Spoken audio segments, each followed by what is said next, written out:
of the 2024 Friendly Flyer Award Program at Van Nuys Airport. The Friendly Flyer Award Program was established in 2012 and is part of Van Nuys Airport's overall outreach and sustainability efforts. Award winners must have no violations of LAWA's noise abatement and curfew regulation and be in observance of the Quieter Nights program, avoiding flights between 11 p.m. and 7 a.m. Among the 26 award winners for 2024 are 22 repeat winners and 4 first-time winners, including ATI Jet, MC Group, OKVS, and Ventura Air Services. According to LAWA, the Friendly Flyer Award winners reduced their nighttime jet operations by 21% year over year, benefiting the surrounding communities. For more information, visit lawa.org/news-releases.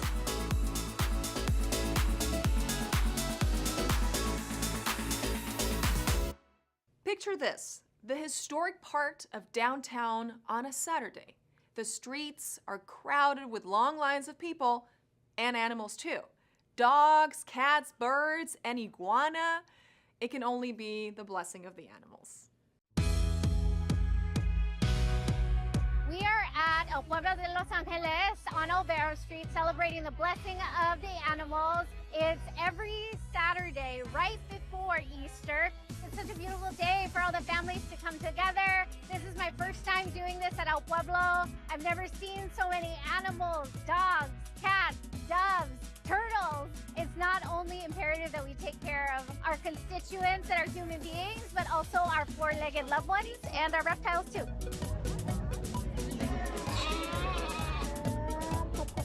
This tradition goes back to the early founding of Los Angeles. That's when a lot of the farmers here in and around Los Angeles in the 18th and 19th century would have their cattle blessed by the church, here by the Placita Church.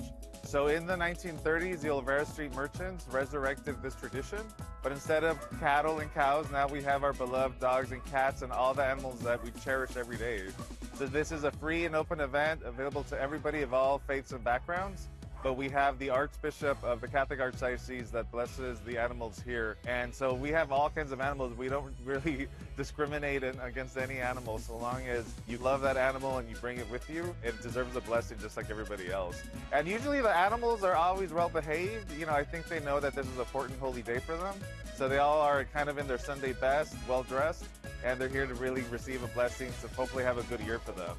What's also really touching is that people also bring photos of their deceased animals, and they also bring ashes of their animals. So again, this is as all-inclusive and all-encompassing as possible in celebration of our animal friends. Today we have represented the zoo. Obviously, lots of animals at the zoo who need blessings. We also have the Department of Animal Services. Animal Services is in charge of assuring safety and helping animals find homes. And we're offering free microchipping today.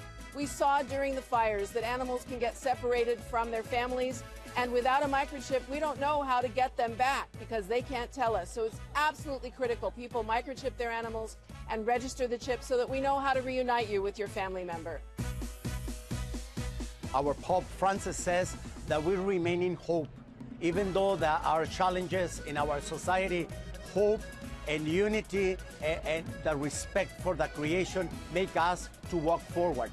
We respect this beautiful tradition, and we take the opportunity to be in contact with all the families and feel that also that the family have respect for animals. It's what God says. Jesus loves his little children. And it means, to me, that means my birds. And they get blessed every year. I feel that they have accomplished one of the biggest events of the year, and it's amazing. So if you haven't done it this year, I recommend you come next year and bring all your animals. Move your feet to a beat that probably comes from the Congo. You might not know that's where it hails from, but you can hear more at Congo Sonic, which is part of the African American Composers Series.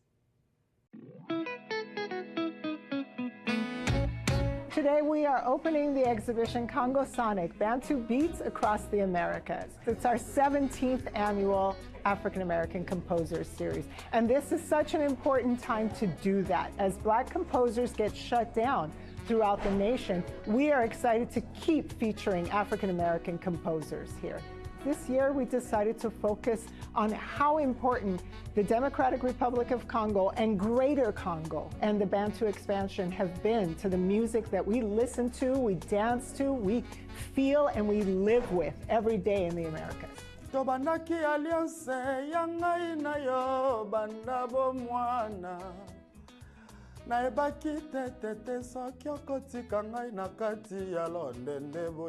Just try to tell American like African music is no, we don't sing just because we love to sing.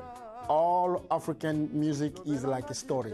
So when I'm singing something, is some story. I'm just a little bit excited, and I just call all American people who love culture, know the culture. They can come, and it's gonna be okay for everybody.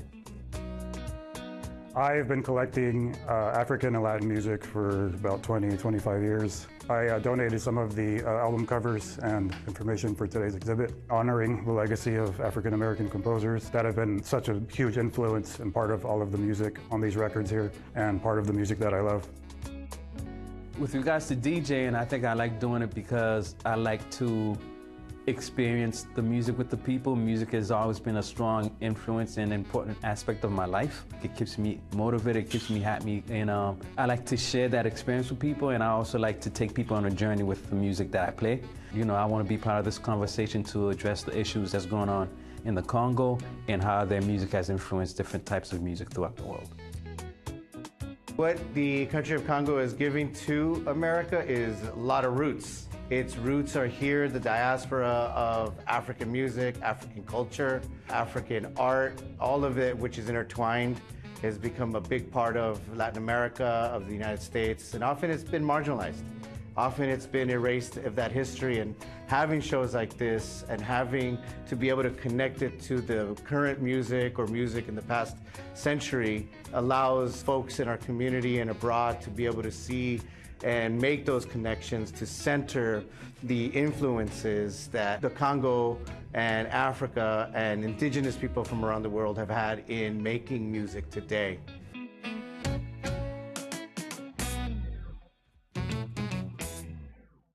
While it's small in size, this Westlake Park has substantial outreach. Now that spring is here, the recently renovated Hope and Peace Park hosted a bustling community celebration. Today we're here at Hope and Peace Park in the Westlake neighborhood having our spring celebration with some of our partners such as Levitt LA and the Love vs. Hate campaign to come give some resources and some good times to our community for the spring and Easter. So today we are helping Council District 1 with their spring egg hunt event. They went ahead and invited all our local organizations and partnerships to bring this beautiful event to our newly renovated Hope and Peace Park with our new playground. We had an egg hunt, tacos that were graciously sponsored by Healing Urban Barrios. We have LA Commons here doing an arts and crafts project, and other community members and organizations.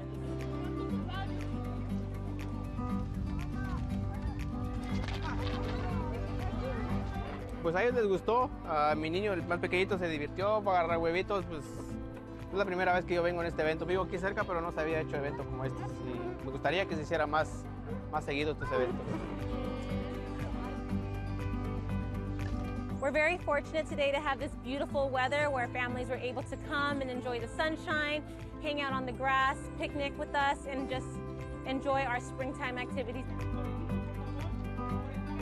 So Hope and Peace Park is the front yard and backyard for many of our community members. This is one of the densest areas of the county and the city of LA.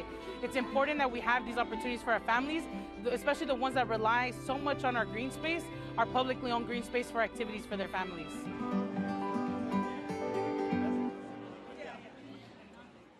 In this week's feature story, Carolyn Hull is the general manager of the city's Economic and Workforce Development Department. She tells our and police about job supports, business training, and the matching services the department supplies across the city.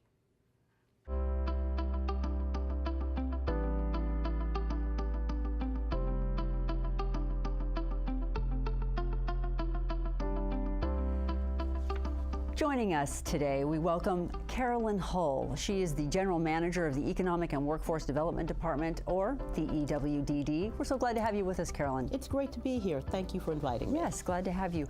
Give us an overview of what the EWDD does. The Economic and Workforce Development Department develops, delivers, and promotes programs and initiatives that support small businesses, that support youth development. We also have a real estate division that actually activates underutilized land so that we can provide revenue to the general fund. And we have a nationally recognized workforce development division that provides job training. We provide access to capital. We support incubators, because really our goal is to provide the resident with an opportunity to have a sustainable and living wage. Talk a little bit more about the WorkSource Center. What exactly is that? The WorkSource Centers, it's like a matching service for job seekers and employers. If you're a job seeker, you can go into one of our 17 WorkSource Centers and you can get assistance with building your resume, get assistance with doing mock interviews, job placement, understanding what training you're going to need, and it's all free. And if you're an employer and you're seeking employees, you can come to the WorkSource Center and talk about the skills that you're looking for. And if that skill set is not easily attainable, we can work with the job seekers and actually subsidize their training. Let's talk a little bit about the JEDI Zone. First of all, terrific name. So clever. JEDI stands for Jobs and Economic Development Incentive Zone. Correct? That's right. That's correct. I had to check my work. What happens what is a JEDI zone? What happens there? What we found is that so many of our main streets are so vital to what makes LA for all of us. And so many of those main streets and communities need support for their small businesses. So what we did is we looked at communities and areas that were underserved, were challenged with high vacancy rates for their stores, and quite frankly, just needed a refurbishment and revitalization. So instead of looking at the city as a whole, what we did is try to concentrate resources into those areas so that it'd be most impactful. Okay. Let's talk a little bit about the youth and adult job fairs. We are gearing up for our summer youth employment right now. And during the summer months, those are the big months for when we try to get our youth employed in internships. I would encourage our youth to go to our social media page and to keep posted on the events that we are hosting. This is job fair season, so please stay connected with us on social media. When someone plans on going to a job fair, especially a young adult who may not have a lot of guidance in their life, should they go prepared to do an interview on the spot? They should. They should come prepared to be interviewed on the spot. We try to make it as easygoing as possible. Sure. So they shouldn't worry about going and buying a suit. Right. Just come as you are. Mm-hmm. Exactly. I love it. Okay. Any other partnerships and collaborations with EWDD that you guys have over there that you'd like to speak more about? Well, EWDD is working really closely with the mayor's office to develop strategies around the next 5 years of our workforce system and looking at those industries that are going to be the job generators for the next 20-25 years. Stay tuned. You guys are on Instagram, you're on Twitter, you're on LinkedIn. All the information that anybody could need about the services you folks offer over there is there. Absolutely.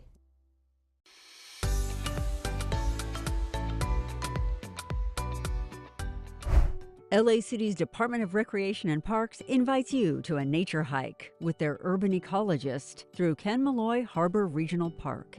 Urban ecologist Ryan Kinzel will be guiding participants through the unique habitat of this harbor city park. The park's Machado Lake is part of SoCal's natural water habitat and home to over 300 species of migratory birds. Enjoy the sights and sounds of native animals and plants at Ken Malloy Harbor Regional Park. Wear comfortable shoes and bring water for this nature hike with Urban Ecologist on Saturday, May 10th at 8 a.m. Learn more under the Events tab at laparks.org. Saturday, May 10th is Board Game Day at the Downtown Central Library. Bring your favorite board game and connect with community members at this monthly meetup, which welcomes new and experienced players.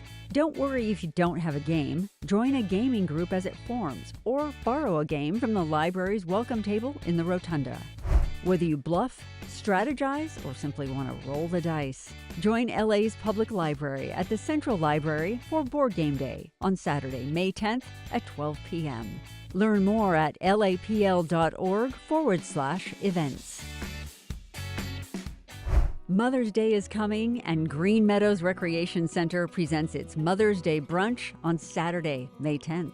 LA City's Department of Recreation and Parks and Council member Corinne Price are making sure that moms get the honors they deserve at this annual community luncheon. The event will have music, food, entertainment, and an opportunity to celebrate and thank moms and mother figures. The Green Meadows Mother's Day brunch takes place on Saturday, May 10th, beginning at 10 a.m. For more information, see the calendar at cd9.lacity.gov. And that's a look at some things to do.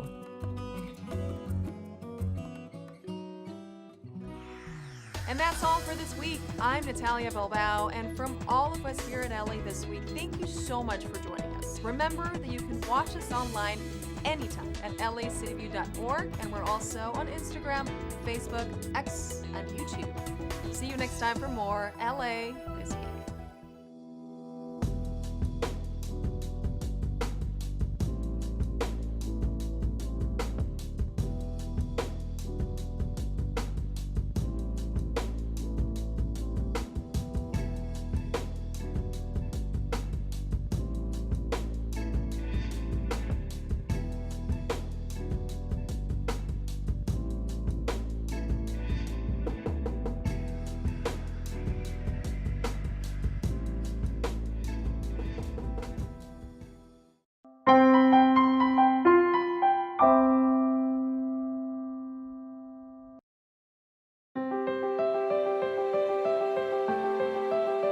You're arriving at Los Angeles International Airport in beautiful Southern California. One of the first things you will see as you are landing is the ever iconic LAX theme building. The LAX theme building is a modern icon and recognized worldwide as the space-age landmark of one of the world's youngest and most influential cities.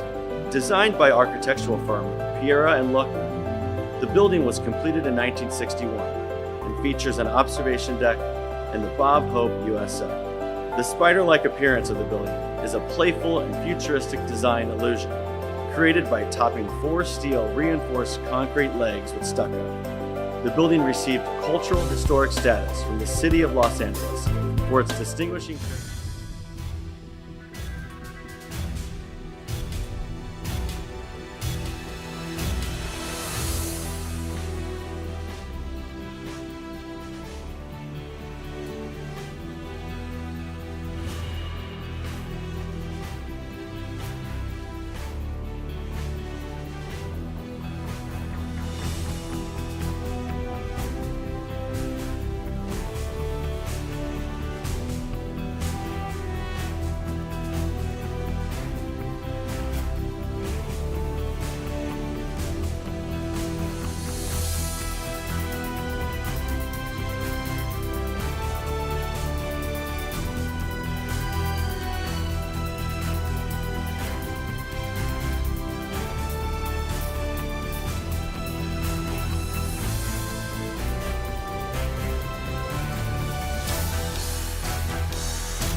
or sorry, fire them.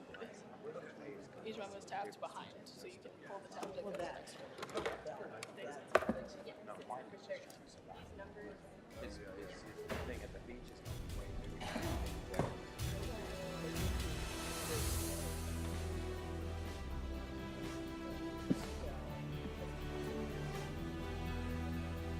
yeah,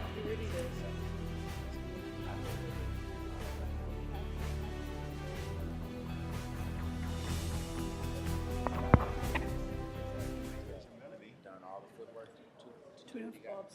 do. 2 newer bubbles. But you may end up having to sell it to somebody. Hey, before we get started, here is a permit from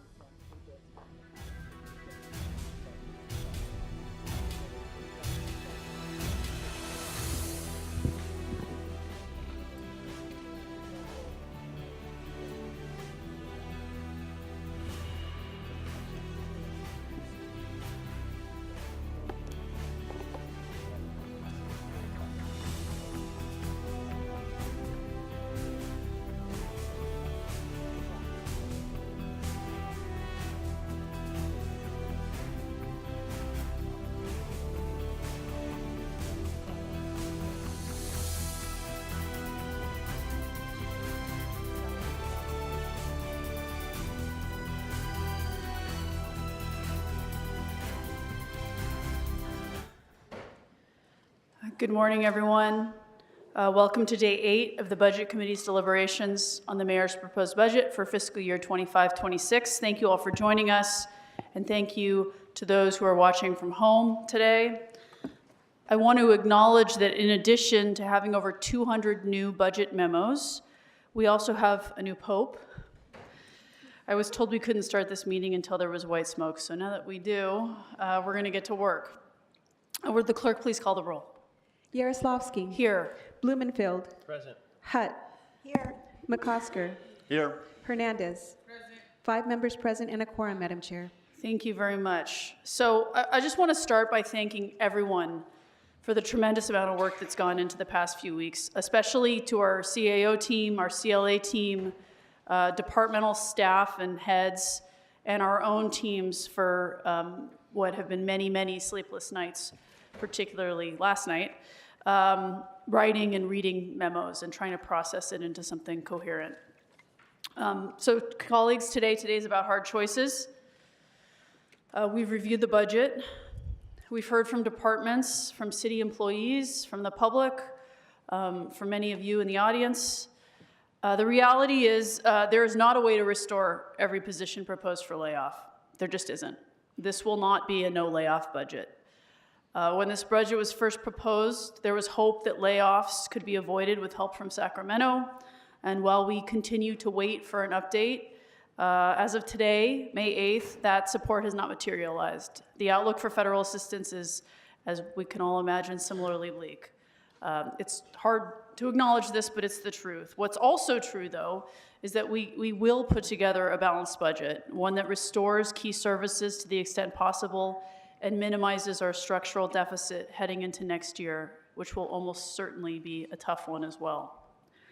Our job today is to make the very difficult trade-offs we believe are most critical, trade-offs that reflect this council's values, strengthen the delivery of core services, and set the city on a path towards fiscal solvency. The lens I've used as chair in reviewing these memos and shaping today's recommendations comes down to 3 questions. 1, is it a structural change that is fiscally responsible? 2, does it restore or maintain a core service that Angelinos rely on every day? And 3, does it reduce our long-term liabilities or improve how we function as a city? I said this in my opening remarks, but it bears repeating. One-time fixes are no longer tenable. If we keep solving for 1 year at a time, we'll keep ending up here year after year. We have to stop the bleeding and build a foundation we can grow from. So none of us, colleagues, I imagine, ran for office to do layoffs. We do this work because we believe in making things better and delivering for our communities and doing big, important things. And that work is hard enough in the best of times. And right now, it's going to be even harder. But that makes it even more important that we get this right. That's why we've engaged early and often with each of you, with departments, with labor partners, and with the public. We've had the chair of the Public Safety Committee join us, as well as the chair of the Homelessness Committee, to make sure that their feedback and expertise and suggestions was incorporated into this process. We held nearly 10 hours of public comment, and we're going to hear more. And now we have to start the process of putting it all together. So this isn't obviously the end of the work, but the start of building something better, a city government that reflects who we are and what we want to be, leaner, smarter, more strategic, and still delivering on the basic core services that Angelenos depend on. With that, the schedule for today will be as follows. Colleagues, I have a list of memos I will read out shortly that I recommend adopting outright, a sort of consent calendar, if you will. These memos are all alike in that they have no impact to the general fund. Some restore positions and services by accessing special fund dollars or other cost-saving measures. Others execute Exhibit H instructions with no general fund impact. I'm going to ask the CAO to come to the table, please, Mr. Szabo, so that you can give an overview of these memos. Oh, Councilwoman Hernandez. Chairwoman, may I just take a moment to acknowledge some students that we have in the back? Sure. 1 second, thank you. Absolutely. Thank you so much. Thank you, Chairwoman and colleagues. I just want to uplift that we have students here from Sacred Heart in Council District 1 joining us. Thank you so much for joining us, students.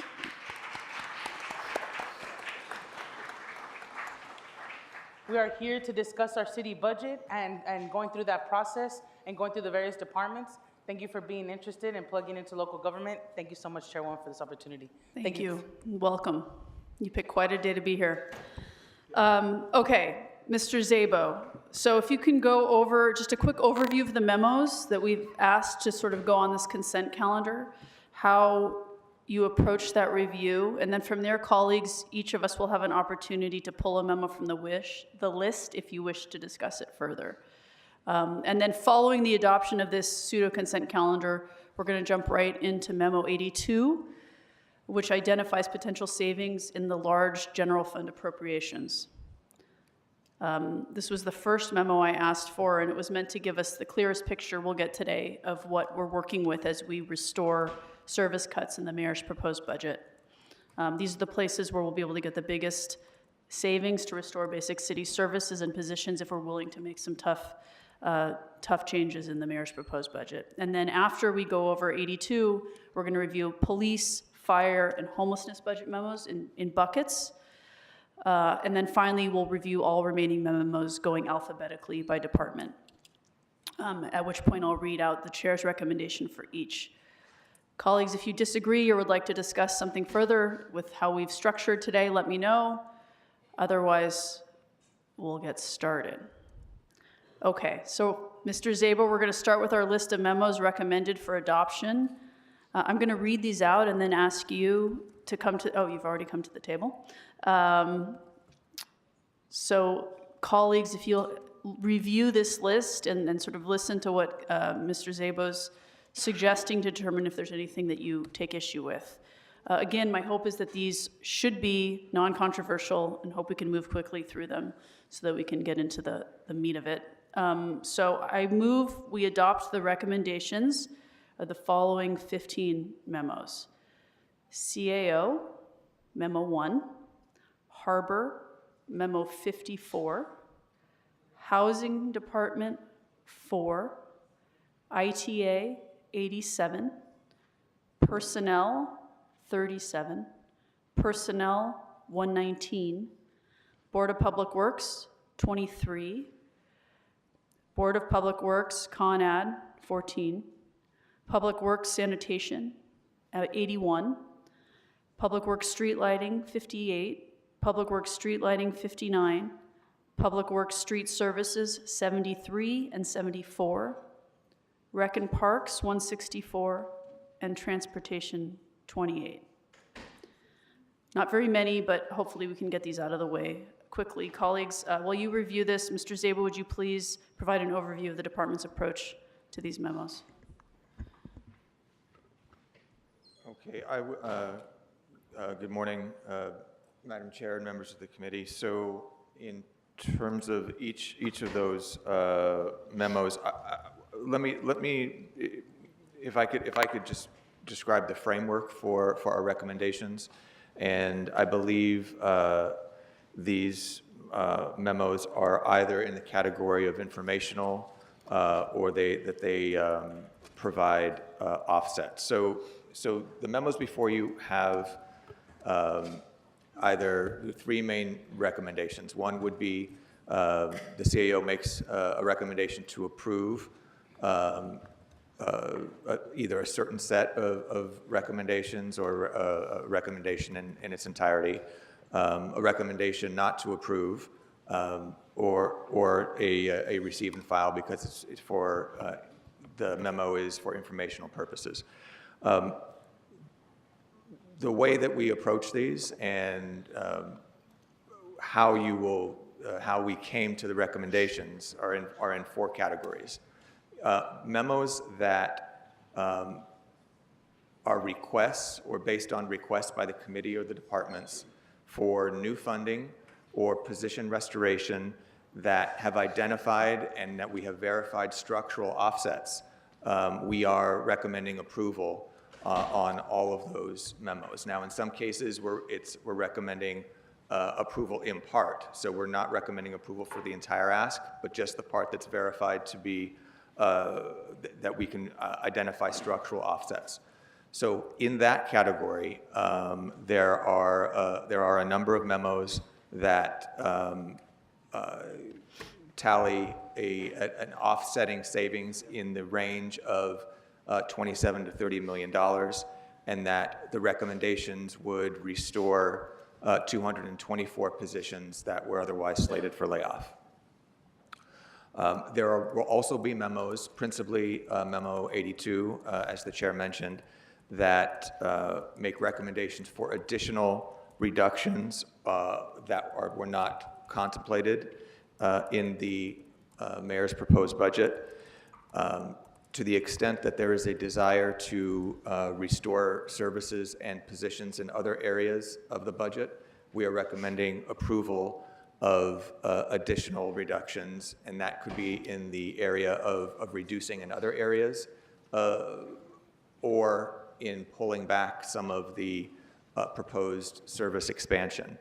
The Memo 82, which we'll spend a lot of time on, would save between approximately $60 million in this fiscal year and $100 million on an ongoing basis.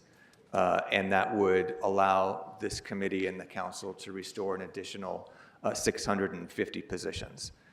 So between the proposed reductions and the swaps for funding where we've discovered or where we've verified other structural solutions, we're at nearly 875 positions that there could be solutions to restore. If there are requests for restoration of vacant positions or expense accounts, our memos will recommend against approval of any expense account restoration or expansion or vacant position restoration. And then reason we cite for that is that, as the chair said, this will not be a budget that can avoid layoffs entirely, and so any additional resources should be first dedicated to restoring positions that would be subject to layoff. So we will be recommending, and we recommend that you do not approve restoration of vacant positions or any expense accounts. And then the fourth category is requests for new funding or restoration of positions without offsets. And so there are a number of areas that we recommend against.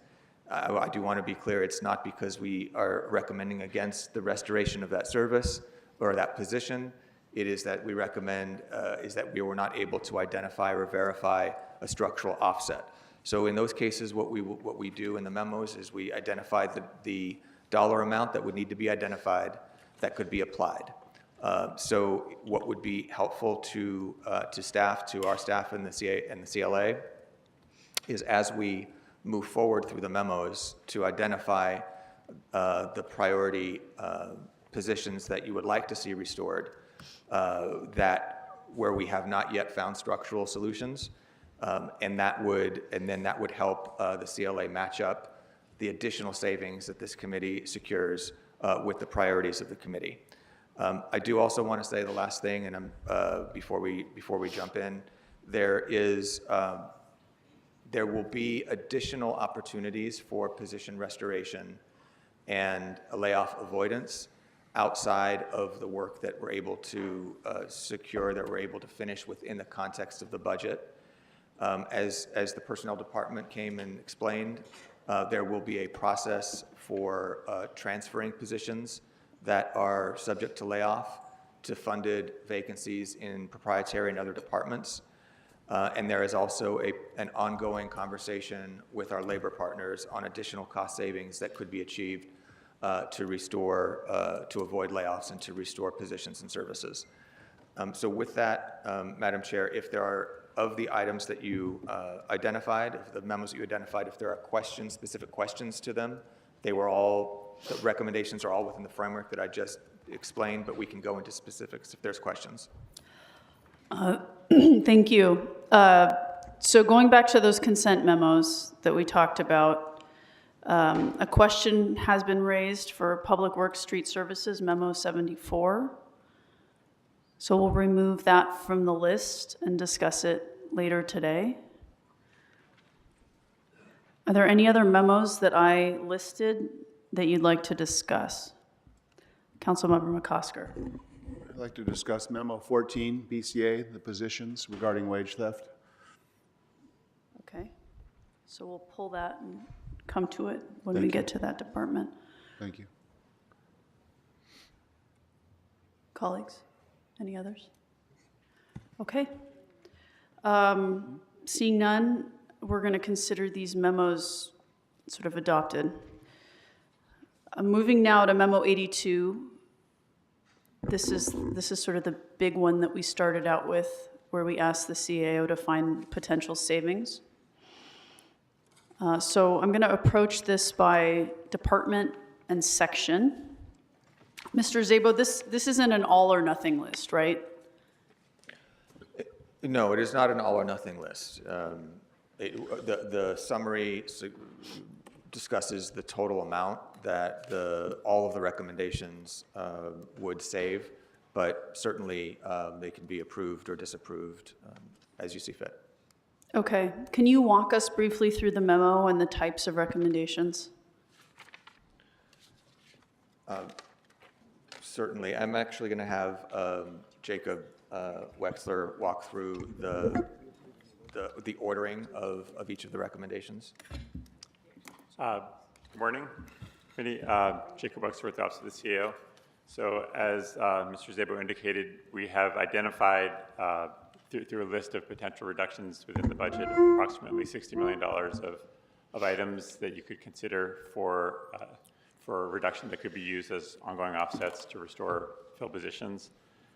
We have, just very briefly, we've identified them in the following kind of larger categories. There are items that were new to the fire department this year, new Blue Book items. These items, whereas related to essential services, would not result in any layoff. All these positions are, these are all new items in the budget, about $27 million worth of new items. Therefore, wouldn't impact current service levels if those items were not included in the adopted budget.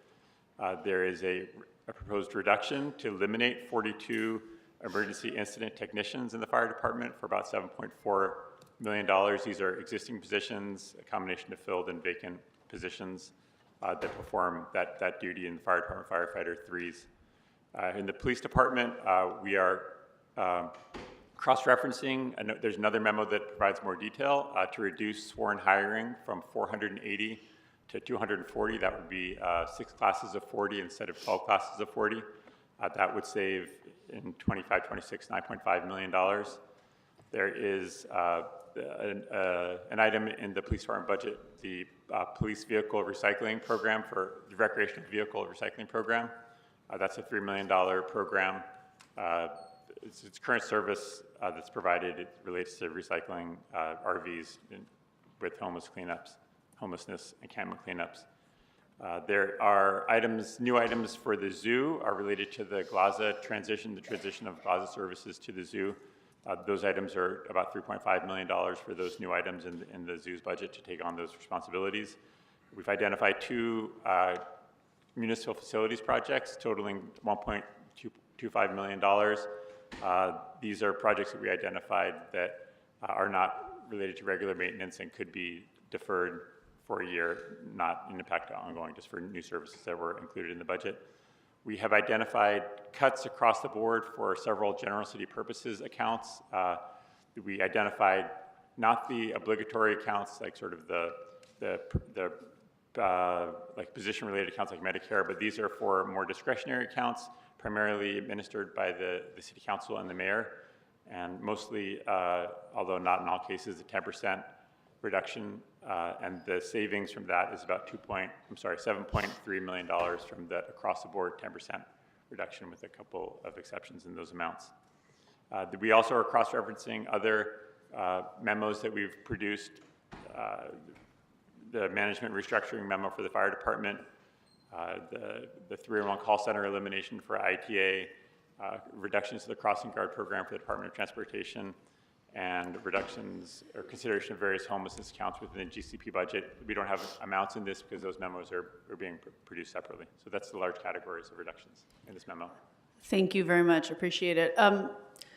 So let's start, colleagues, with fire, because that's what's first in this chart that was provided. There are a lot of new programs here. I think we could all probably agree that these are great ideas that we'd all love to support and fund, but in a normal budget year. I'm personally not prepared to lay off existing city employees who provide core city services like fixing streetlights and potholes, or process rape kits on the civilian side of LAPD, so that we can start new programs, even if they're great programs, given our fiscal reality. Mark, can you walk through which of these new items are related to maintenance or payroll occurrence, and any area that deals with deployment efficiencies or reduces liabilities in here? So the items under,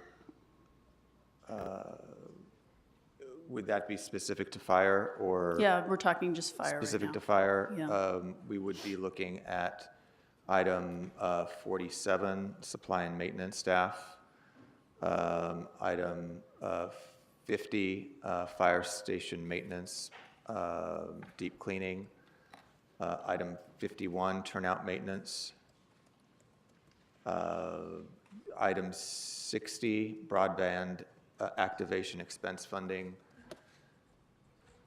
And then voice and data communications equipment, item 62. On the issue of liabilities, item 74, records and litigation support, also would deal with liabilities. Okay. Another big ticket item that Jacob just talked about was item 42, the emergency incident technicians. You described what these positions are. Are they all filled?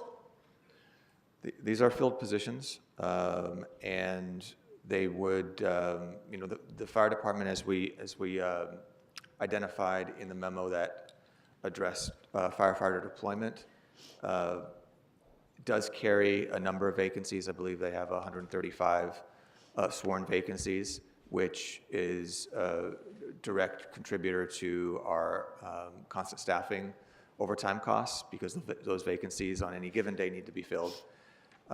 The proposal here would, and again, I don't want to speak for the fire department, but if those positions were eliminated, the incumbents would be eligible to be redeployed into constantly staffed positions, and that would reduce not only the cost of the position, it would save the cost of the position, but it would reduce constant staffing overtime.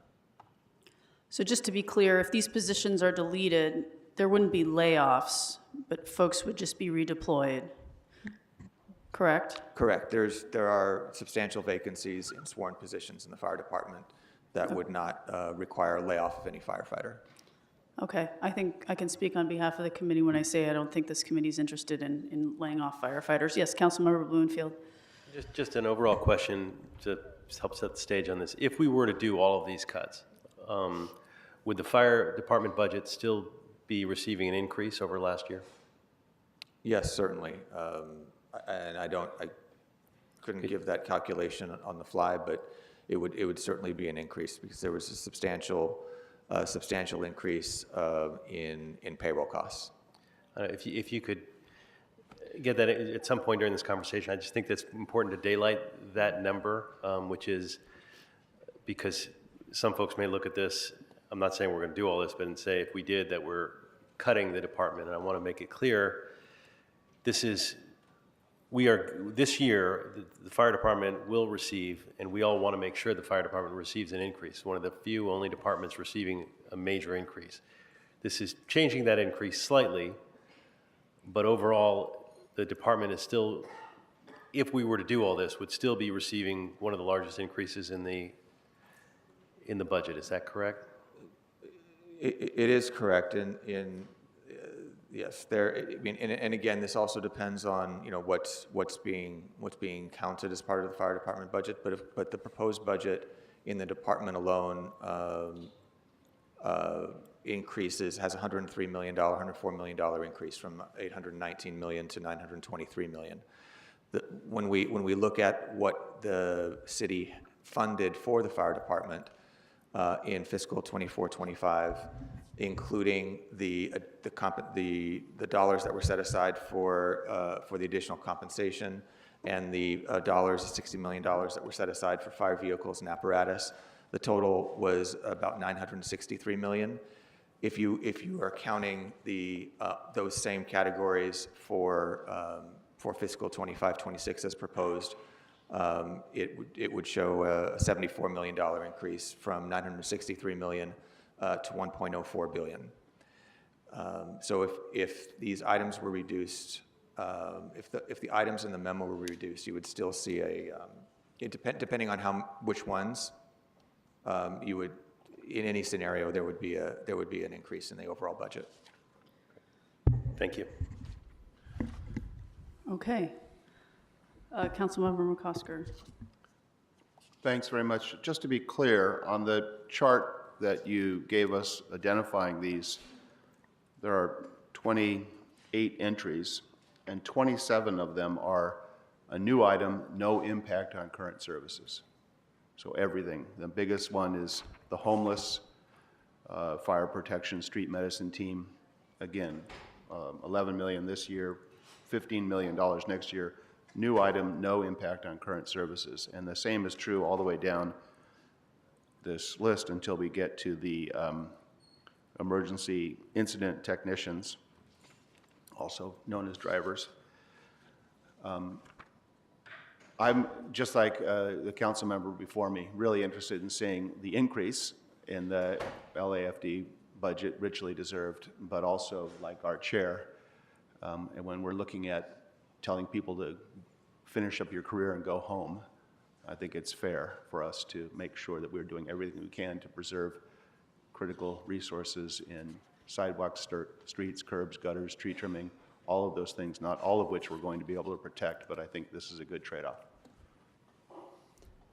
Councilwoman Hutt. Thank you, Madam Chair. Thank you, everyone, for being here this morning. I'd like to hold off on a vote on fire until later in the day. I don't support cuts to fire unless it's used to offset other cuts that we'll be discussing during the homeless budget. And I'd like to hear from fire about what these cuts will do. So it would be helpful if we defer this to the afternoon and can actually hear from the chief and get the departments. Okay, we can do that. Thank you. What's that? Were you voting on these? No, we were just, giving guidance. My recommendation, which I understand, Councilwoman Hutt, you don't want to make a final decision on, but my recommendation eventually is going to be that the CLA incorporate the proposed savings from all line items under fire. And colleagues, I want us to contemplate how these savings can be used to directly support public safety, be it through mechanics or building maintenance or payroll, when we review the other fire memos in a little bit. Councilmember just to be Blumenfield. Clear about process here. I mean, as we go through these, we're discussing them so the CLA can basically hear our direction and then ultimately put them all together. So before we vote on a final budget, we will know what the trade-offs are. What, if we make this cut, what is it going to? I think at the moment, we're not discussing the trade-off specifically because we're discussing all the items, and then when it gets to the rack-up, we'll see more clearly what those trade-offs are. We're trying to create, in this item, trying to see what room there is to create some funding that we're all going to discuss on all of the items that we want to restore, and we'll have those discussions on what's important to restore, including public safety items. Like when we talk about the fire, I for one, like that HRP item at the end that the fire department asked for, I think is really important. I mean, it's not on this list, but it also wasn't on the list of funded items. Some of this money could go to making sure our HRP system works, whether it's through fire or through ITA or something. But just for example, like I view that as a very high priority to have our payroll system work. But I understand by looking at these cuts, that's where we free up money to potentially make that or other things happen. Thank you. Okay. For now, we're going to move to the police department under this first memo. I know we have a separate memo that outlines 25% to 75% cuts in sworn hiring for this year, but I'd like to discuss this now. Matt, how many civilian positions were cut from LAPD in the mayor's proposed budget? The budget proposes to eliminate 403 field positions. 403. Correct. And what is the total cost? Related costs, approximately $64 million. Okay, so of these 403 positions, it's my understanding that 133 were identified as unable to be backfilled by officers because these folks have specialized training and provide sort of very specialized work. What is the general fund need to restore these 133 civilian positions in LAPD? For the 133,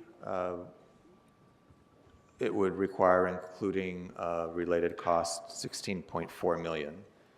And I think that is addressed in more detail in Budget Memo 15. Okay. So even if we slowed hiring in the way proposed in this memo, we still wouldn't have enough money to restore these 133 specialized positions. Be close, but not complete. If we slowed sworn hiring. Right. If we slowed sworn hiring, it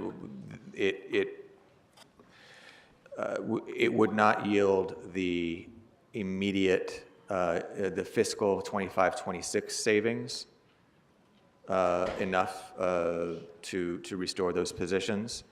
But sworn hiring, as I expect we'll discuss in greater detail, it would yield significant savings in the out year. And the reason that that's important, and what we discussed in the memo, is if there were a structural reduction in sworn hiring, it would allow for some level of one-time solutions to restore positions if we know that that we're securing ongoing savings of a magnitude of about 5 times the amount of the current year or the fiscal 25-26 savings. And that is achieved through a lower starting deployment assumption.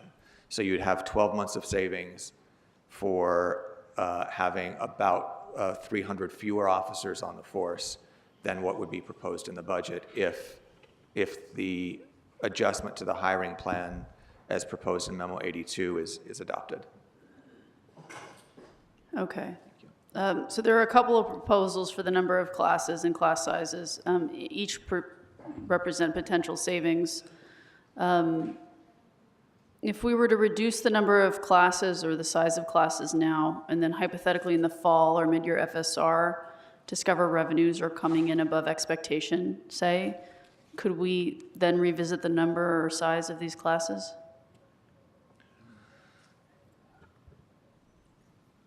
So, you know, this would need to be a conversation with the department. You know, typically we fund to a hiring plan, so we do need to give the department a hiring plan. In years past, we have funded to a particular hiring plan, but allowed the department to hire more than the hiring plan if they were able to. Our challenge in the past has been we couldn't hire enough. We couldn't hire even to the hiring plan. It would be an operational issue, assuming they have the applicants lined up to fill the classes to more than, you know, if we went to the 6 classes of 40, if they're prepared to fill 12 classes of 40, it would be a reasonable assumption that they would have folks in line that if we wanted to increase the class size or add classes, that we would be able to do that. But that's not something that can be done on the fly. So they need to have enough lead time to plan for that. So I wouldn't suggest anything more than a 1 year or, excuse me, a mid-year check-in, but we wouldn't be able to manage that on a month-to-month basis. Fluctuate the number, rather.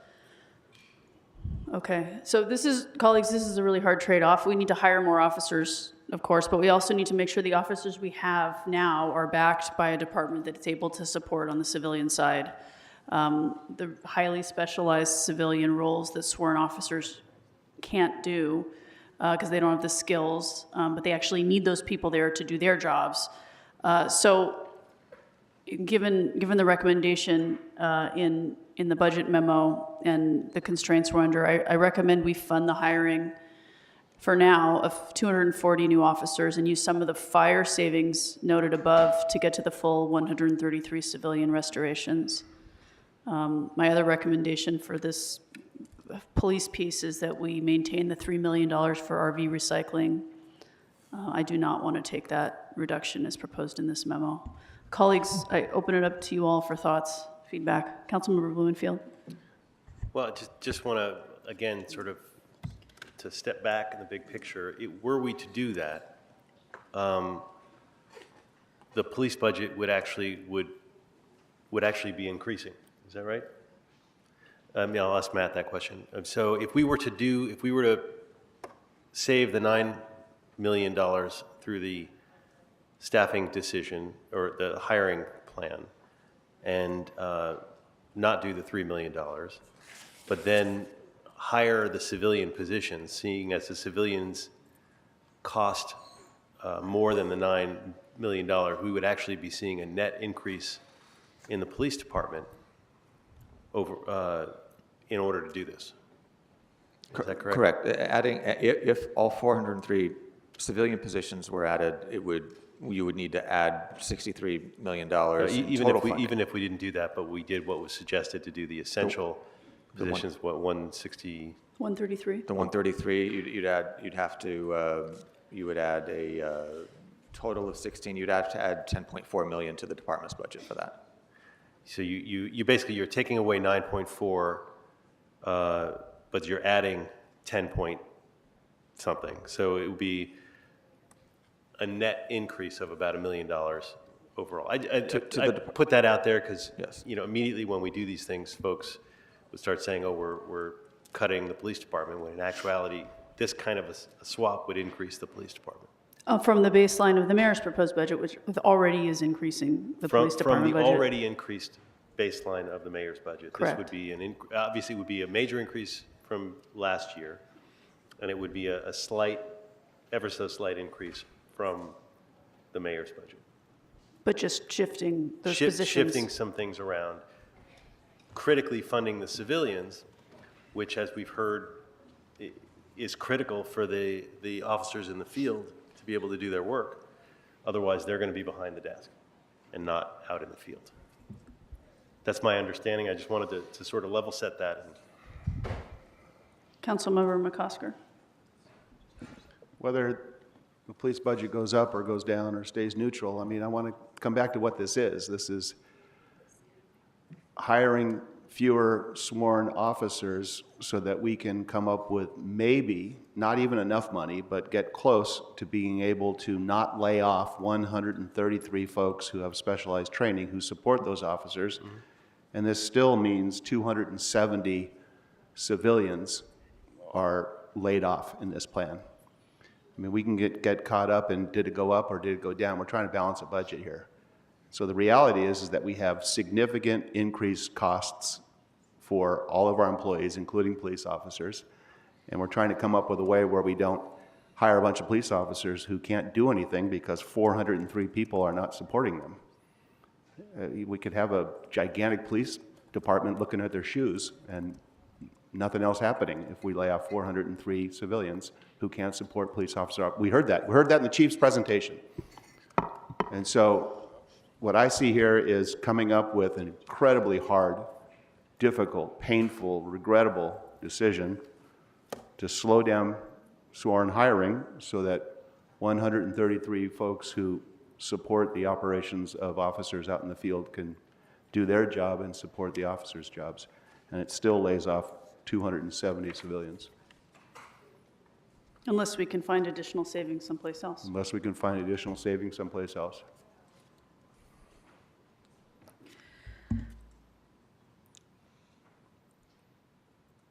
Colleagues?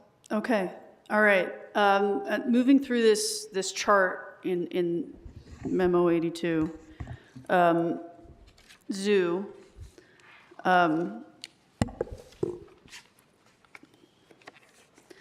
This is tough because these are functions that a zoo actually absolutely needs to be able to perform. At the same time,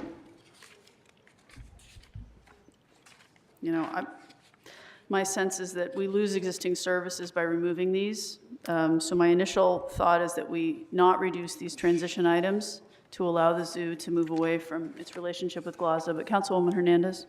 Chairman, I'm sorry. I had a question about the previous one. Oh, sure, no, go ahead. Thank you.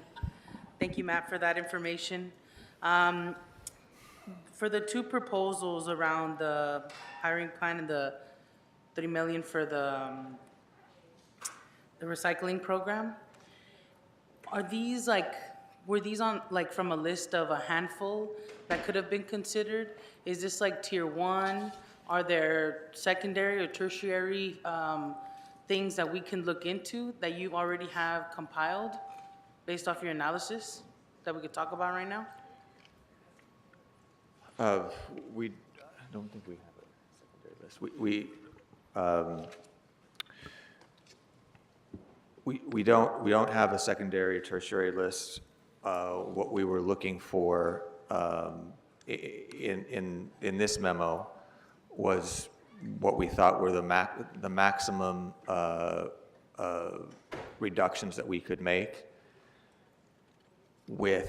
in order to restore positions subject for layoff that would have at least a moderate impact on service. So for police hiring, you know, the recommendation is not eliminating it, but cutting it in half.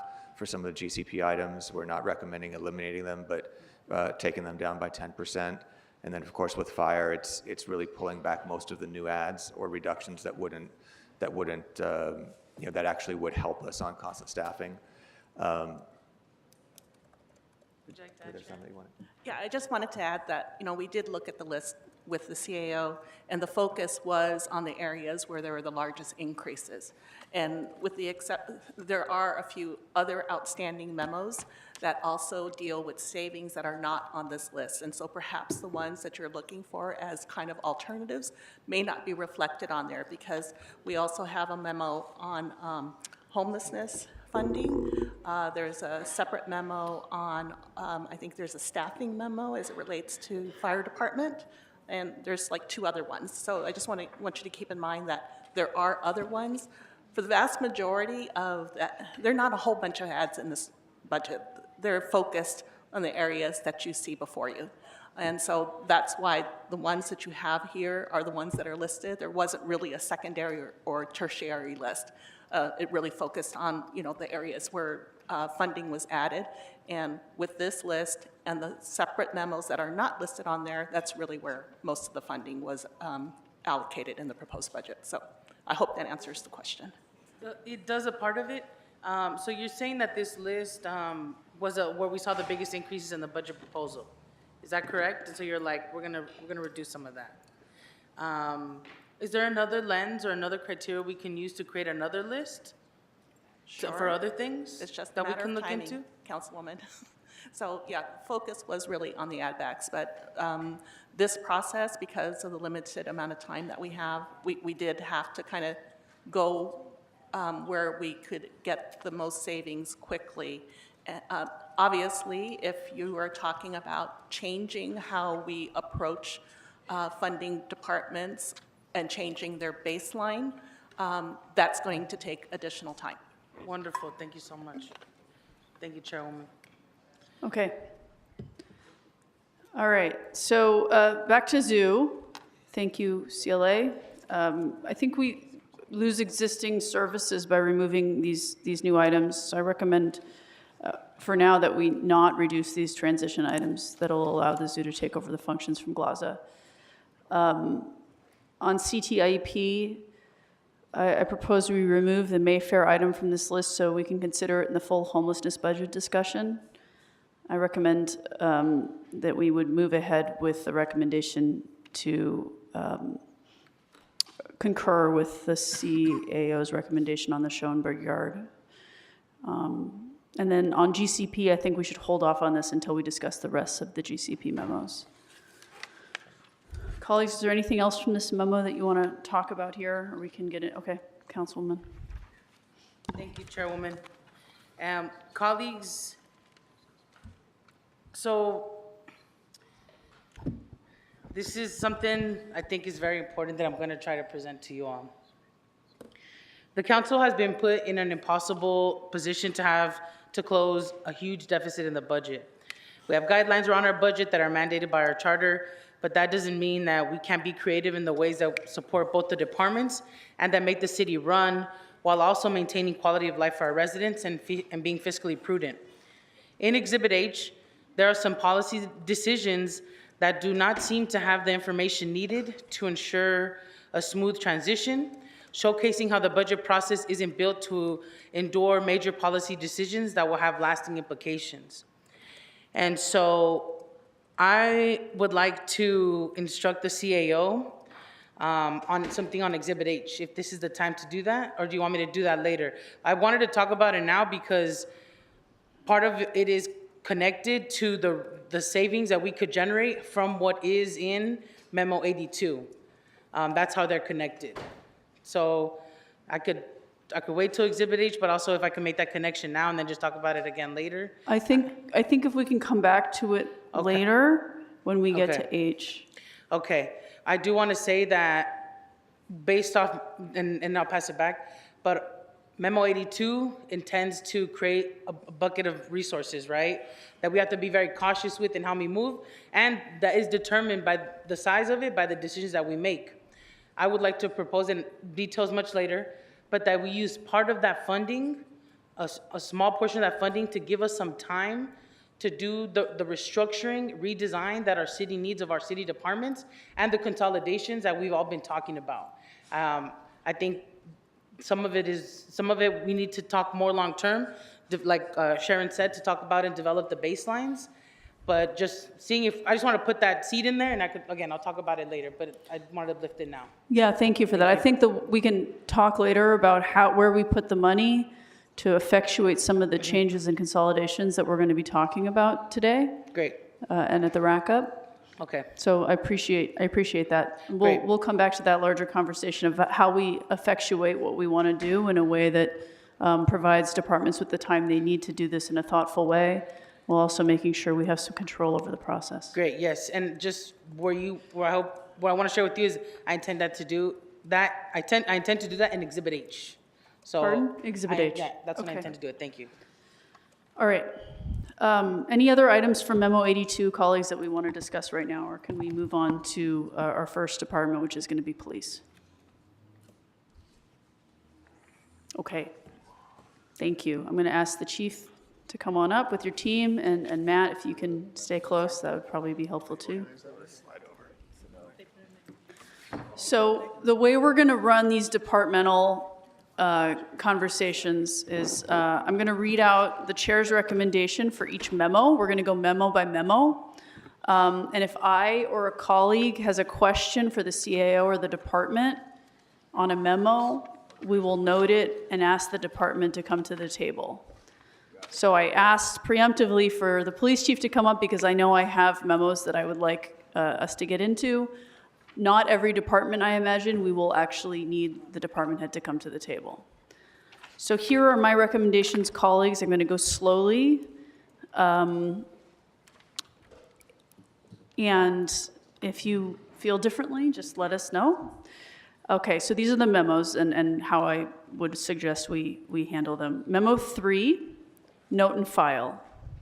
Memo 6, note and file. Memo 7, note and file as this was addressed during the discussion we just had. Memo 8, note and file. Memo 9, note and file. 11, 12, 13, note and file. 15, note and file as we gave direction earlier to restore the 133 specialized civilian positions. Number 20 and number 46, note and file. 47, direct CLA to find funds to restore security services. Again, that's my recommendation. And memo 83, note and file. Colleagues, thoughts, feelings? We can, so which one? 47, you said to discuss. This direct CLA to find funds to restore security services. That was 47? Yeah. So you adopted the CAO, you didn't note and file 47. What was your recommendation for number 47? Sorry. For 47, it was the direct the CLA to find funds to restore security services. Got it.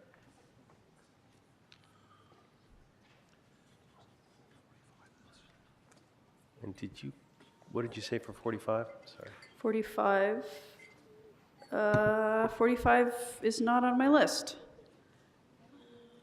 Meaning what? Meaning, one sec, 45 note and file. It means that we were working on this until about 5 minutes before we got here. So I'll give everyone a minute to sort of look through that list and decide if there's anything that you disagree with or want to talk about here.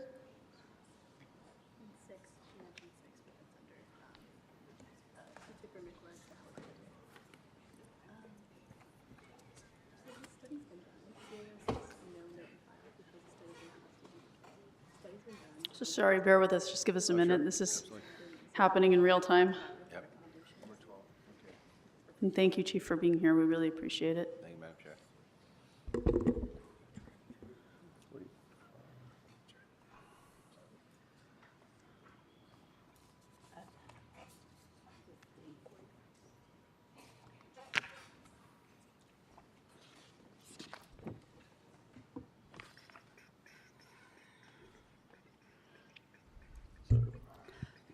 Yeah, and colleagues, part of why so many of these are note and file is some of these are sort of substantive policy decisions that I think are better left to the Public Safety Committee, making its way through our normal legislative processes, best not handled through budget.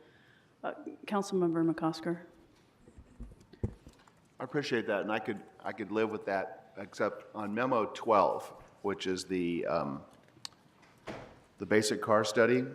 I think the study is actually done, and we could put it in Exhibit H and just have it be an implementation.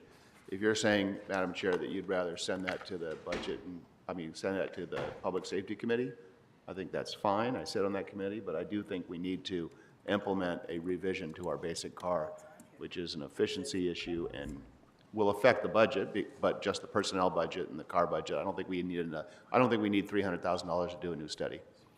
Is there a question in there for the chief, or? Do you agree or disagree, Chief? I believe that we can get it done. That would be an outside objective look at it. We can do it with internal resources and evaluate where we are. The basic car plan, likely, given the circumstances we're facing, is going to require or recommend an increase in the number of basic cars citywide, which would require additional personnel, vehicles, and support. Might it also shift functions, shift people around to other parts of the city? It could. It could change the boundaries. It has done that in the prior two times we did it. So yeah, it could change boundaries amongst division borders as well as within basic car areas throughout the city. And Chief, can you remind me the last time it was updated was like 30 years ago? Yeah, about every 30 years for the last 60, yeah. Okay. Yeah, so I guess, Mr. McCosker, I'm interested in whatever will effectuate this update quicker. So I guess this is a question for you, for the chief. What's the import of putting it in Exhibit H versus sending it, asking that it be something that's reported on through the committee? It gets started. It'll come back to public safety for sure. But I think if we put it into H, it sends us on our way and gets started looking particularly at the issue that you just asked about, and that's reallocation of basic car. The question of whether we can find resources for more police officers and new cars is a different one that will come back to budget and finance mid-year or later next year.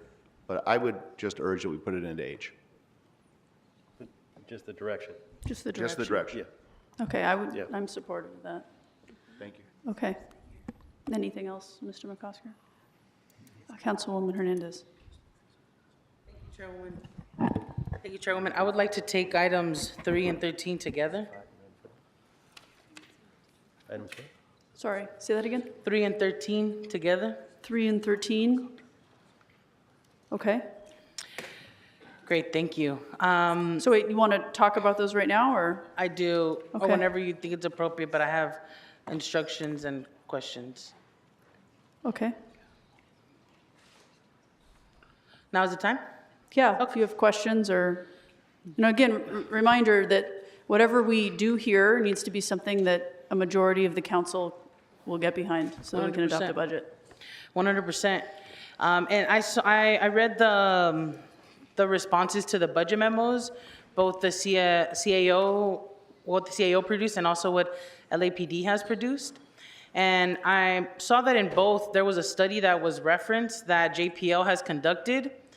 And before I keep going, I just want to take a step back and say, oftentimes when we make policy decisions, it is required that the study, be at least 5-10 years from the moment that we're considering it, because things change, landscapes change, and the data that we use that dictates multi-million-dollar, multi-year decisions should be things that we know are studied and based off our landscape right now. That JPL report that essentially is legitimizing the purchase of these helicopters and the amount of hours that were in the air was produced between 1968 and 1971. And so this report is over 50 years old, legitimizing the purchasing of these helicopters and the amount of time we have them in there. I think that that's something that we should discuss. It is a policy decision, but also it is a budgetary decision, because we're about to commit to $18 million to have to pay off for a series of years for 2 new helicopters. And so I would like to have an instruction, and I would like to move, to not fund the request for 2 additional helicopters and instruct LAPD to ground helicopters that are at the end of their useful life until the special study I requested, Special Study 109, is completed with the UCLA Carceral Ecologies Lab. This way the council can carefully consider the implications of this program with current information, not information from 1970. And again, colleagues, this is a multi-million-dollar, multi-year decision that I would hope that we can make with data that is of this current generation and century, in the 2000s, please. Thank you. Okay. Colleagues, how do we feel about that? Maybe moving some money to the UB for an updated study is, I think, what I'm hearing. What am I? maybe I need to clarify what the request is. I thought you were saying to not fund the helicopter. Is that what you were saying? Yes, my ask is that we do not fund the $18 million request for the 2 new helicopters until the special study I requested, which is for them to conduct an analysis of the efficacies of this. And until we get those results, then we can fund it. But at this time, we should not be funding these helicopters. And if there are some at the end of their life, then we should consider grounding them. So there isn't liability, but also this study will help us understand how long they should be in the air, how many we should have. New York has about 8 helicopters, and they are much bigger than we are. And population-wise, we're about to add helicopters 17, 18 to our fleet. And we're much smaller population-wise. And so there's a lot of things that I think we need to consider. But again, this multi-million-dollar, multi-year decision should be based on data and on a study that's more recent than 1971. I'd like to hear the chief. Yeah, I'd like to hear what the chief has to say in thank you. response. Thank you, Councilmember. In comparing us to New York, they have about 4 times the police officers we do for about half the geography. So to compare us with them is apples and oranges. The way the city is built with the skyscrapers, it doesn't lend itself to the use of helicopters the way Los Angeles does, which is spread out over 465 square miles. With the officer to per capita ratio we have to do it without helicopters, we would need a whole lot more police officers on the ground to be as effective as we are today. So whether the study is dated, the concepts are still the same. Thank you. Chairwoman, may I add also that a part of the information that we received in these letters gave us the amount of arrests that have been made based off of our helicopters flying. And I want to point out that for every 40 hours, we accomplished 1 arrest based off the way that we deploy our helicopter system. Noted. I think this is getting into policy decisions around public safety that I worry we don't have the capacity in this body to manage. I do think that we can go through the normal process of asking the department to do a study and look into this. In the meantime, we query whether we can think about putting some of that into the UB for the helicopters, but also understand, the chief, your position that there's a need for replenishing the fleet. So, Sharon, you think you can do something with this where? Sure. If I can ask the chief, I'm sorry, I don't mean to be a member of the committee. Go ahead. If I can just ask the chief, have you looked at what a study would cost? This type of study, have you thought about? Because if it's something that there's a number that's attached to it, that's one thing, but if there's no number, it sounds to me that it's more of an instruction at this point. So. Thank you, yeah. Now, the study, to replicate that study, tells us what we already know. The concepts haven't changed. We've got the same city, we've got the same configuration. We have fewer officers than we had a couple of years ago, so the need is even greater than it was a couple of years ago. The study from whatever year it was that the JPL study was conducted talks about the system of using helicopters for patrol enhancement, and that's really the foundational piece of this. Yes, thank you. Thank you, Chief. But just like many of the other decisions that you all make, I know that you use studies that are more recent. And if we have to be very cautious in a time where we cannot afford things to make decisions based off research and evidence-based information, more recent, so that it applies to this current landscape. And Thank you. I understand, and the report might say exactly what you're saying, that it's done, and then that would be great. But it might say other things as well, and I think we need to know in 2026 what that looks like, in 2025, 2026, what that looks like. Okay, colleagues, is there anyone on this committee who wants to sort of second that and agree that we should, look at buying helicopters, do a study before we move ahead with it's a MICLA purchase, this is not coming out of the general fund? Councilwoman member? I had a question for the chief, which is, in terms of the funding, it was my understanding from the memo, and I want to clarify this, that it actually costs us more to maintain our old helicopters than to purchase the new ones. So I want to, just from a financial sense, are we losing money or by delaying this purchase in terms of the? Yeah, thank you, Councilmember. By having an outdated fleet, or the older the fleet is, the more it costs to maintain that fleet, and considerably so.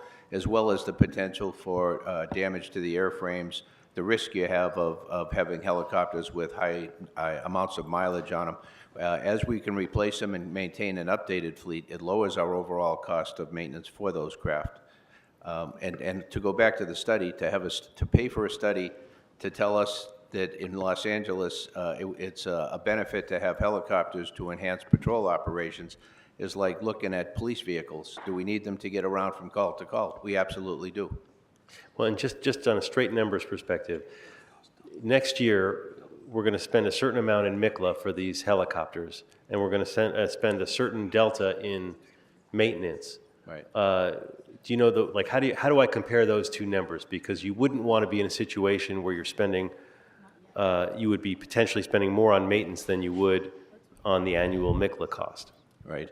The numbers I have here, older helicopters cost $820 per flight hour in maintenance versus $415 for new helicopters, so twice the amount in maintenance for the older ones versus the newer in the fleet. Right, and I guess, and maybe this is something CLA can do, or CAO, which is, to do the cost-benefit analysis, you want to see what are we paying for the new helicopter, what are we paying this next year in MICLA versus that additional delta in maintenance. If it costs twice as much in maintenance, that's a number that adds up at the end of the year. And is that bigger or smaller than the amount that we would be spending on MICLA? Do we have those numbers? Yeah, I think James can answer. You want to answer that? Yeah. Captain Lopez is here from Air Support. Yes, sir. So again, the chief said it's almost 2 to 1 dollar amount. Those 6 helicopters that are far beyond their life expectancy. Procurement of parts is becoming very difficult to the point where we're cannibalizing parts from certain helicopters in order to maintain that fleet. Soon those parts will be completely obsolete. We won't be able to purchase anything new, and if we do, we have to manufacture them from origin, meaning they don't exist. Manufacturer has to come up with them from an original place, and those parts are starting to become 2 and 3 times what they should be, as opposed to the brand new P3s. As well as the lifespan, maintenance time, it's much shorter in between with the older helicopters. The new ones have a longer maintenance in between period, which must be strictly adhered to. So the older fleet sits on the ground much longer, much more expensive and costly. I get the concept. I was trying to quantify it, and maybe it's not so quantifiable. I don't know, but I'm just, I see simplistically that there's a MICLA number that we're going to pay for the helicopter, and there's a maintenance number. And I'd like to the see number we how came up, sir, was 1.2 million this year alone in added cost if we don't purchase a new helicopter. A net new? A net new $1.2 million in maintenance. Maintenance, parts, as well as overtime. And what is the annual MICLA cost for the helicopter? Brand new purchase is right around 9 million, sir, with tax included. Per Unfortunately, year. with the tariffs that may be enacted, we've been notified that there may be a 10% charge on top of both the engine and the airframe. Right, but the MICLA is over the course of many years, so next year's MICLA cost is not going to be 9.2. Sharon, do you? Hello. Yes, if I can just add something. So the MICLA program. Could you turn her mic on? Hello. Is it on? Okay, sorry.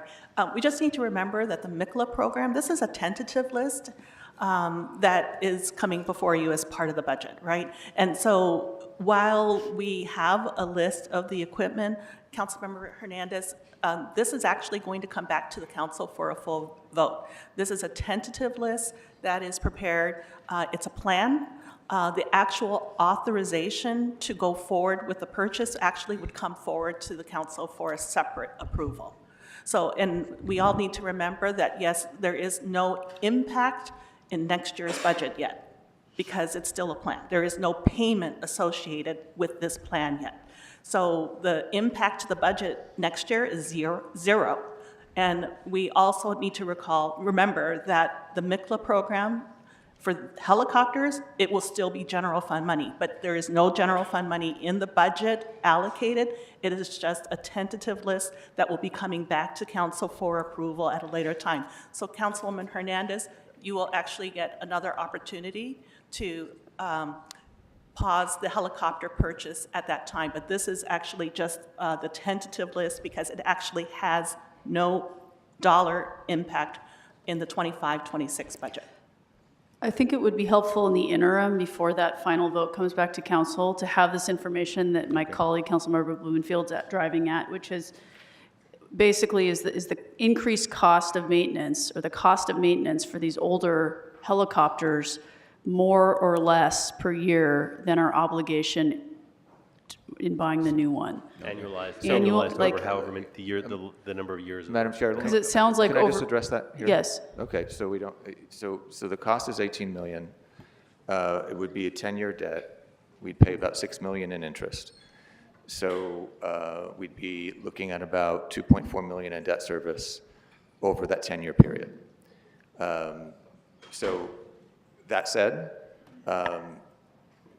our recommendation for liability purposes and others is that if it is the desire of the city and the council to fund the helicopter and fund the fleet as it is today, that we should have a regular replacement schedule. So we can do the cost benefit, but if the helicopters are out of their useful life and you want to continue the program, then they should be replaced. If, as Councilmember Hernandez proposed, you want to go in a different direction, then we shouldn't be trying to string along and helicopters that are beyond their useful life. Thank you. I'm going to go to Councilwoman Hernandez next. Thank you. And colleagues, I just want to say that this conversation is in the landscape that we as a city need to have helicopters 20 hours a day and have a fleet of 18 helicopters, 19 helicopters. I think that with the additional 2 new ones, I think we need to take a step back. I think we need to do the study, and I wouldn't be afraid of a study that's going to support what I'm saying, so I think we need to do the study. And the study should also include what would be more beneficial for this landscape. Is it a 20-hour-a-day helicopter in the air situation? Is it that the city of LA needs 19 helicopters for the LAPD? We need to know that based off information that is current. It's multi-million dollars, multi-year purpose. And I'm not saying that we fly around the old ones. The study might say, you know what, you would benefit from having helicopters instead of 20 hours a day in the air, 10 hours a day. And then maybe we wouldn't need a fleet of 19 helicopters. So I'm just saying, in moments of financial crisis, we need to be fiscally prudent, and that means relying on current data. And I don't see what is the hurt of doing a study if they're so confident that this is gonna support their efforts. I would say let's take the time, let's do the study and figure out if this is, and we do maybe need a replacement plan, and the study can possibly give us that replacement plan and what that looks like. I agree, we don't want bad helicopters flying in the air, but we need to be intentional about it with current information. All right. Councilmember Blumenfield. Maybe we can do a Measure H instruction to report with the resources needed for such a study? Sure. Okay. All right. Anybody have, Councilwoman Hernandez, you had a couple memos you wanted to pull. Were those the two? So that was helicopters. Thank you. I now have one on overtime. If you could just give me a second, please. Okay. I have for budget memo 45. I would like to give my response, please, and instruction, if possible. I would like to not note and file this memo, and instead move forward with an instruction to the CLA to have LAPD report to the Public Safety Committee, as well as the Budget and Finance Committee with their overtime reporting. This would mean that the reports they already produce will now also have to come to the Budget and Finance Committee. This reporting must include the reasons for overtime authorization, not simply the overtime activity category. At minimum, for quarterly division approvals with overtime activity categories that exceed 500 hours. I would like to move $50 million to the UB from the non-reimbursable costs in the sworn overtime account. I would like to instruct that the LAPD must provide a report to BF and Public Safety when their non-reimbursable salaries overtime account has reached below 20 million, and at which point they can request an additional 10 million from the UB once approved by both the Public Safety and Budget and Finance committees.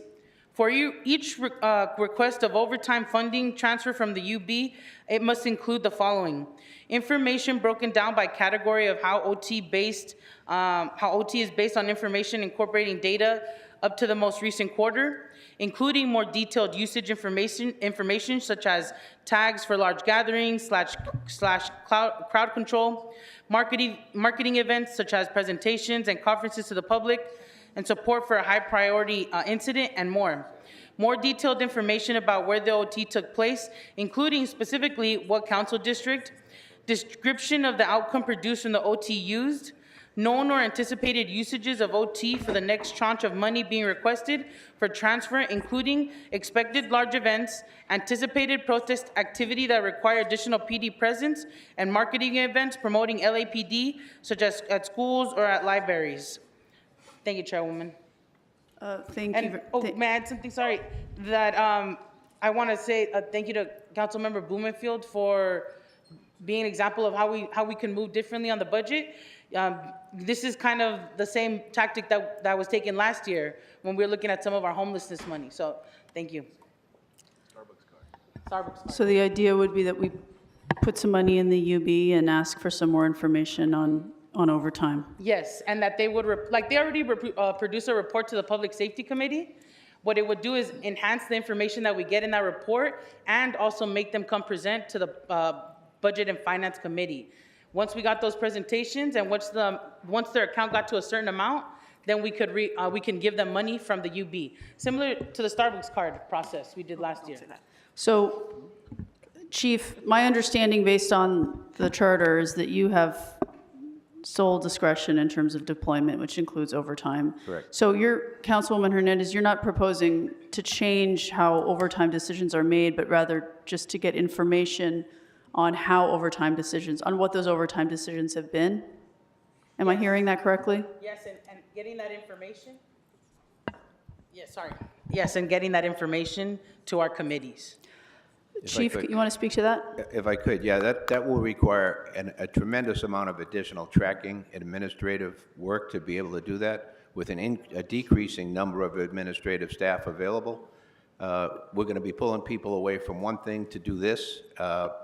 You gotta.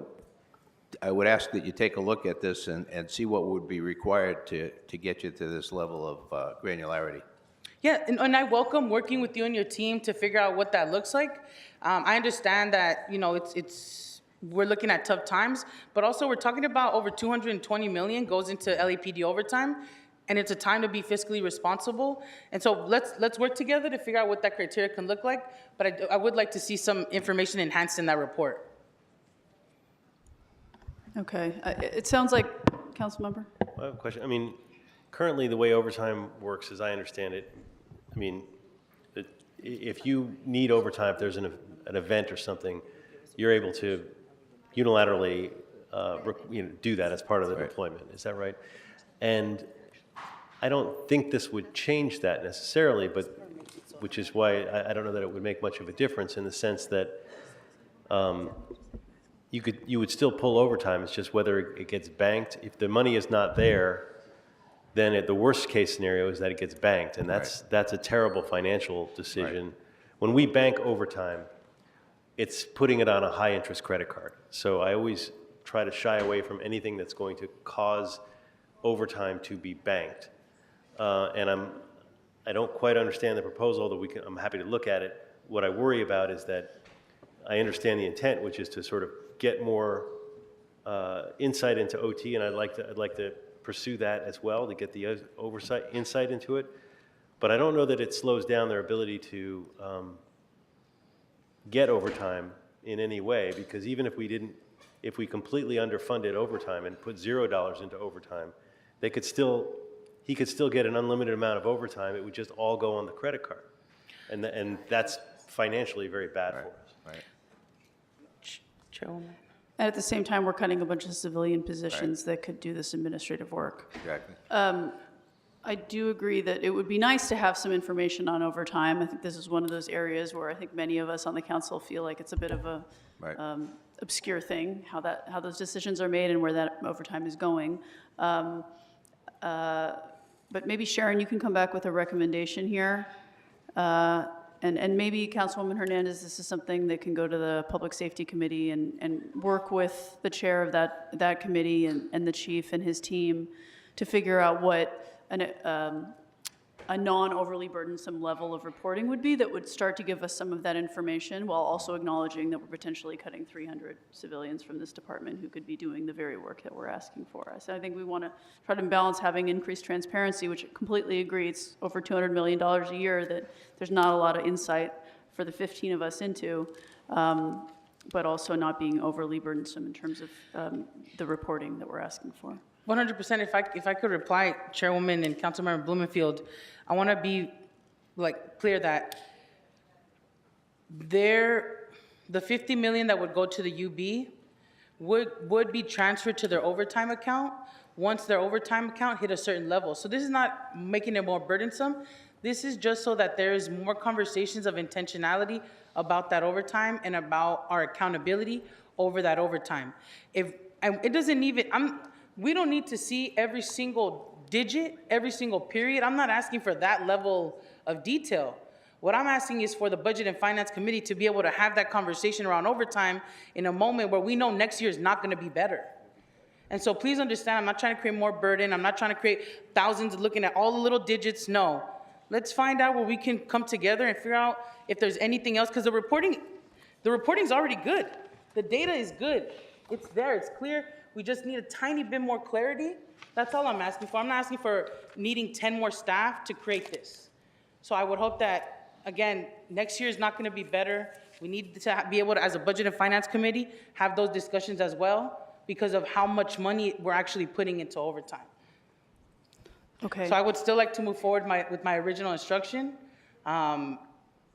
Okay, Yeah. Understood. Colleagues, I think I need to get a sense of where you all are in terms of this. Are folks generally supportive of looking at moving some of this to the UB while we try and get some better data, understanding that that will still be available for overtime? Or is this something that you don't want to tie to moving money to the UB? Councilwoman Hutt? Yeah, the same.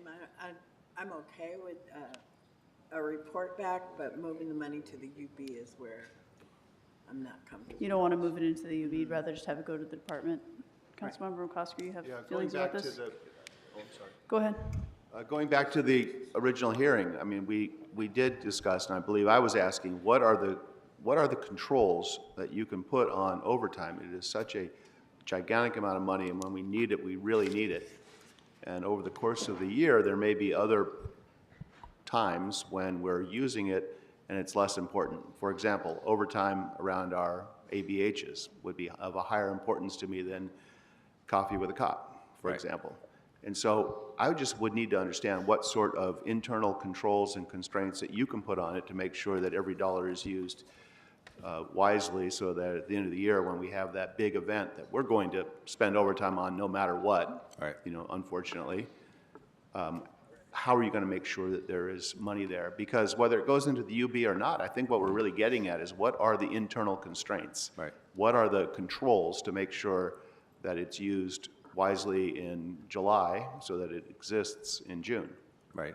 And generally, coffee with a cop or something like that, community-oriented things, or people on duty. That's their regular job.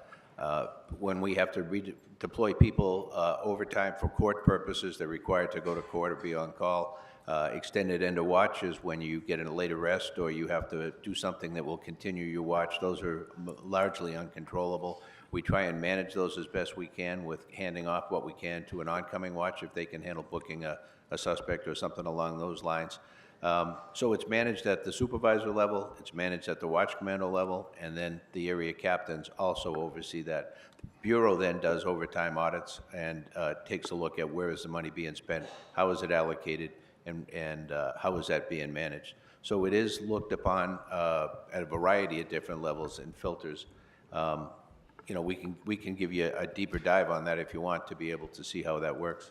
I'm not, may I follow? Yeah. I'm not prepared to say that it's, that what controls you have today are inappropriate or not enough, but I am prepared to say that in a year where we have such a deficit and we're looking at laying off 1,300 people, it is all the more important to take a hard look at it and find those hours of overtime that don't have to be spent.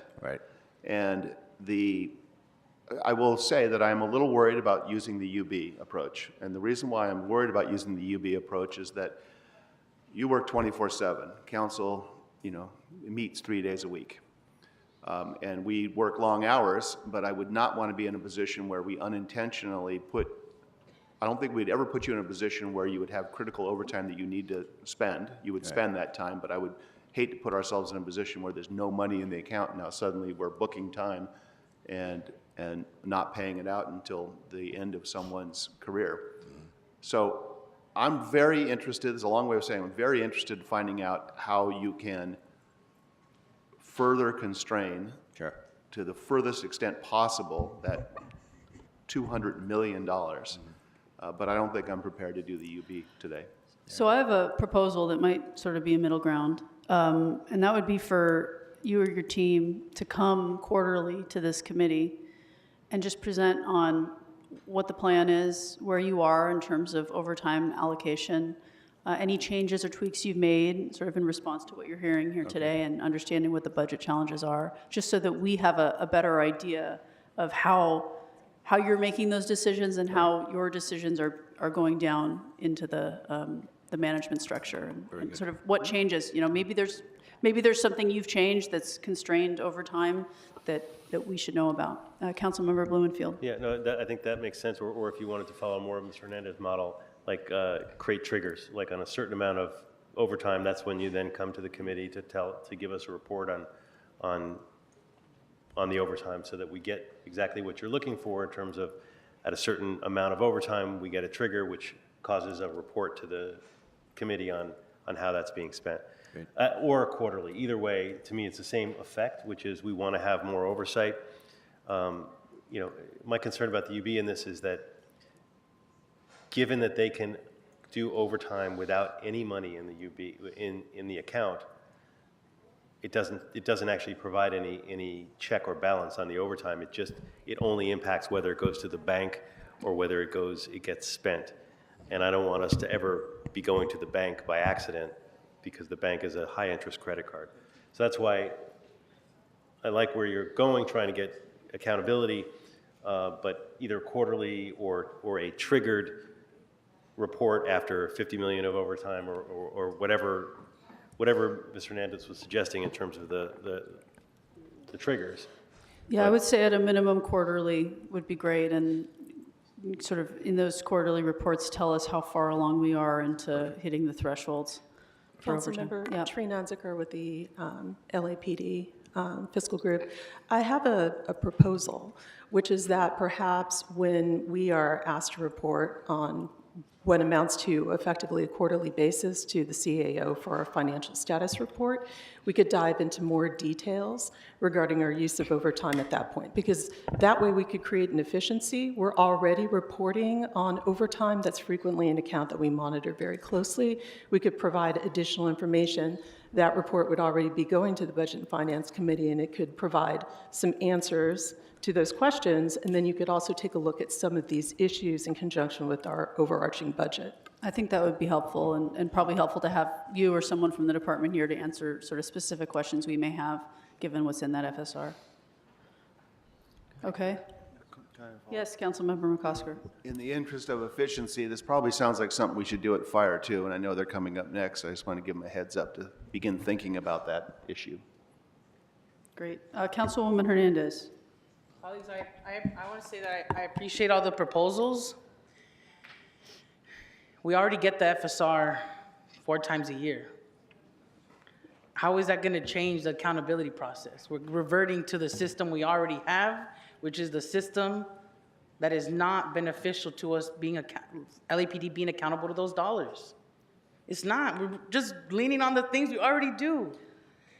So perhaps what we can do is as part of this preparation of the FSR, which you're already going to be doing, we can submit questions that we have so that when you do come, you're prepared to answer these questions about what are some of the ways you further constrained, what are the buckets of things that you're no longer authorizing for overtime, whether it's coffee with a cop or whatever, block parties, whatever.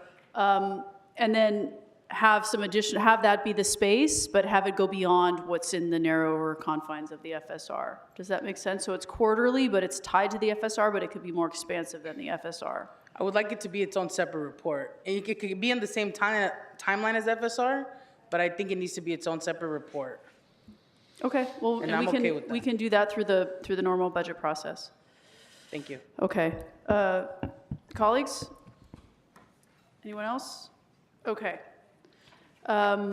Great. And, sorry? Move to another memo? Yeah, we can now move to another memo. Thank you. We're still on police, yeah? Yes. Okay. Anyone else? Other memos in police? Yep. Councilwoman Hutt. Thank you, Madam Chair. On memo number 47, impact of eliminating security service division staffing and criminalists, I'd like to make sure we include looking at restoring the 14 criminalist positions as well. Yeah. That would be part of the 137. I'm sorry. That would be part of the 137. Councilwoman Hutt. It would So be that's part already of the- something we're working on. Okay, perfect. Thank you. Thank you. Okay. Okay. Wonderful. Thank you very much. Thank you all very We really much. appreciate it. Thank you.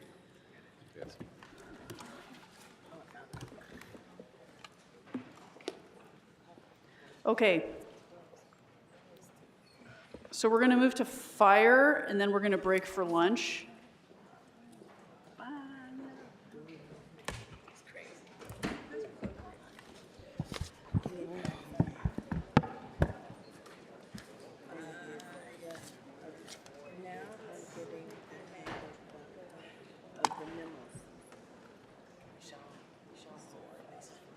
Okay, so now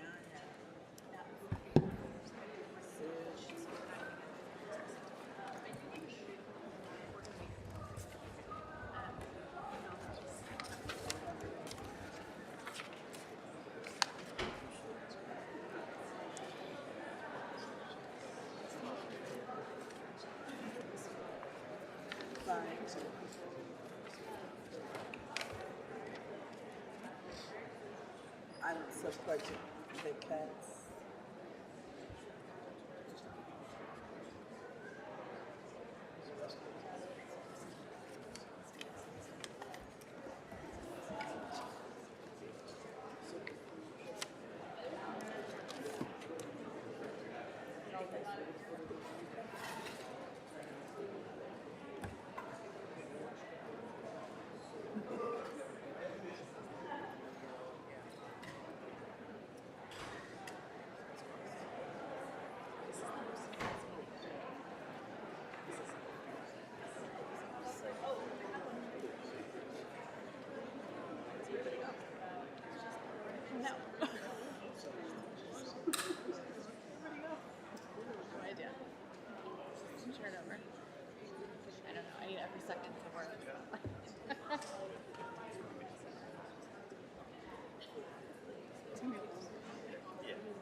Okay, but you can at least touch on it. All right. Alright, so I'll give you 135. How are you doing?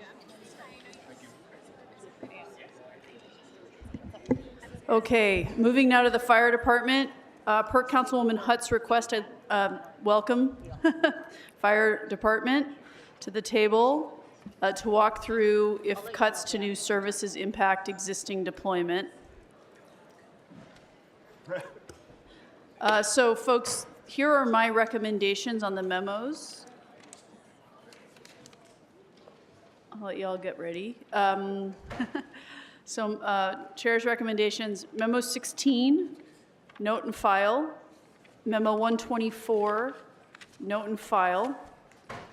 125, identify funding for the 1.5 million needed for the payroll integration software. 126, 127, and 128, note and file. 129, restore 2 requested positions for fire film permits. 130, note and file. And 131, note and file. And then ask that we discuss 132. Colleagues, what don't you like about that? What do you want to talk about, not talk about? Councilman McCosker. Not that I don't like it, I want to ask about 129, the film permit, was that an offset there? Or is that just straight restoration that's coming out of the pot that we're creating with these modifications? I can just ask. It's a restoration. It's a complete restoration? Yes. Okay. Thank you. They think they can pull some other revenues. I thought that could be cost recovery. Cost recovery, yep. So a restoration, cost Cover through recovery. through revenues. With the intention of being neutral? Okay. Yes. Thank you. Right, no, that's the important point, is that it's going to be It is cost neutral cost at the end. recovery, yeah. Yeah. Yes. Thank you. Okay. Anything else?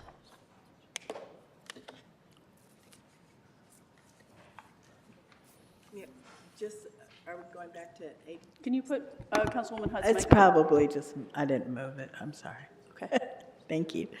On fire, on memo 82 and the CAOs, I just wanted to know, first I want to say I don't support any of the cuts to fire unless they're used to offset any proposed cuts we have on the homeless budget.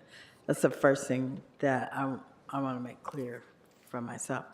But also, we have to be concerned about, what do you call it, attrition, where folks are retiring and we're not recruiting enough.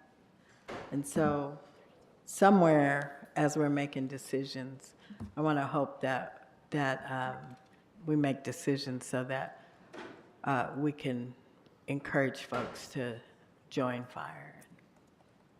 And so I don't propose cuts, and I do propose recruitment. Thank you. Thank you. I'm sorry, I'm having a hard time hearing you. Oh, I said I don't support or propose any cuts to fire unless they're used to offset. So no cuts to the mayor's proposed budget, which Right. expands it by more than 200 new positions? Unless any of it can help offset the homeless budget items.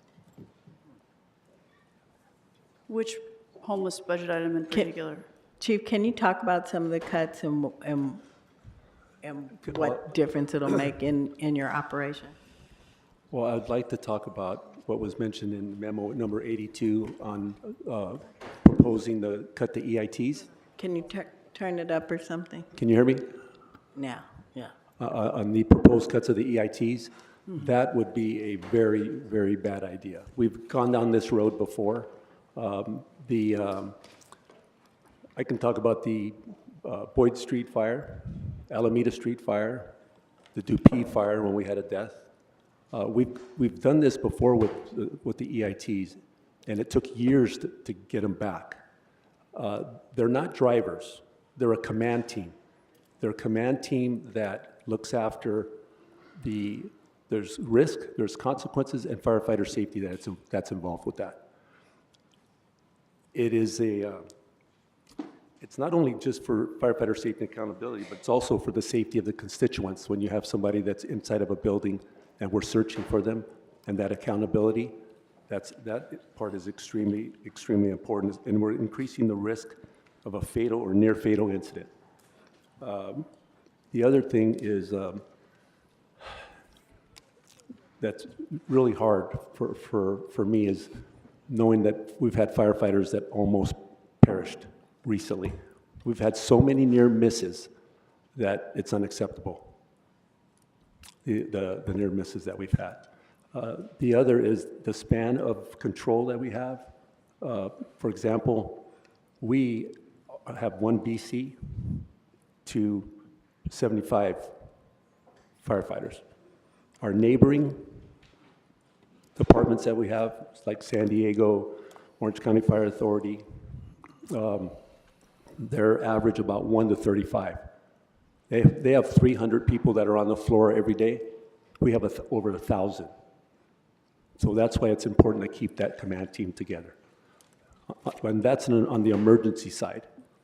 The other part of it is on our IT side and our administrative support side. If you cut on IT side over here with Sam, that's also safety of the constituents as well, of the support that we have. That's why we also need the software at 1.8 for our software to be able to talk to Workday. So, and then as far as on the administrative side, it was like at the shops, that we still have our apparatus that are out there. That again relates to our constituents that are out there. All of this package, I get that we were losing now it's 130 layoffs. And I feel for everybody, but also for public safety itself. We've been stripped for so many years. Like last year we lost, I think there were 70 positions, civilian positions that were taken. And we were drowning before. Now we're just slowly drowning. So these, I mean, I would hope that we didn't lose anything, but I know it's probably not going to happen. But you definitely need to take a conscious look at that for the safety of the citizens of Los Angeles. Thank you, Chief. Thank you, Madam Chair. Councilmember McCosker. Thanks very much. I completely agree with you on the workday and the technology improvement. We've been working on that for many, many, many months. And it's a shame that we hung on to NSS so long. But the time has come for us to have something that can work on the deployment and make sure that folks are not only deployed properly as you direct, but also paid on time. So I will fight for that. But I do want to come back to the emergency incident technician reduction. Incident commanders responding to various emergencies would not have a dedicated staff member responsible for transporting them to incident locations while those incident commanders may be otherwise engaged. I mean, I get that it is a good to have, but we are talking about not 1,300, I mean, not 130 layoffs, we're talking about 1,300 layoffs. Yes, 1,300 layoffs. And this is a $7.4 million this year get, and folks would go into other positions. No one would be laid off. They would go into other positions, I presume, since they're firefighters, and we have significant need. And it's a $10 million a year cost. Tell me more about how in these times we can afford $10 million for folks to transport, I won't say driver, transport people to incidents. There's got to be some way of us to create a savings here. First of all, I forgot to even greet Madam Chair and the members of the committee, so I apologize for that. But once again, they're a command team. They have situation status and resource status, and you have to be aware of the risk and the consequences that come with that. We lose one firefighter. We haven't lost, we've been close. This is going to come back and bite us. This is not a matter of them just being a driver. It is not a driver. You have to just take that out of your mind of transporting someone somewhere. They also work on our staffing every single day as well. Our incidents are critical. We had a McKinley fire where we had 3 May days. We have to know where all our people are at all time. That Alameda fire that we had, where we almost lost four firefighters in an explosion, we had to keep track of all those people. The fire chief, the chief on scene can't do all that. All those injects that are coming in, it's impossible. Other companies, other departments that don't have a driver, they use a command team that comes in, which takes the resource out, which is a detriment to the incident. It's a bad, bad thing. I'm telling you, it is not a good thing to do. Have we ever eliminated these in the past? My understanding is that during the Great Recession, we eliminated these positions and then Yes, we restored did them. before, and during one of our most critical fires that we had with Joe Dupuy, that was when division chiefs did not have an EIT, and he perished. They were looking for him for 20 minutes. If you go back on the tape and you listen to him gurgle over the radio when they're trying to find him, when chaos is happening, you need a team there to help you. One person trying to gather all that information, it doesn't work. And we don't want to lose another body over that. We lose another body over that, that's going to be on us. Or more important, it's going to be on me. And we've been there before. We've seen it. And we've gone there, it was like 10 years ago, I'm not sure exactly how long ago it was, but it took a long time to get it back, and every time we do that, it's a risk. And it's a risk to firefighter safety. And I don't think any of you want that on your shoulders. I know I don't. So you're talking about a team of two, essentially, the person driving the car and the chief in the passenger seat. Yes. They're a team that when they're going down the road, the battalion chief or the division chief, they're writing down resources and they're tracking all the resources they have on scene. When they get on scene, they stop. When they're ready, they'll go to the EIT will say, let's go to the back. And then he'll hand over the clipboard so that they don't lose track of any of the injects or any of the transmissions. And then they'll continue on. Here's the thing. It used to be called an aide. It used to be called a staff assistant. It used to be called some other names, a driver maybe, years and years ago. Mm-hmm. But they changed it because of the importance of the position to an emergency incident technician. They did that for a reason. So it's not a driver. And the other part of it is, I get they're not going to get laid off. I'm telling you, if we lose somebody, that's going to be on us. So when the chief is not on the way to incident, what is the emergency incident technician doing? When he's not at it, just when he's not traveling to an incident. What they do is they visit fire stations and they deliver mail. They talk about the current events.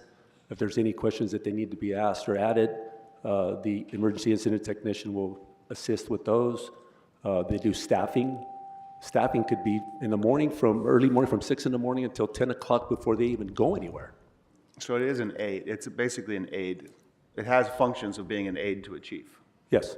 And then what percentage of a chief's day is heading to an incident where the staff assistant is going to be helping, taking notes, or driving? We have, on an average, 1,500 calls a day, up to 2,000 calls a day. And, that probably 85% of those are EMS calls, but a part of those EMS calls could be multi-casualty calls. Could be a call to the metro. And the chief is rolling on those? Yes. Yes, they go to those calls. They go to brush fires, just what happened at the Palisades. That was a huge... Yeah, I get the Palisades is huge. No, but I'm saying it's no different than we do a planned event at USC football game. Everyone is engaged the same way. So they're necessary positions. It's just been titled wrong. But when we did this years ago, that's how important it was for us to bring it back. It was brought back for a reason, for firefighter safety. Thank you. Matt, can you remind us what the average salary is for one of these technicians? Because it's a hybrid role. It's confusing to me because it sounds like they do very important work and then they deliver mail. What do they make a year? Do we know? These are all these are firefighter threes. Andy, do we have the?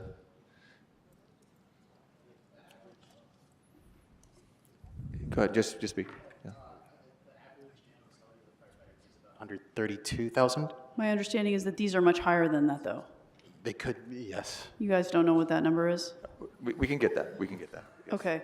Hey, Madam, I'm sorry, Madam Chair, you have to understand how he may drive the chief to the station, but the importance of it is the important information that that battalion chief is giving them. More importantly, I think you need to, I would recommend or invite you to come and ride out on a day and see what happens when they interact in the back of that apparatus. That is where the importance of this is, of tracking all of the resources that are unseen, especially when you had a fire like the Boyd Street fire, and you had all those bodies that were burnt, and we're trying to find out where they at. People were lost inside those buildings, and these are technical and extremely important positions. Thank you. I'm going to say, I think every firefighter position is unbelievably important. Firefighters are my absolute heroes, from my father down to my brothers to my 2 kids who are firefighters. I get it. Firefighters are heroes, are incredibly important. But the math kind of works out to, if there's 42 of these positions and we'd save $10 million, then our cost is $238,000 per. That's probably fully loaded, which is, I'm sure, worth every single penny, but let's put firefighters out in the field. With due respect, what's the cost of the life of a firefighter? It's more than $10 million. Absolutely invaluable. And I can say the same thing about very many of the 1,300 positions we're cutting, because we're also going to not be doing sidewalk, streets, curbs, gutters, tree trimming, changing out lights, making our community safe. I get it. I can't put not only can I not put a value on a life of any one of our workers, I can't put a value on what we should pay people to have them spend a third of their lives with us. But the reality is we have to balance a budget.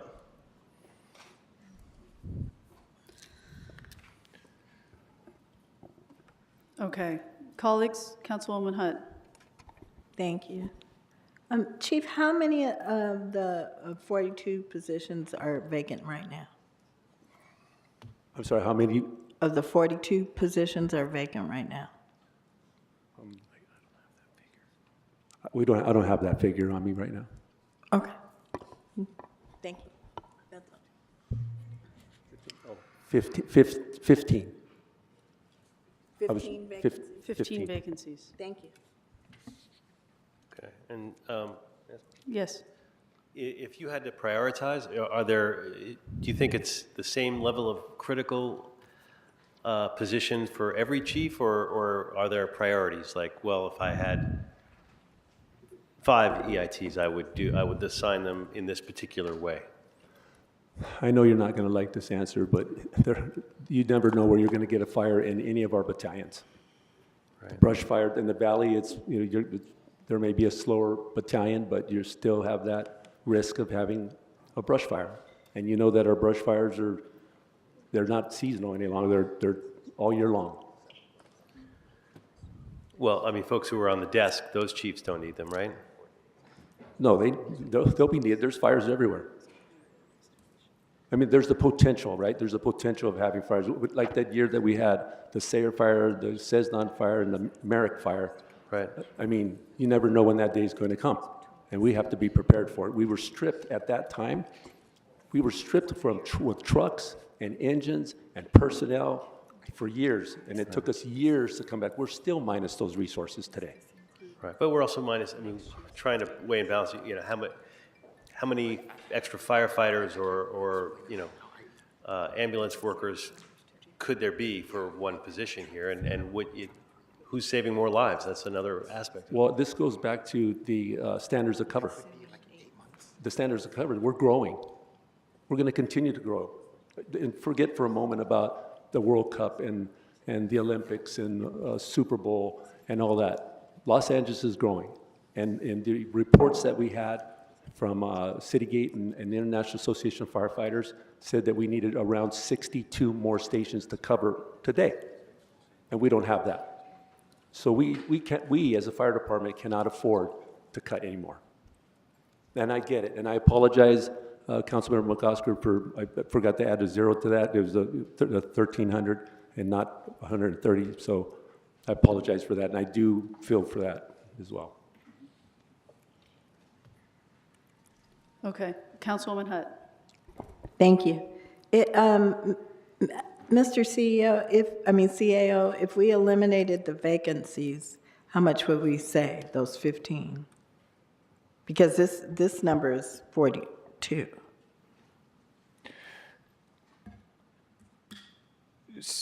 So I would need to Come back. We would need to come back to you with that, but that there's also, it's the question of whether that is a position which is staffed at all. So we would need to come back to you on that as to whether there could be a percentage of the positions that could be reduced. I'm not sure that makes sense operationally, but. Thank you. Is that it, Councilman? Okay, I have a question. Chief, you mentioned a $1.8 million software. What was that? I believe it was around 1.5. and, 1.5. We've already asked that be restored. That, and then the positions that went through it came to, I think it was 1.7 and some change. You want to elaborate more? Okay. Do you need information on that, or are we good?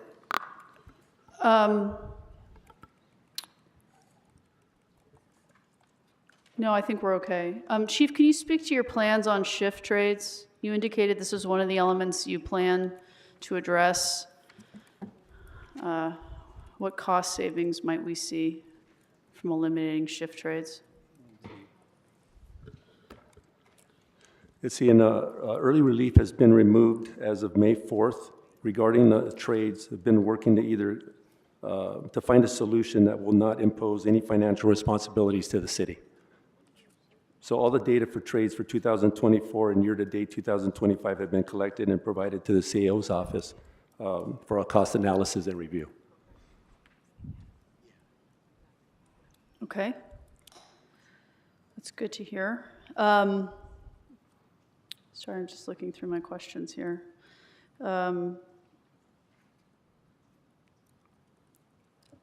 So, colleagues, my recommendation still stands on reducing the new fire items and the emergency incident technician reductions, because it's not removing anyone from our constant staffing, and query on whether or not there are people who can do that work who we don't pay $240,000 a year to. No? Questions, comments, thoughts? I suppose, yeah, I do have a thought. I suppose it could also be related to item 132 and whether or not we have the right ratio of chief to firefighter in this department. I mean, one way to reduce the drivers is to reduce the number of chiefs. Yes, and I believe, I don't know, that just sort of disappeared from my notes. I had in here my notes on 132. Staff, where did all that go? Someone just deleted it from my script. So should we get into memo 132 now? This is sort of the memo that's both fire and police, correct? Yeah, why don't we get into that now? So do the averages in memo 132 for all the chiefs and assistant chiefs and deputy chiefs, do those average annual salaries include overtime? And just what's the average overtime earned? The average salaries listed here do not include overtime. I'm sorry, we can't hear you. Oh, the average salaries listed in the memo. Yeah, can you read it out? I don't have 400 memos in front of me right now. Oh, I'm sorry. Thank you. For the fire chief, the average annual salary is $466,896. The fire deputy chief, on average, makes $330,794. Fire assistant chief is $268,359, and the fire battalion chiefs makes $212,423,000. That is just the salary alone. It does not include overtime. Do we have a sense of what the average overtime earned is? I do not have that information right now, but I can work with the fire department to get it to you. Okay. Mr. McCosker, did you have a question about budget memo 132? I do. So in the first lines from chief, deputy chief, and assistant chief, that's 40. That's a number. No, that's only 30. Who gets who has the aid? The battalion chief and the assistant chief. So the battalion chiefs and assistant chiefs, battalion chiefs, the count is 73. So some don't get aids? They all have aids. Oh, it's because of constant staffing. Special duty? Yeah, just platoon duty. I'm sorry? Just the platoon duty, the ones that are out in the field. Okay, so Those are the ones. of the bat chiefs, just the platoon duty. Okay, so that's how we get to the number of 43.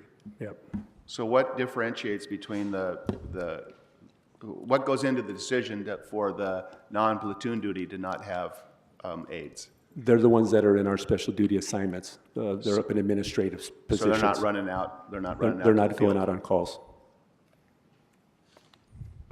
Okay. And also, the deputy chiefs are salary. There's no overtime there.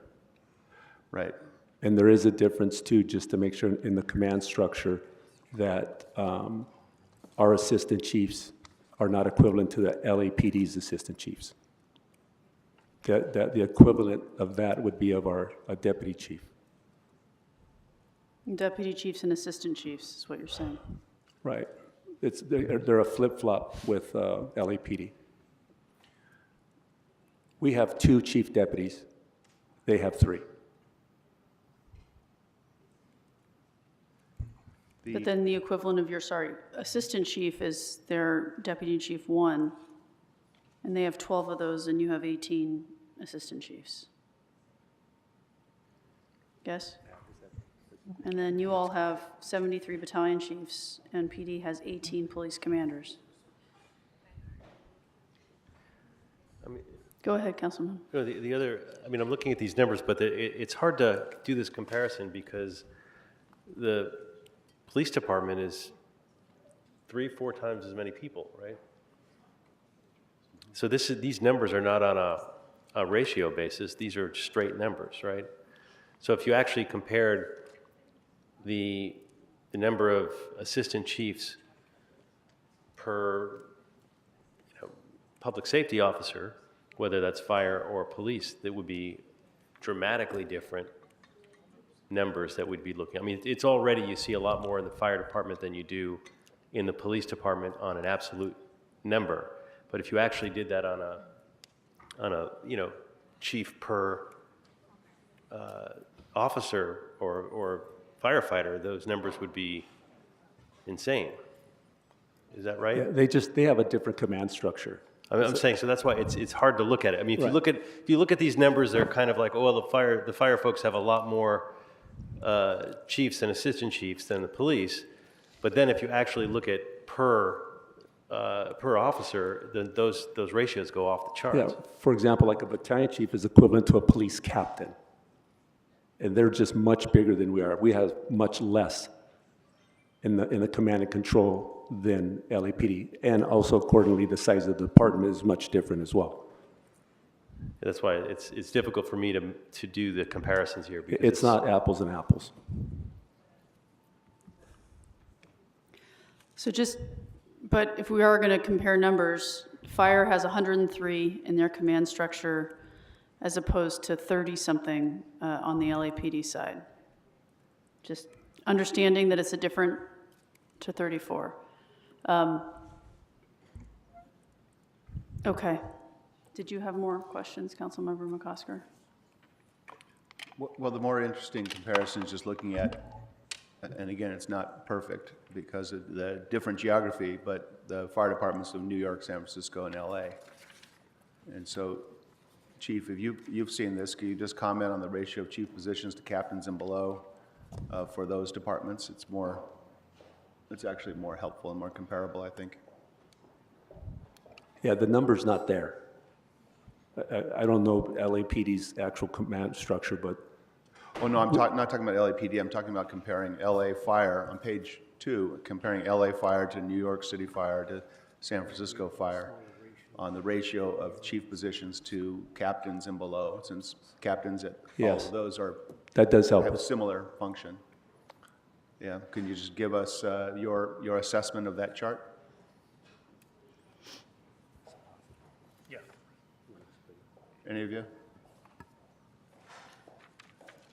Emilio Rodriguez, Administrative Services Bureau. The chart really shows that LFD has a significantly larger span of control than New York and San Francisco, but again, not speaking to characteristics of their geography and the populations they serve, but just numbers as dictated here would show that LAFD has much more of a burden on chief officers than those two other major metropolitan areas. And again, CAO did this analysis, so perhaps they can speak on other points that came out in that research. Yeah, thanks.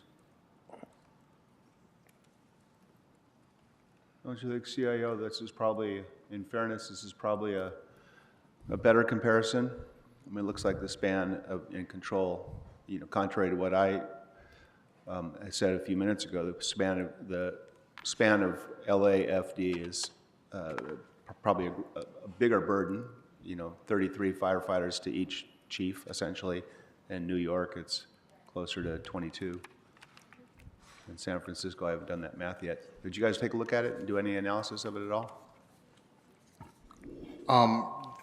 To arrive at the numbers for New York City Fire Department and San Francisco Fire Department, I just looked at the publicly available budget data for those two fire departments and what logically made sense according to their employees.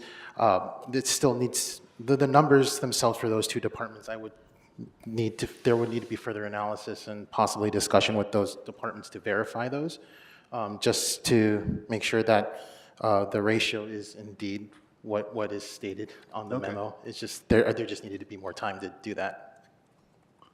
Okay, thank you. Okay. So Sharon, I think direction would be to look for possible opportunities to create some efficiencies.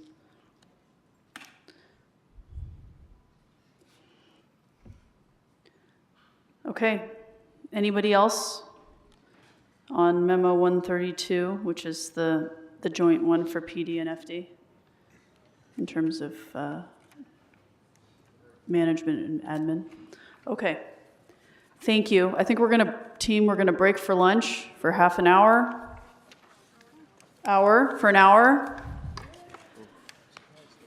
We will come back at 2.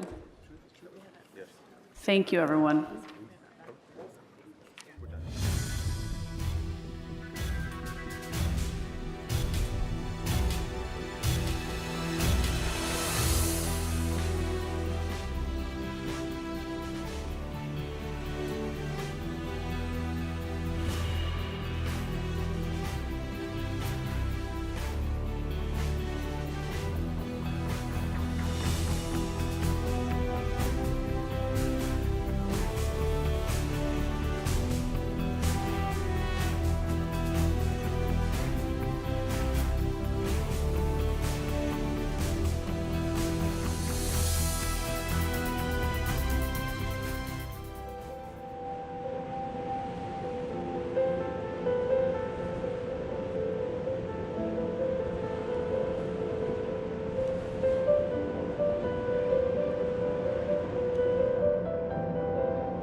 The number one cause of preventable death after injury is bleeding. Someone who is severely bleeding can bleed to death in as little as 5 minutes.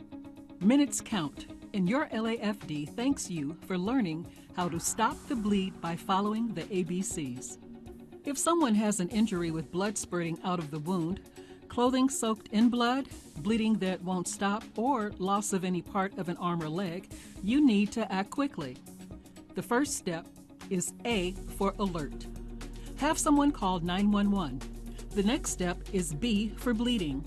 Locate the bleeding injury and remove any clothing covering the area so you can see the injury. The final step is C, compress. If the injury is to the leg or arm, prepare to use the tourniquet. Unwrap the tourniquet and apply it 2 to 3 inches above the wound. Do not place the tourniquet onto a joint. Go above the joint if necessary. Pull the free end of the tourniquet and wrap it until it is tight. Wind the windlass until the bleeding stops. Secure the windlass in place. Note the time the tourniquet was applied and write it down, if you can, or tell first responders when they arrive.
Regularly scheduled meeting of the Los Angeles City Council. Here's what's happening in LA this week.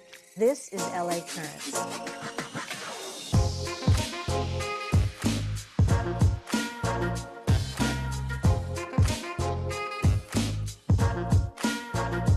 This is about all of us. It's about choosing to believe in our city again and proving it with action. And no matter what our city faces, LA never, ever gives up.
LA City's Department of Recreation and Parks invites you to a nature hike with their urban ecologist through Ken Malloy Harbor Regional Park. Urban ecologist Ryan Kinzel will be guiding participants through the unique habitat of this Harbor City Park. The park's Machado Lake is part of SoCal's natural water habitat and home to over 300 species of migratory birds. Enjoy the sights and sounds of native animals and plants at Ken Malloy Harbor Regional Park. Wear comfortable shoes and bring water for this nature hike with Urban Ecologist on Saturday, May 10th at 8 a.m. Learn more under the Events tab at laparks.org. Saturday, May 10th is Board Game Day at the Downtown Central Library. Bring your favorite board game and connect with community members at this monthly meetup, which welcomes new and experienced players. Don't worry if you don't have a game. Join a gaming group as it forms, or borrow a game from the library's welcome table in the rotunda. Whether you bluff, strategize, or simply want to roll the dice, join LA's Public Library at the Central Library for Board Game Day on Saturday, May 10th at 12 p.m. Learn more at lapl.org/events. Mother's Day is coming, and Green Meadows Recreation Center presents its Mother's Day brunch on Saturday, May 10th. LA City's Department of Recreation and Parks and Council member Curran Price are making sure that moms get the honors they deserve at this annual community luncheon. The event will have music, food, entertainment, and an opportunity to celebrate and thank moms and mother figures. The Green Meadows Mother's Day brunch takes place on Saturday, May 10th, beginning at 10 a.m. For more information, see the calendar at cd9.lacity.gov. And that's a look at some things to do.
Every day, over 100 Americans die from secondhand smoke.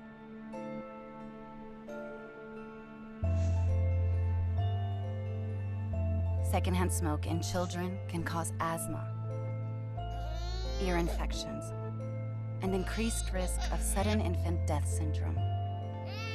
Go to smokefreehomesla.com. Learn how you can protect your home from secondhand smoke.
The City of Los Angeles Emergency Management Department has opened applications for its 2025 Camp Ready LA program.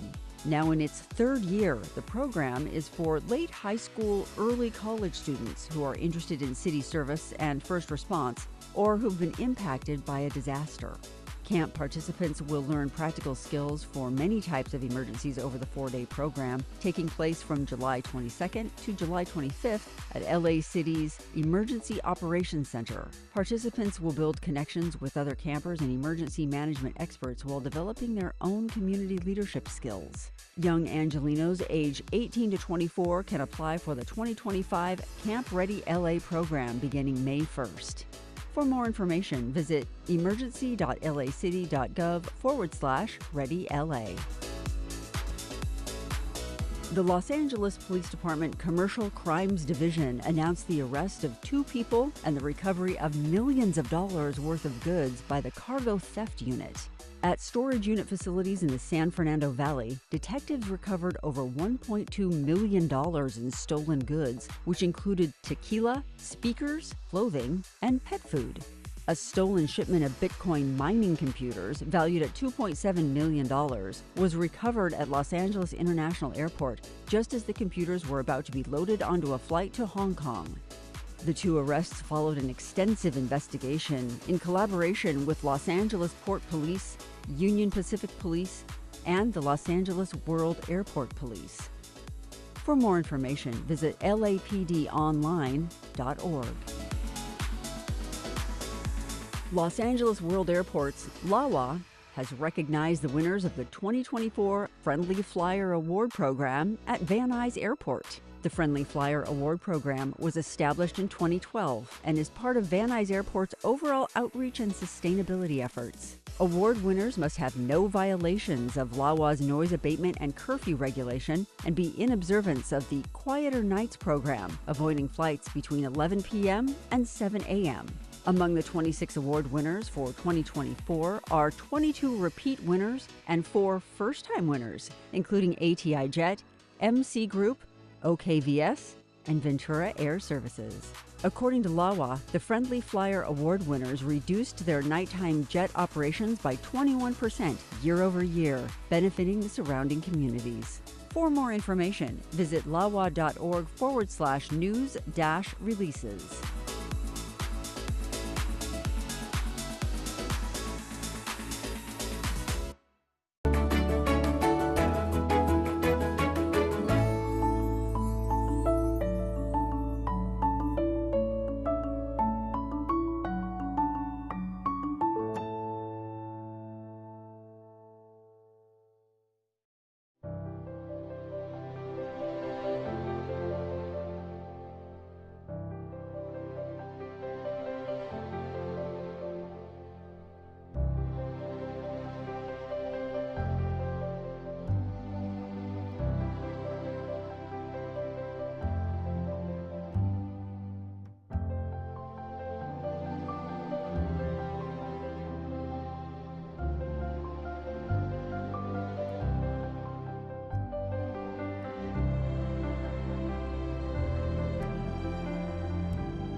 The number one cause of preventable death after injury is bleeding. Someone who is severely bleeding can bleed to death in as little as 5 minutes. Minutes count, and your LAFD thanks you for learning how to stop the bleed by following the ABCs. If someone has an injury with blood spurting out of the wound, clothing soaked in blood, bleeding that won't stop, or loss of any part of an arm or leg, you need to act quickly. The first step is A for alert. Have someone call 911. The next step is B for bleeding. Locate the bleeding injury and remove any clothing covering the area so you can see the injury. The final step is C, compress. If the injury is to the leg or arm, prepare to use the tourniquet. Unwrap the tourniquet and apply it 2 to 3 inches above the wound. Do not place the tourniquet onto a joint. Go above the joint if necessary. Pull the free end of the tourniquet and wrap it until it is tight. Wind the windlass until the bleeding stops. Secure the windlass in place. Note the time the tourniquet was applied and write it down, if you can, or tell first responders when they arrive.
scheduled meeting of the Los Angeles City Council. Here's what's happening in LA this week.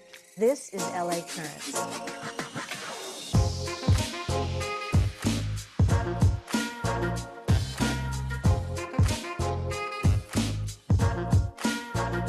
This is about all of us. It's about choosing to believe in our city again and proving it with action.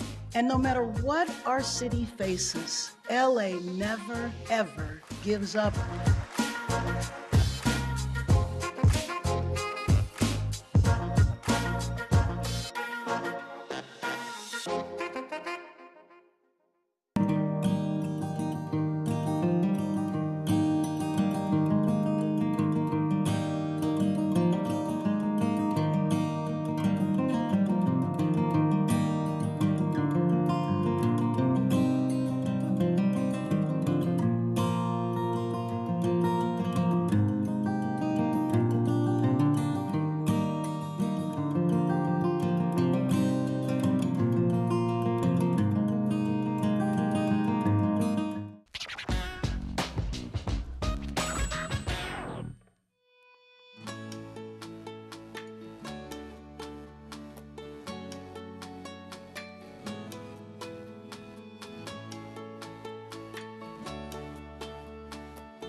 LA City's Department of Recreation and Parks invites you to a nature hike with their urban ecologist through Ken Malloy Harbor Regional Park.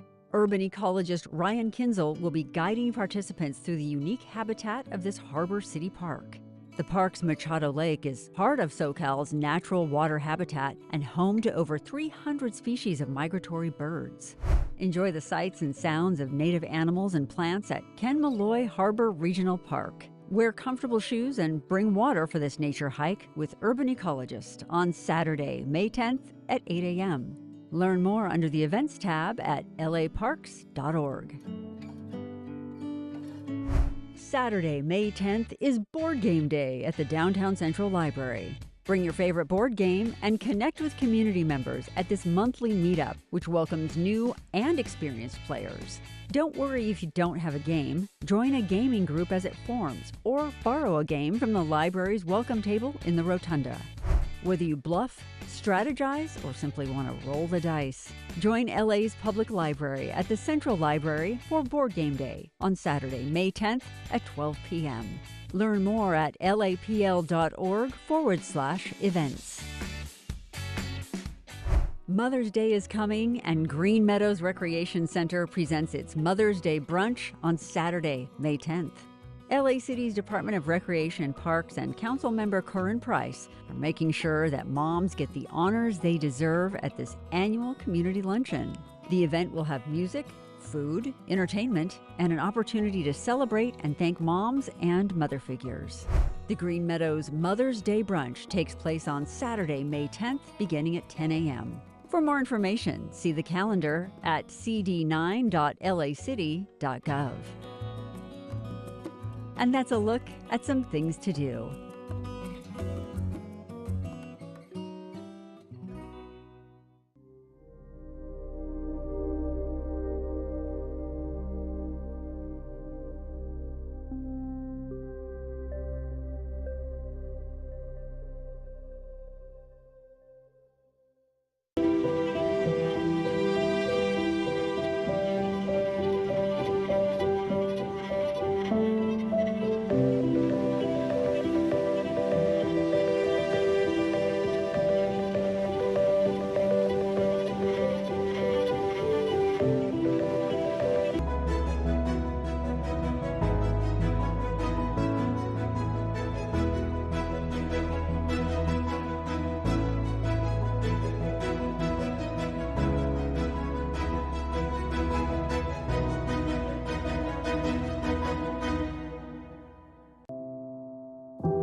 Every day, over 100 Americans die from secondhand smoke.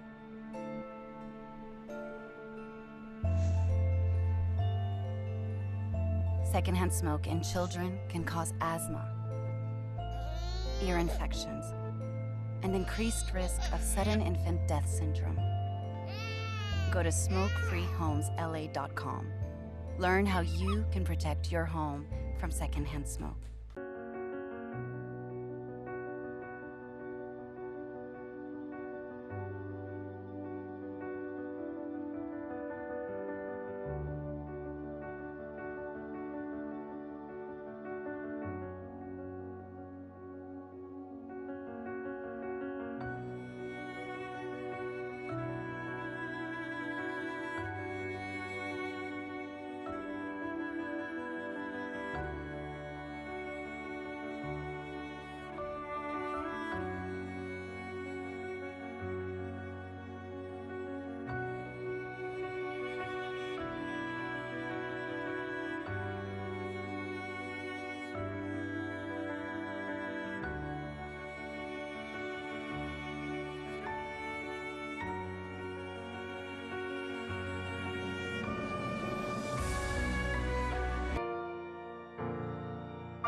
The City of Los Angeles Emergency Management Department has opened applications for its 2025 Camp Ready LA program. Now in its third year, the program is for late high school, early college students who are interested in city service and first response or who've been impacted by a disaster. Camp participants will learn practical skills for many types of emergencies over the 4-day program, taking place from July 22nd to July 25th at LA City's Emergency Operations Center. Participants will build connections with other campers and emergency management experts while developing their own community leadership skills. Young Angelinos age 18 to 24 can apply for the 2025 Camp Ready LA program beginning May 1st. For more information, visit emergency.lacity.gov/ReadyLA. The Los Angeles Police Department Commercial Crimes Division announced the arrest of 2 people and the recovery of millions of dollars worth of goods by the Cargo Theft Unit. At storage unit facilities in the San Fernando Valley, detectives recovered over $1.2 million in stolen goods, which included tequila, speakers, clothing, and pet food. A stolen shipment of Bitcoin mining computers, valued at $2.7 million, was recovered at Los Angeles International Airport just as the computers were about to be loaded onto a flight to Hong Kong. The 2 arrests followed an extensive investigation in collaboration with Los Angeles Port Police, Union Pacific Police, and the Los Angeles World Airport Police. For more information, visit lapdonline.org.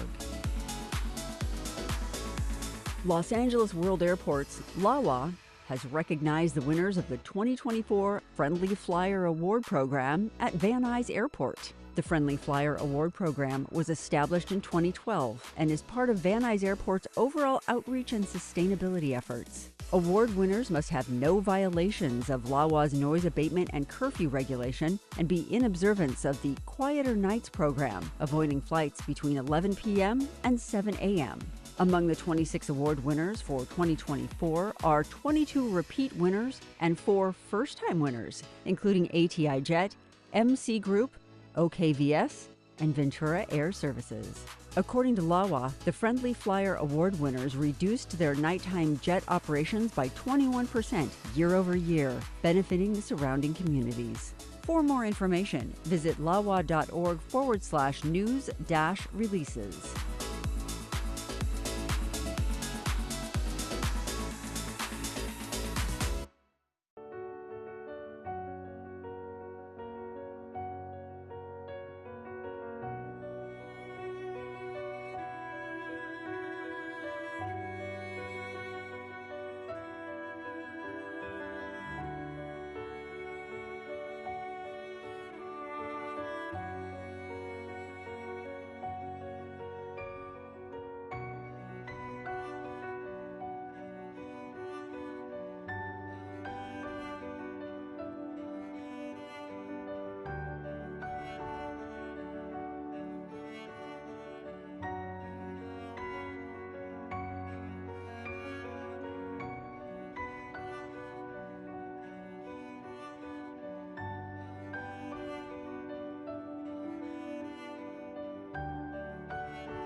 #1 cause of preventable death after injury is bleeding. Someone who is severely bleeding can bleed to death in as little as 5 minutes. Minutes count, and your LAFD thanks you for learning how to stop the bleed by following the ABCs. If someone has an injury with blood spurting out of the wound, clothing soaked in blood, bleeding that won't stop, or loss of any part of an arm or leg, you need to act quickly. The first step is A for alert. Have someone call 911. The next step is B for bleeding. Locate the bleeding injury and remove any clothing covering the area so you can see the injury. The final step is C, compress. If the injury is to the leg or arm, prepare to use the tourniquet. Unwrap the tourniquet and apply it 2 to 3 inches above the wound. Do not place the tourniquet onto a joint. Go above the joint if necessary. Pull the free end of the tourniquet and wrap it until it is tight. Wind the windlass until the bleeding stops. Secure the windlass in place. Note the time the tourniquet was applied and write it down, if you can, or tell first responders when they arrive.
Regularly scheduled meeting of the Los Angeles City Council. Here's what's happening in LA this week. This is LA Currents.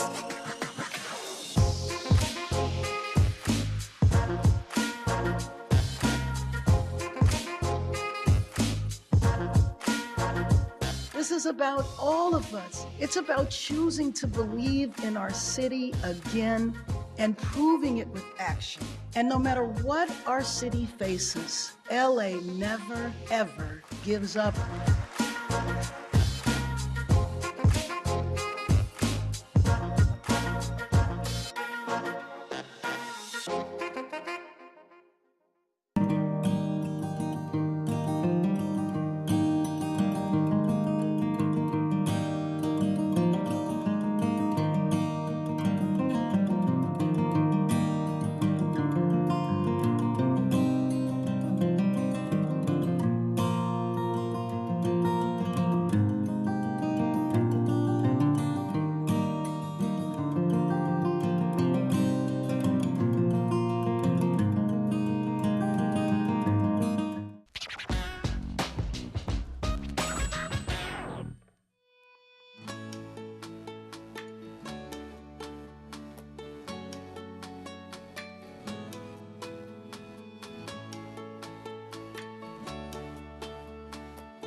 LA City's Department of Recreation and Parks invites you to a nature hike with their urban ecologist through Ken Malloy Harbor Regional Park.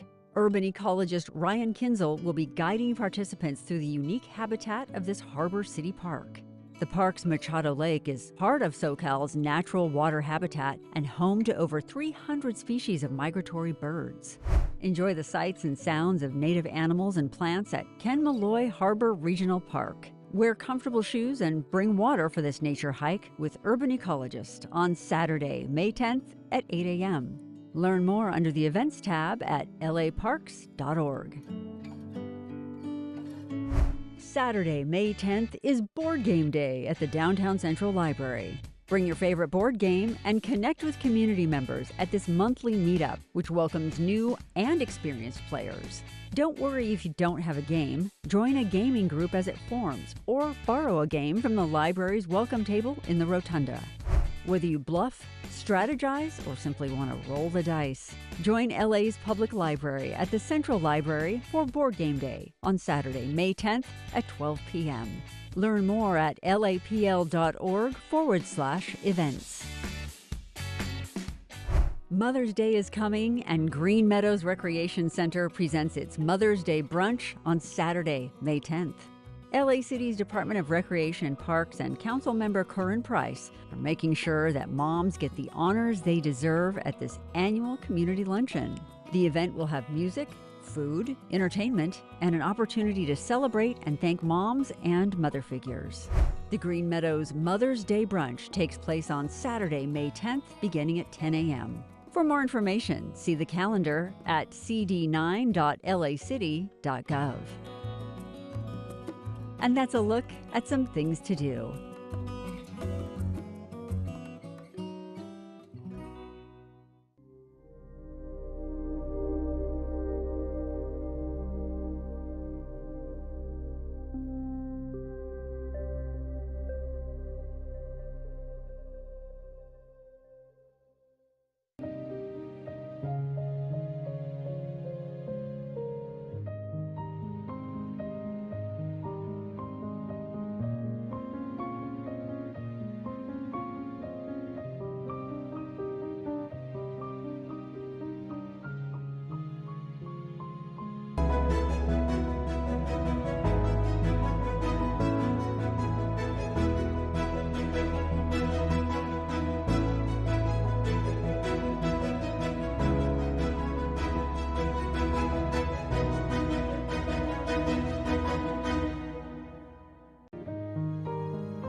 Every day, over 100 Americans die from secondhand smoke.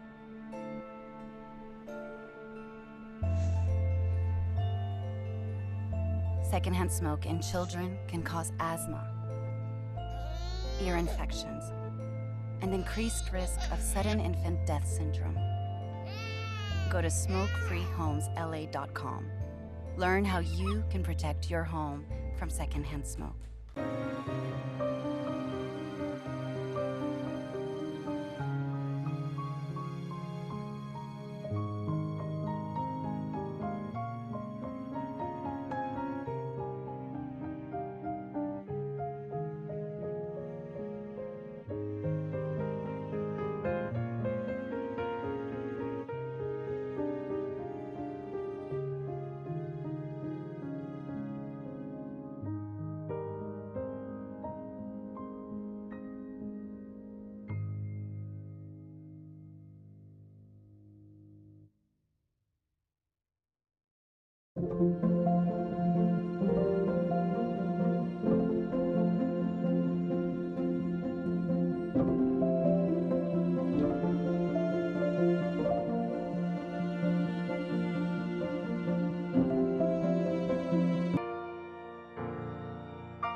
The City of Los Angeles Emergency Management Department has opened applications for its 2025 Camp Ready LA program. Now in its third year, the program is for late high school, early college students who are interested in city service and first response or who've been impacted by a disaster.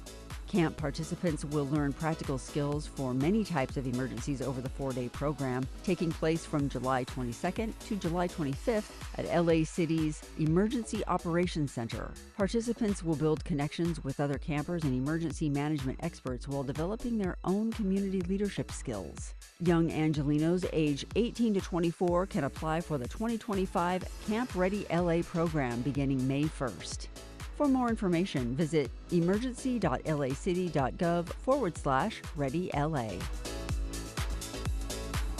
The Los Angeles Police Department Commercial Crimes Division announced the arrest of 2 people and the recovery of millions of dollars worth of goods by the Cargo Theft Unit. At storage unit facilities in the San Fernando Valley, detectives recovered over $1.2 million in stolen goods, which included tequila, speakers, clothing, and pet food. A stolen shipment of Bitcoin mining computers, valued at $2.7 million, was recovered at Los Angeles International Airport just as the computers were about to be loaded onto a flight to Hong Kong. The 2 arrests followed an extensive investigation in collaboration with Los Angeles Port Police, Union Pacific Police, and the Los Angeles World Airport Police. For more information, visit lapdonline.org. Los Angeles World Airports, LAWA, has recognized the winners of the 2024 Friendly Flyer Award Program at Van Nuys Airport. The Friendly Flyer Award Program was established in 2012 and is part of Van Nuys Airport's overall outreach and sustainability efforts. Award winners must have no violations of LAWA's noise abatement and curfew regulation and be in observance of the Quieter Nights program, avoiding flights between 11 p.m. and 7 a.m. Among the 26 award winners for 2024 are 22 repeat winners and 4 first-time winners, including ATI Jet, MC Group, OKVS, and Ventura Air Services. According to LAWA, the Friendly Flyer Award winners reduced their nighttime jet operations by 21% year over year, benefiting the surrounding communities. For more information, visit lawa.org/news-releases.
The number one cause of preventable death after injury is bleeding. Someone who is severely bleeding can bleed to death in as little as 5 minutes.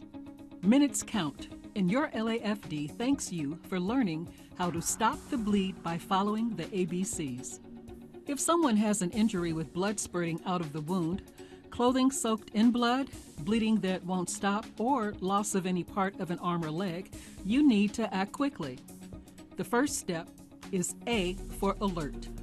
Have someone call 911. The next step is B for bleeding. Locate the bleeding injury and remove any clothing covering the area so you can see the injury. The final step is C, compress. If the injury is to the leg or arm, prepare to use the tourniquet. Unwrap the tourniquet and apply it 2 to 3 inches above the wound. Do not place the tourniquet onto a joint. Go above the joint if necessary. Pull the free end of the tourniquet and wrap it until it is tight.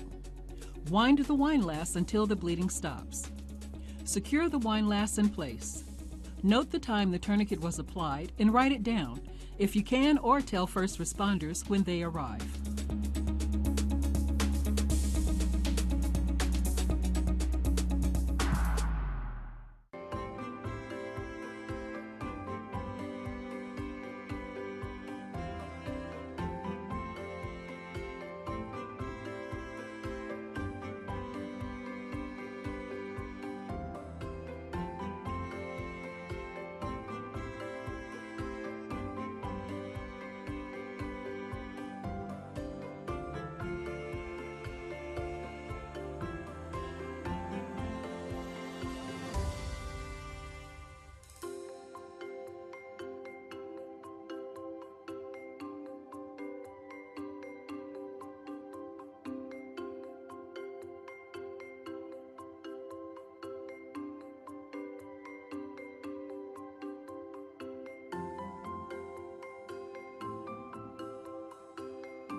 Scheduled meeting of the Los Angeles City Council. Here's what's happening in LA this week.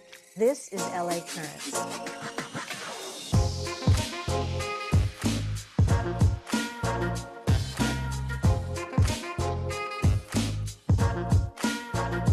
This is about all of us. It's about choosing to believe in our city again and proving it with action. And no matter what our city faces, LA never, ever gives up.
LA City's Department of Recreation and Parks invites you to a nature hike with their urban ecologist through Ken Malloy Harbor Regional Park. Urban ecologist Ryan Kinzel will be guiding participants through the unique habitat of this harbor city park. The park's Machado Lake is part of SoCal's natural water habitat and home to over 300 species of migratory birds. Enjoy the sights and sounds of native animals and plants at Ken Malloy Harbor Regional Park. Wear comfortable shoes and bring water for this nature hike with Urban Ecologist on Saturday, May 10th at 8 a.m. Learn more under the Events tab at laparks.org. Saturday, May 10th is Board Game Day at the Downtown Central Library. Bring your favorite board game and connect with community members at this monthly meetup, which welcomes new and experienced players. Don't worry if you don't have a game. Join a gaming group as it forms, or borrow a game from the library's welcome table in the rotunda. Whether you bluff, strategize, or simply want to roll the dice, join LA's public library at the Central Library for Board Game Day on Saturday, May 10th at 12 p.m. Learn more at lapl.org/events. Mother's Day is coming, and Green Meadows Recreation Center presents its Mother's Day Brunch on Saturday, May 10th. LA City's Department of Recreation and Parks and Council member Curran Price are making sure that moms get the honors they deserve at this annual community luncheon. The event will have music, food, entertainment, and an opportunity to celebrate and thank moms and mother figures. The Green Meadows Mother's Day Brunch takes place on Saturday, May 10th, beginning at 10 a.m. For more information, see the calendar at cd9.lacity.gov. And that's a look at some things to do.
Every day, over 100 Americans die from secondhand smoke.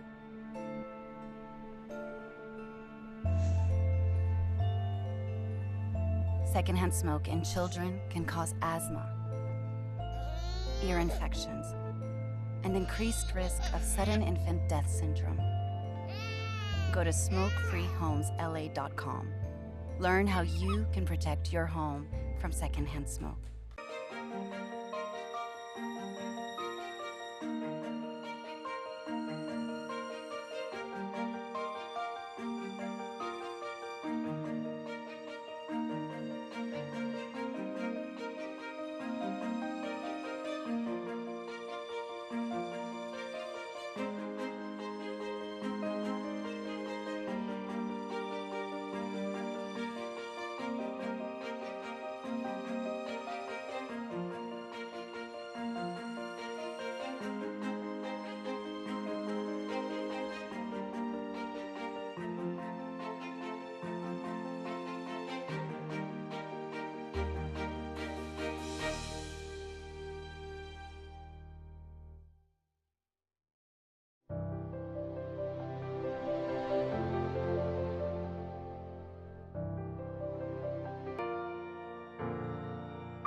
The City of Los Angeles Emergency Management Department has opened applications for its 2025 Camp Ready LA program.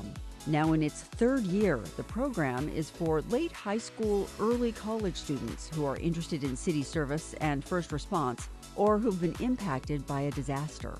Camp participants will learn practical skills for many types of emergencies over the 4-day program, taking place from July 22nd to July 25th at LA City's Emergency Operations Center. Participants will build connections with other campers and emergency management experts while developing their own community leadership skills. Young Angelinos age 18 to 24 can apply for the 2025 Camp Ready LA program beginning May 1st. For more information, visit emergency.lacity.gov/ReadyLA. The Los Angeles Police Department Commercial Crimes Division announced the arrest of 2 people and the recovery of millions of dollars worth of goods by the Cargo Theft Unit. At storage unit facilities in the San Fernando Valley, detectives recovered over $1.2 million in stolen goods, which included tequila, speakers, clothing, and pet food. A stolen shipment of Bitcoin mining computers, valued at $2.7 million, was recovered at Los Angeles International Airport just as the computers were about to be loaded onto a flight to Hong Kong. The 2 arrests followed an extensive investigation in collaboration with Los Angeles Port Police, Union Pacific Police, and the Los Angeles World Airport Police. For more information, visit lapdonline.org. Los Angeles World Airports, LAWA, has recognized the winners of the 2024 Friendly Flyer Award Program at Van Nuys Airport. The Friendly Flyer Award Program was established in 2012 and is part of Van Nuys Airport's overall outreach and sustainability efforts. Award winners must have no violations of LAWA's noise abatement and curfew regulation and be in observance of the Quieter Nights program, avoiding flights between 11 p.m. and 7 a.m. Among the 26 award winners for 2024 are 22 repeat winners and 4 first-time winners, including ATI Jet, MC Group, OKVS, and Ventura Air Services. According to LAWA, the Friendly Flyer Award winners reduced their nighttime jet operations by 21% year over year, benefiting the surrounding communities. For more information, visit lawa.org/news-releases.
Clerk, do we need to call the roll?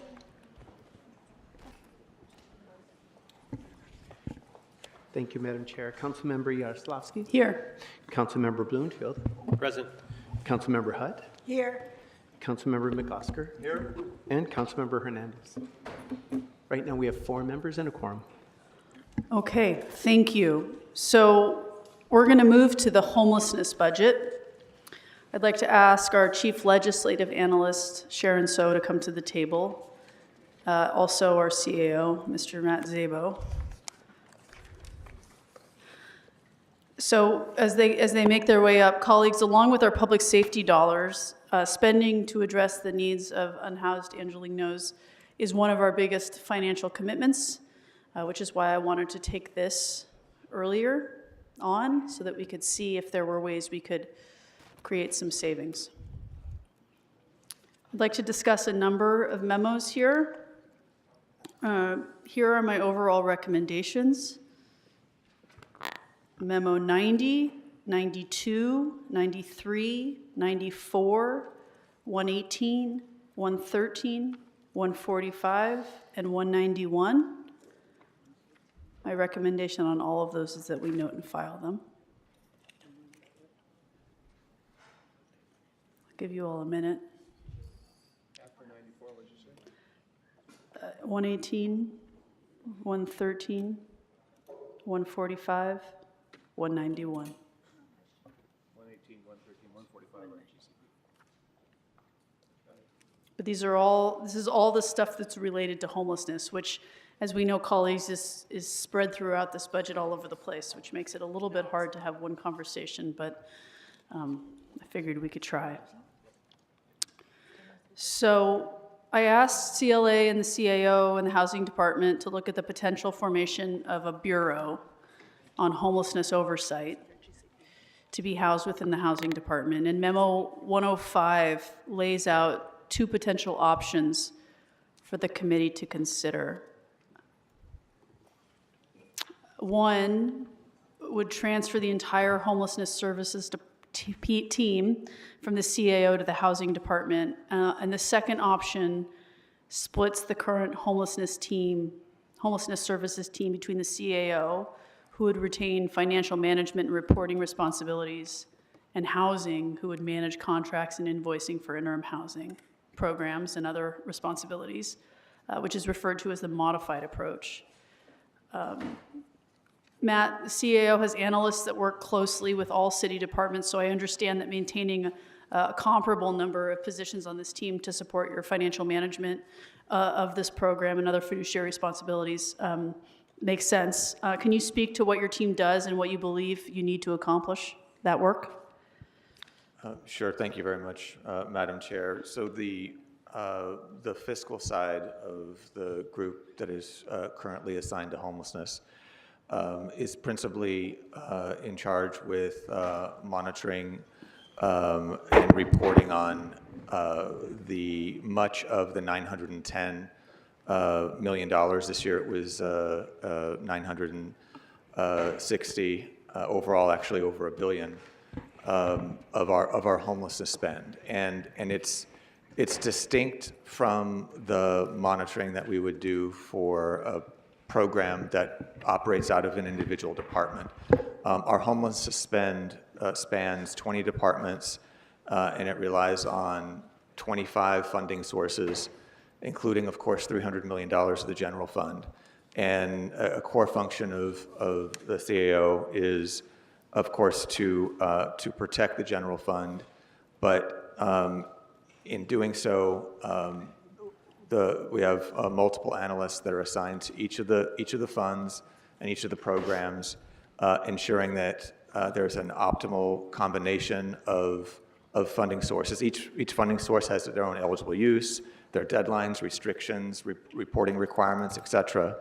And so we carefully manage and report on the use of those funds to ensure that they're being maximized and that the general fund is protected to the greatest extent possible. So that's the core CAO competency, and the modified proposal preserves that, which is critical to the effort, but it is also the core work of our office, while moving the operational and policy sides of what some staff in my office are currently assigned to the Consolidated Housing Bureau. You know, I'll add to that because the way we saw it, it's the difference between operational versus broad oversight. Operational is within LAHD. If we're going to look at creating a bureau that's going to be focused on this, that should be the operational side, but the CAO's office does maintain the broad fiscal management and oversight for the city, and it seemed appropriate that that work would remain with them. The other thing that was also pointed out, and I think this is, it should not be understated, but the CAO's office has also been very point on the Alliance lawsuit, and I think that's important to keep in mind, that Matt has been the face of that, and I think the continuity as relates to with the Alliance lawsuit is also very important. Okay. I think my goal would be to ensure that the operations of our programs are with our departments and not managed by the policy or financial offices that oversee them. So just wanting to make sure we're ensuring that the invoicing and procurement and contracting and assessment of new or existing sites, all of that is moved to the new bureau that's proposed here. So colleagues, my recommendation vis-a-vis this memo is as follows. So the committee adopts attachments 1 and 2 with the following amendments. CLA to report on a proposal that adopts the modified approach in Memo 105 and ensures the transfer of all operational duties to the Bureau, retaining financial management responsibilities with the CAO consistent with the support you provide, Mr. Szabo, to other departments. And amend Amendment 2 to include the following directive, that the Bureau will coordinate that the Bureau will coordinate interim housing efforts between council offices and the mayor's field intervention team. Madam Chair, if yes. I could just clarify, that would be attachments 2 and 3. Yes, I believe that's correct. I'd like to turn to colleagues and ask for your thoughts or specific memos you'd like to discuss. So this was the Homelessness Bureau that we talked about. What else, team, would you like to talk about? And if you want me to keep going, I can keep going. We can move to interim housing. That's where I was going to take us next. Councilmember Blumenfield? No, I mean, I like the direction that you're going with accountability. Still getting my head around how it all works. You know, in terms of making sure that we have the oversight as a council that we need to. I mean, I know I've had some frustrations, as you know, with the Alliance stuff, and you know, recently finding out about the changes and not having that come before the council, and I'm hoping this will help with that to some extent. But as far as the recommendation goes, I don't think I have any changes. Wonderful. Should we turn then to our interim housing programs? So this spans, colleagues, a number of memos, including Memo 60, 135, 143, 146, and 200. So I mean, to state the obvious, but we are in a structural deficit, one that likely will continue through July of 2027, and between now and then we have an obligation, have to meet our obligations under the Alliance settlement to identify another 1,900 interim beds, right? So in the face of structural deficit, we still need to identify and create 1,900 interim beds.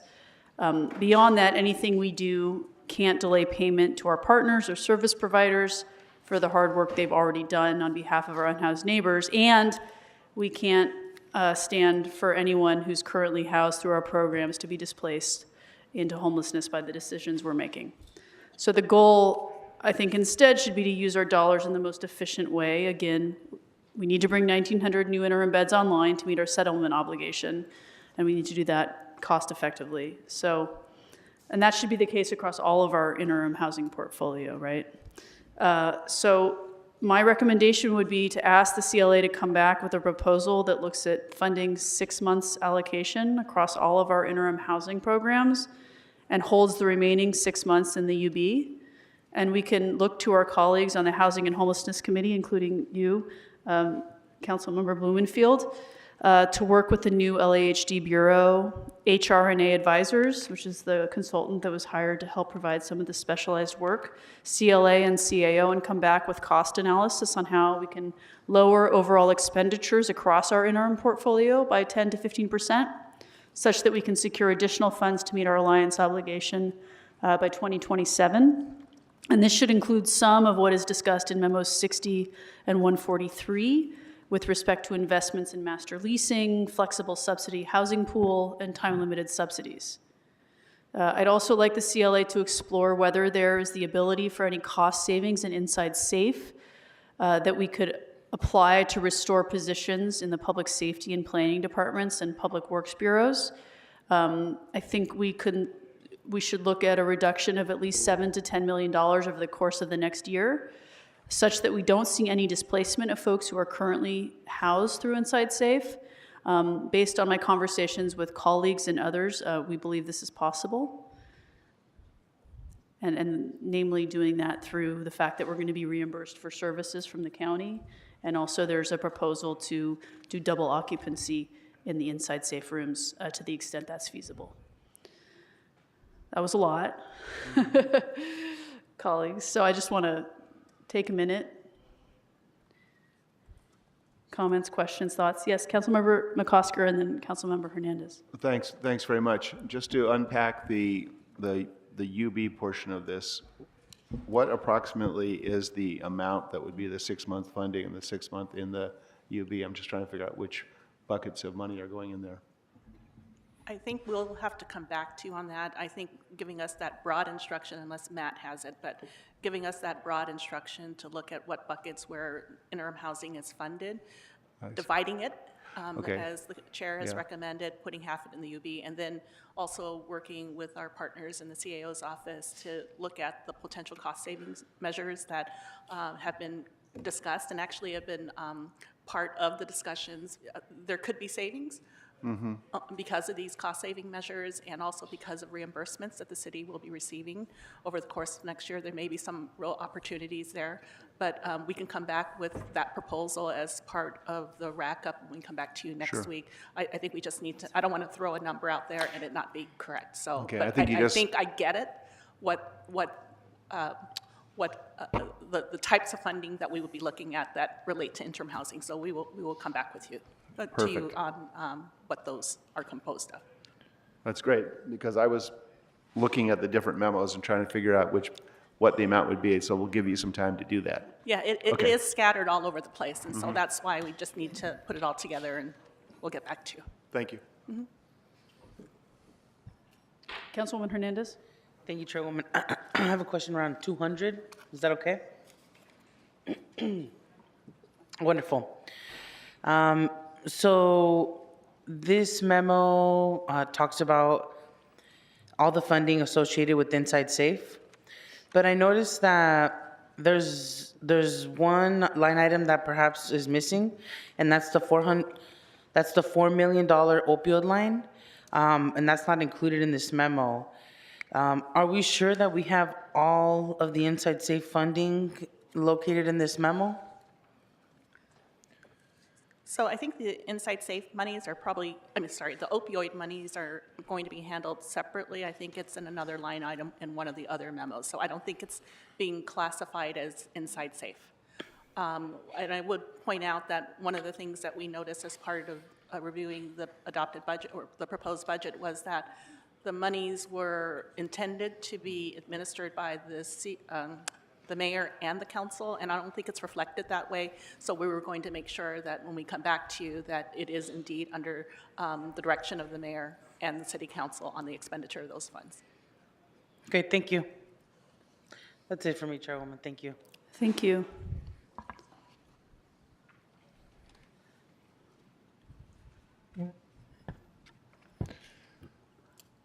I just want to clarify, I can't remember if we did this during departmental hearings, clarifying that the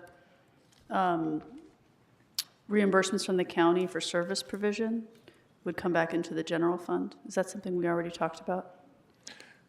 So the reimbursements are realized as general fund. We are, for accounting purposes, capturing them in an account in an attempt to use them or to reinvest them into homeless interventions.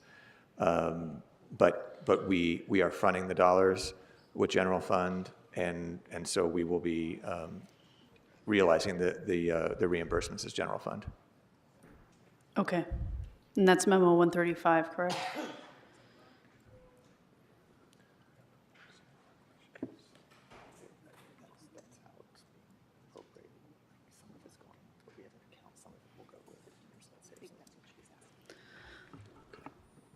All right. Colleagues, what else on homelessness? Just general, I mean, I think we still have a 2,000 bed gap for Alliance, but I guess the idea here is we're going to see some efficiencies that will help us get closer to those numbers, and that's what we'll see when we see the record. Yeah, and I think we will achieve an additional, colleagues, 7 to 10 million dollar savings through some efficiencies that can be created in that program, so that we can add that back to restoring other city positions across different departments. Anything else? Okay. Shortest homeless conversation ever.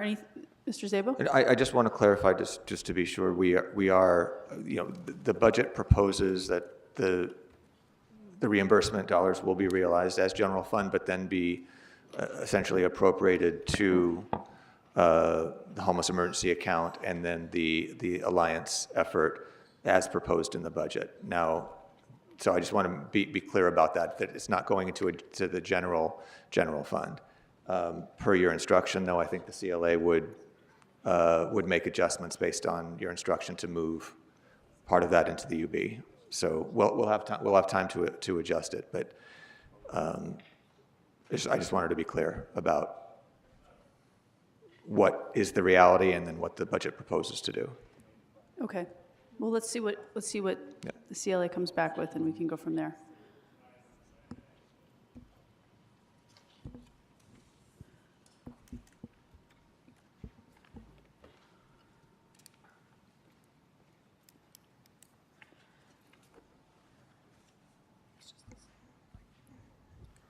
Sorry, one sec. Right.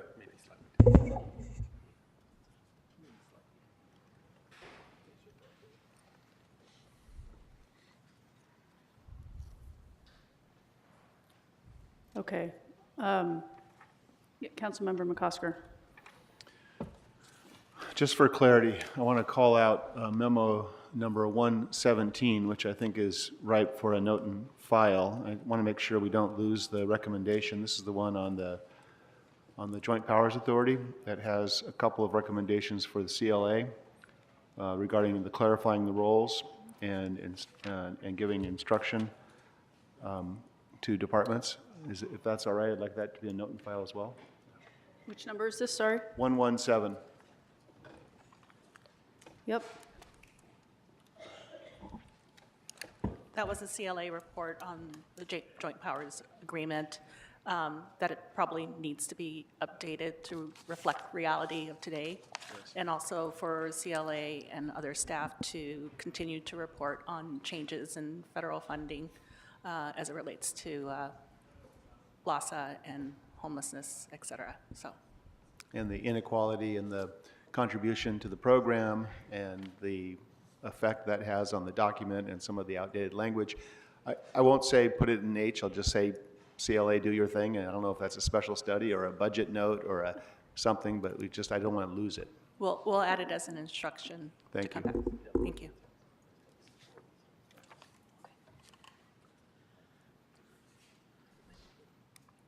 Okay. Councilwoman Hutt. Thank you, Madam Chair. Within homelessness, I feel like GCP number 118 fits within it. And I understand where we are financially, but this funding source has led to double-digit reductions in homeless in CD10 and probably throughout the city. I fought for it last year, and I'll continue to fight. I'm happy to have the CLA look into providing $1.2 million in additional homeless services for CD10, if that's possible, and that's easier for the committee to support. I think, Councilwoman, I've heard from a lot of folks that this is an important source of revenue for... Did you say is or isn't? Sorry? You say is? It is. Okay. For, you know, for so many council offices, we use this money to pay for our homeless teams and to do homeless work. So if it's all right with you, Councilwoman Hutt, I would be supportive of trying to find maybe funding for half of this rather than the full 17. Or, yeah. Thank you for understanding. If we could figure out something but not delete it completely, I think that's reasonable. But I'm glad to hear that it's working well in other districts too, but especially CD10. Yeah. So thank you. Councilmember McCosker. Completely agree. It's a difference maker in CD15 as well. Are we identifying a source of funds? No. I think it's critically important. 1/2 of that money is better than nothing, but it's been the most effective money that I've seen spent in my district. And I'm sure that many council members feel the same way, given that we are in the community and we know where the challenges are to our unhoused neighbors. And the gaps. And where the gaps are, especially where the gaps are. Okay. Thank you. Thank you for your support. Thank you for reminding. Okay. We're going to move on. Thank you very much. So I'm going to go alphabetically. Colleagues, for each of these departments, I'll read out the recommendations. My recommendations, if you disagree and want to discuss further, please stop me and let us all know. Department heads, first, I want to thank you for being here. Second, we'll call you to the table if we have questions on your memos. So don't just automatically come up in case we don't have any questions. So first is aging, memo 206. Colleagues, my recommendation is that we adopt the recommendation to delete 2 special funded positions and restore 2 filled positions. Anyone want to talk about that or ask any questions? Yeah, that's the recommendation. Okay? Yes? Yep. Pardon? Aging. Yeah, so the question is, so what I was suggesting is on memo 206, that we adopt the recommendation to delete 2 special funded positions and restore 2 filled positions in the memo, from the memo. Got it. So delete 2 special funded positions and restore 2 filled positions. positions. I'm okay with that. And that's the instruction that the CAO gave? Correct. I'm good with that. Okay. Great. Oh. If I could also, actually, let me be clear. I would actually like to instruct the CLA in consultation with DOA to effectuate the offsets identified in the department's letter, including identifying additional vacant positions that can be offered as offsets and special fund savings. Apologies, Chairwoman. And if aging's here, it would be great to bring them to the table. Yeah, I think I'd like to know what the cost implications of that would be. Okay. Is aging present that can join us? Looks like it, yeah.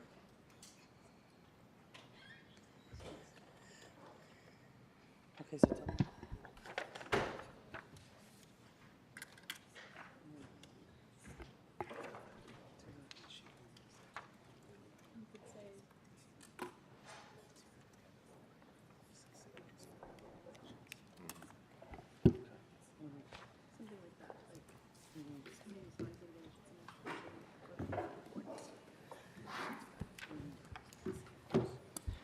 Wonderful. Chairwoman, may I get into the questions? Yep. Thank you. So thank you for joining us today. We have a very long day, so I'm going to ask that y'all be very brief. I have a question. We know that the CAO has given instruction to delete 2 special funded positions and restore 2 filled positions. But it is my understanding that you have identified different cost savings and potential offsets that could do a better job at keeping the roles that you need for your department. So my question is, can you explain the cost savings you have identified and the most current wage counts your department used for your assessment, please? Yes, thank you. Jaime Pacheco Orozco, General Manager, Department of Aging. Can you bring the mic a little closer, please? Yes, and I apologize, I came running down, so okay. I'm not nervous, I'm just tired. There were, in our report, recommendations for deletions. One was a position swap. That position swap actually realizes special fund savings that were not reflected in the CAO report, we believe. In addition, the positions that were identified for deletion generated special fund savings that were not. So for example, I believe in the first item, there was about a $64,000 savings in special funds that was not reflected in the report. And in the second items where there were positions identified for deletions, there was $138,000 that was not identified in the report. We believe that those are more than sufficient to be able to account for any projected shortfall that the CEO identified in related costs and salaries. So what I'd like to be able to do is, offline, I know it's busy, but have a conversation again with the CAO staff, walk through those numbers again, so that we're in agreement with the figures that are represented here. Thank you so much for explaining that. CAO, can you please provide a response? What are your thoughts on the comments from the Department of Aging? Can we talk about those numbers? Yes, sorry. Allison Lamas of the CAO. So the department did provide additional funding realignment savings. However, 2 of them were to special funds, the CDBG and Prop A funds, that are currently balanced in the budget and are also, CDBG specifically is at risk of the federal funding cuts, and therefore, as a result, our office didn't recommend moving forward with adjusting those special funds at this time, given the uncertainty. That is why our office took the savings that we could achieve from the proposed deletions of the management analyst and accounting clerk, and we took basically the related costs, as those are general fund savings, and based on restoration of the direct and indirect costs. That's why we were proposing the restoration of 1 administrative clerk and 1 project assistant at this time. The management analyst swap that was discussed, we didn't realize any additional savings in terms of this report, because that is something that was already built into the budget in terms of deletion of 1 management analyst. We can administratively move the management assistant to be able to avoid a layoff, but that savings from the elimination is already built into the budget, so no additional savings would be generated at that point. We based our recommendations just on what we could guarantee as general fund impacts at this point, which is why we only recommended 2 at this point. Great.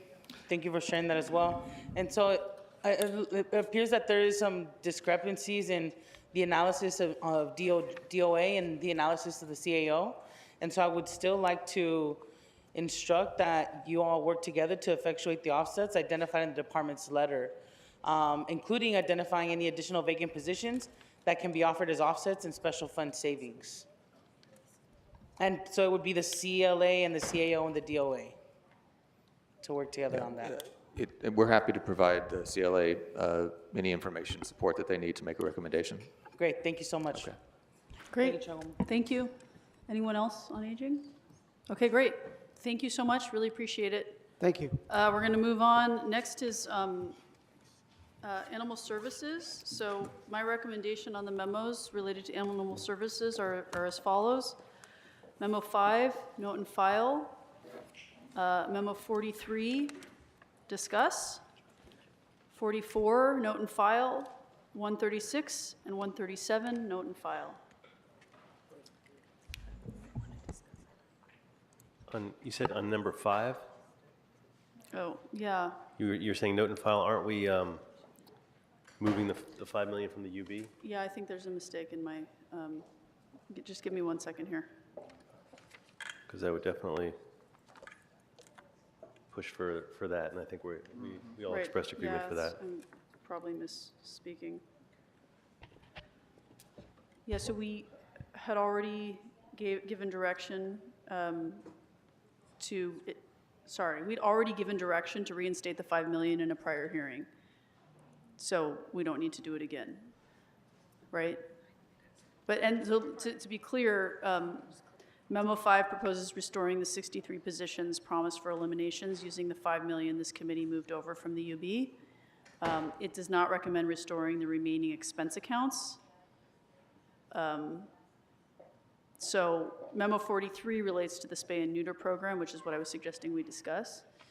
Noting that the budget provides 4.7 million, which is sufficient to maintain the number of vouchers at the previous voucher level, but not at the revised levels that the Arts Parks Committee recently adopted. So I have a question for Animal Services, so if you all could come to the table.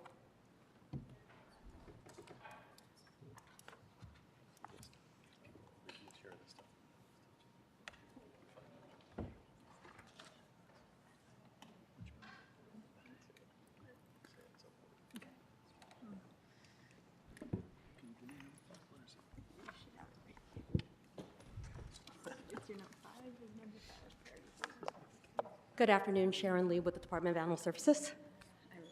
Welcome. So question about this voucher program. Can we increase the voucher amount while maintaining the same budget line item? Basically, increase cost recovery, but recognize that fewer vouchers will be able to be funded? If fewer vouchers are funded, then what the department would need to do is that once we reach the budgeted amount, the department will need to put a cap. And so if we get close to that, then we would need to let all of our veterinary partners know to hold off on any spay and neuter until whatever funding we get the following fiscal year. And is that something that you have the capacity to put out that information and get it out in a timely way? Yes, the effectively? department has done that in the past. Okay. It happened, I believe, 2 other times. Okay. Yes. Thank you, Chairwoman. How much time do you all need to do that? Like, is it a process that takes 1 month, 2 months? What is the trigger point for you all to make that decision? We would be able to evaluate what funds we receive monthly, as well as the expenditures that we are making on a monthly level, and so we could probably estimate that at least a month or 2 out. Okay, and the only reason I ask is because maybe it's an opportunity then, like 2 months out from when you might hit that, if you can come back to us and we can see if there's any resources to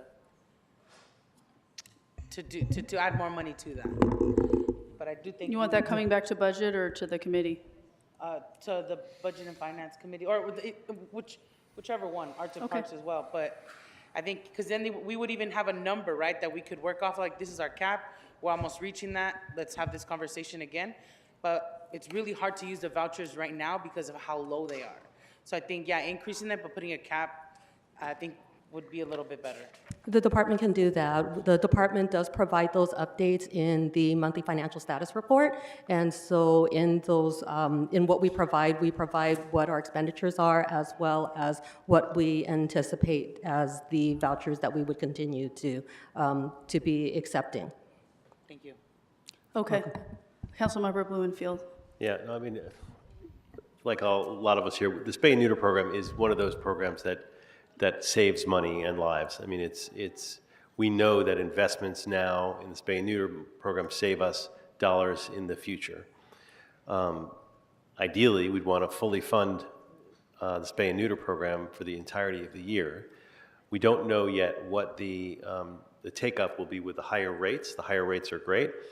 Hopefully, it will cause a higher take-up rate, but we definitely we want to get that in advance as soon as we know, both so that philanthropy can look into it and potentially help us with that gap, or if we do get money from Sacramento that comes, in the next few months, we'll be able to apply some of that to this gap.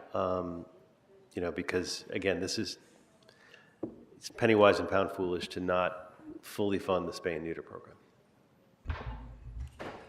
Okay. So, anybody else on this item? Okay, so my recommendation is that we maintain the voucher line item, but ensure that the higher reimbursement amounts are implemented with a direction per Councilwoman Hernandez and Blumenfield to come back a couple months before so that we get a sense of what the gap's going to be and see if we can't either find some money or try and go to our philanthropic partners to close that gap. And just I want to clarify on Memo 5, my recommendation is we maintain the use of the $5 million to restore the positions and not making recommendations to restore other funds at this time. Okay? Wonderful. Thank you so much. Thank you. Next, we're going to move colleagues to building and safety. My recommendations here are to discuss Memo 202. Can I go to 137, operational efficiencies? We did get a report back on operational efficiencies. Could we just add an instruction to report back at some future date on creating operational efficiencies within the management of the department? That might be another way to be able to fund spay and neuter. I'd just like to get a note in the document and get that report back with further analysis. Thank you. Okay, we're going to move now to building and safety. My recommendations are that we discuss Memo 202 and in Memo 207, adopt recommendations related to restoration of code enforcement positions. So I would like Department of Building and Safety to please come up to discuss, so we can discuss Memo 202.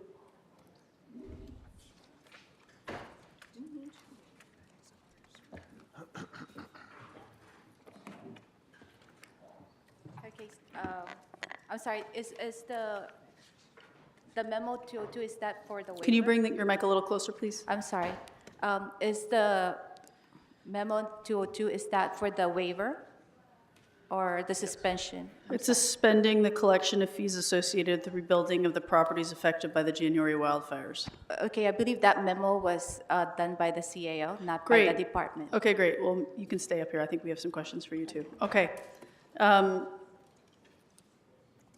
So how does this analysis impact this year's budget? Are we going to need to contemplate adjustments to revenue line items? Good afternoon. Andy Galan with the Office of the CAO. So the revenue impact related with the suspension of the collection of fees is not included in the proposed budget and would require a general fund offset. So maybe I would frame it another way. We released a report attached to the memos, a report that was released yesterday for consideration by the City Council. So if you wish to waive the fees, Building and Safety has come up with an estimate of up to $86 million. If you wish to do that, we would then propose that we set up a revolving loan fund by which those fees could be waived, but that fund would have to be repaid when it was depleted with general fund dollars, because that's really the only source of unrestricted dollars that we have to do that. So you could consider it within the budget discussion or have the report go through committee and this committee, of course, and council for approval. The memo is just a note and file. I'm sorry, I just need to be clear though. When we use the term revolving loan fund, we're still talking about our general fund obligation. There is no appropriation in the proposed budget for anything close to the $86 million, which we would have to replenish the enterprise fund with general funds. It would be a general fund obligation. 218 prohibits any subsidy for fee for service, and so that would be a general fund obligation. We would need to treat it as any other general fund expenditure, and that is currently not in the budget. It would need to be secured through other reductions or reappropriation of other funds.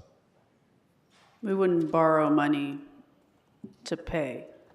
So there would be no cost associated with borrowing. That the 86 million, which is already gargantuanly high, is as high as we're looking at for these costs, to cover the costs of the fees. It would be the 86 million plus the interest to borrow from the enterprise fund. What is that amount?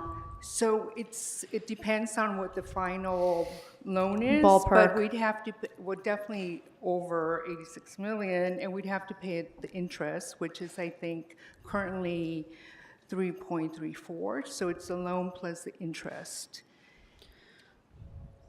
So above $90 million. So my understanding is the city waived fees after the Northridge earthquake because FEMA and the California Office of Emergency Services provided reimbursement for the fee waivers. So we waived and then we were reimbursed. And in the case of the Latuna and Creek wildfires, FEMA and Cal OES did not provide reimbursements for fee waivers. Apart from homeowners applying for individual assistance from FEMA, is Cal OES or FEMA offering to provide reimbursement to the city of LA for these waivers? No, they do not do that anymore. So this is just coming straight out of our general fund? We'd have to pay, again, because it is a fee for service, we'd have to pay with unrestricted funds, and the only source we have is general fund. Councilmember Blumenfield. Okay, but just to be clear, on this budget, we are not waiving any fees. So I know that the mayor spoke in her State of the City about waiving the fees, but for those fees to get waived, it has to come to this council. Is that correct? This is not something that can be done by executive directive. That's correct. So we don't necessarily have to deal with this here. Ultimately, if there is a proposal to waive those fees, I believe it would have to come to this council. And given our crisis, I cannot see us spending $90 million to waive the fees, just blanket outright.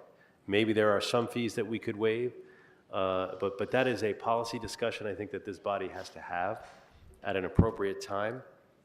I don't think we have to have it now in this budget unless we want to come up with another $90 million. But the budget without that $90 million it's going to be a struggle to get our basic core services up and running.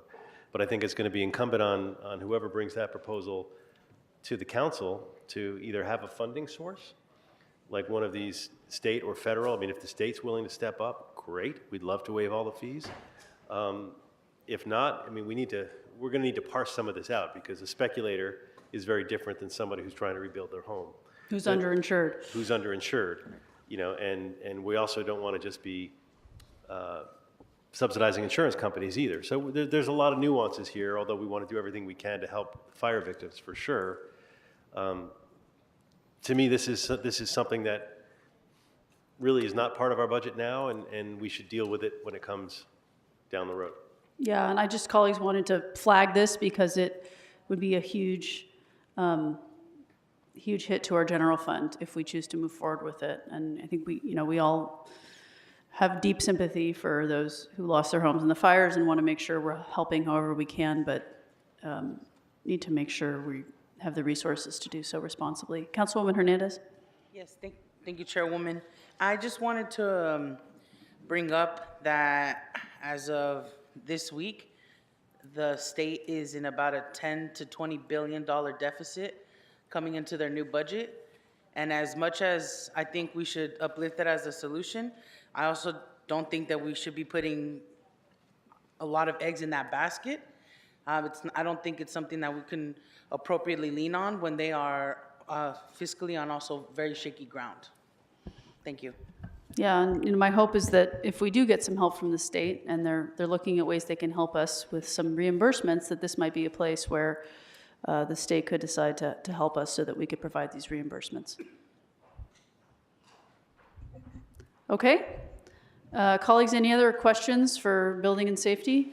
Oh, Councilmember Blumenfield. Yeah, I wanted to clarify on 207.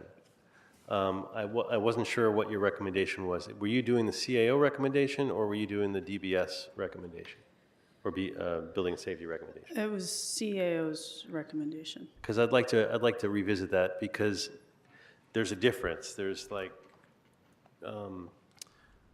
you know, there's 14 code enforcement positions that DBS is saying has minimal general fund impact, and the CAO has said that we shouldn't fund because it does have impact. So I'd like building and safety to explain their position because these are, as we all know, these are really critical positions for the city, just maintaining basic functions.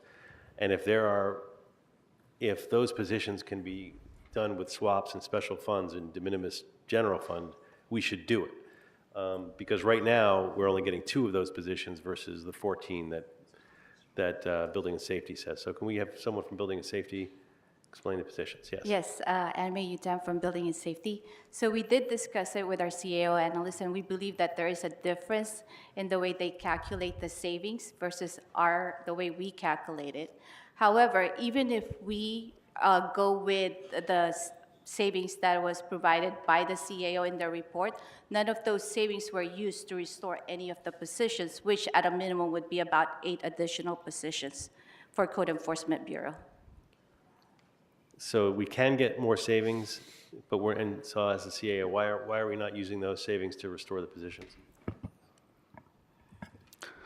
So the department proposes using realignment of general funding from 12 positions to fund the restoration of 14, all of which have a general fund impact. Based on our analysis, the offset that general fund realignment would provide, it would be insufficient to provide restoration for all of the positions, and we were unable, or the department did not provide prioritization for the positions to be restored, so we were unable to arbitrarily restore positions.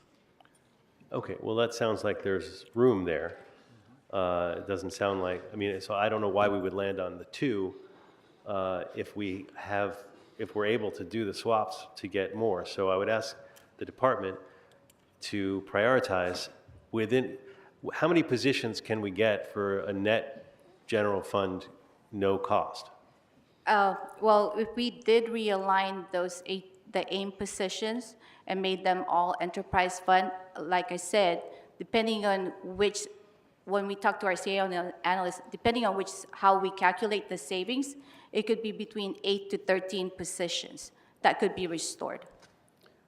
Okay, and in this proposal, the CAO proposal, we're only restoring 2 positions. Yes, and those 2 positions are not based on the AIM savings. Those 2 positions are actually cutting our overtime and as-needed account, and also realigning one of those positions fully into the enterprise fund. So like I said, with the 427 or savings that the CAO had provided in their memo, they did not use those savings to restore any of the positions. So my recommendation would be that we ask the CLA to work with the department and the CAO to get the maximum number of positions that we can get for the general fund dollar, which we know is more than 2 and less than 14, and get as many positions as we can without impacting the general fund.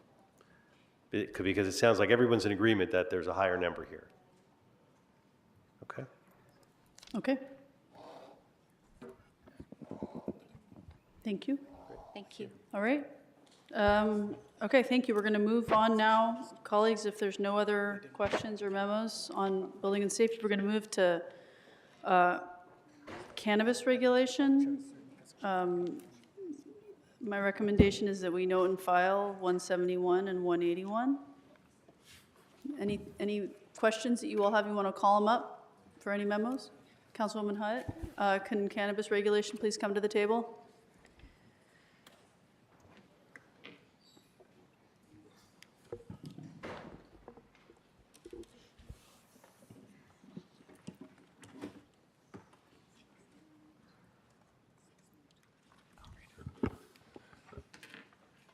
Good afternoon, committee members. Jason Kleen for the Department of Cannabis Regulation.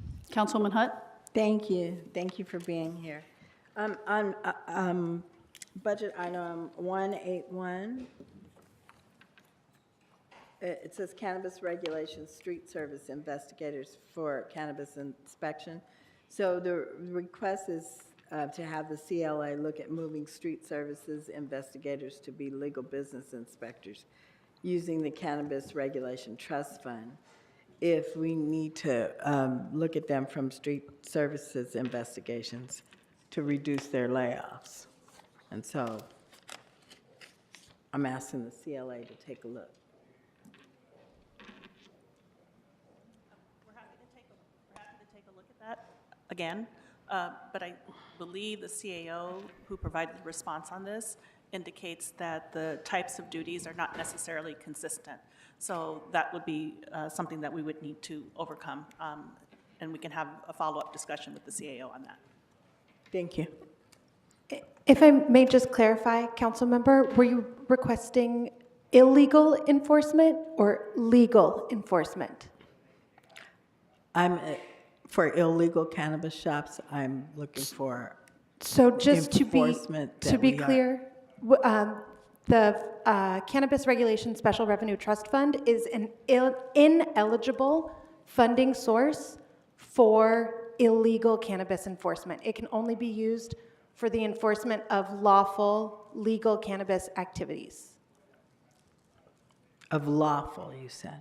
Correct. So enforcing compliance of businesses that are already licensed, and our Jason Kleen can speak to that.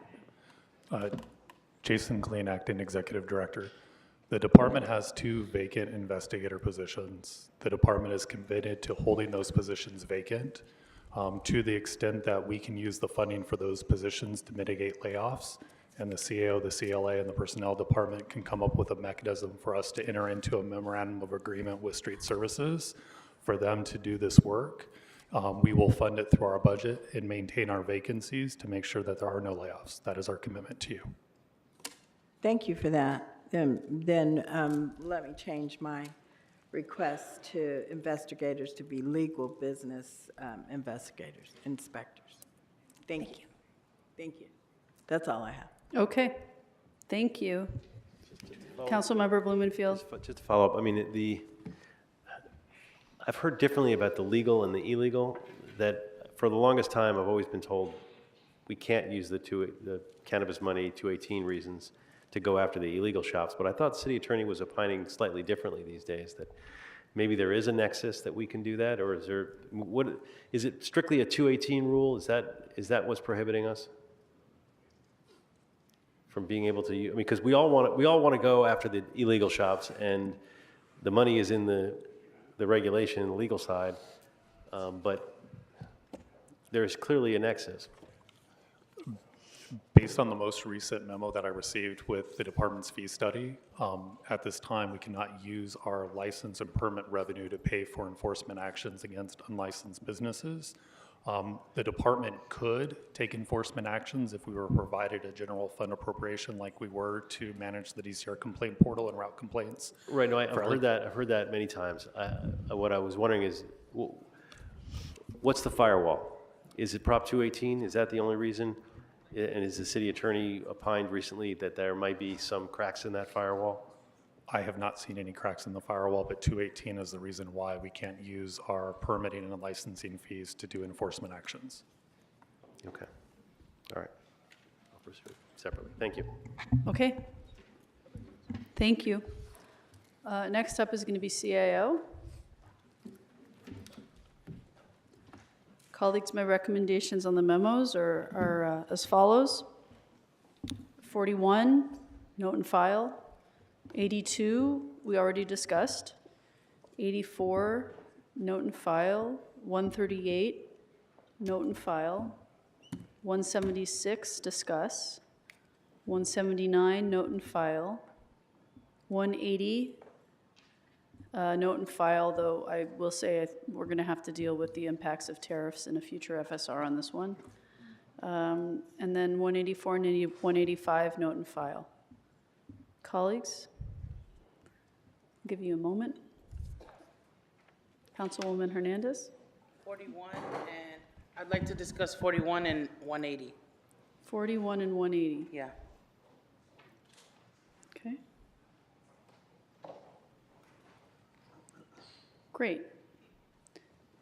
Oh, Councilwoman Hutt, just tell us what they are so we can start to get ready. I'd like to discuss 138, 139, 176, and 179. Okay. So let me just start with 176. This memo outlines the 24 positions that were identified for elimination that were funded by special funds not subsidized by the general fund. If it's all right, colleagues, my recommendation on this would be that we ask the CLA to restore the following. 4 vacant GSD positions proposed for elimination that are funded by sewer construction and maintenance, and 2 vacant BOE positions funded by Measure M, local return. While we're on 176, colleagues, any other questions or comments on this one, which is the restoration memo? Yeah, Councilwoman Hutt? Madam Chair, did you say all positions? Look at restoring all positions? 4 vacant GSD positions. And 2 vacant BOE positions. 2 BO. Bureau of Engineering. Thank you. My add to that is to have CLA look at restoring all of these positions eliminated in this. I'm having a really hard time hearing you. I don't know if it's the mic's too far or we need to turn it up a little bit. Is this better? Yes. Okay. Have the CLA, at 176, have the CLA look at restoring all of these positions. Okay. Yeah.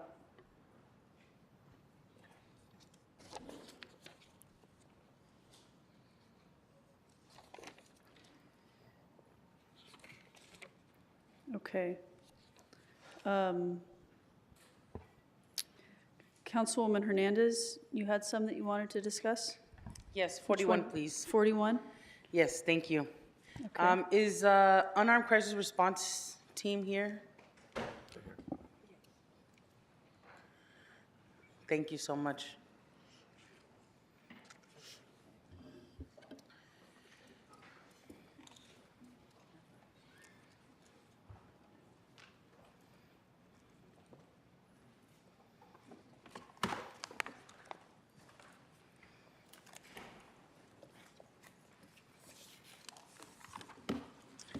Thank you so much for joining us today. Colleagues, I would like to quote one of our colleagues, and I don't want to say the name because I don't want to get it wrong, but I think it was something to the effect of, sometimes to save money, you got to spend money. And I think this is one of those moments. We have our unarmed crisis response team here. When we think about one of the top 3 reasons that our budget is in such dire conditions, it is because of liability costs. And that we are literally it's a little arterial bleed of money that we are losing because of liability costs. And one of those liability costs, that the buckets that are the biggest, is the ones where there's LAPD violence against Angelenos and people in our city. I think my first year, in January, we lost 3 people who were in crisis, mental health crisis, as just one example of how there is loss of life because we don't have enough specialized responders. And team, I want you to correct me if I'm wrong at any time, but when you all respond to a call that is made to you, the cost is $35, correct? Or can you Yeah, let me know. On average, yes. On average, it's about $35. And that compares to on average of LAPD responding to the same call would be about $85. Is that correct? If they spent the same amount of time on the call, that's correct. If they spend the same amount of time on the call, $85. And you all have clinicians, former paramedics, social workers, people that make up these teams that have responded to over 6,000 calls in the time that you all have been existing, with 4% needing backup from LAPD. Is that correct? Yes, ma'am, but it's 8,600 calls. with 8,600 calls now. Wow, that's Correct. incredible.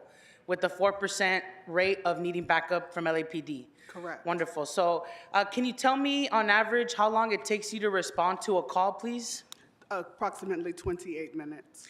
28 minutes to respond to a call, and to situations of like people who are who are trying to take their own life, or thinking about that, right? I think I met one of those clients or through this process, seeing that that case. That is so 28 minutes to respond, on average $35 to respond to a call, and these are moments that can, if the wrong person arrives, can quickly escalate into someone getting hurt or losing their life, both on our responder side, but also on our constituent side. Is that the kind of how we've seen these situations play out a little bit? And I wouldn't know how they play out when someone else responds. I know that when we respond, our mission is to de-escalate the situation. Thank you. And if you could please speak a little louder on the mic, please. Sure. When we respond, one of our missions is to de-escalate whatever situation we're responding to. Great, thank you. And I'm really glad to hear 8,600 calls. And so this motion in front of us is to propose expanding UMCR to the last 3 divisions, or the three more divisions that need to be covered in the city of LA. That's what we have proposed to get that city coverage. To begin that, I would like to read something. The proposed budget provides funding to continue current service levels. In 24-25, $88.9 million was allocated, which covers 10 months of service until August 2025. For expansion, we have a couple of options. $4.4 million would give us an additional 10 months in those 3 additional divisions, correct? Correct. So, colleagues, I know that, especially Chairwoman, you have put this forward as a note and file. I don't think we can afford to do that. This is one of those situations that in order for us to save money, we have to spend money. And $4.4 million to get this to the last 3 divisions in the city is crumbs compared to even how much we've talked about investing in helicopters. And so I don't think that it is the right move to note and file this report. I think we need to move this forward and look under all the rocks and talk to even the county to see what other ways we can plug this in, but $4.4 million is nothing to the impact that this could have. So I ask that we And I move hear forward. you. I think, I would love to expand this program. My concern is that we're about to fire a bunch of people who do core city services, and in this moment, I think we just have to, as a body, as a committee first, and then as a full council, decide what our priority for this year is going to be. And figure out, we've got a couple different programs. We've got Circle, we have unarmed crisis response. Is there a way for us to look at those programs and see if there's some efficiencies we can create there? And I don't want to do that here, but I've got the 2 co-chairs of the Alternative Crisis Response Committee right here. So I guess my recommendation would be to go ahead and note and file it, but ask you all in that committee to figure out if there's some efficiencies across these 2 programs, or what we might do. Just $4.4 million is a drop in the bucket, and it's also 45 city jobs, and so and all the services that come with that, right? So how many teams doing a pothole repair, how many teams doing streetlight fixes, and so everything's going to be a trade-off, right? So Yes. I hear you, and I open it up to colleagues to sort of weigh in on this. Everything would be nice to do this. I would love to do this, but that's why we're having the conversation. Not to put the other 3 of you on the spot. No, I like UMCR, and in the Harbor Division we have Circle, for example, and so I'm taking the point that I've got UMCR in the northern part of my district because it's southeast. They do really well. I mean, it's unbelievable how great they do for our residents. And then I have Circle and Harbor Division down at the south end of the district. And I'm wondering the same, whether or not we can create some efficiencies. I would love to have the $4 million and be able to expand, you know, one or the other everywhere, but ideally one of them everywhere. I think it makes more sense. And so I'm in the same place as the chair. You know, $4 million normally would be a drop in the bucket, but it is a bunch of jobs where we're laying folks off. So I don't mind hanging on to, I mean, I want to do the note and file, but I'd like to keep talking about this and figuring out how we put ourselves in that position where we have unarmed response everywhere. And colleagues, if we can find additional savings, you know, we're as much as we can save by making cuts to the proposed budget, we can do stuff like this. And so, you know, sorry, Councilmember Bloomfield. No, I'll add on when you're done. I was going to say, I think, you know, CLA, maybe look for some funding and see if we can get towards that 4.4 million, recognizing that we're balancing a bunch of important priorities. Thank you. Just to add, I mean, Councilmember Blumenfield. yeah, I'm a big booster of UMCR. I mean, we co-chair the committee, and you guys do amazing work. I want to see it expanded. At the same time, I recognize we're in this terrible position where every dollar that we expand is somebody's job and a service that we're going to lose. So we're, just like with the fire department, we're saying no new services.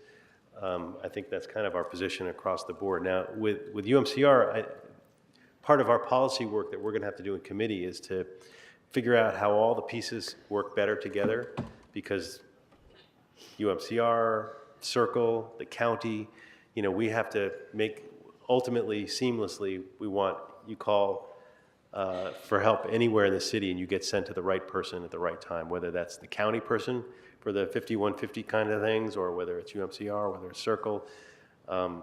Right now, we are all over the place, and that's where our committee work is going to come in over the course of this year. So I would echo your recommendation. I mean, if we could find money for this, I would love it. But I don't know how to cut other services and add any new funding to anything. Yeah, so we'll see what we can save and see what we can add. Councilmember Blumenfield, McCosker, you had a finger up. It's really just an aside, but I just want to put ourselves in this context.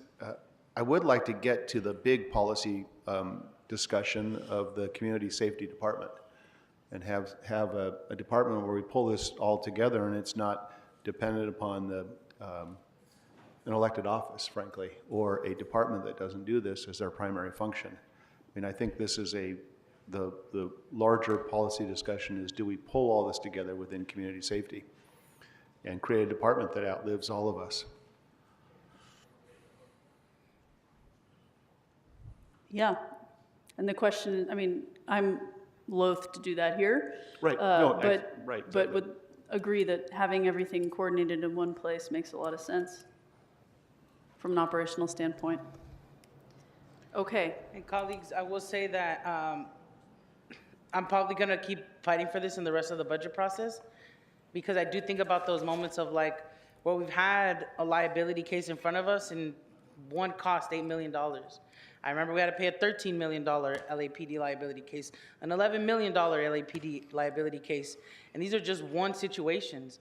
And so every day that passes by is another day for an opportunity like that to happen. And sometimes we have to spend money to save money. And that's also being fiscally responsible. So I hear y'all, and also being on my short time on budget and finance and seeing the amount of liabilities coming in, it's just, we need to figure out a way to stop this. Thank you. Agree 100%. Thank you, Councilmember. Thank you very much. Thank you. Colleagues, anything else here, or are we ready to move? On CAO? Yeah, we're staying on CAO. Yeah, sorry. Could we look at 184? This is the, I think you were note and filing, but if we could revisit that one, because this is about the Con Ed, the transferring the position. Sure, go ahead. This is 184. It's the CAO Office of Procurement Functions. Right, so I'm just trying to, does it make sense for one operational department to be in charge of citywide procurement policy and get the rationale from the CAO for this one?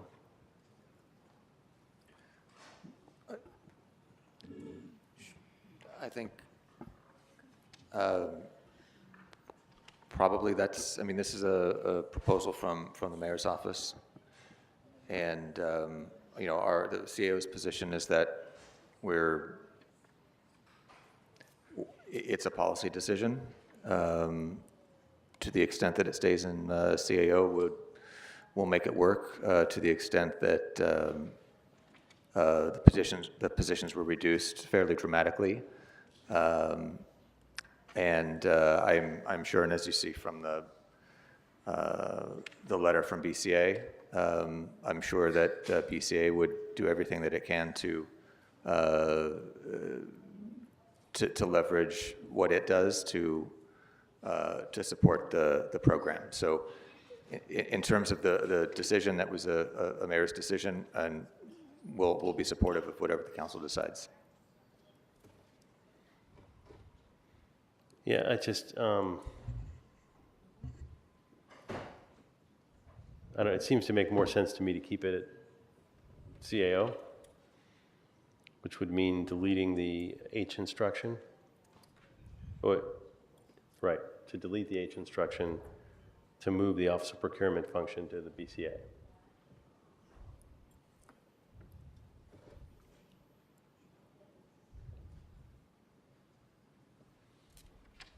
So I guess I would move that we do that, delete that instruction.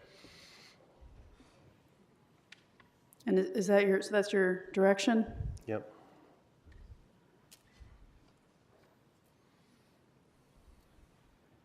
Okay.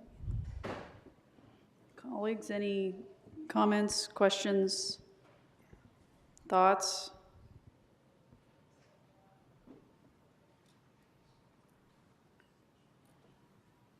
Okay, any other memos you want to, Councilwoman Hernandez? 180.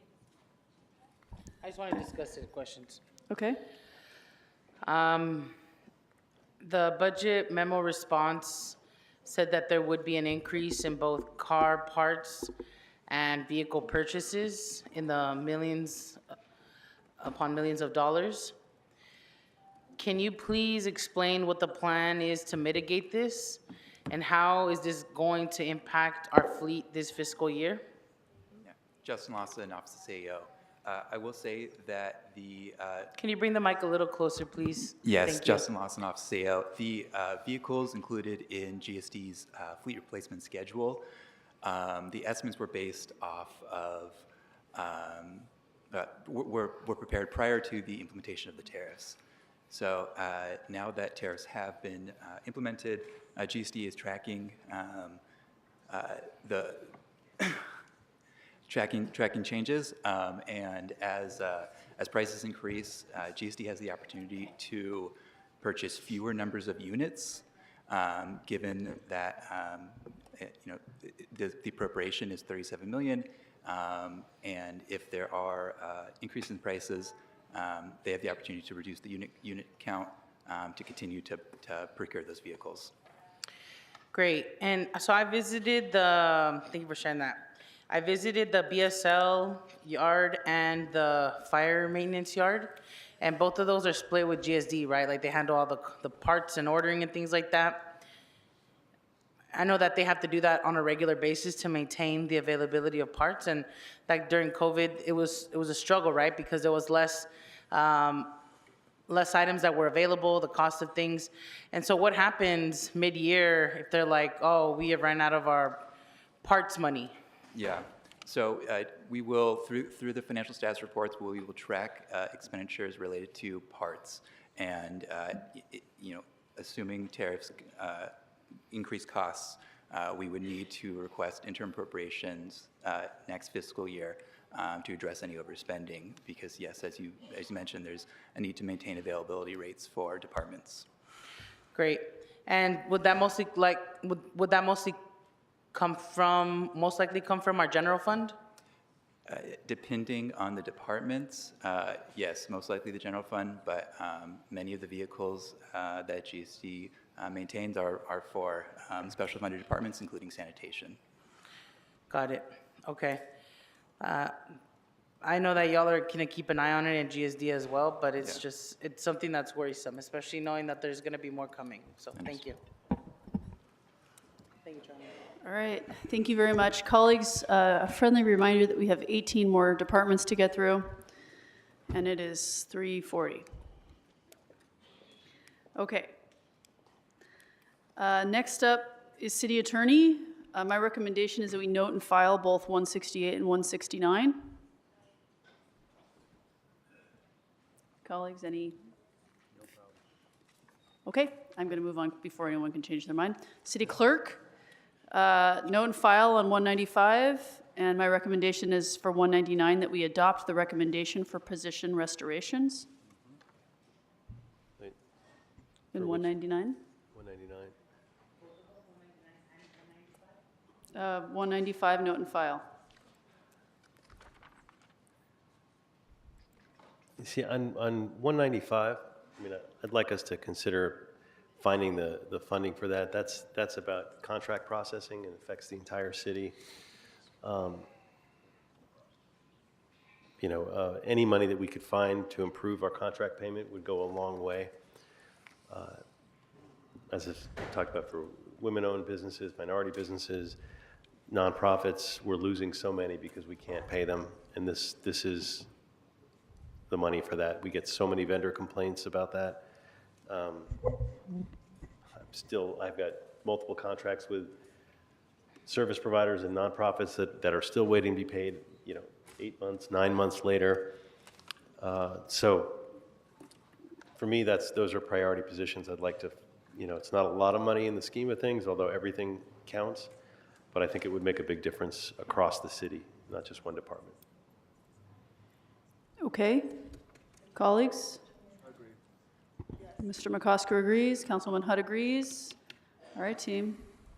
I just want to add that look at restoring all those positions.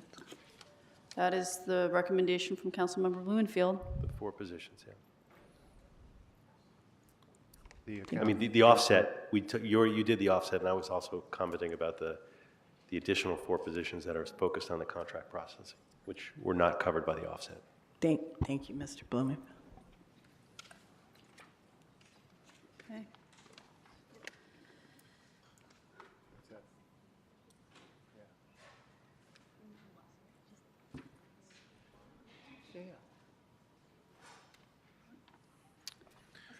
All right, moving on to civil, human rights, and equity.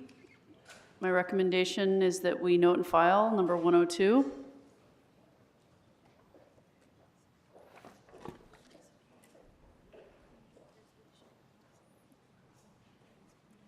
Okay. What about 144? We can talk about 144. I don't have a recommendation on that. That might be, I'm not sure why. Okay, it's the memo says the office does not recommend the requested changes due to the budget constraints, but I just want to come back to why couldn't we use the GCP money as we discussed? There's a GCP money for, equity and outreach, and it seems like it would perfectly match the civil and human rights and equity restoration position for this position. I believe that, let's see, yes, that's, those are dollars that, those are dollars that are administered by the mayor's office. We indicated in the report what the response is that they provided. Well, it says that the LGBTQ plus position does not conduct racial and gender data collection or analysis. Well, it could. It could, if that's with a restriction of the money. We could do it we could do this function within the Civil and Human Rights Department. I mean, I'm not arguing with you, I'm arguing with my colleagues. I would just say move it over into civil rights where we establish a department. That's my argument.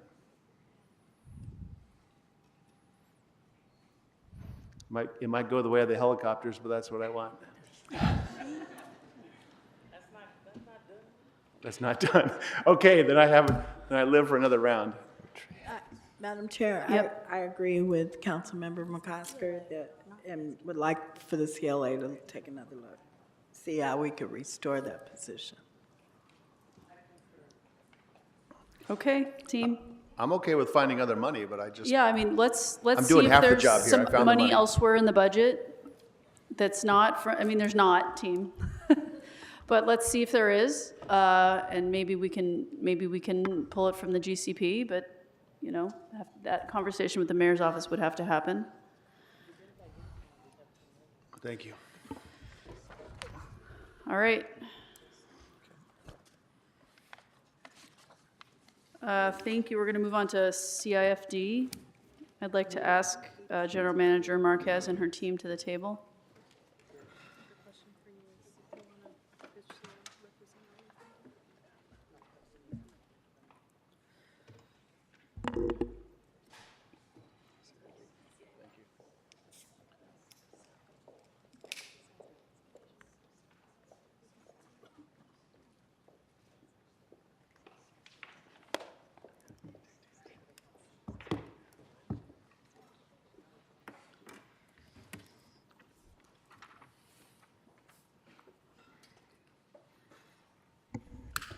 Okay, so my recommendation on the memos is that we note and file 150, 175, and 205.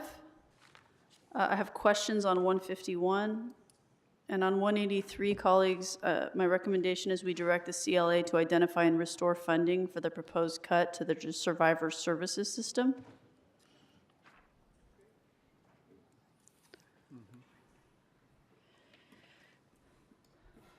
My question on Memo 151, does your department agree with the proposed utilization of grant funds for the potential salary offsets, or are there alternative avenues to achieve cost savings while retaining key positions?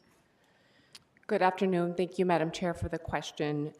We did engage with our colleagues in the CAO's office. I mentioned to you during our hearing that our department right now is looking at a close to 20% staffing reduction. Of that, it represents 19 positions, 12 are filled, and we are very concerned about the critical functions of those 12 filled positions, along with the others that are vacant. But I think at this point, we're trying to restore and maintain as many filled positions. We did provide some additional offsets to the CAO. It's a blend of different funding sources that we have available, and there was an impact to the general fund, but the impact was minimal. It would be 25, I think one position was only charging 35% to the general fund of the offsets that we made available to the CAO. Some of these special funds are considered one-time funding, but what I would argue is that we budget on a 12-month annual basis. So we would look at salary savings to try to maintain the staffing that we currently have in place at the department. What I would also say is that the positions that are being proposed for elimination, they do support both programs that are funded with general fund dollars, but they also highly support and are critical to maintain and fulfill our grant obligations under the funding that we get from the Department of Housing and Urban Development and the Department of Health and Human Services. So those are positions that are highly leveraged. It would be inappropriate for those positions to fully charge to special funds because the work that they support is not work that is fully funded with special funds. So it's really about a cost, properly cost allocate across the portfolio of work that they manage. So we also propose some permanent reductions to contractual services. These were not reductions that would be for the current year, but they would be permanent reductions so that we can maintain the positions that we would like to restore. Okay, thank you. So my recommendation is for the CLA to work with CIFD to reassess the available funding and the prioritization of the restoration of positions. Thank you. Colleagues, questions? Nope. Any other memos? Sorry, Councilmember Blumenfield. No, just these are federal funds that we're swapping, right? Correct. It's a blend of various sources of federal funding. Right, and I guess there's just a high risk right now, That's right. horribly so, but that we may, and what do we do if those funds go away? We are monitoring the national conversations. You're absolutely right, Councilmember. We are all very concerned about the future of the funding that is within the Department of Housing and Urban Development, and quite frankly, across a number of other federal agencies. If the fund, the proposed elimination, not just of the community development block grant, but of home, the skinny budget is looking at restructuring the emergency solutions grant, restructuring the HOPWA program. If that moves forward, it would impact us starting July 1st of 2026. So it would not impact us in this upcoming fiscal year. Okay, great, thank you. Okay, any other questions or memos you want to discuss on this? Okay, thank you very much. Thank you. Next up is controller. On memo 42, my recommendation is we identify funds to restore the overtime general account as available. Yes. Madam Chair, I'm sorry, I skipped over some of my notes for CAO. Can I add them now? CAO? Yeah, we can go back to CAO. Hi, sorry about that. I skipped over some of my notes on number 138. It's a list of revenue generating positions proposed for elimination. Can we look at restoring all those positions?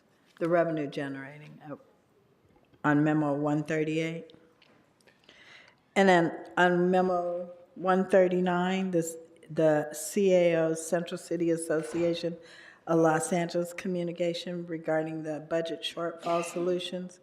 Can the CLA continue to explore these ideas to offset proposed layoffs, including how quickly we can implement and get prepayment?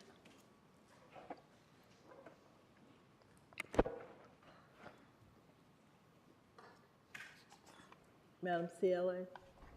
Yes, we will look at it. I didn't know if you heard me, yes? Yes, I heard you. Okay, thank So you. we will continue. We were, And then, excuse me, we will review. I think I was just so caught up on the UMCR, I wasn't on my notes.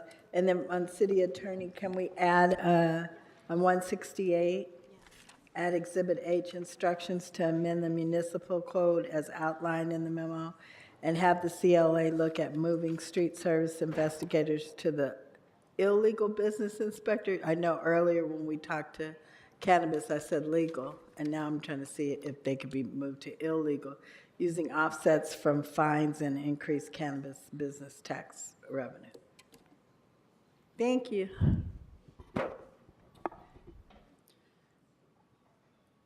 Okay, I just want to add a note for CIFD. Sorry, jumping around a little bit. We didn't get into detail with respect to the proposed consolidations into CIFD in our discussion.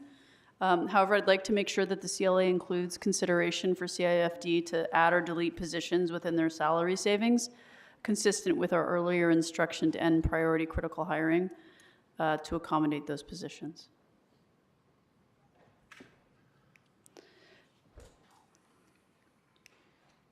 And then, so back to controller.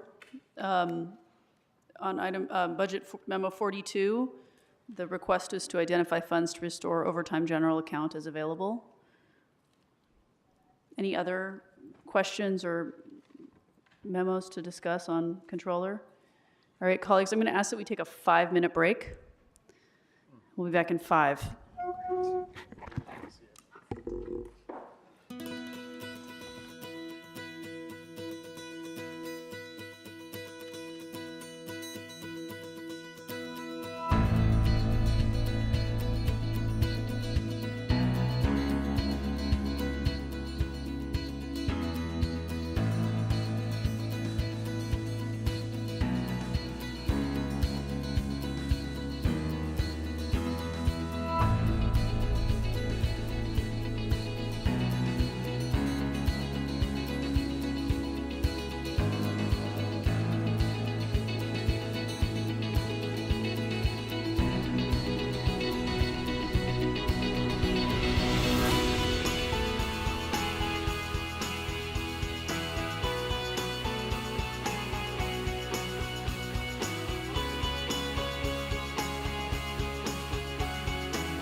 Colleagues, we're going to get started. Can we please call the roll?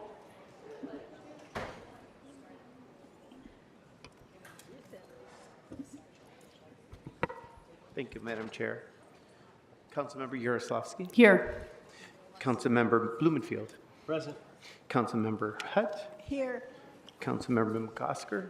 Here. And Councilmember Hernandez. Councilmember Hernandez is currently absent. Oh, there she is, right behind me. 5 members in a quorum.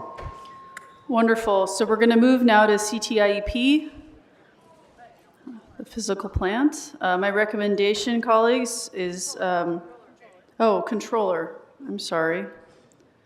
Thought we did controller. Did we not do controller? We did. Recommendation on controller was on memo 42, identify funds to restore overtime general account as funds are available. CTIP, note and file 30 and 31. On 17, request to discuss with Public Works, so we would hold this until the Public Works conversation. Same thing for item 29, memo 29. Is there anything, colleagues, that you want to talk about right now on CTIP? Yes. Councilmember McCosker. Thank you so much. Note 30 is helpful, but not entirely helpful. It's describing that there are there's $23 million in projects, but they're not described in any kind of detail. And I am sure that they are all worthy, but I would actually like to just take this $23 million and put it in the UB until such time as we get a list of the expenditure plan and what the projects are. Okay. Colleagues, thoughts on that? All right, I'm getting a thumbs up. 2 thumbs up? Okay, 3 thumbs up. All right, thank you, Councilmember McCosker. 4 thumbs up. All right. Anything else on CT? Yep, Councilwoman Hernandez. Thank you. I'd like to ask a question to the department on item 31, please. Okay. Can we get CTIEP up here, please?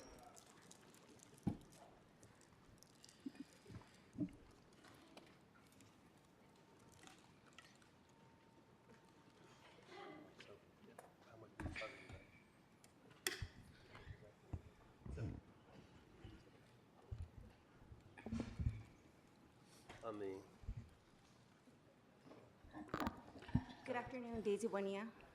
Can you bring the mic just a little closer, please? Good afternoon, Daisy Bonilla, Office of the CAO. Thank you. Question? Yes, thank you so much, Chairwoman. Thank you so much for joining us today. Are you able to offer insight to the committee on the fortification that will take place for this project to ensure the investment lasts through the Olympics? That's currently being designed by the Bureau of Engineering and in conjunction with street lighting, so I don't know the actual exact fortification that will be used. I do have some information as to the planning. They're planning to completely redesign how the structures, the electrical structures fit into the bridge. And I know for other projects that they've done for fortification, there's usually like an entry point for the street lighting staff to go in and fix lights. Once they do restore the lighting to, let's say, a regular street light, they'll often encase it with concrete so that it makes it more difficult for someone to get in through that access point. But what the actual fortification for this particular project for the 6th Street lighting, I'm unsure at this point. Wonderful, thank you. Yes, I'm familiar with some of the cement and different tools that they use. I just think about if the fortification here will last to 2028, which I know in some places it hasn't, and this is such an iconic place for people, but also for people to steal copper wire, you know? Yeah, understood. Okay. The Bureau of Street Lighting has reported a lot of success with the fortification program, so we're very hopeful. And they're also looking at other things like solar lighting, but you know, not everything is foolproof as well. Thank you. Thank you, Chairwoman. Okay. Councilmember Blumenfield. Okay, a couple things. One, going back to the 17, I know Mr. Krause was suggesting moving all of them to the UB, is that right? I mean, the river project, they literally just opened up the RFP. Bids were opened yesterday. So I'd ideally like to keep that one in the CTIEP and not move that one to the UB. Is that part of the LA 28? Yes. It's the river pathway. Councilman, I think Mr. McOsker was talking about the right-of-way projects, not the bike path. I was talking about 30 and the $23 million that's in 30, and it's basically generally right-of-way projects, no, there's no specific projects. Okay, then. In detail. Right. Thank you. Yeah. Then my misunderstanding. So 17, so we're not changing the 17, the river project, right? I think Mr. McOsker was only talking about the right-of-way projects. Okay. So what was the recommendation then for 127? You haven't got to it yet. The chairwoman held the Oh, item. for 17, okay. Okay, great. Then we'll get to that when we get to that.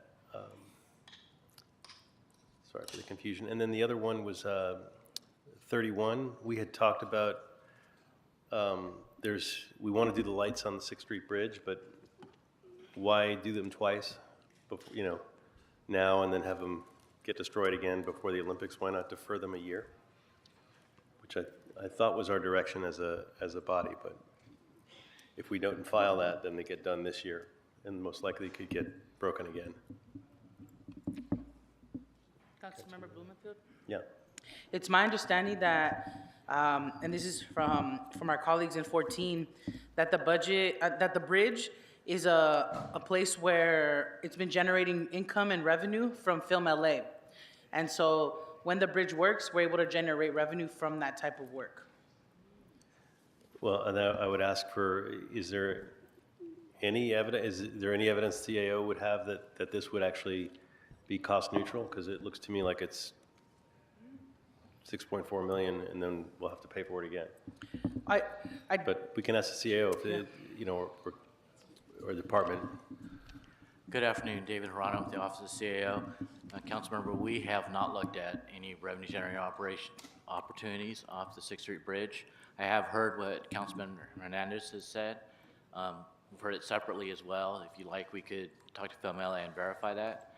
What I will remind you is in our prior conversations on this topic, I believe it's the city engineer that suggested that we would need to continue down the path of completing the design for 6th Street Bridge so that it is ready to go.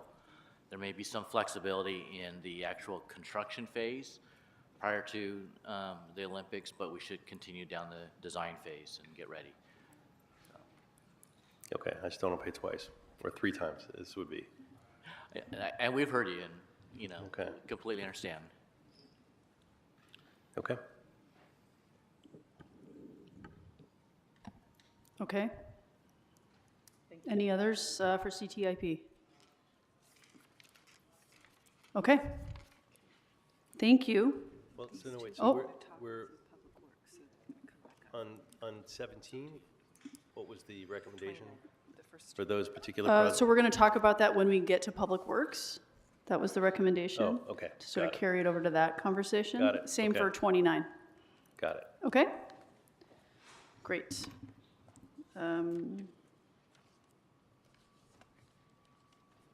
Cultural Affairs. Colleagues, my recommendations are that we note and file 173.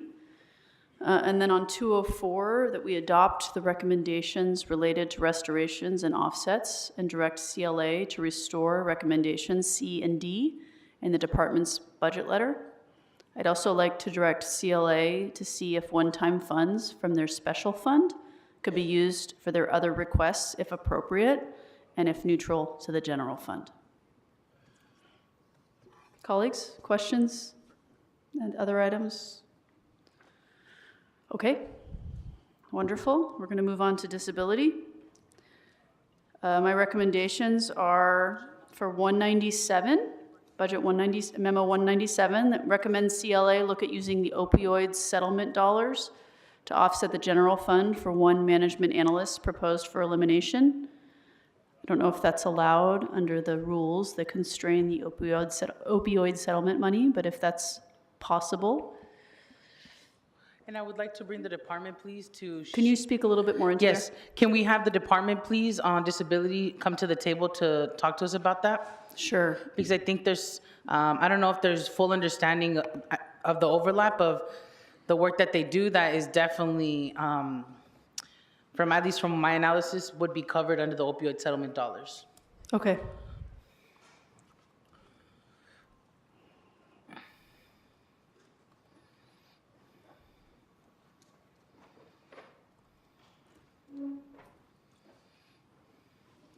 So I do believe, Councilwoman, that this would come up again in the GCP discussion, potentially.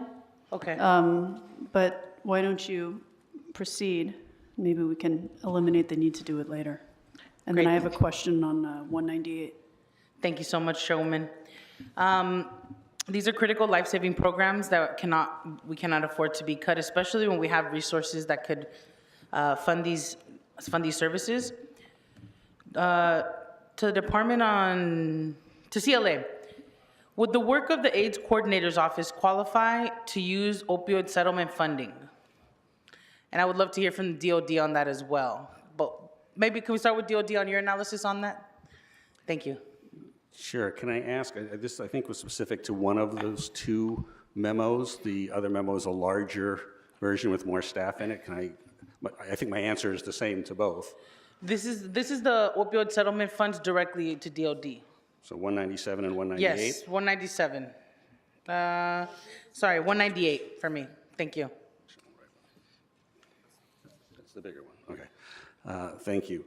I mean, I'm looking at the CAO memo on the item, and for one item, on the second page, it notes that the CAO and city attorney agree that there is an eligible use here. Essentially, the question was primarily scope and scale. We believe there's great clarity that the programs at the AIDS Coordinator's Office, I'm sorry, Steve Simon, Executive Director of Disability, Ricky Rosales, City AIDS Coordinator, that the services currently provided by the AIDS Coordinator's Office fully comply and are eligible for this funding, consistent with state guidelines. We're glad to share, obviously, our contracts in this area with the CAO for analysis, but there's no analysis that needs to be done to figure out which are opioid-related services in those contracts and which are just HIV ones that aren't. 8 of our 14 contracts are specific to opioid services. They're clear. All of the services we provide in there are eligible. We work regularly with California Department of Health Services, Healthcare Services, California Department of Public Health, LA County Department of Public Health in this space. The $890,000 we're asking for represents those 8 contracts out of 14 contracts in that division. We would lose, unfortunately, the AIDS-only services that are not related to opioid use. So, I can literally laundry list those services here. I would like to hear those. And I mean, obviously, let's be brief, but let's be clear. What is the direct services that we're offering at this time? It includes, and also at the CDPH? No, what's the? California Department of Healthcare Services. Yeah, so California Department of Healthcare Services also lists who has the website that lists the eligibility, and the programs they fund directly include a laundry list of everything we provide here, by the way. Please share, I want you to say those things explicitly out loud, please. Sure. Overdose prevention and education, naloxone distribution, outreach and engagement with drug users and unhoused individuals, substance use behavioral interventions, syringe exchange, including secondary syringe exchange, fentanyl and xylazine test strip distribution, wound care and wound care kit distribution, sharps container distribution, medication-assisted treatment, medications for opioid use disorder, referrals to in-house short-term and long-term substance use treatment, referrals to HIV testing, STD testing, housing, primary care, mental health. These are all things that are eligible. The state legislature has actually funded programs in DPH, in CDPH, and across cities and counties that are entirely consistent with this. I don't understand why there's a question of the appropriate use of this money for these services. Thank you so much. Thank you for giving us that list. I would like to instruct the CLA to report back on using qualifying opioid settlement funds for HIV/AIDS prevention services and restore positions, please. This is not a general fund impact. Literally, there was a lawsuit against huge pharmaceutical companies for creating this opioid crisis. Jurisdictions all over the country are getting these resources to prevent more overdoses, to prevent the impacts of problematic substance use. The laundry list of things that you have laid out clearly falls under what should be funded under the opioid settlement dollars. So I urge us, colleagues, please, it feels like a simple move where we have resources for real to fund these services. Agreed. I just want to clarify, so it would be using opioid settlement money to restore positions that is outlined in the budget letter. It would be to supplant general fund dollars, and the general fund dollars would fund the positions. We're intentional about that because it does include some positions who don't work exclusively on opioid fund Yes, work. and if general fund savings are identified, restore department positions.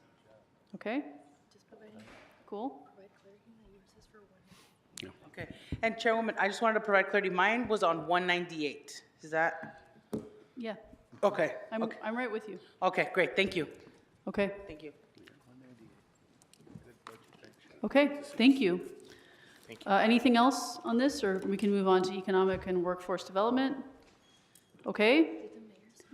Colleagues, my recommendations are that we note and file 99, 100, and 101, and 24.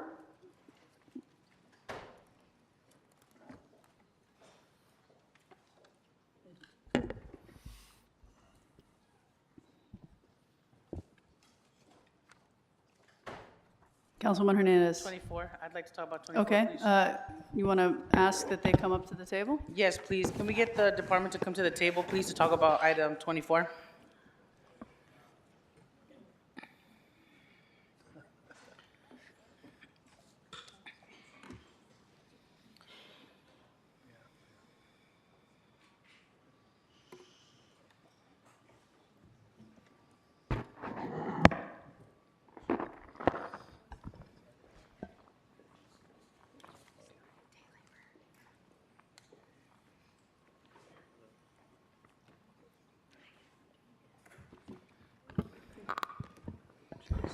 Good afternoon, colleagues. Carolyn Hull, General Manager of the Economic and Workforce Development Department.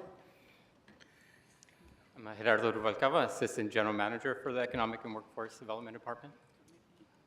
Thank you. Councilwoman Hernandez, go ahead. Thank you so much. Thank you so much for joining us today. I knew that, I have a couple of day labor centers in my district, but I didn't realize the tie and the impact to the rest of my council colleagues' districts until I really started diving into the work that Councilmember Blumenfield has taken, especially on the folks who have to work with the granite and sanding off the granite and getting those different particles in their lungs that's been impacting them. So I want to thank you, Councilmember Blumenfield, for your work on that. I can't remember the exact phrase. Silicosis. Silicosis, thank you, silicosis. Thank you for your work on silicosis. And that showed me like, wow, this impact of our day laborers, actually, they go beyond what we normally think is the areas that they work in. So I just want to uplift that. Right now, we are existing in an administration that is coming after our different committee members. We saw in Pomona, federal agents coming in to do ICE enforcement there. But we also saw some beautiful things, especially during the fire. You had our day labor centers and day labor workers going to Altadena, going to different communities, organizing distribution centers, donations, the cleanup of neighborhoods, and in some of the most dangerous, most toxic conditions.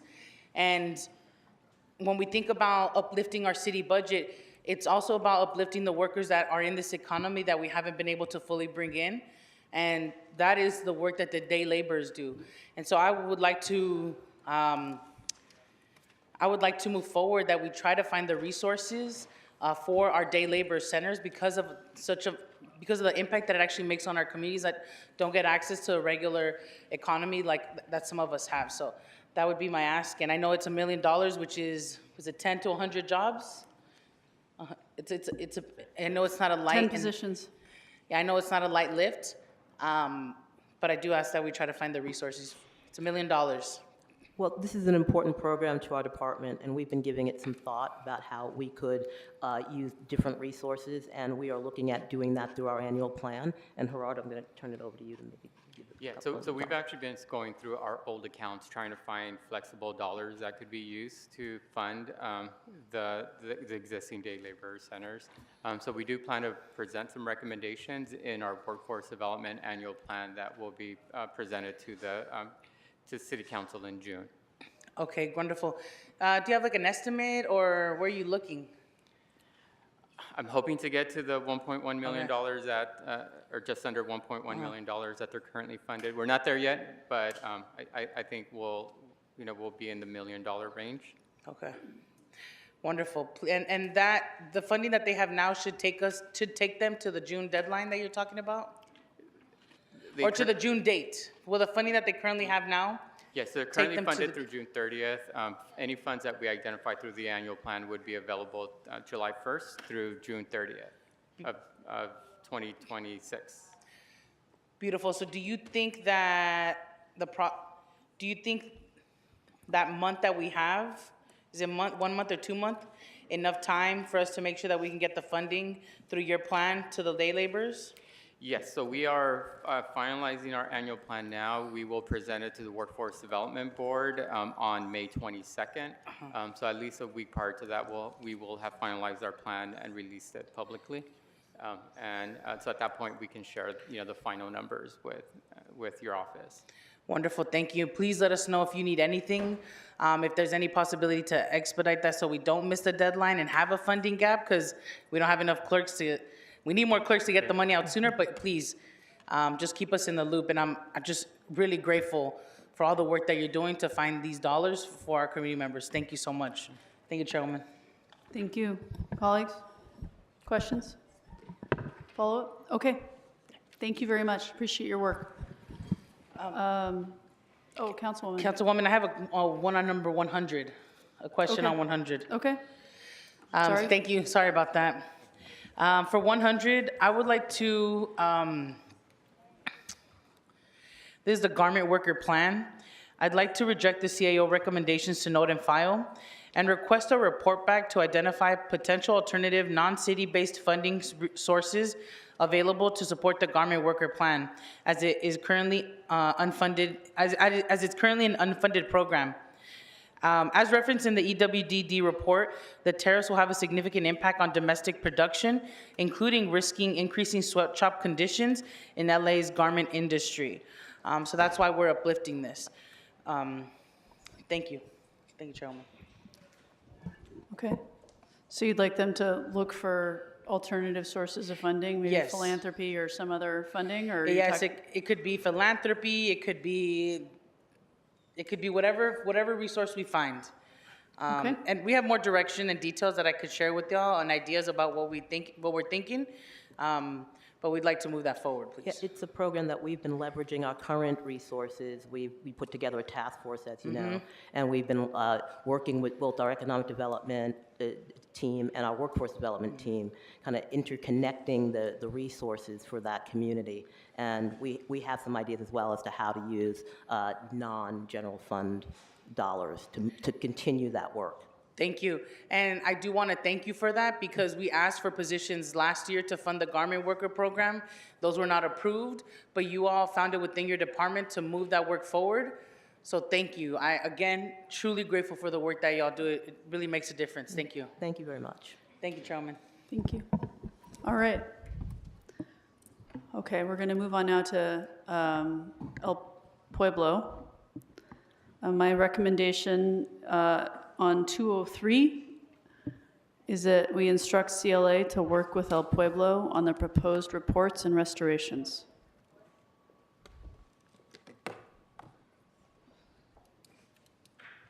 You want me to repeat that, or are we good? Colleagues? Okay. Emergency management.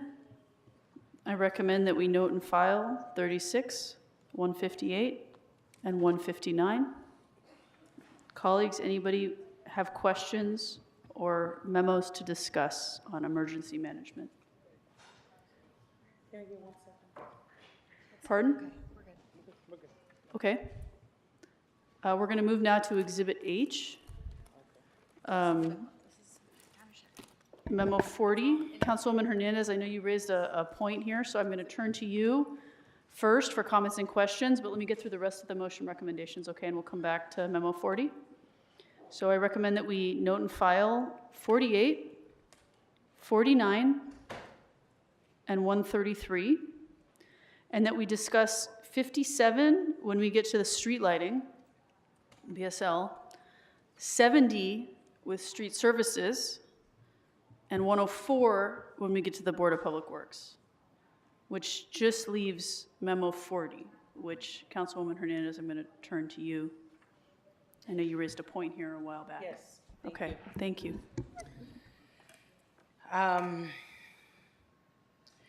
Colleagues, we're discussing a lot of things right now. We're going through the proposed budget. We're making different cuts and suggestions to it.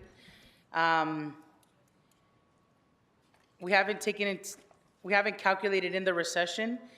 And so as proposed, we would begin to lay off 1,600 people. When a recession hits, we might need to lay off more people. If tariffs continue to increase, that might mean we have less money and higher costs. And so the way that the proposed budget is set up and some of these recommendations is that it gives us 4 months of funding, right? What I'm asking is, can we add an additional 2 months of funding for our city departments so that we can take 6 months to do a citywide consolidation, reorganizing and restructuring, and intentional leaning out? My ultimate goal is to prevent as many layoffs as possible and to also bring our city to the 21st century in service delivery by restructuring, redesigning, and leaning out our departments. We can't do all these cuts and then just, if we do these cuts, obviously all of us are already contending and trying to grapple with the lack of services being delivered. But if we give ourselves some time, we can incorporate the BSL assessment in that process so that we know we're gonna have money for BSL. We know that service will increase. We have EWD that just came up. I do believe we need an economic arm for our city, one that can support our small businesses, support small cannabis businesses, and help us with our real estate and how to make money off of our real estate.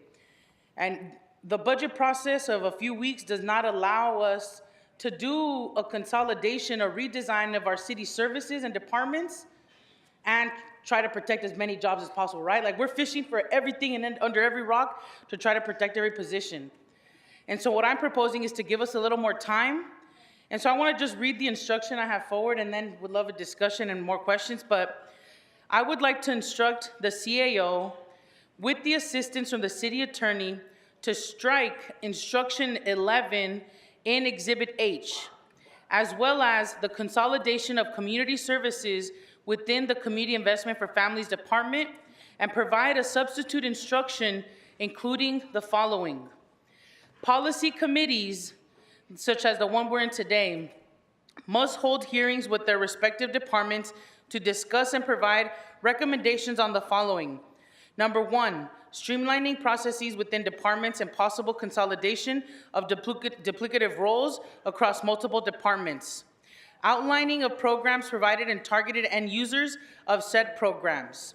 What do I mean by that? What I mean is that we have the Olympics coming, we have HLA here, we have different large-scale programs that our departments haven't had the time to fully have a discussion on and figure out how they can work together to deliver on things like HLA effectively, and even sidewalk repair, even the installation of signs and curb cuts.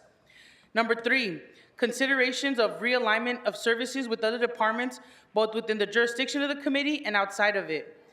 Hearings by each committee must be held in a timely manner, but produce a committee report with recommendations no later than September 30th, 2025. Council meetings in October should agendize the recommendations and come up with an overall restructuring proposal to be posted for public comment, and then heard 2 weeks later by the City Council for any final changes. Again, colleagues, we have put in this budget, there's 4 months of costs for this year. If we can just move 2 more months in there, it would give us 6 months to do this process. Where would we get the additional 2 months? From memo 82, I would hope that the cost for 2 months wouldn't be a huge amount, that we could get it from what you have proposed in 82. So Colleagues, that's my proposal. Striking instruction 11 and replacing it in Exhibit H. Okay, I totally agree with you that we should have the council committees doing the work on reviewing consolidations. I think that's the best place to do this. I have a question though for CAO and CLA, mostly CAO, on whether we can find 2 additional months of funding for all the positions.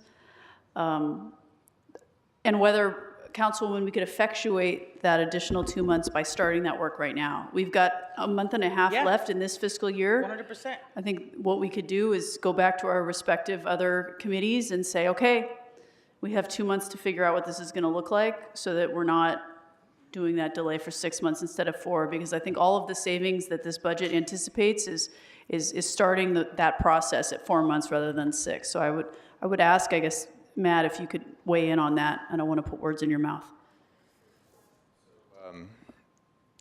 The departments that had positions recommended for elimination were provided with 4 months of funding for those salaries. We're viewing that as one-time funding. At the end of this process, or as we move through this process, that list of 1,647 will reduce significantly. And if it's the committee's intention to include more than 4 months of salary in each of the departments that have the remaining eliminated positions, if there's still going to be some eliminated filled positions at the end of this process, you could give that instruction. We would work with the CLA to make the proper calculations to ensure that there would be 6 months of funding attached to the remaining eliminated positions in each department. Councilmember Blumenfield, did you have some? Yeah. Which council member Blumenfield? Yeah. You pointed to him, said my name. Councilmember McCosker. Sorry. And then Councilmember Blumenfield. I think there's real promise with this. I like big pieces of it. I appreciate the fact that as we reduce the number of layoffs, that can make that 4 month of salary of 1,300 folks go to 6 months for some lesser number, let's say. But what I wanted to pitch as well, and it might run parallel, is that I've been rolling around in my head something I haven't pitched to our director of personnel yet, our general manager in the personnel department, but I will, right now actually. I'd like to go through a very intensive process that probably could run in parallel, where we are meeting on a weekly basis, bi-weekly basis, whatever it takes, to come up with matches, classification by classification, from areas where we know very soon where layoffs are going to happen and where they haven't been avoided, and begin facilitating that process of DWP, airport, harbor, library, other enterprise funds, moving employees as quickly as possible. I don't think it's inconsistent with looking at reorganization. I think it can be messy, but I think it's a worthwhile exercise. And so I was actually going to be looking for the same sort of thing, a period of time where we can make every effort to see if we can connect as many of the remaining potential layoffs. And so I would like you to think about how you would fold those things together, a period of time where we're working on these consolidations, which are very worthwhile. We're also working on matches, becoming an agency, a placement agency within the city family. You have a follow-up to that? Councilmember Blumenfield. It's not a follow-up, but it's related, I guess. I mean, the 4 months, I don't think, realistically, we're not going to have, if this number of people, there's no way we're going to actually lay off this number of people in 4 months with all the bumping rights and everything else. So I already thought that was an unrealistic number. Like, it's going to take us a little bit longer, and that money is probably not sufficient. So I do worry about, I both, on the one hand, I'm very much in line with the idea that we need to think this through. I think the costs of the delays are going to balloon very quickly. Because even the way you described it, you know, it goes to council, and then you start effectuating it, and then when you start effectuating it, that's going to take months. You need 4 months after that to start effectuating some of those changes. So I'm very worried that I don't think we're going to meet our, you know, that we have set aside enough money to meet our existing deadlines, let alone pushing those deadlines. So I wanted to check in with you more about how much you think this delay would cost in real dollars, and that also means real jobs, because what I don't want to do is sacrifice jobs because we take so long, we end up having to fire more people, which is the last thing that any of us want to do. I think that all depends on the number of filled positions that remain eliminated in the adopted budget. But I completely agree with both Council Members Hernandez and McCosker. And as the General Manager of Personnel, I don't know if she's here, but when she laid out the process, it does need to be. We need to be doing many things on parallel tracks. So once the budget is adopted, or even before it's adopted, once it's finalized, I know the Personnel Department will want to focus on those transfers before we get to the layoff process, because every transfer that we are able to execute would obviate the need for the layoff and bumping process. And at the same time, we'll continue to work with labor on solutions that could further narrow that gap.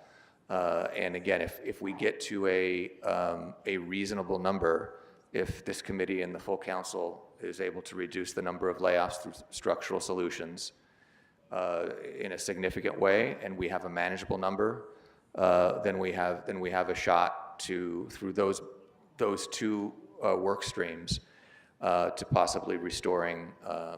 I don't want to project that we would restore all of them, but that would certainly be the goal, that we would restore all the services that the council and committee deem as priority for restoration. And that the additional dollars would help, because you're absolutely correct. It's the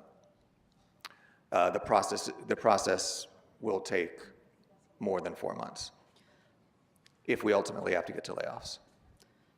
And if we delay the consolidation, how much do you think that'll cost? Well, I don't think the budget isn't balanced based on an assumption of a consolidation. Any of the positions that would be eliminated in the proposed in the consolidations as proposed by the mayor are funded. So that's why, you know, the work would essentially start with the adoption of the budget. That's why all of this is in Exhibit H. There are instructions to draft the ordinances and draft the plans to come back. So it would have to come back to council to effectuate, but the consolidations are not required to balance the budget. The eliminations or alternative structural savings are. Okay, Councilwoman Hernandez, I know that Ms. Phillips is here. I don't know if it makes sense now to ask you to come to the table so we can have this conversation now, or colleagues, we can have this conversation when we talk about personnel. I think maybe the latter. Yes. So let's hold off. Is that all right? Yes. Okay, we'll come back. We'll come back to this conversation a little bit later. I know some colleagues haven't had a chance to review all of the memos yet. Councilmember McCosker, you had a new question? Oh, I'm sorry, Councilwoman Hernandez. Thank you. I want to just uplift two things. Is that one, we're at a train station where several trains can go at the same time, parallel to each other. We can do this consolidation, restructure, redesign, leaning out at the same time that we do our personnel process. And so I just want to uplift that. They don't have to happen one after the other. We should do them at the same time. And the second piece is that this consolidation process, redesign, whatever you want to call it, is only going to go as fast and as well as we want it to. And it's based on us and our committees that we chair, but it's also our GMs. We were the ones that helped pick those GMs, and we got to trust them that they're going to be able to deliver if we are moving the train at a certain speed.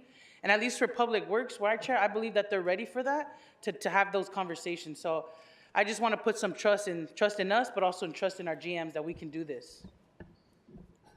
So noted. Thank you, and agreed. Colleagues, any other questions? Anything else on Exhibit H? Okay. We're going to try and do a couple more real fast, if possible. And then we're going to break for dinner, and a quick break, probably around. Let's try and get through general services. All right. So finance. Memo 141, this memo relates to funding to advance a public bank in the city of LA, and while I think it's definitely worth exploring, I don't think this is more important than the jobs we could save with this money. That being said, I'd like to figure out if there are philanthropic or discretionary funds that can be identified to support this work. We've heard from a lot of constituents who'd like to see this become a reality. So that's my recommendation on that. And then on 148, I recommend we adopt recommendation 1 from CAO. For recommendation 2, remove the deletion of the FSS as this position is filled and direct CLA to work with Office of Finance to effectuate their business tax revenue increase proposals. This is Department Proposals 1, 2, 4, and 6 from their letter, and adjust revenue line items as appropriate. This will allow them to go out and make those collections. 149, memo 149, colleagues, direct the CLA to increase $9.8 million in the contractual services account to initiate the project implementation on 149. One sec. And that's for LA tax project. And then 170, memo 170, adopt the recommendations for the Office of Finance to develop an implementation plan to begin in fiscal year 26-27 and report back to BNF with this proposal. And this is a tax delinquency amnesty program. Colleagues, thoughts, questions, memos? I'd like to discuss 148. 148. I'd like to discuss 818. Okay, 148 And 189. and 189. Okay. 89. Go ahead. Councilmember McCosker, followed by Councilwoman Hernandez. Thank you. On 148, we have the paragraph that follows the second recommendation, and that is the recommendation from the CAO to not accept the department's business tax revenue increase proposal, which would consist of the addition of 23 new staff in their business tax discovery and customer support units. I found it to be one of the most creative thoughts in this whole process, and I want to hear from the director on this, because our general manager on this, because I think it's worthwhile pursuing this, and then I want to speak about PCH and the exemptions and being able to move fast to realize the opportunity. Good afternoon, Diana Mangiolu, Office of Finance. Appreciate the question.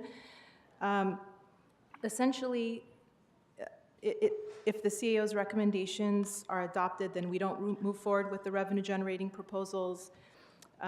We don't get the resources for LA tax.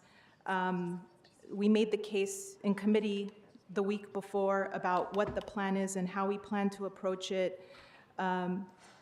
We recognize again that this is a bold, aggressive plan.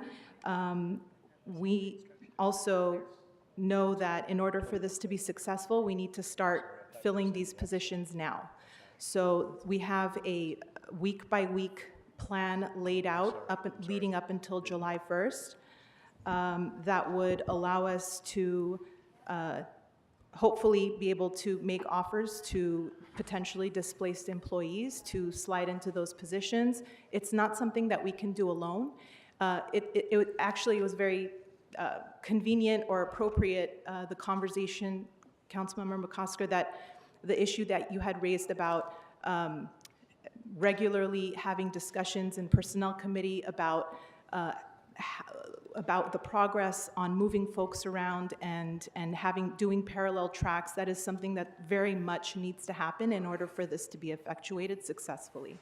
So we would work with the department general managers that are impacted to ensure that we can communicate with those staff that may potentially be impacted. We would have to work with this committee to request substitute authority so that we have positions in place as of July 1st, because we cannot wait for the Civil Service Commission to take 3 months to approve the positions. So all of those things would essentially need to be in place, and it's not something that finance can do alone. It's also something that we would need, obviously, personnel to support us with. We recognize that they're impacted, their personnel directors in that department that are being cut, but we very much would have to work closely with our personnel director in order to make this happen. Do you think there's a common class within the city where there'd be enough proposed layoffs, unfortunately for those folks, but being a common class, fortunately, that you would be able to essentially recruit people in? We've taken a look at that. We're talking about 2 classifications, tax compliance officer and our customer service specialists. For tax compliance officers, we think that there's potential and overlap in talking to personnel, that management analysts would be an appropriate classification for that. The salary ranges are also consistent. For our customer service folks, we know that there are cuts in other parts of the city, such as with ITA, where there would be an opportunity potentially to have those folks slide into some of these positions. So we would be targeting those classifications. Besides, so yes. You'd need sub-authorities, and you would need exemption from PCH. So we would need the sub-authorities, because as of July 1st, even though you're going to approve these, if you approve these positions, we're not going to be able to fill those positions technically as of July 1st, because there's a whole process that the city has to go through. And by the time it gets through that process, we won't be able to access it until October-ish. So we would like those sub-authorities, which are temporary authorities, that we would be able to utilize until those positions are final and accessible. We also requested that we have the flexibility to not go to managed hiring committee for these positions either. There's going to be a lot of movement in our department. It's 23 positions. And if we're going to be serious about delivering, because it is an aggressive proposal that we have, we want to eliminate every barrier that is going to take up time. Well, to quote a wise person that Councilmember Hernandez quoted, sometimes you got to spend money to make money. And this is one of those, for sure, too, also. I agree. So let me reread, but more slowly, my initial recommendation on 148. And then because I think we're all on the same page, Okay. council member. Okay. So for 148, my recommendation, colleagues, is that we adopt CAO's recommendation 1. For recommendation from the CAO 2, remove the deletion of the FSS as this position is filled, and direct CLA to work with the Office of Finance to effectuate finances, business tax revenue increase proposals. This is department budget letter proposals 1, 2, 4, and 6 from finances budget letter. Okay? And to adjust revenue line items as appropriate, because I agree that sometimes you need to spend a little money to make money. Thank Does that clarify? I probably mumbled that when I read it the probably first time. misheard it the first time, but can we add, and to be express about this, and authorize an exemption for that program from PCH. We sure can. Thank you. Okay. Madam Chair, can I just ask for a clarification? Because there's a distinction here.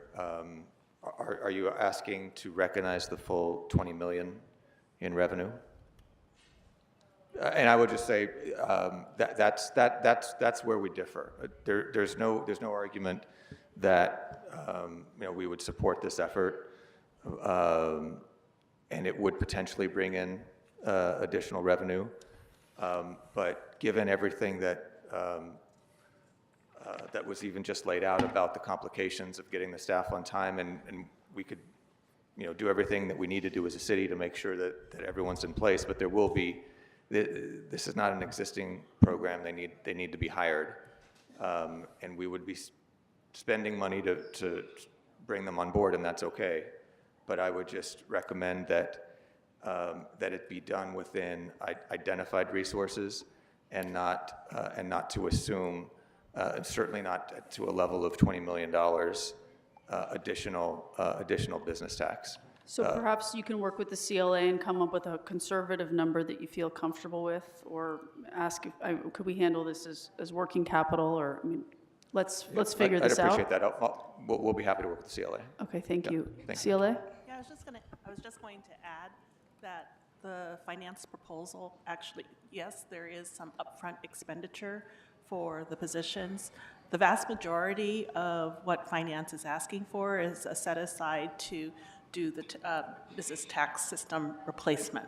And that money is actually not going to be spent immediately. It's actually setting it aside, correct?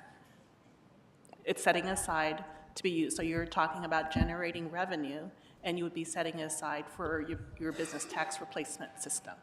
And so you're not actually expending that money to the CAO's concern about whether the $20 million or whatever the amount is, I don't remember, that we might spend it all up front. I think I'm a little less concerned about that, as long as there is some assurance from finance that the replacement costs, the actual cost to replace, or the actual expenditure wouldn't be taking place immediately. So I think I'm a little bit less concerned by that. So with regards to the LA tax piece, 1.8 of it, which would be for continuing our relationship with our consultant, we would start spending right away. We have already released our RFP. We're going to be making a selection as of before July.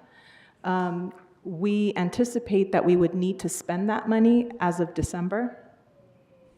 So there is going to be a current year need to spend the money specific for LA tax. But I think you're not spending 20 million. So correct. You're expecting to generate about 20 million.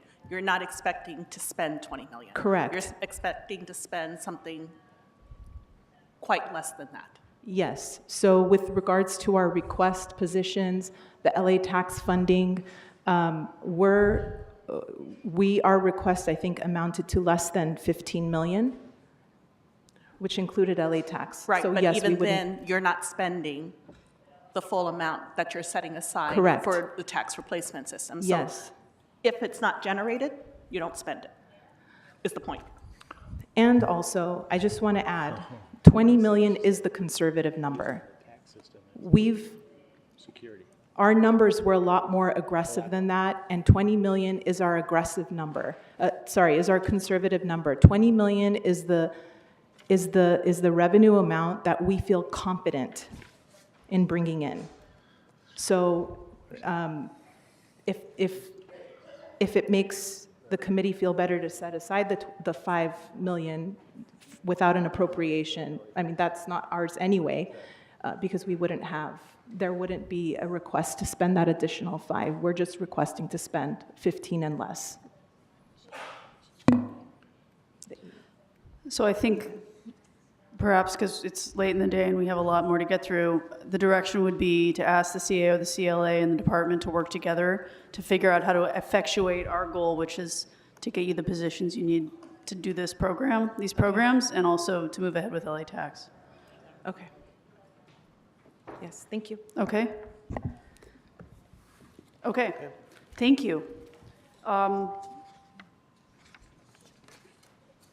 sorry, Councilmember Blumenfield had another question on Exhibit H. Yeah. So we're going to jump back to that real fast. Yeah, sorry, I missed that before, which is 48, the Innovation and Performance Commission. We had talked about this. There is, without spending any new money, my hope is that we can keep the commission alive by using some of the rollover money to enable this. This is a commission that I've seen saves us money and creates innovation. So that would be my recommendation, is to ask the CLA to look into that, keeping the commission with rollover money for this year. That's it. Okay. Excellent. Okay, we're going to move on now to GCP.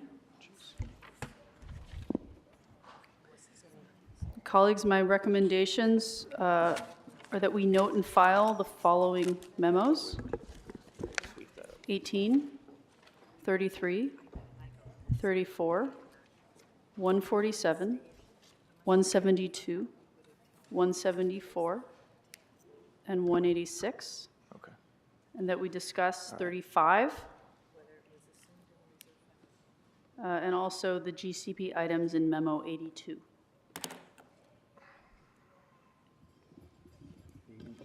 That was the big memo.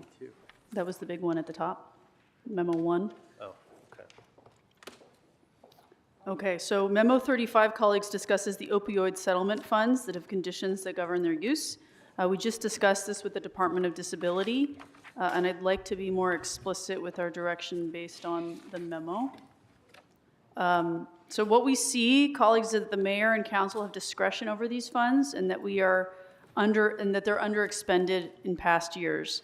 I'd like to suggest that we look at the proposed $4 million in this year's budget, and I would ask the CLA to look at what restorations we can achieve through these funds, specifically to restore positions and programs in the Department of Disability or within our interim housing or homelessness programs for existing programs. Can we use them to support expenses that otherwise would be general funded? Then reapply the general funds elsewhere. So we'll look for your recommendation, Madam CLA, on how to best use these dollars that we have on the books. And then coming back, colleagues, to memo 82, excuse me, the CAO has proposed a 10% reduction across a number of GCP accounts to realize additional funds we can use to restore core services. Additionally, memo 82 proposes zeroing out $225,000 in 2 line items based on under expenditure in past years. I want to hear from you all, colleagues, if you have any reservations about the proposed 10% reduction across these items, which includes funding for our council offices, the mayor's office, and a number of contract-funded efforts. But I just want to acknowledge that this is a 10% reduction that will result in $7 million we can use to restore critical services in our departments. So if we're willing to make that swap, that's 70 positions doing core city service work, but understanding that we may want to talk about that. Share the pain. Yeah, that's where I am, but there are 5 of us.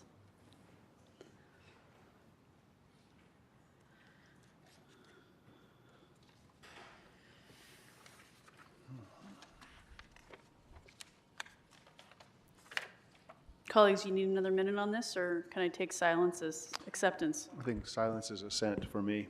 I Okay. think it makes sense. Councilmember McCosker, thank you. Councilwoman Hutt, great. Me. Councilwoman Hernandez? Thank you. I do have some thoughts.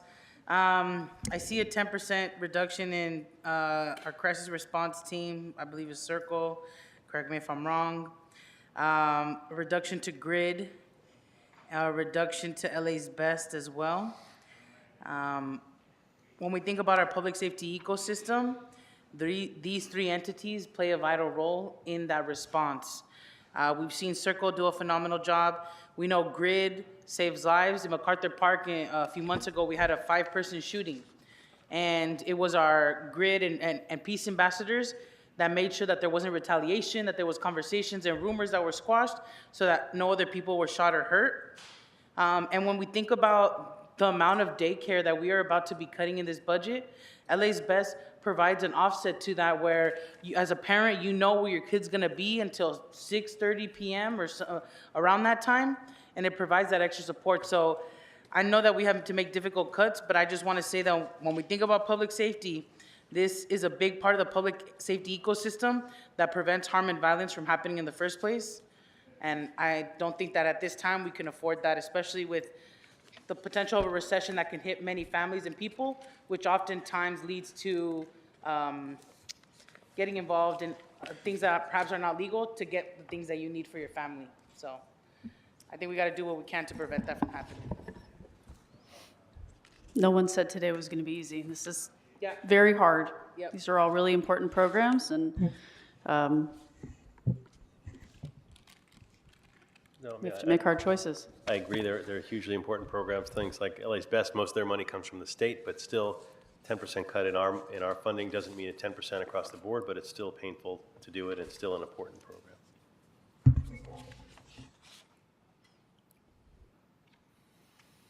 Okay.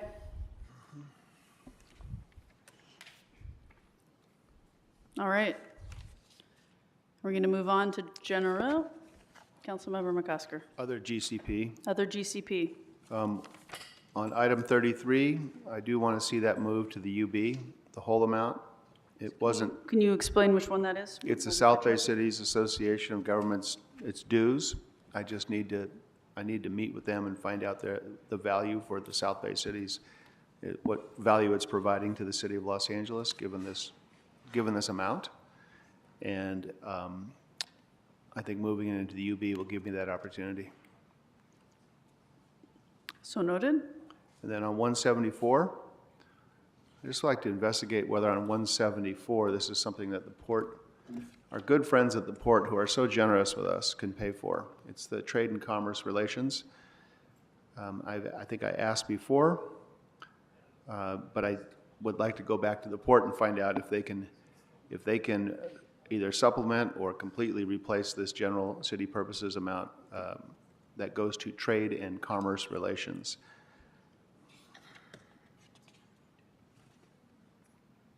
Okay.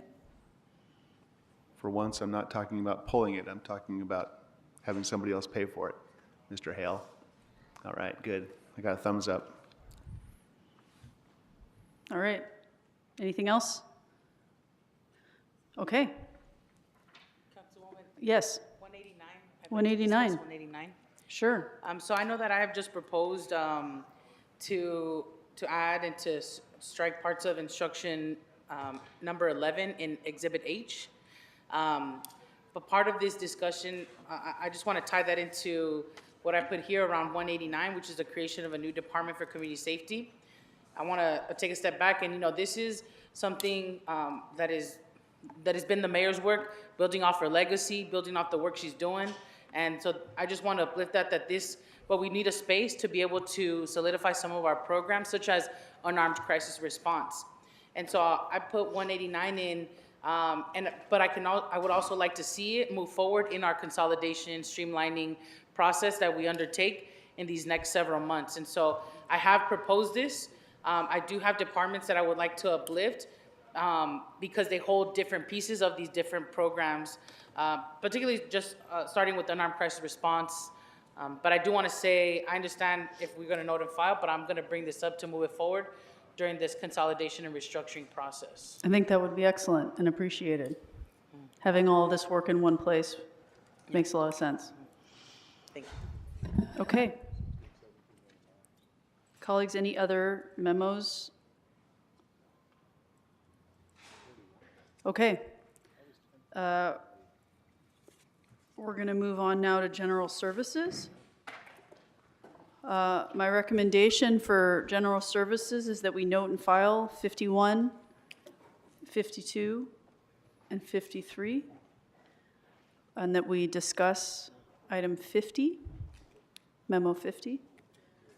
So the memo 50, colleagues, notes that offsets for the increased revenue for lab testing fees will only be realized if the 7 filled revenue-generating positions are restored.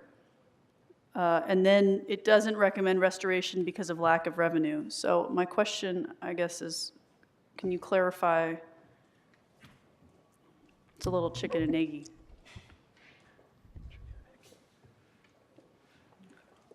I'm sorry, Councilmember, was that for the CAO? And if so, would you mind repeating? Yeah, sure. So on memo 50, the memo notes that offsets for the increased revenue for lab testing fees will only be realized if the 7 filled revenue-generating positions are restored, but then it doesn't recommend restoring because of a lack of revenue.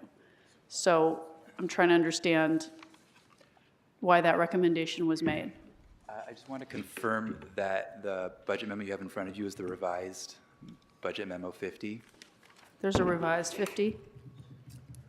In the revised, it recommends the restoration of the 8 positions. Oh, good. Great. Wonderful. Sorry, we didn't see the revised. Okay. And then also, as a second recommendation, I would ask the CLA to work with the department to restore some of the 126 deleted positions if funds can be identified, with a focus on restoring custodial services, building maintenance, and fleet services. Colleagues, as we know, GSD was hit very hard with cuts, and they do core critical work. And so to the extent that there's some savings we can find elsewhere, I would hope that we could restore some of these.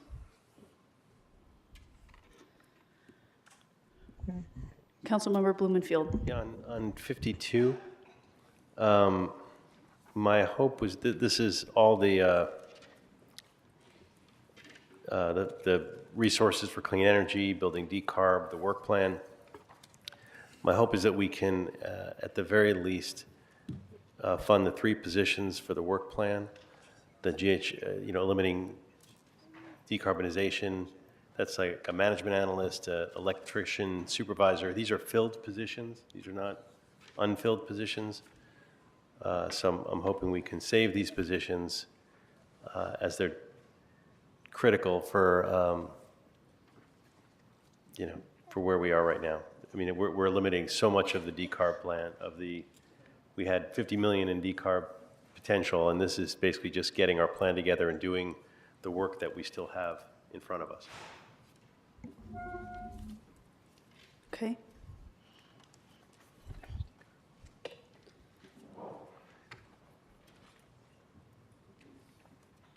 Colleagues, anybody else? Councilmember McCosker. Thank you very much. On memo 51, I would just ask if we could convert this to a special study and put ourselves in a position where over the course of next year we could be looking at taking surplus property and doing asset maximization. Yeah, 100%. I think one of the my hopes for the budget advisory group is that we can turbocharge it. Great. Maybe find some philanthropy or private sector money to help us do this work. Great, thank you. They did a great job of giving us another copy of all the properties. It would be great if we could go through and figure out a way to. Start moving forward on some of them. Thank you. Correct. Councilmember Blumenfield. And also on 50, I don't know that I saw the revised memo, but I'm assuming that we're asking CLA to look at the SCM funding and other offsets for those restorations. If not, I want to at least add that in to. So that, yes, we can work with the CLA on that. Say that again? Yes, we can work with the CLA on that. Great, great. Okay. Councilwoman Hutt? Councilwoman Hernandez? Nothing? Okay, wonderful, thank you. We're going to move now to Harvard.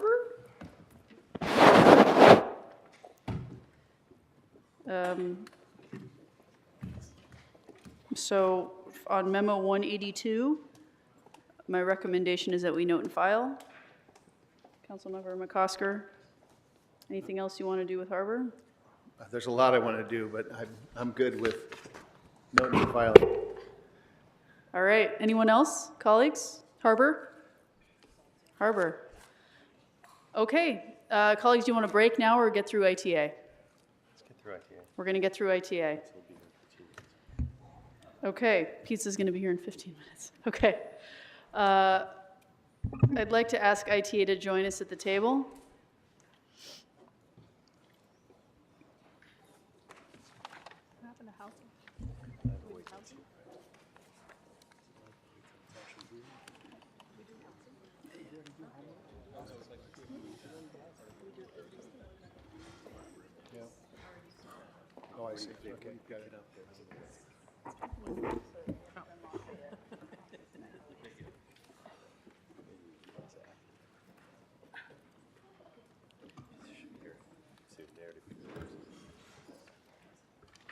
Okay, welcome.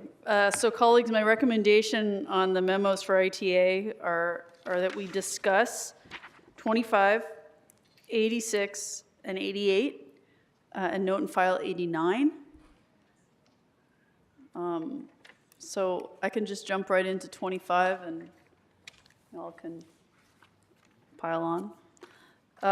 Can you please share more about the licenses and other critical fees that are discussed in memo 25? Thank you. So Tita Zara from ITA. Unfortunately, my general manager is on his way to Philadelphia right now to attend his daughter's graduation. So Can you please bring bear the with mic us. just a little bit closer, please? Thank you. So these are contractual obligations that today we have actual contracts that we have to honor that supports the software and licenses of the enterprise systems that we have in ITA today.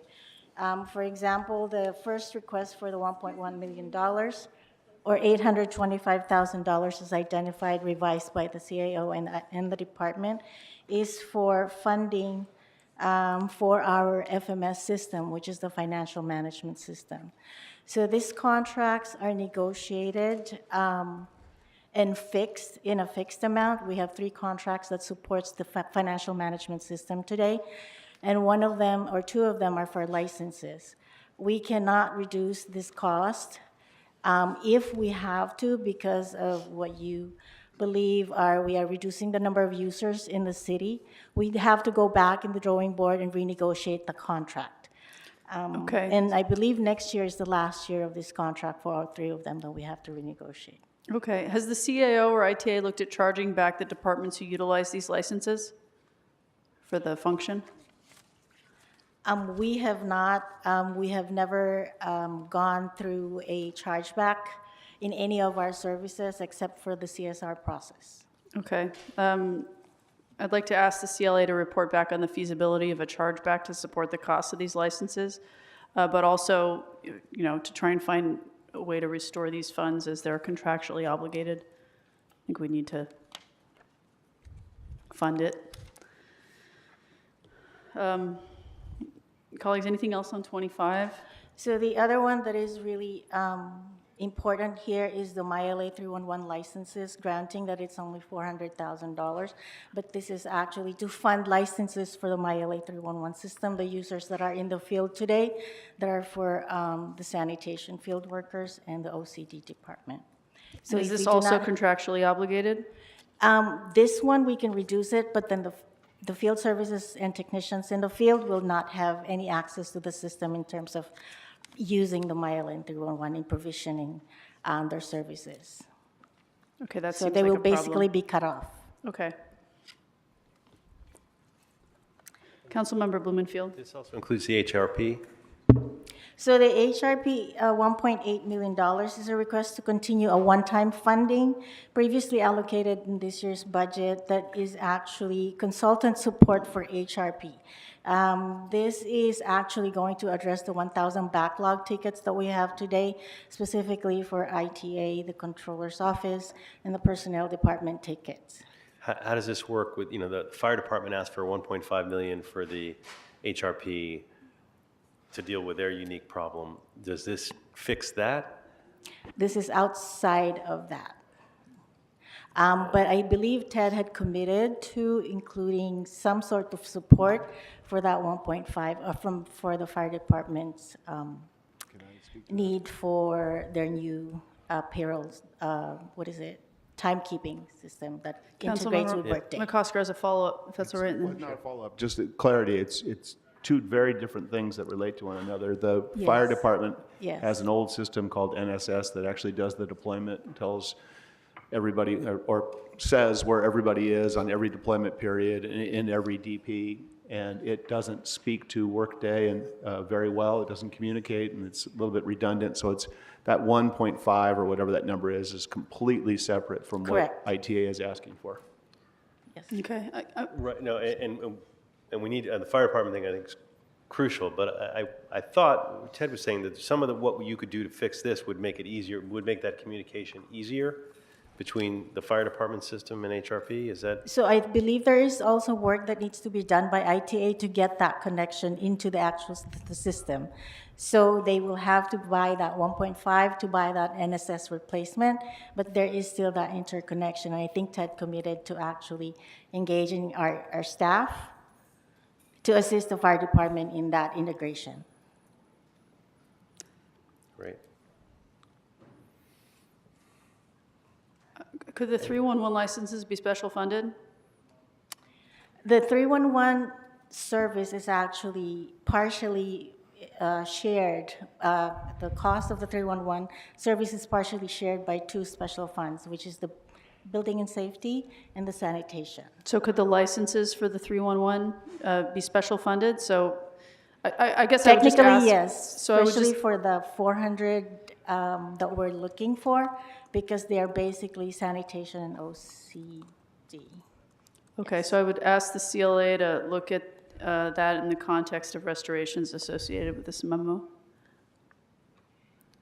Back to you, Councilmember Blumenfield. So just to be clear, we're looking for all of the things in this memo, trying to restore all of them?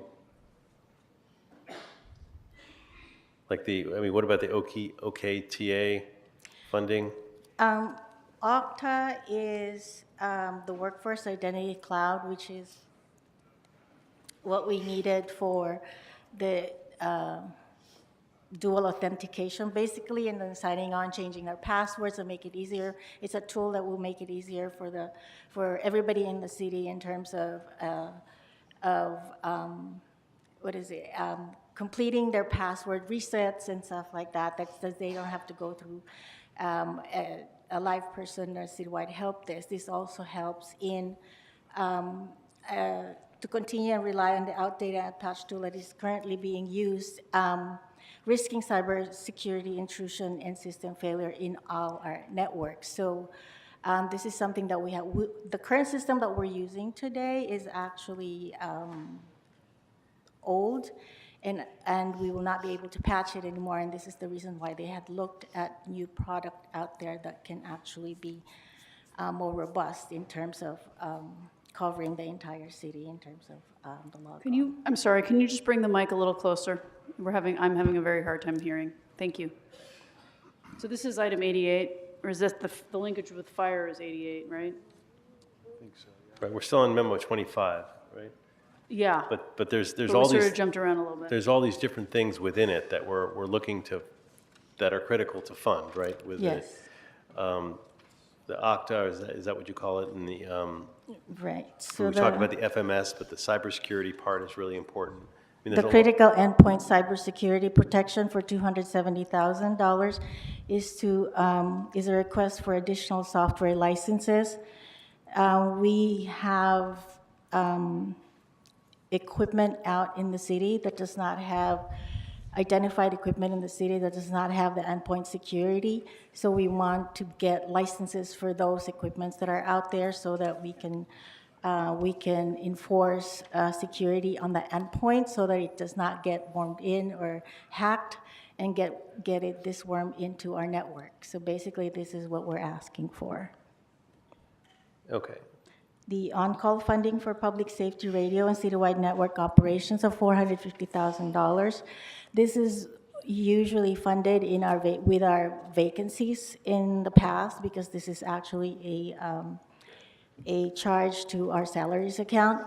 These are people who actually support the public safety systems, our radios and microwave systems in the city that actually supports the fire and police personnel out there. Without them, if there is some sort of failure in the network, the remediation will have to happen on the next business day. All right, I think, you know, what we're whispering about up here is, I think it makes sense to try and fund as much of this work that protects our systems and secures our infrastructure as possible. And that we need to be paying our license fees. Any contractual obligations we need to pay.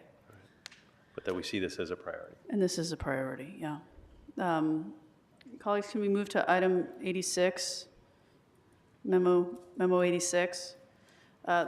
So there's a big disparity between the cost estimates we received with respect to the operation of the 311 centers from the department and what CAO put forward in the memo. Based on the CAO's analysis, it doesn't appear that there's sufficient cost savings available from the 311 call center to offset critical positions within ITA. What accounts for this disparity, and do you agree with the CAO's analysis? We do not agree with the CAO's analysis, of course. I mean, how can a $21 million service out there just come down to like $700,000 in savings? It does not make sense. We agree that the service actually is funded by 3 different sources of funds, which is the general fund, sanitation, and building and safety. 40% of that funding is coming from the 2 special funds, and 60% is coming from the general fund. There's So what is, if it's 60% of what? So what would the savings to the general fund be? The 60% of the general fund is actually about $12.3 million of the $21 million. So if you think about it, we're granting that is inclusive of both direct and indirect costs. But what we're asking for is, we're saying we actually believe that this is a feasible cut to take, given that there is a pathway to an actual provision of the service that is currently launched, that was launched earlier a few months ago, which is the MyLA 311, and then the websites kind of thing. It's not like we're closing down the service totally. So we believe that it's feasible to do this, but then we'd like to take credit for whatever will be saved off of this to at least save the 54 positions that we are going to lay off, and then some of the expense accounts that we are asking for. But the way this is described in the memo is that not only are we, even with this cut, not only are we laying off 54 people, but an additional 30 somewhat on top of that are part of the 311 service today that are filled. So it really does not make sense. Okay, so I'd like to, if the CLA and the CO can work with the department to really understand what the cost savings to the general fund are from the call center, and then to consider CLA how any efficiencies within our call center, including the possibility of combining with other city call centers, could realize funds to restore positions within ITA at their discretion based on their prioritization of these positions. I don't know that we'll be able to save all of them, but see what that prioritization looks like. Okay. Colleagues, anything else for ITA? Councilwoman Hutt. I'd just like to add, Madam Chair, in the consolidation look, can we look at having only 2 311 centers citywide, just like 911, instead of several call centers? Just in your consolidation look at 2.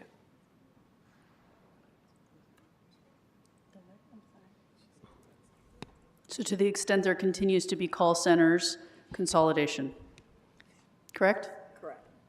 Okay. I mean, that probably will go to the CA. All right. I'm going to move on to memo 88, actually, on ITA. I want to note that it seems there's a linkage here between our previous direction to CLA to fund the 1.5 million for the fire department to support their payroll needs. This is something we just talked about, but I just want to put a point on it. And the positions within ITA to support that work. Can you speak to how these positions and licenses relate to fire's payroll and transition to Workday?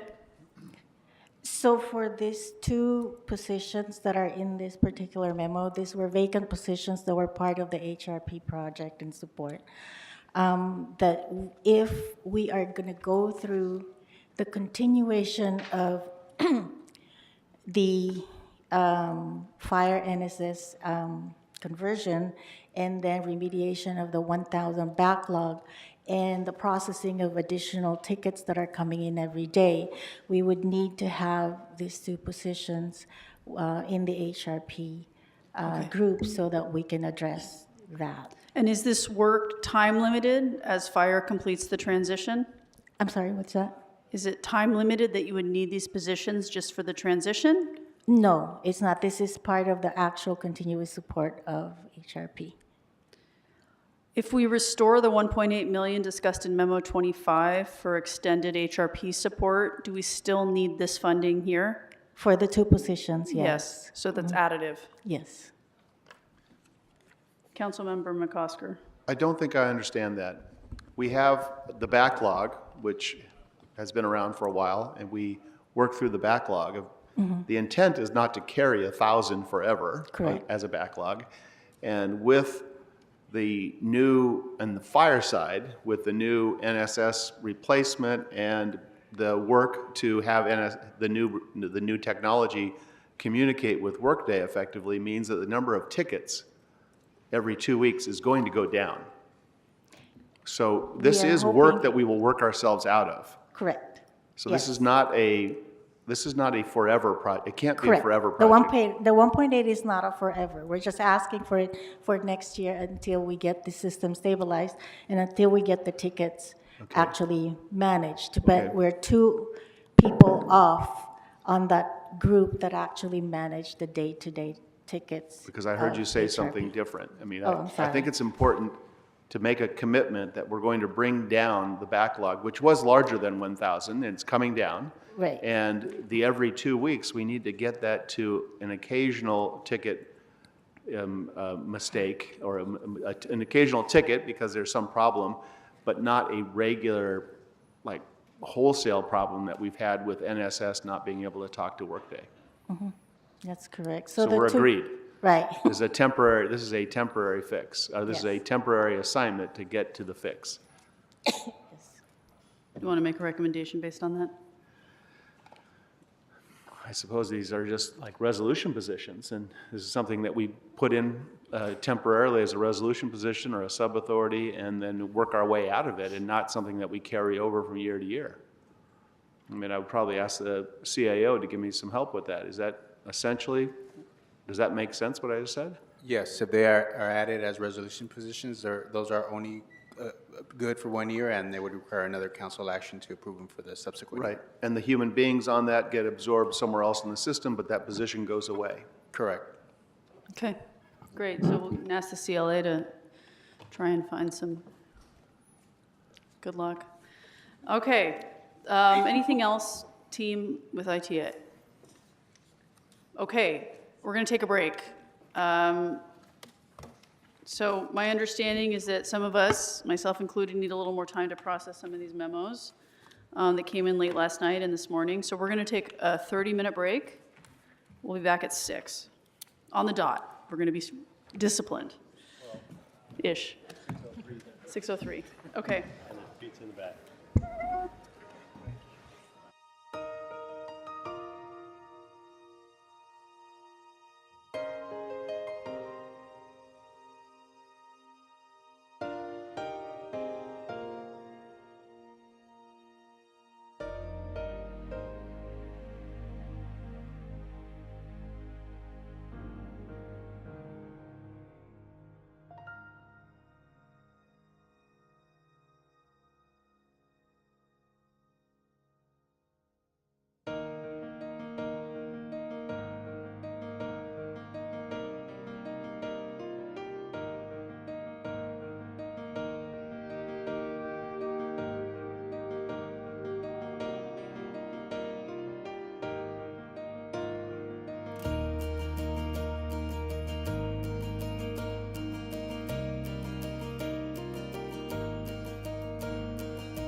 Welcome back. We're going to go ahead and get started. Would you please call the roll, Mr. Clerk? Thank you, Madam Chair. Councilmember York. Here. Councilmember Bloomfield. Present. Councilmember Hutt. Here. Councilmember McCosker. Here. And Councilmember Hernandez. Present. Thank you. Colleague- That's 5 members and a quorum. Thank you very much. We're going to move on, colleagues, to LASA. I would like to call the LASA team up to the table. Colleagues, I'll note we have more than a dozen departments left to get through. It's a lot. So I hope I will try and lead by example and move as quickly as we can, and while still being thorough. So colleagues, my recommendations here on LASA are as follows. 91, 111, 112, 113, 114, 116, I recommend that we note and file. And then discuss items 115 and 187. And then my understanding is that Councilwoman Hernandez may have questions on 117.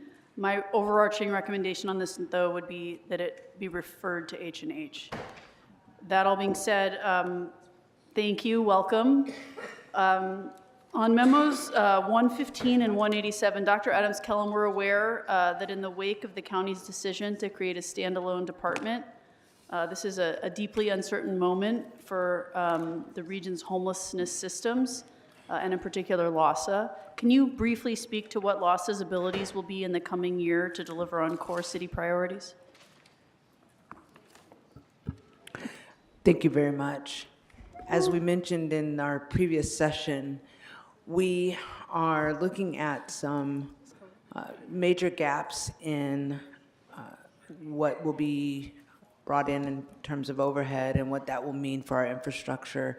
The admin dollars that we are losing are substantial, which is why we have raised the concerns about capacity. I believe we have the commitment of staff to remain as long as we can commit that we have the funding to keep the staffing and infrastructure in place to do the work in excellence.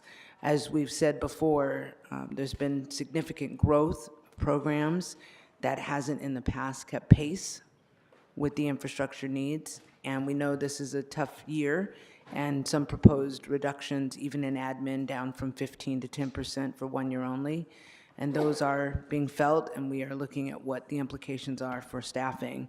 But we believe we can do the work, and we have the team to do it, but we've got to figure out how to cover the administrative overhead. Thank you. Colleagues, do you have any questions? Anything, any other memos? Yeah, Councilwoman Hernandez.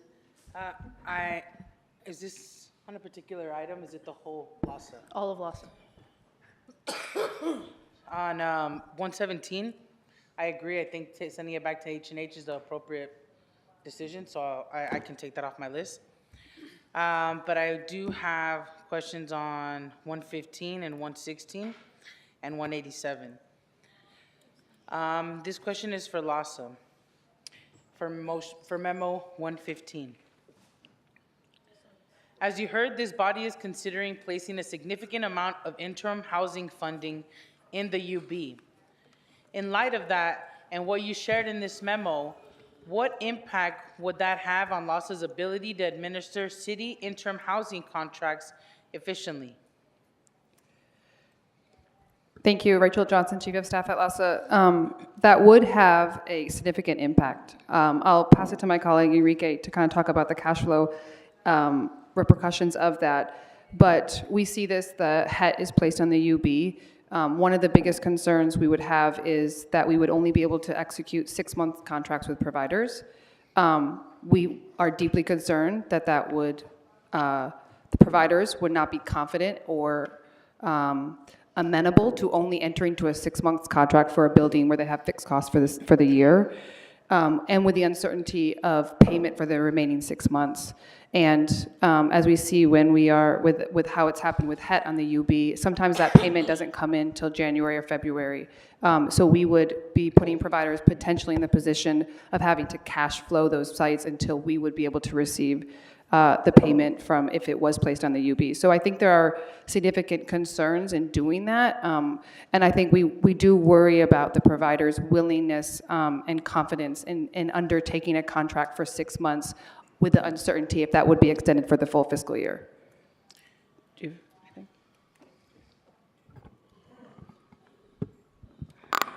Good afternoon, Enrique Olguin, Loss of Finance. One item I would like to point out is the providers are non-revenue generating agencies, and so with that, historically, it has taken us 2 to 3 months to get an amendment from LHD and the city, and so therefore LASA does not have the revenue or cash on hand to advance those funds to the provider. On top of that, there's additional fixed costs and payroll that providers need to make on those contracts, that it does create that delay of payment. If we are to contract only 6 months for interim housing sites for the city contracted providers. Thank you so much. Sorry, and then the last thing to note on that is it would also create, sorry, Paul Rubenstein, Deputy Chief External Relations Officer. It would also create a little bit of a pincer between a reduction in admin costs supporting our core functions and a significant increase in contracting activity to have to do at the least amendments for all interim housing contracts to add the additional funding on. So it would be adding significantly to the contracting burden while reducing the capacity. Got it. So if I'm hearing you correctly, placing this money in the UB has impacts on the confidence of the contractors to contract with the city, places additional administrative costs and impacts on you all. Okay, thank you for sharing that clarity. Thank you. And for Memo 116, regarding your suggestion that the city continue funding the inclement weather program off budget with HHAP funds, is there or will there be HAP funds available for this purpose? And this question is for the CAO, please.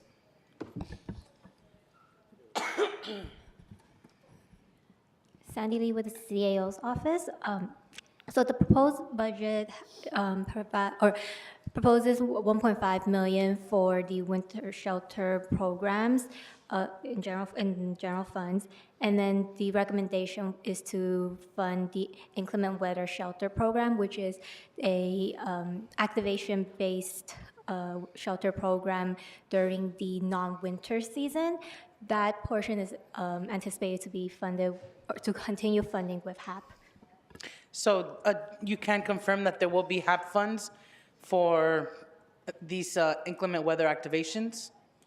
That's what I want confirmation for. That I know that that's the intended line item to be used, but I want to know that it exists when we talk about it, that that money's there. Yes, it can be funded with HAP. But is the money there, is my question. Yes, it is budget. Okay, great, thank you. Last one for me, thank you. Actually, two more, sorry, I'll be quick. Excuse me. Oh, we already did 117, so never mind, we're gonna do that in H&H. So yeah, I only do have one more. Are we asking questions during? Yeah, so, I'm sorry, did you have a follow-up to something? To 116. Okay, can we do that before we move on? Okay, Councilwoman Hunt, sorry, I didn't see you. Thank you. Thank you for being here. I just have a question about your ability to activate, respond to emergency events. Will that still be intact? So under the current, how it is right now, it would be the winter shelter program runs from November to March. And anything outside of that period, we have to go to the funder for authorization of funds for whatever that period is. So for example, if next week it gets really hot, a cooling center, it would be off that activation period, so it would be a separate contracting process. So we would have the ability, but we do request the full year because we know that weather events happen throughout the entire year and not just between November and March. And so that's why we have advocated to make the emergency response program year-round and not just be activated through November to March. But we do have the ability to. It just creates an extra bureaucratic process that sometimes can delay it, and that's why we are requesting for the full fiscal year. Thank you. I just want to say I support the CAO's recommendation. Thank you. Okay, thank you, Councilwoman. We have a follow-up from Councilmember Blumenfield. Yeah, just, Sorry, if I could just, We just want to raise, and we mentioned this in our last visit, that the proposed reductions in HET will further impair our ability to respond. And so we want to make that clear, that those two things taken together could impact our ability to respond fully. Thank you. Councilmember and Blumenfield? just on the winter shelters, is it ever more cost-effective to just do more motel vouchers? Say it again, Bob. We can't really hear you. I was asking about the motel vouchers versus standing up additional winter congregate shelters, if there's sometimes can be more effective on some of these situations. I will tell you, the thing that we're finding is if we could do it year-round, there are shelters that would operate more efficiently knowing they have the full year. And they've made promises that they could be more efficient. I think the ability to do both motels and standalone shelters, I think, is the best combination and gives us the most flexibility.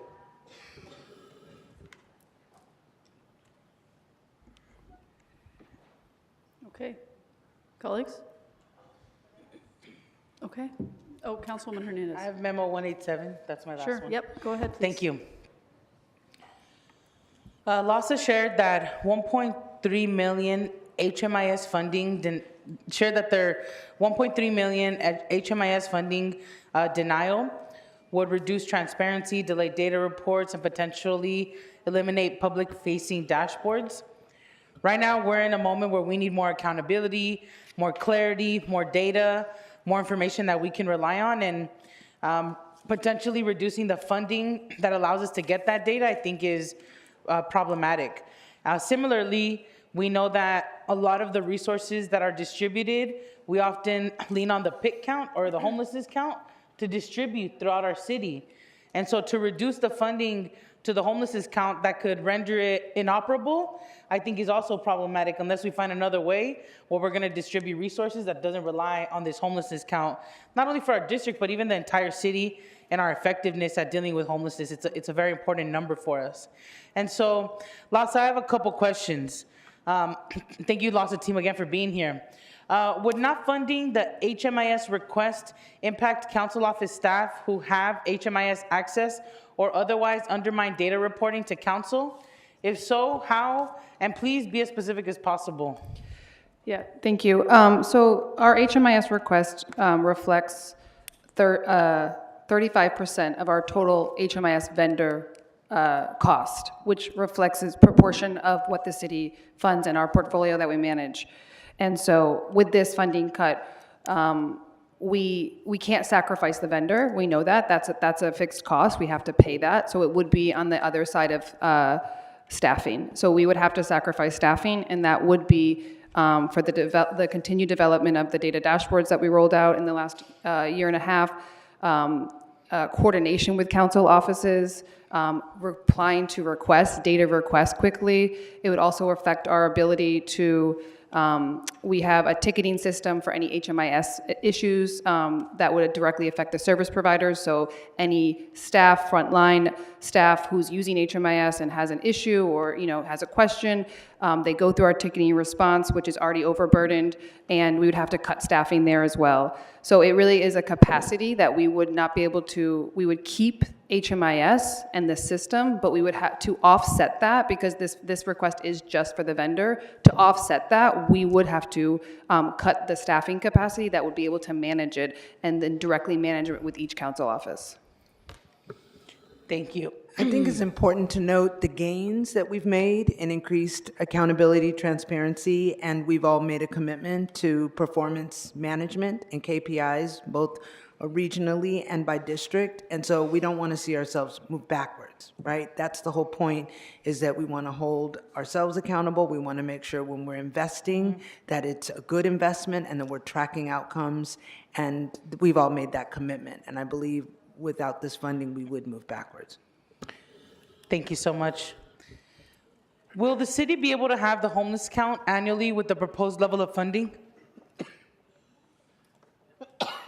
Sorry. So with the proposed level of funding, LASA would need to look very closely at whether it would be possible or not. HUD only requires the count be conducted every 2 years, and it is something that is jointly funded by the city and the county, and so what we will need to do is look when the budgeting process is done at what we have received from both partners and determine what is going to be possible for the next year.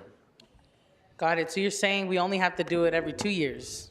The legal, yes, for the unsheltered count, the legal requirement is every 2 years. They require an annual sheltered count, but that's not where the bulk of the expense is.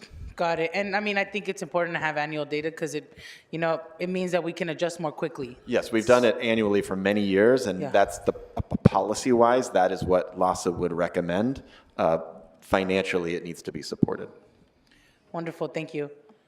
We have a follow-up from Councilmember Just McCosker. On that very issue, I have a follow-up on that issue. I had understood in earlier briefings that the little bit that the county is still paying in is actually the full amount for their share of the count. Is that incorrect? I thought the $8 million that I thought one of you had briefed me on this, that the amount that they were still paying was essentially for the count, and all the rest of the money was pulled. It includes the homeless count, but their allocation this year was short of our full request.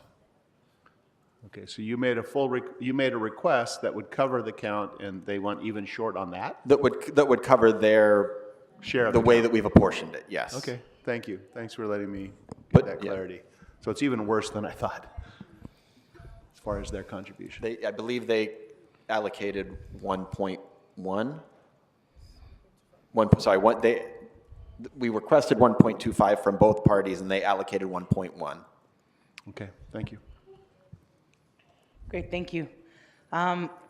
Based off this information, I would like to ask that the CLA work with LASA to identify funding or offsets to fund the $1.29 million for HMIS and the $338,000 for the homeless count requested by LASA. Thank you.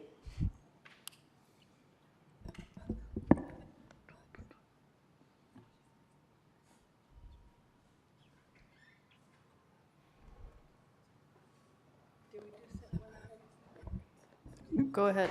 This is all LASA. And just to follow up on the HMIS, do other cities contribute to the HMIS? Or is it just City of LA?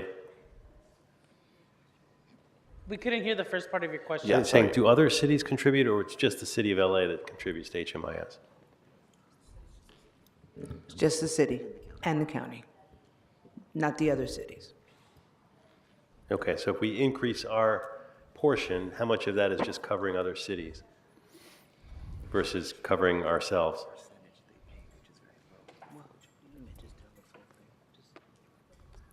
Yeah, I agree. It's super important. It's one of so many things that I feel like we're taking on the burden for lots of other little cities that don't, and it's just one example, that don't contribute. I would just note that in contrast to the homeless count, the HMIS system is not a 50-50 split between the partners. And the City of LA does receive significant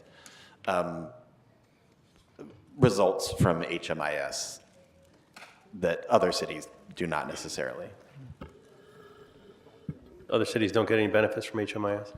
No, they don't get the same type of reporting. Enrique Olguin, Lost Finance. The HMIS cost for BIT Focus is $4.2 million.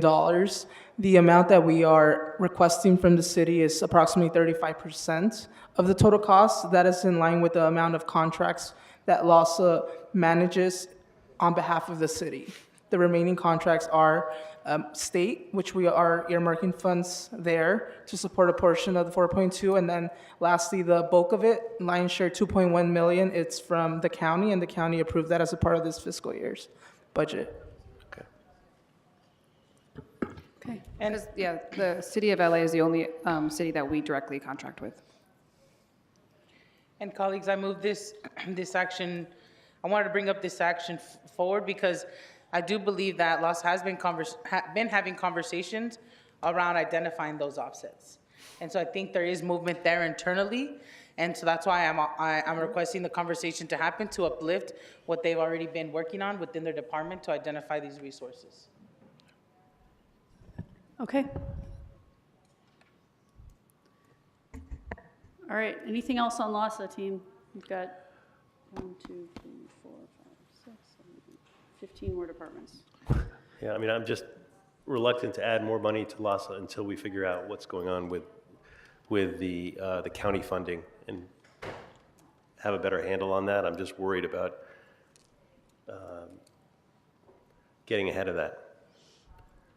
So anyway, I just put that out there, and you know, and I know we're going to send 117 to committee. I do worry also about the admin costs, and I know we've talked about that, and how much control we have over those admin costs, and just, I mean, I read the article in the paper yesterday that the city contributed $200,000 to a settlement with our general funds, but I don't remember ever authorizing that as a city. So I assume that that came out of our admin funds. Is that correct? How did our general fund end up paying for a settlement? I don't know. So, Councilman, we can get back to you with the source of funds, but it was 100 from each partner, 100,000 from each partner, 100 from the county and 100 from the city. Okay, the article had it wrong then. It must have, yeah. Okay. It was 200,000 combined, but it was 100,000 from the city and 100,000 from the county. Got it. And Yeah, the bulk was paid by the insurance, who also negotiated it. Okay? Okay. Can I just be super clear? We're going to committee. I appreciate that, but we did also put an instruction, a note in the budget, just to make sure that we are going to follow up on recommendations 1 and 2 and sort of get to the bottom of this contractual relationship. Yes, 100%. Thank you. Okay, colleagues, we're going to move on now to library. Thank you very much. Appreciate you. Colleagues, we have just one memo relating to our truly fabulous library department. I'm going to recommend we note and file this memo, 192. But point of privilege, I want to note that we're going to be celebrating the 20th anniversary of our Westwood Library this Saturday. Encourage folks to come out. It's going to be a full day of programmed events, and I want to thank our amazing librarian, Dr. Jennifer Noble, and of course our city librarian, John Szabo, as well as the Friends of the Westwood Library, who've been amazing advocates for this treasure in our neighborhood. Any colleagues, anything on library you want to? Can I do an adjourning motion? Oh, sorry. All right, we're going to move on to neighborhood empowerment. My recommendation for Memo 201 is that we adopt the CAO recommendations. Mm-hmm.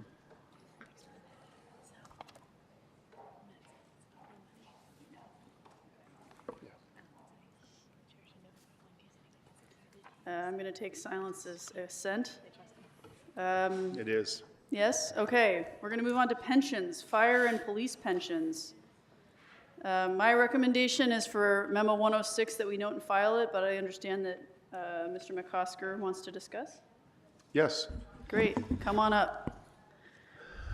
So this is Fire and Memo pensions. 106, Yes. pensions, fire and police pensions. We have information from the controller and some analysis of the true-up. And I want to open by saying I'm aware that this is essentially not new money. This is just timing on money. And if, in fact, we can do a true-up and get access to money now, you know, once you go down the path of true-ups, it's going to be true-ups year after year after year, and some years it could be go in the opposite direction. But I'm still curious to know as to why doesn't it make sense to do the audit or request the true-up now to be able to put money, cash, into the budget for the next budget year? We don't, Councilman, we don't believe that we would be able to conduct, that pensions, rather, would be able to conduct the appropriate analysis in order to inform this budget process. We do support, and we have been working with them to initiate that process, start the studies, get the data, and work with the board to potentially implement it in fiscal 25-26, which would then become effective in our consideration of the 26-27 budget. Even though the true-up is for 24-25? Yes, but they would have to go through an entire process that they do not have currently established, and that's, we don't feel that would be, it would not be appropriate to assume any kind of savings until they go through that process, and we would be able to count on the dollars. We wouldn't be able to do that in time for the 25-26 budget. So we will proceed, and it will either generate some cash or not, but you don't think it'll happen in the next budget year? No, we don't think it will happen for the 25-26 budget year. We think we can do the work to also give you an accurate picture of what would be the positives and negatives of going with a true-up standard with fire and police pensions. And there very well could be reasons not to do it. Mm-hmm. We fundamentally fund our civilians and our sworn personnel differently. And there could be more exposure to fluctuation, because we tend to fund our sworn personnel more accurately because we're funding to a hiring plan, whereas with civilians, we're funding to the positions.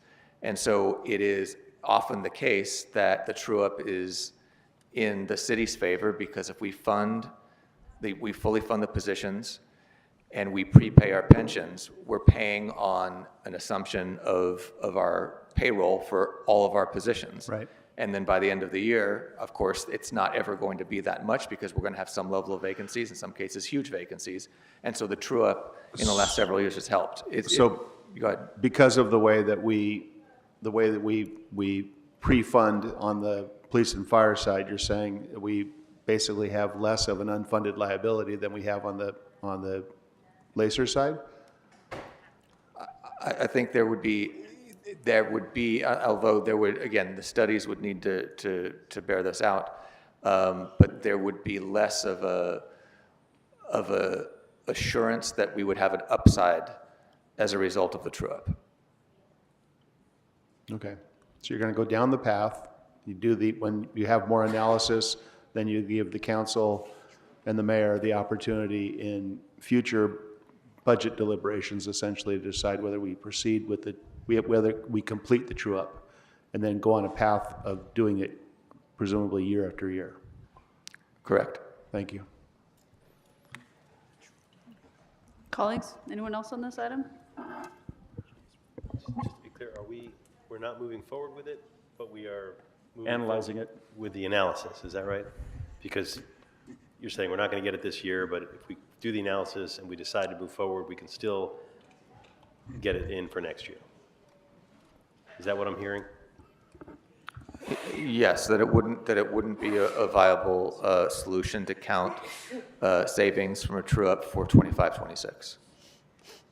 Right, but doing the analysis will still give us enough time if we wanted to true it up, if it made sense to do it for the following year. Correct, yes. Okay. Okay. Yeah, okay. Wonderful, thank you. Colleagues, if that's it, we're going to move now to personnel. I'd like to ask Ms. Billups to join us at the table. As she's making her way up, I'm going to run through the recommendations for the personnel-specific memos. 37 and 119 we adopted at the top of the meeting. And then I recommend we note and file 2, 10, 38, and 85. But I'd like to bring us back to the conversation from earlier during Exhibit H on Memo 40, which relates to the 4 months versus 6 months of funding for layoff review. So Councilwoman Hernandez, this would be the time if you want to ask some questions of the Personnel Department on that. Thank you, Chairwoman. Not to put you on the spot, but Okay. I believe this is a conversation you wanted to have. Yes. Go ahead, please. Thank you so much for being here with us today. A question just around the timeline. Do you think that this 4 to 6 months timeline would help us have a more accurate and appropriate layoff process that could be done at the same time as we restructure, consolidate, and redefine some of our departments? I can't speak to the timeline about restructuring, consolidating the departments, but with respect to the timeline for conducting the transfer process and the layoff process, we will certainly be able to effectuate some layoffs before 4 months and definitely before 6 months. There may be some that need to be carried out beyond that amount, but there will be some sort of a balancing between the number of transfers and the number of layoffs. So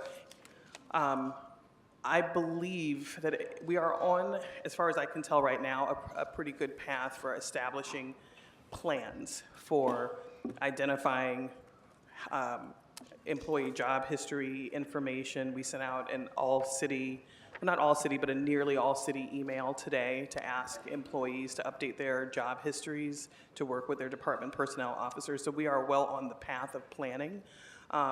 Certainly, as the number of proposed layoffs reduces by being offset by the number of transfers, that will expedite the process. We are also, I think, making some pretty good headway in the way of developing technology tools. We are starting to resolve some of the issues that I addressed the last time I was before this body. It's not fully resolved, but we're moving in the direction of resolving some of those issues. So unfortunately, I cannot give you a more certain answer than I gave before, which is we are not sure that we can effectuate everything. I don't think that we can effectuate all layoffs by 6 months, but can we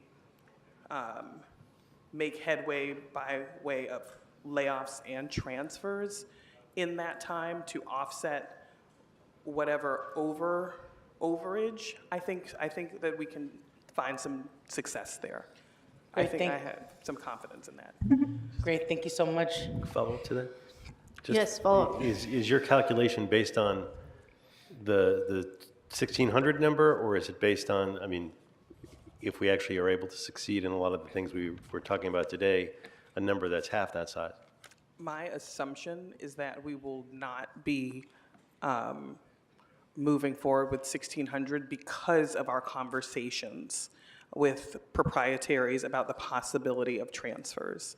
So even if the budget calls for, the separation of the 1,647 that was called for in the proposed budget, I think that there is some potential headway in way of transfers that would offset the number of actual layoff calculations we would have to perform. Yeah, well, I guess I'd put forward, if we're successful in a lot of the restorations that we're talking about today, that number is dramatically less. Certainly. So that should also mean that your time frame calculations should be dramatically less too.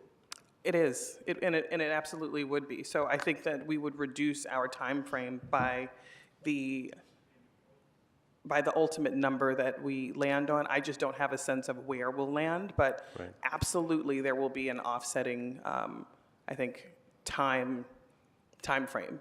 Basically, if we have a reduced number of seniority calculations to conduct and layoffs to actually effectuate. Sorry to interrupt, but No, thank you. I'm good on questions. I just had clarity for the Chairwoman. Memo 119, did you say approve that or move it forward, or what did you say with that one? 119. We adopted that at the top of the meeting.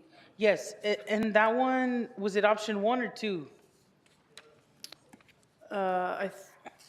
I'm sorry. one It's second. okay. I could check in offline about it, but I just want to double check that we approved it. It sounds good to me. Just give me 1 sec, though.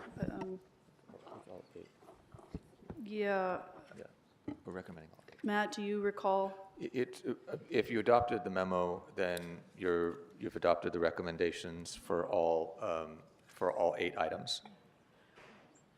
So we've made recommendations for items 1 through 8. Great. Yeah, and I believe we did that at the top of the meeting. Yes. Yes, Great. okay. Thank you. I'm Okay. good then. Thank you. Okay, wonderful. Thank you. Sorry, I was deep in my notes elsewhere. Yep, Councilwoman Hutt. Thank you, Madam Chair. On item number 120 in personnel, resources needed to restore the accounting positions.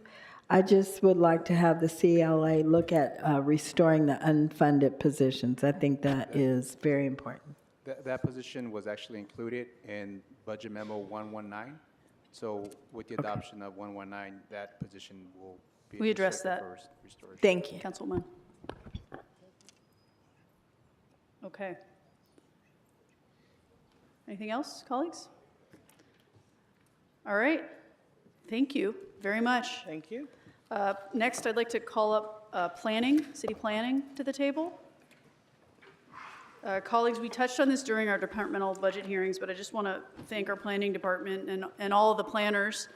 The work that our planners do is really important, and I want to acknowledge how nerve-wracking this time is for all of our city employees, including our planners. So colleagues, recommendations for this department are as follows.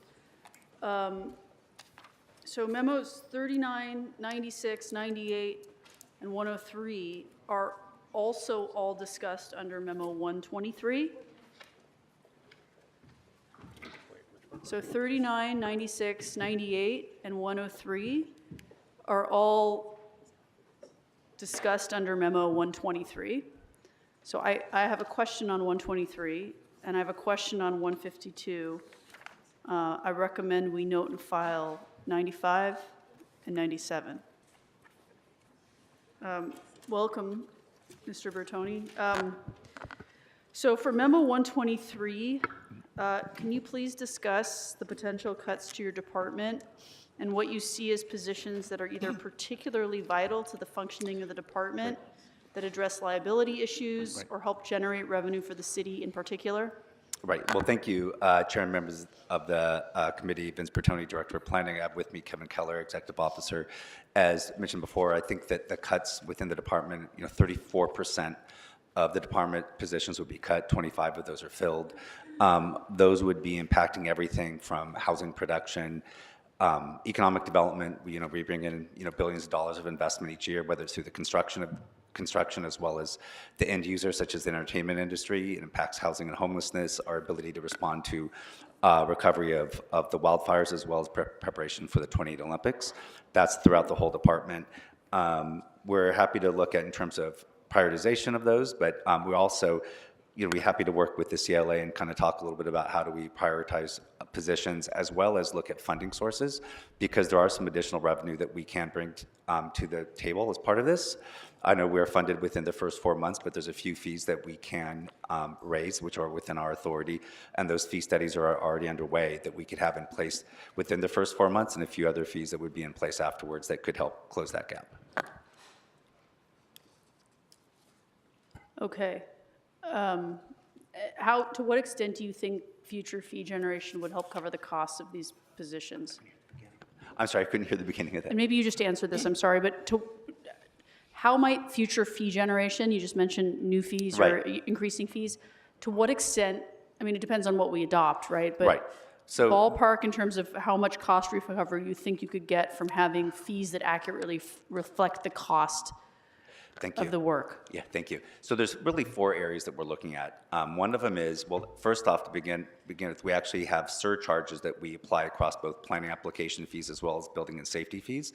Building and safety has a fee study that will be in effect, we believe will be in effect within the first 4 months of the fiscal year, and that would raise revenues about $1.5 to $1.9 million over the whole year, about $1.9 million, that alone. We would also be looking at increasing our general plan maintenance surcharge. That Can you say that a little slower? I'm sorry. I missed general it. plan maintenance surcharge, and that is also applied across planning applications and building and safety fees. We could have at least $3 million in that. That would be for 12 months. So now I'm up to about almost $5 million right there. We're looking at and we've already started that study, and we're also looking at and have hired the consultant to do our project planning fees. And that is roughly per year, we're thinking about $7 million. So again, that's over a 12-month period of time. So the first few, and then we have, in addition to that, we are studying the per night fee for home sharing.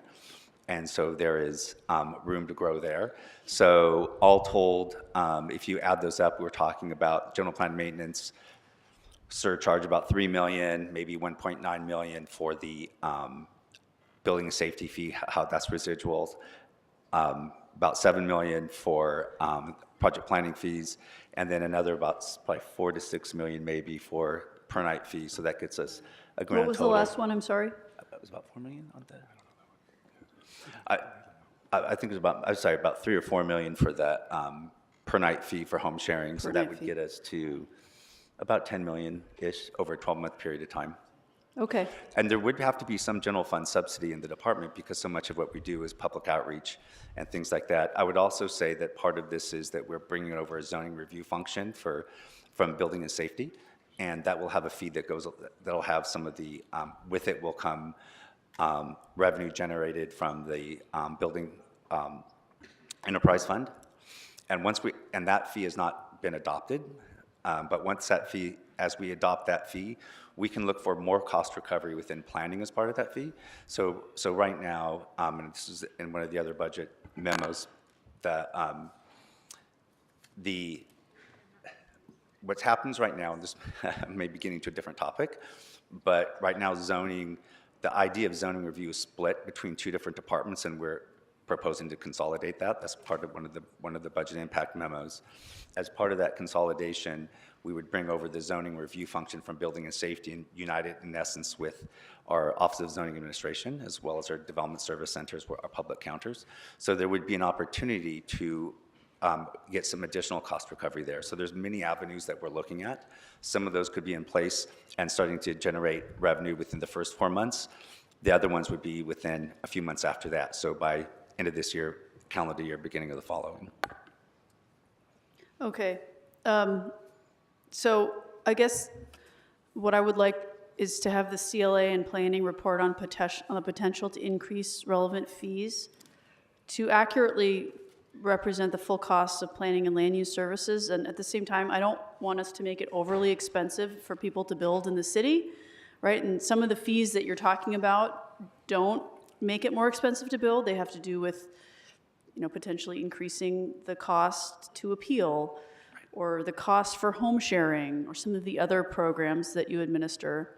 And to the extent that we are increasing fees, how can we at the same time streamline processes so that we're speeding up development as we get true cost recovery?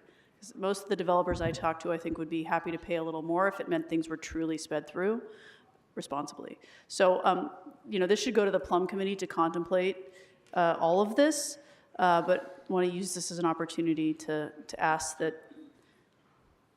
there's a report on, or sort of the work to look at all the fees that are contemplated and then send it over to Councilmember Blumenfield's committee.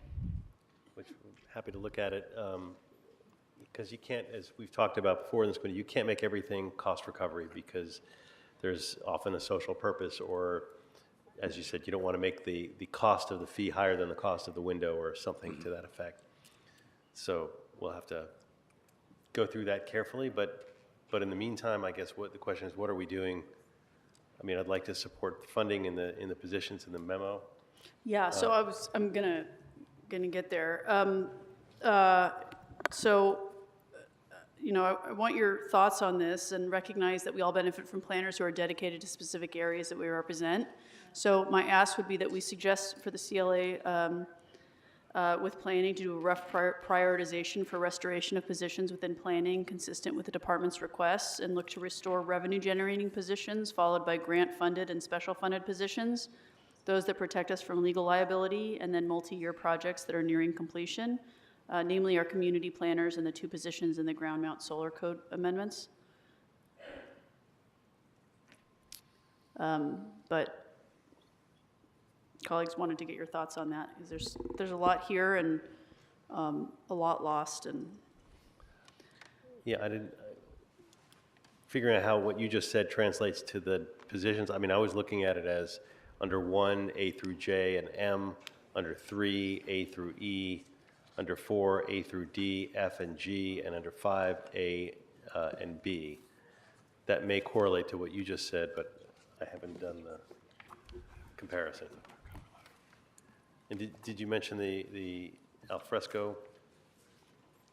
well, no, I didn't describe specific programs. So restore the revenue-generating positions followed by grant-funded and special-funded positions, those that protect us from liability, and then the multi-year projects that are nearing completion. And then along with a rough prioritization for restoration of positions consistent with the department's requests. So help the CLA and us figure out how to prioritize this. But Madam Chair? Yeah. I do want to add, have the CLA look at restoring the unfunded positions.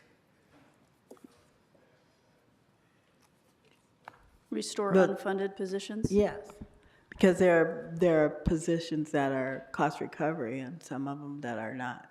Right. I think it's just a prioritization. So how much can we save from other places where we're willing to make some cuts so that we can restore positions here? Period. And I Thank don't you. think we know how much we've saved yet and all the other places we need to restore. Councilmember McCosker? I want to thank you for that. I want to underscore particularly the importance of these multi-year projects like our community plan. My community plan, obviously in the harbor area of my district, I also had raised at the last hearing that don't forget the LCP. I know you haven't, but I want to just highlight the LCP in Venice, very important. These multi-year plans, so much work has gone into, it would be short-sighted for us to, lose that work by, stopping now, because as I said before, a stale community plan is just lost work. So I appreciate your motion very much. Thank you. From one land use lawyer to another. Yeah. Councilwoman Hernandez. Chairwoman, are you incorporating 95 in this conversation? Or Memo should- 95? Yeah. No, not yet. This is 123? Yes. No? I don't think so. Do you want to talk about 95? Yes, if possible. Sure, and then I'd love to come back to 152. Great, thank you. We know that the EJ, the Environmental Justice and Racial Equity Unit, helps low-income and historically marginalized communities address some systemic inequities and environmental injustices. My district is impacted by many environmental injustices. We have toxic land. We have a bunch of oil wells, inactive, active, capped, uncapped. And it is in some of my lowest income areas. And so I think it's, especially considering what's happening at the federal level, I think we need to do our part in making sure we don't regress on that. And so I would like to instruct the CLA in consultation with planning to identify other offsets to fund the environmental justice and equity program positions within your department, please. Thank you. Thank you. Okay, can we move to Memo 152? You just started to discuss this, Mr. Bertoni. Can you speak to how the potential unification of zoning review functions and planning can create systemic efficiencies for both the city and the development community? Yeah, thank you very much. This is a program that we've been working very closely with the Department of Building and Safety over several years. And as I alluded to earlier, the zoning process is really divided between two different departments, planning and building and safety. So building and safety handles it in essence, the plan check process, but when it comes to the separate planning entitlements and everything else, that's in the planning department. In fact, the city charter calls out within planning department having an office of zoning administration. So what we've been working on is to really bring those two functions back together to help streamline things. So so that it will actually help us in terms of being able to, as you know, zoning can have different interpretations. And so it allows us to really have a very consistent way of interpreting our zoning. So when you go through the initial entitlement process, that kind of zoning interpretation will be carried out through your building permit process. So we think there's a lot of advantage to that. So in essence, what is happening is building and safety has been creating positions, because right now it's happens is you have an engineer that both plan checks a structure and then does the zoning. So what they're doing basically is creating a function within building and safety with architects that are trained on zoning, and then we will, as that function stands up, we'll move it over to city planning, and we'll put it as part of a new bureau, and that new bureau will have this new zoning plan check, as well as the Office of Zoning Administration, our Development Service Center, which is our public counters, and we may have some opportunity to put some other functions there to really make this a more integrated zoning function, and could increase our cost recovery over time for the whole department. Okay. So, colleagues, this is, in some way it saves a bunch of planning positions by moving them to DBS and making them enterprise funded eligible, right? It also creates coherence and efficiencies. So, colleagues, my recommendation is that we move adoption of Memo 152 with the following amendments. Direct the CLA to incorporate items 1 and 2 on page 2 of the memo, effectuating the transfer of the 42 positions from DBS to planning to create the Development Services Bureau. Direct CLA to restore 2 position authorities and identify funding, inclusive of enterprise funds, for 2 city planning associates in the Performance Management Unit as part of the new Development Services Bureau.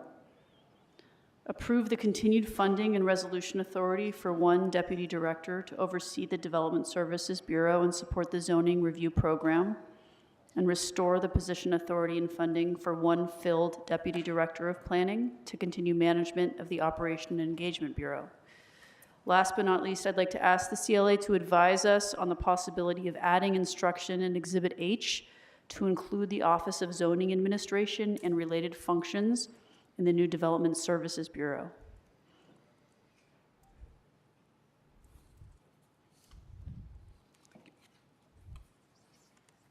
Silence means assent? All right. Thank you. Thank you very much. Thank you. Anything else, colleagues? Okay, we're going to move on now to the Board of Public Works. I'd like to ask the board to come to the table.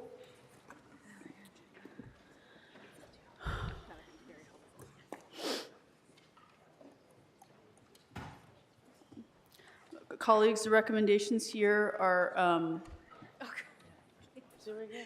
19 and 21.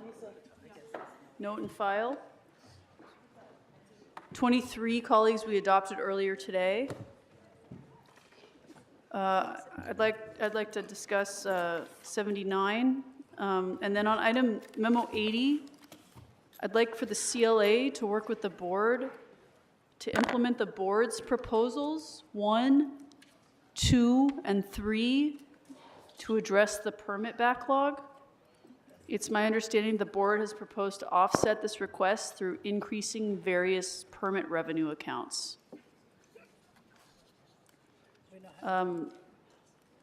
So on memo 79, this has to do with the Heat Action Resilience Plan grant. I have just a couple questions and some proposed direction. I understand that the board has confirmed with the state that their $750,000 grant could be used for staff costs. Is that correct? Yes, thank you. Good afternoon. Elise Mattson, Executive Officer with the Board of Public Works. We did have a chance to speak with the state about this grant and eligible costs, and staff costs are eligible. We cannot use the entire grant for that purpose because we have to still perform the scope of work, but based on our quick review, we think about $250,000 of staff costs could be charged to that grant for next year. Okay. If this function is moved to EMD, would that still be allowed under grant terms? Thank you, yes. So we spoke to the state about that as well, and they indicated that would be more of an administrative change in the documents, and they wouldn't have an issue with that. Are all positions needed to effectuate the grant? I ask because this is one-time funding, so we're going to be at risk cutting these positions next year if we can't. Yes, Figure it out. understood. One issue that the state did raise with us that's still kind of pending their consideration is the grant application was based on an interview with that team, and it was also based on letters of support supporting the climate emergency team. And so one of their concerns is if we delete the entire team that the application was predicated on, that it wouldn't be a valid score which awarded the grant. So we think that all of the positions are necessary to carry through with the scope. Okay, wonderful, thank you. I'd like to recommend, colleagues, that we restore some of the positions to be funded by the grant and ask the CLA to work with the board to identify which are appropriate. I'd also like to assume the grant receipts and the Climate Equity Fund savings and move this work to EMD. Discuss. The grant is 750,000 or 250,000? 750,000. Okay. And it covers like what percent of the salaries? So based on our review, we could cover $250,000 of the $750,000 with the grant. So the remaining amount would be for the rest of the scope, which is community outreach and some consultant costs. So the extra 500,000 has to be general fund if it, well, I guess that's what we're trying to find, what that number is. What's the lowest number we can have that still allows us to get the grant? Certainly, yes. And we were proposing to use a variety of savings within the Climate Equity Trust Fund to fund the remaining portion of the positions rather than general fund. Okay, great, thank you. Okay. Colleagues, questions, comments on, right now we're on Memo 79? Yes, Chairwoman, thoughts about, I know you've uplifted EMD, but what about BSS? Since they're in charge of like the tree canopy, the urban forestry, part of cooling down, just thoughts, bouncing off thoughts. Yeah, I think that there are multiple places this could sit. I think that the rationale for putting it in EMD is that one of their core functions is to do the cooling centers, and EMD is already coordinating on that work. And so I think you'd want this person to be working with the folks who plant and maintain our tree canopy, but that from a sort of a emergency response standpoint, you might want to embed it in EMD. Makes complete sense, thank you. Thank you. Anyone else on this?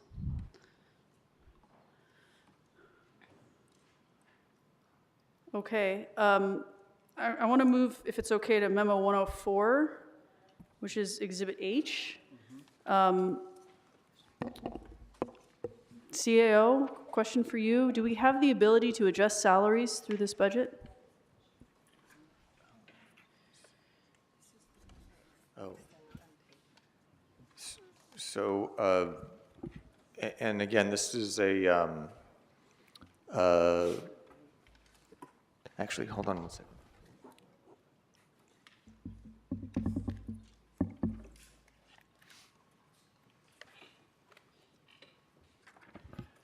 We would need to take that, Madam Chair, to EERC.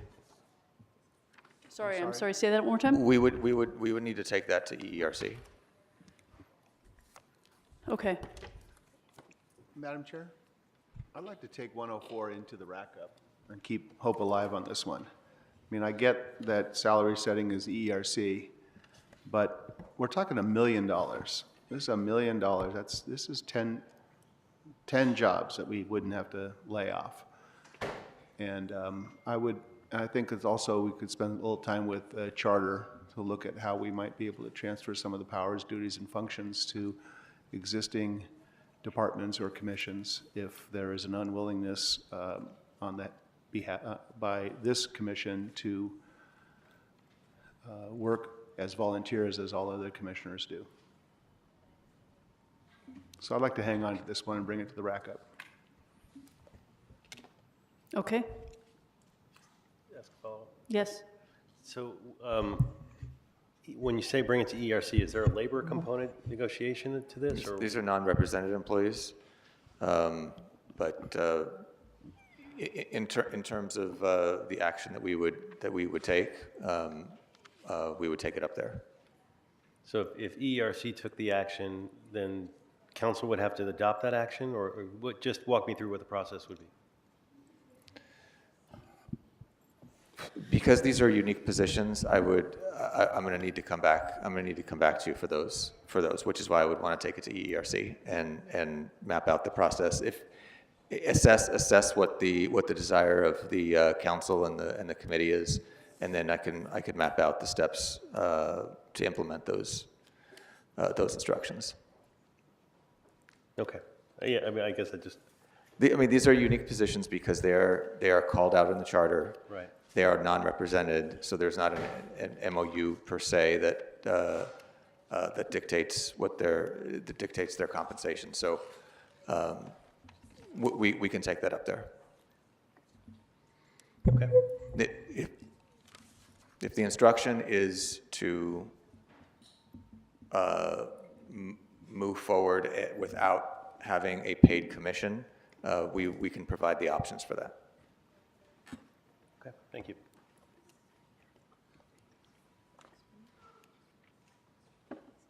All right, colleagues, any other questions related to the Board of Public Works? Otherwise, we're going to move into contract administration. What do we do with 19? Other memos, Madam Chair. Sure. Oh, thank you. On item 19, the Board of Public Works positions needed for franchise agreements, billing, and compliance. I would like to have the CLA look at restoring those positions. And then, are we going to engineering yet, or where are we going next? No, so what I would like to do is we start with the board, and then we'd go to contract administration, then engineering, then sanitation, then streetlights, and then street services. Thank you. Okay? Sorry, I should have clarified that. I went clarified with my own team. All right, yeah, Councilwoman Hernandez. Is it possible to add a Councilwoman Hutt's instruction?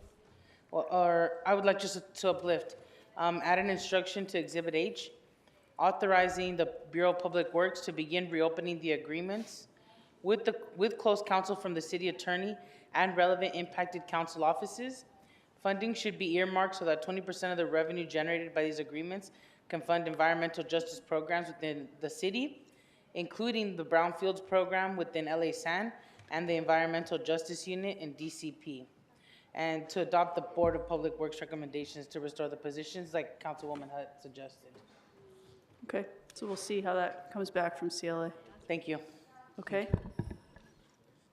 Okay, and Councilmember then Blumenfield. on 22, I'm interested in restoring the senior MA. It's a relatively small amount. It's about slowing down contract payments. This is a position, it's a filled position, and it seems like if we got rid of it, we would slow down even further our contract payments. I guess I would ask, which positions are needed most to ensure prompt payment to our contractors? Thank you so much for that question. I would say it would be one accountant and the one senior management analyst too. Although I do think that Councilmember Yaroslavsky recommended in, memo number 80, recommendation number 3 from the board's memo, which is restoring those 2 positions. So I believe those memos cover both of, both of those memos mention those 2 positions, and I believe there was a recommendation to move them forward. Great, thank you.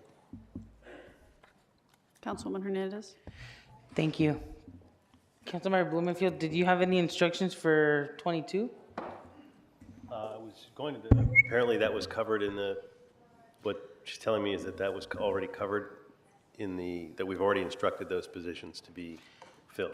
Beautiful, thank you. May I ask a question on 21? Budget Memo 21, thank you. Of course. We have 95 crews totaling 107 contract graffiti removal staff working full-time. But not all the crews handle the same amount of 311 graffiti requests. Can OCB right-size what they need to shift the crew to be able to fit into this budget cycle, or what are you suggesting? What are your thoughts?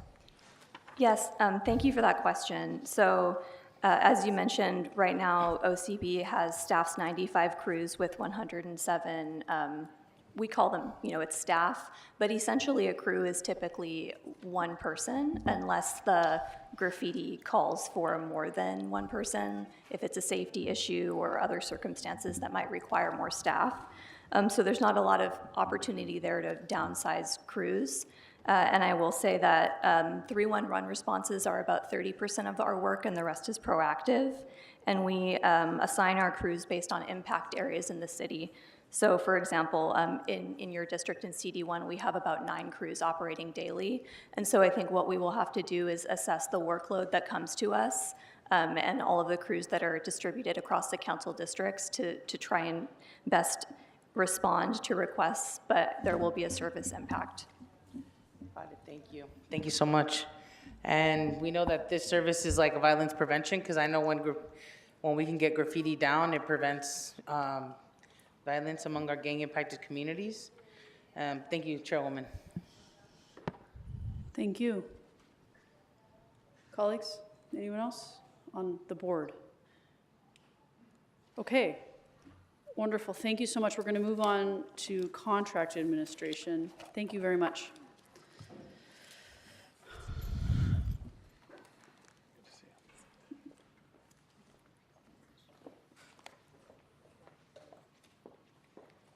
So this is memo 14, colleagues. I recommend adoption of the recommendations in the report. Councilmember McCosker, you asked at the top of the meeting to discuss this, so I'm going to turn it over to you.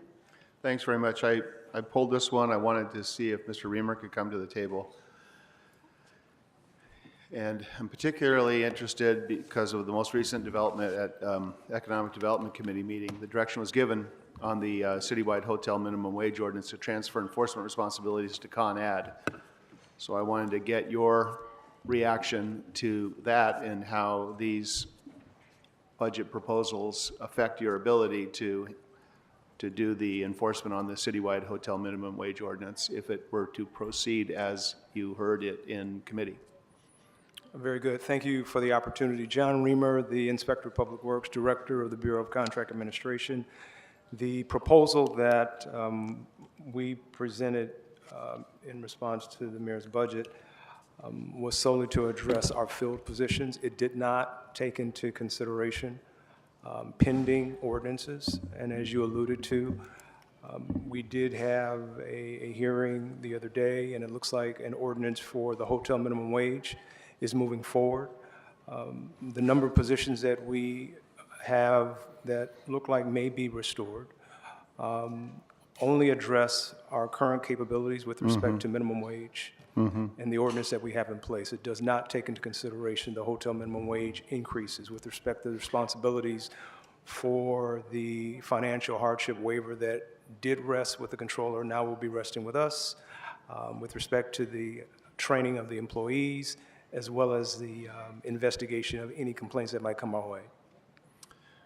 It looks like from the council file on this matter, back when your bureau and the city attorney reported that in anticipation you were looking for 1 compliance program manager, 1 data analyst, and 3 MAs to handle this new workload. Would that still be the case? 1 compliance program manager, 1 data analyst, and 3 management That analysts? is correct. Well, I mean, if this is coming, and if it's not a false promise, I mean, I think we need to figure out how to be able to provide 9 months funding for this program. And so as painful as it is, because there are so many, constraints on our dollars, I think if we're serious, we need to ask for this to come back with a plan for how we could hire those 1, 2, 3, 4, 5 positions to support the hotel ordinance.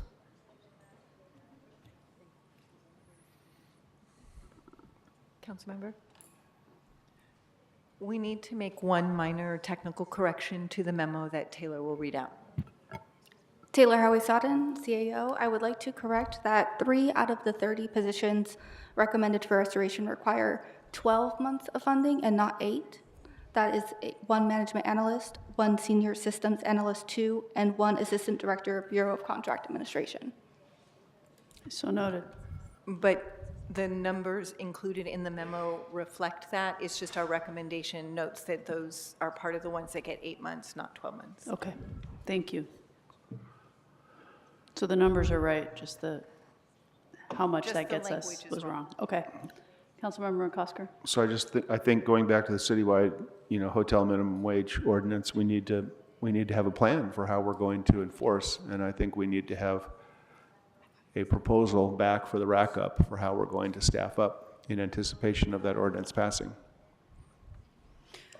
Yeah, Councilmember Blumenfield.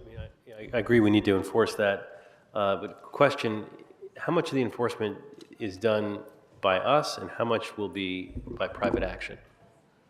It will all be done by us. There's not a right of private action on this? There is a right of private action. Absolutely there is.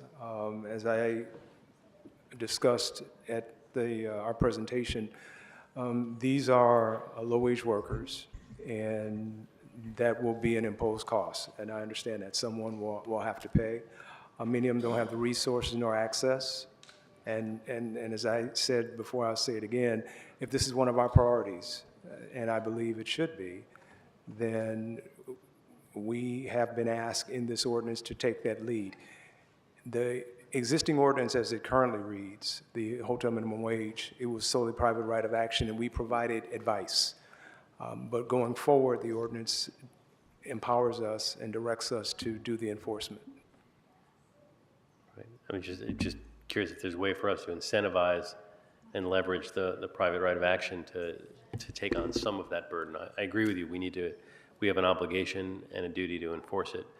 But I just didn't know if there was some other way that we could incent, the magic of the market system, so to speak, to help us with enforcement. Well, our initial recommendation was for 11 positions, given the breadth and depth of the responsibilities that we're being asked to take on for this. We pared it down to 5, and we were able to do that because of partnerships that we have established with community-based organizations to assist in any efforts that they can as it relates to preliminary investigative work. So we've gone down as far as we can go, aside from just not fully responding to complaints as they come our way. Okay. Thank you. Okay. Councilmember McCosker. I think it would be helpful to know what we're talking about on 9 months funding, what the number is. And I think also this might be one circumstance where and I know the CIO doesn't like this, where we authorize the positions but don't fund them, and we figure out funding as we go. And I will stipulate that you're going to say you don't like that idea. I don't like that idea, but I said I stipulated. yeah, thank you.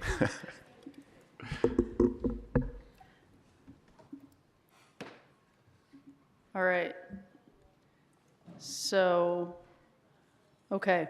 So my recommendation at the top for memo 14 was that we adopt the recommendations in the report, colleagues, which restores 30 positions outlined in the Bureau's budget letter and requires a little over $4 million in funding with no general fund impact. All right.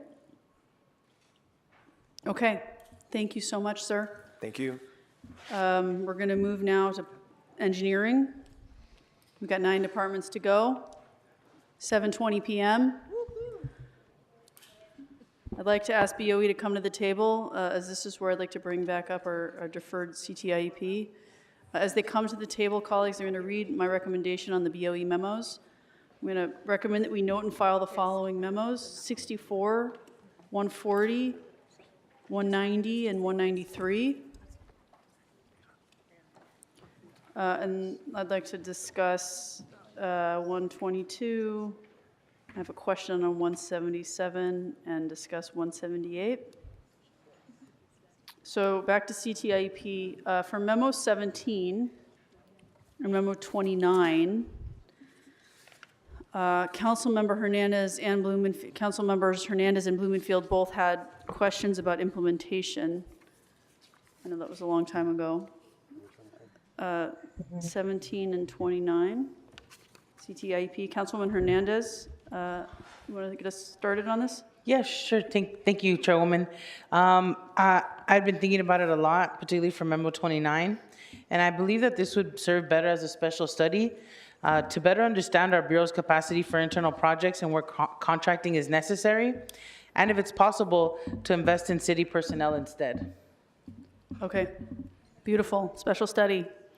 Councilmember Blumenfield. For which? For 29, I think. You just talked about 29, right? Or was that, were you just talking about 29? Yeah, I was talking about 29. Okay, so 17?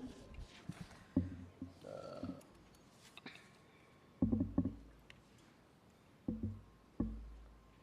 back up and find it. This was the savings by performing Olympics.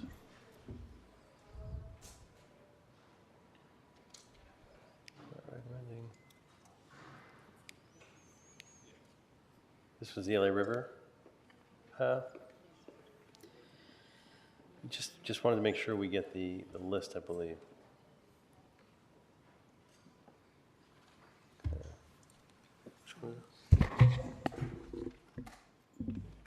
I'd help you if I could find it.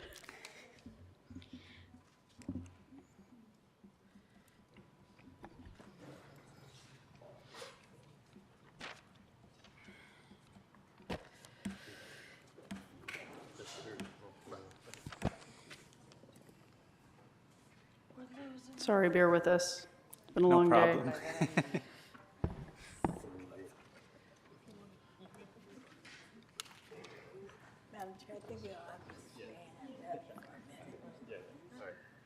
Never mind? Oh, never mind? Yes. On the CTIP. Okay, I have one add to one. okay. But no, we'll go back to Public On- Works. You were, Yes?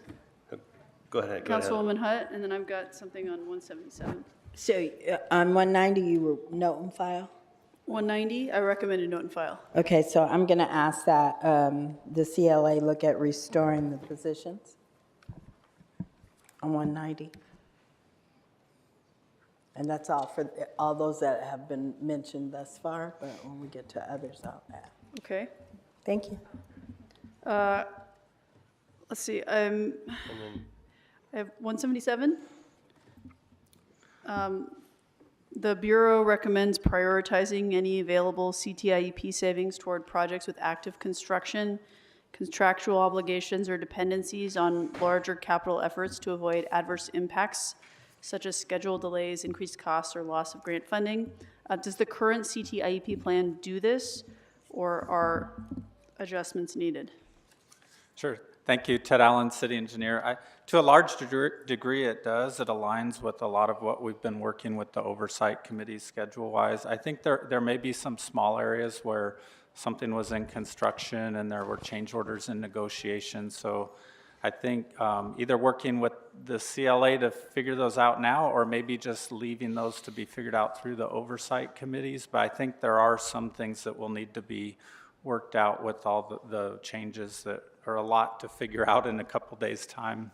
Thank you very much. Yeah, to the extent you can do it with CLA in a short amount of time, I think that would be great to address adverse impacts on identified projects. Otherwise, the other alternative is fine too. I have one on 122, memo 122, colleagues. No, we're still on 177. Oh, I'm sorry. We're Thank you, on Madam Chair. 177. 177 still on. I'd like to ask the CLA to include a list of projects in the report back on the 2026 infrastructure bond proposal, which is council file number 25-0248. Thank you. Okay. Councilwoman Hernandez, This is on 122 and 178. 122. I'd like to take them at the same time. Sure. So I'd like to take a memo 122 and 178 together. I'd like to adopt BOE's recommendations in both memos, 122 and 178, for position restoration and adopt an instruction to draft the ordinance to adjust the developed services so that it's ready for consideration by the council as soon as possible, please. Okay, can I, so I just want to, so there's two things you just talked about, Councilwoman. One was restoration, position restoration, which I think makes a lot of sense for us to ask the CLA to work with BOE on.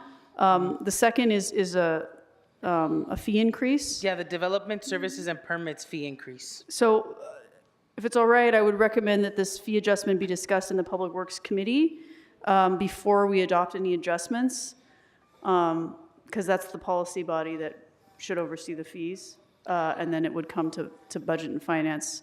And if you could take it up before the end of the fiscal year, like we talked about, I think that would be helpful, and then it'll help us. I agree, Chairwoman, it should definitely go there. But in order to make this happen, we need to start now to give the instruction, right, so that we can begin to get closer to the fee generation. So I'm okay with beginning to draft it and then bringing that to Public Works, and we discuss that draft at Public Works. Wonderful. But I think we need to get moving on it sooner than later. Great. Yes? So I would just like to add to that and add instructions in Exhibit H to finalize the fee study and draft fee ordinance, and then it can come to our Public Works Committee, Madam Chair. Sure, yeah. Thank you. Okay. Thank you.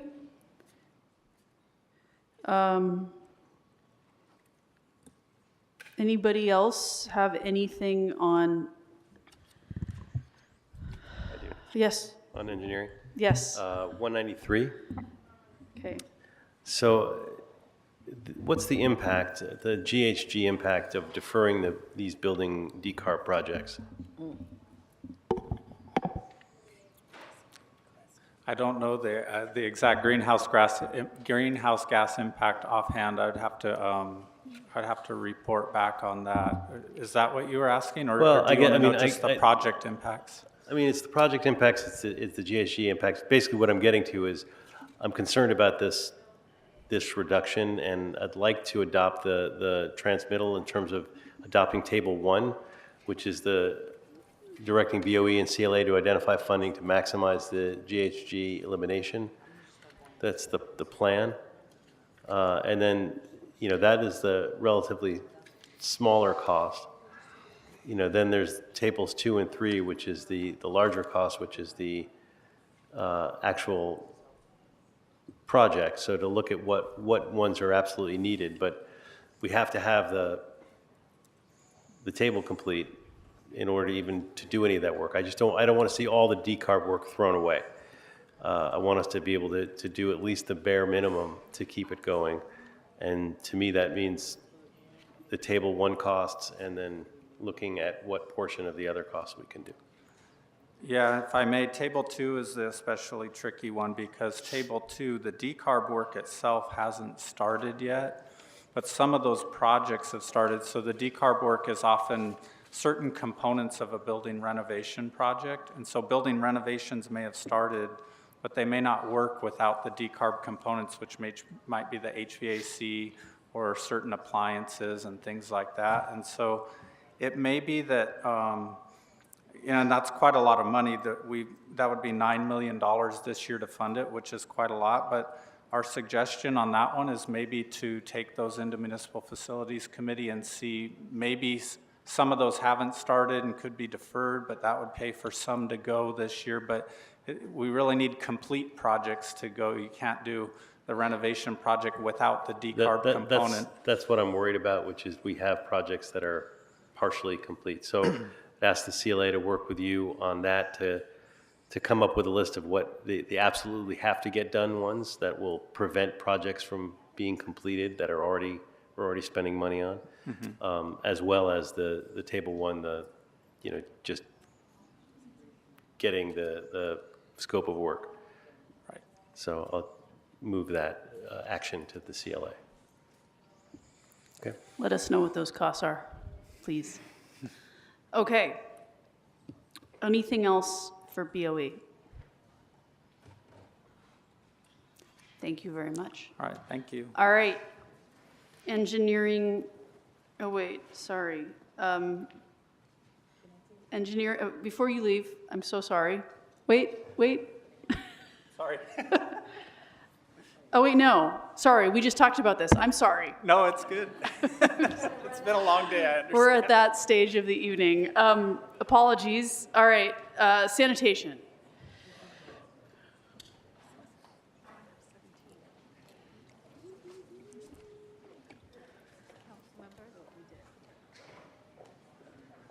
Good morning.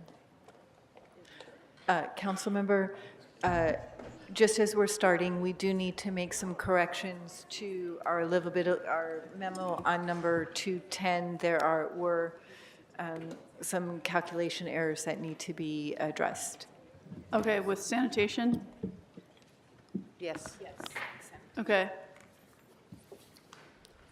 Did you submit a written budget memo update?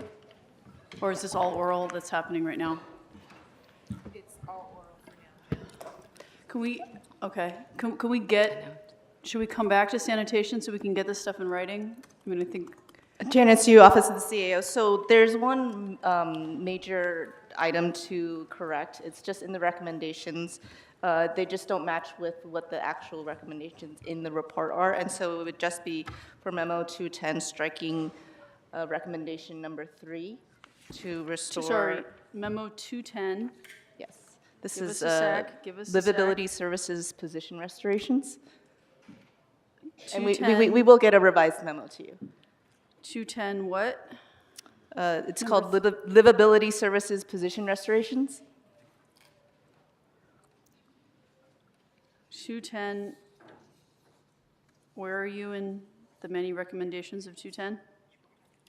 So recommendation number 3, where it says restore 12 months funding, totaling $357,757. Yes. And resolution authority for five vacant positions. That one would be struck to align with what our recommendations are to not restore vacant positions.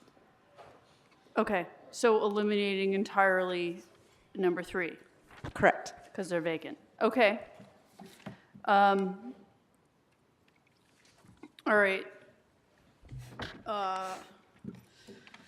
So colleagues, recommendations on this. 81, this is the sanitation low-impact development fees and position restorations. We adopted this, colleagues, at the top of the meeting in the big memo 81. Memo 166, which is the proposed increase in revenue to fund eliminated watershed protection division. My recommendation is that we adopt the recommendations in the memo. Memo 167, which is the illegal dumping fines and watershed protection restoration. Note and file. Memo 194. Yes? Which one? On 194. Okay, let's see if it's the same as mine. Do you want to go ahead? Yeah. Go ahead. Do you want me to wait? Sorry. Sure, let me just read this. So direct CLA to report on whether an environmental specialist number 2 could be restored using community engagement GCP line item in the amount of $168,356. And that's the greenhouse gas emission tracking position. Yep. Your turn, Councilwoman. Thank you.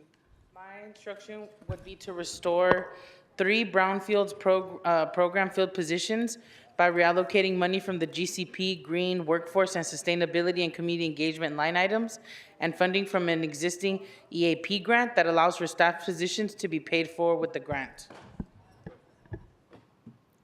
There's a second thumbs up over here. All right.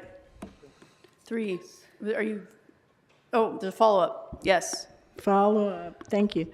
On 166, I'd like to have the CLA look at restoring several positions. I think, was that consistent with what I said? Yes, so the recommendation, Councilwoman, was that we adopt the recommendations in the memo 166. Oh, thank you, yes, thank you. You got it.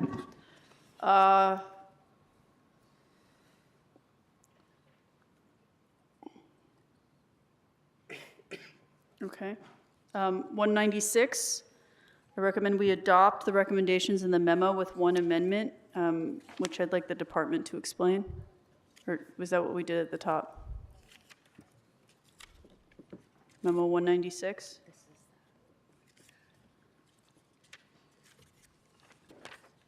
Yes, this Barbara Romero, General Manager for LA Sanitation Environment. We need to move $30K from 60/20 to 10/10 in order to save a service coordinator position, a filled position. It's on page 2 under the chart. Thank you. Okay, that would be my recommendation then. And then, colleagues, I think we should discuss memo 210, which is the livability services restoration recommendations. I have a question for this to get us started. So, Ms. Romero, can you walk us through what the proposed restorations will get us in terms of service restoration? I know that Care Plus is a high priority for all of us on the council. So the proposed realignment for Care Plus and illegal dumping provides 2 days a week. It provides 15 teams, 1 team per council district. It provides a half team for Grand Avenue and the coastal team, and then it provides a Skid Row area team. And then for illegal dumping, we have 16 illegal dumping teams, and that would go from Monday to Friday operations. So what you don't get is with this realignment, you don't get the additional teams for ABH. You don't get the additional overtime, the contingency team, and you don't get the mobile hygiene units. And then for illegal dumping, no. Go ahead, please. So with this realignment, you would get 63 filled positions, and you would get 2 days a week of Care Plus service. So Okay. it would not be, so it would be a modified program with this realignment. Okay. So would we need to adjust LAPD overtime to cover this service if we wanted? I assume we would need to if we wanted to restore it. So the original, our recommendation in our letter was when we talk about restoring the program, that would mean the program we have that we're providing today. And also with contractual services. What you have today, it does, LAPD didn't, for even the Care Plus operations where we need them for those 2 days, if that was eliminated, they would need the staffing to provide support to our care operations, especially in those care operations that we have historically needed LAPD to provide support to our workers. So if we wanted to get to more than 2 days a week, and this is probably more of a, I don't know who this is for, maybe you, Matt, what would be needed in terms of LAPD time and resources? And also for you, what are we talking about in terms of resources to get to more than 2 days a week? I guess it depends on how many days a week we're talking about. Yeah, if you want to get to 5 days a week, it was what we included in our original budget, in our original request. But what the original request didn't include enough contractual services with Clean Harbors. So it is in the report. Where is that? This is to get to What's where the we are number, today. Gib? It would be 26 million that we would need. That's to get to the same level of service that we have right now. No, Is that right? more. 5 days. What would it be just to get to level service of where we're at now? Thank you for the question, Councilmember. Gabe Miranda with Livability Services Division. So with the realignment, it would actually provide the same level of service per council district as it relates to 2 days of Care Plus, but the reduction does come for the ABH dedicated teams, as well as a few of the other dedicated teams, such as the LA River, the Hollywood team, the Downtown LA team. Those are all teams that were currently budgeted, but cut with these budget cuts. So those would be the reduction in the Care Plus service. Right, so to get to status quo level, meaning to pull those teams back, would cost what? Yeah, so for full reinstatement would be approximately 27 million to get the program back to where it is today. Okay. Because what I guess you're, what is probably confusing is that we were about to, in this fiscal year, we were funded for 5 days a week in this fiscal year. So that's why when you're like, I don't have 5 days a week yet, because we were about to fill those additional positions in these last couple months. So we were funded for 5 days a week of staffing time. We just weren't funded for the additional contractual services in last year's budget. So that's why it's the same budget, but if we actually had the money, because we already had a lot of the people hired, it's easier to get to the 5 days a week, because we got the Young's Market, we were in transition to get you there. So, but that was the level of service that we had budgeted, but we never actually got. yes, we were on exactly. Right, and to stay at the level of service that we have, that we're at now, but maybe not what we're budgeted to, but what we're receiving, would be what? Thanks, Councilmember. So that would be an addition of the ABH team. So those are actually proposed for deletion. So to remain at the current service levels today, the ABH teams would need to be reinstated. And each Care Plus team is approximately 3.5 million per Care Plus team.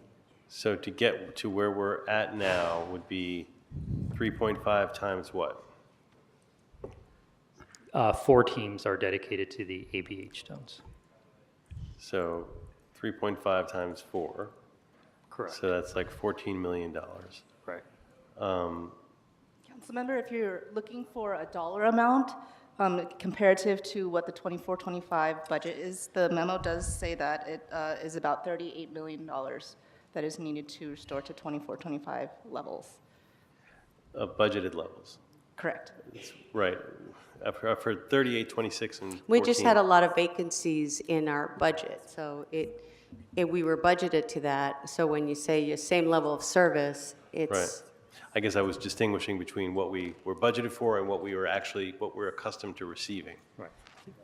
Mm-hmm. And what we're accustomed to receiving is the per district plus the ABH. And you're saying to get to that level so that there's no change in what we're receiving currently would cost $14 million. Yeah, it would be an additional 4 Care Plus teams. So those are currently proposed for deletion based on the cuts, but to get to the level of service that we have today, it would require those 4 teams. Got it. Okay. Thank you. Councilwoman Hernandez.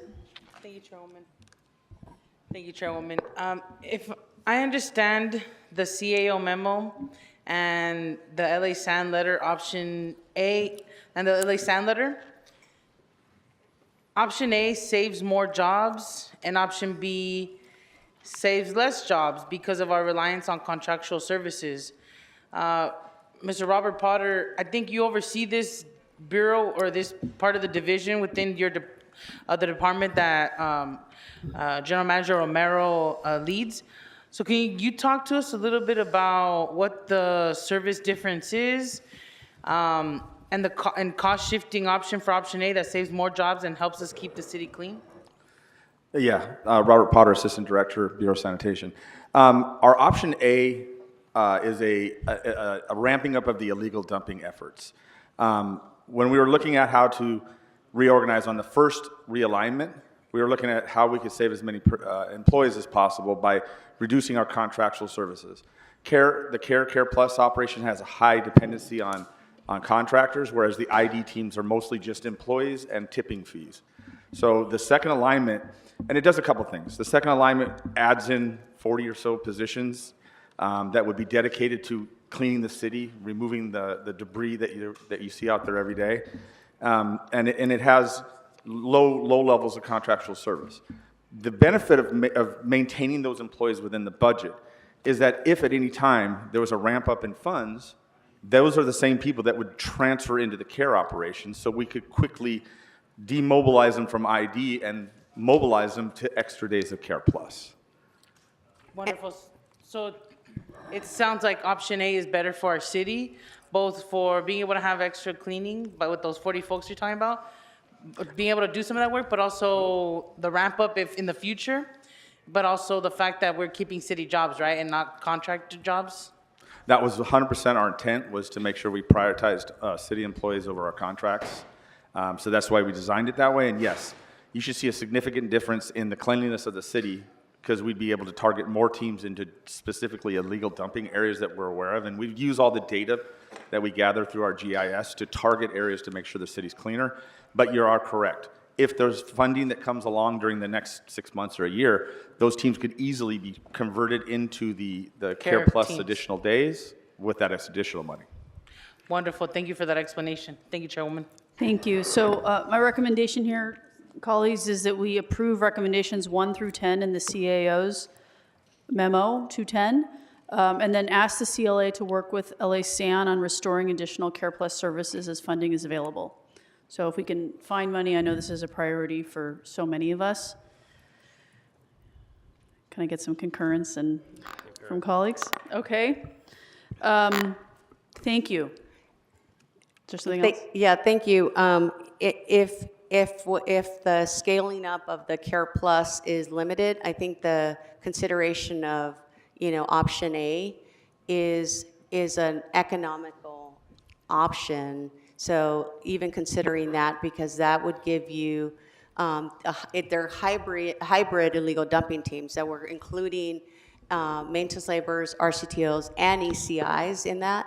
So right now we have 16 illegal dumping teams. It would add another, minimum 16 teams that would provide that responsiveness and that fluidity, and for those, for those 43 positions at $6 million, using as much of the money to maximize for the restoring the positions versus spending on the contractual. Yeah. And even with the coastal team, if you restore that one team, those are the 2 more chronic locations that we have in the city besides Skid Row, Grand Avenue, and Coastal, that if we don't look at considering even restoring an additional team, then it's going to impact the other deployment of the other limited teams. So this would keep it contained so that it doesn't impact your operations, because of just the chronic location of them, that we're going to have to deploy some staff to address that if we don't have, it should be a 7-day operation, and currently right now it's a 5-day operation. But I just wanted to put that, that framework, because I think based on what, you can find, I think we want to ensure, as Potter described, is we want to make sure we maximize, restoring the positions, but also giving you what you need in this hybrid approach, in this interim situation that we're all in. So to that point, can you work with CLA, please, on the feasibility of implementing option A if funds become available? Yes, thank you. Did you have a hand up? I'm sorry. Go ahead. Both, did you too also? I was going to do what you did. Thank you. Okay, you bet. Okay. But Councilman. just for clarity now, so let's say option A holds and we move forward. I have 3 ABHs in the 1-5. To get ABH service, then I'll have to schedule my Care Plus days specific to there. So I'll have to pull them off their regular schedule and say, now you're going to clean one of the ABHs. I'll have to put ABHs on the regular schedule. And then you would be able to use some of the illegal dumping teams to either help support some of the other operations that you need. So it would be supplemental support. So it would ideally complement each other. I think I think you're in a situation that you have the most ABH, so I think Yeah. that is, So it's a real disadvantage. so it's a factor for your Because district. Yeah, it increases the significant likelihood that we'll be diverting then regular Care Plus to ABH To probably, cleanups. to care, yeah. And then those will be care projects, then we'll be using the illegal dumping team to cover what used to be covered by the care teams. Yeah, I think that's accurate. It's the circumstance we're in, but it's gonna be rough. Yeah. But I think because we have ECIs included in option A, that would help alleviate some of the stress that the impacts that you would have, that we would work with you on that. Okay. Colleagues, anything else, or are we ready to move on to street lighting? Sorry, one more thing to add. Sarai Baga, CFO for Sanitation. In response to the memo, the revised memo, we'd actually like to request some changes to recommendation 9 to change the amount. I'm sorry, which memo are we on? 210? The same memo, yes, 210. For recommendation 9, change the amount going for overtime general from $392,306 to $12,215, and add an instruction 11 to restore 12 months funding totaling $380,091 for one safety engineering associate 2 and one safety engineer. So essentially, we would move the money that was going to be going for overtime to restore 2 critical safety positions for the operations. Okay. All right. Thank you. So the recommendation still stands, recommending 1 through 10. Okay. All right. Colleagues, we're going to move on to street. Thank you very much for all your work on trying to figure this out with us. We appreciate it. We're going to move on to street lighting. Ask street lighting to please come to the table. Colleagues, I'd like to return to Exhibit H, Memo 57 here. As you come to the table, colleagues, I'm going to read my recommendations on the other memos. So 55, the recommendation is to look into the feasibility of incorporating GSD support costs in the MOU with LADWP. And sort of note and file 55. 56, note and file, and look into the feasibility of borrowing against the potential street lighting assessment prior to implementation. 62, note and file, asking to look at street lighting funding options for the street lighting fortification program. 78, note and file, look at street lighting funding options for street lighting energy costs. And 188, note and file, look at the feasibility of the Bureau's proposed offsets and maximization of reimbursement costs. So on Exhibit H, Memo 57, this is the street lighting in the Department of Water and Power. BSL, can you please walk us through how this MOU will delay response times to street light outages beyond what they're already delayed? Sure. As I mentioned, I expect our repair times to reach about a year by the fall, this calendar year. And with the impacts of the MOU, where we are preserving jobs, however, redirecting many of those jobs to DWP work, we can conceivably reach then times where it's 2 to 3 years before we're able to repair lights. The primary driver for that, now, given that the MOU is still in negotiation and many of the projects still have to be worked through, this is a broad assumption of mine, but the $7.7 million does equate to around 80 to 100 staff at the Bureau of Street Lighting. Given the intent of work and working with DWP, I can assume that many of my field forces, electricians, cement finishers, welders would probably be redeployed. That would constitute the bulk of my field forces working on repairs of street lighting. And so that's how I come up with the number about 2 to 3 years or so. Okay, so look, my concern here is that we're depleting a core city function that we assess people for, and we have a fee assessment that's likely to go to voters soon. I'd like CLA to look at how we can keep some crews unfunded while we see if the fee adjustments go forward to lessen the impact of crews moving to DWP. Did you have questions, comments? Yes, Chairwoman. I appreciate that. I would love to see that. Because I was going to request that the CLA look into offsets that could ensure that we are supporting the work of BSL in this holdover year. Instead of risking our streetlights being out for multiple years, which 2 to 3 years is too much, there's a very real possibility that if we contract with DWP, we will lose our crews and we will have to rehire once money from the assessment is available, which we know will take a long time. We already have a problem with losing staff to the proprietary departments because they pay better.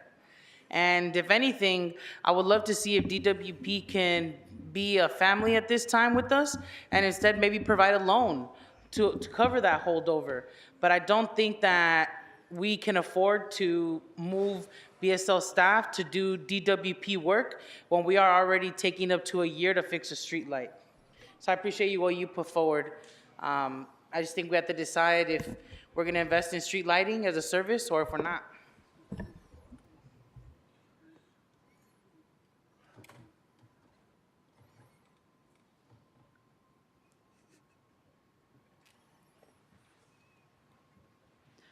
Okay.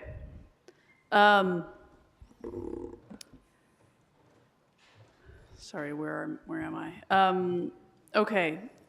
I completely agree, and I hear you. I think we're on the same page. We got to figure this out. Anybody else on street lighting? Yes. Yeah, I mean, on 188, that one came in very late last night. I haven't really had a chance to understand it. Maybe we can ask CLA to examine the BSL proposed offsets. I mean, I think you're proposing it for a note and file. But I don't know. I'd like to get analysis of it. Whether there's any way to do some swaps or something? Yeah, I mean, Yeah. because you're proposing swaps in this, right? Yeah, yes, I am. And what is the analysis of that? Is that it can be done in a cost-neutral way? I mean, general fund? Could you walk us through that proposal? Sure.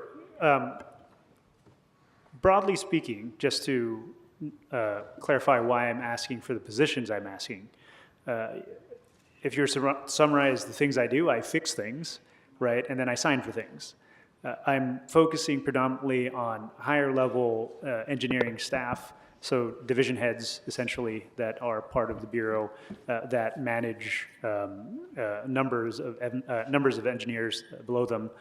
And so those are two of the positions. There's also support positions, high level support positions that we're looking at in order to create efficiencies within the Bureau. So much of it, we're looking at making sure the high-level positions are there to help guide the hands that are actually driving the Bureau.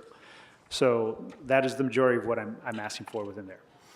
I am proposing offsets that have some position eliminations in the field.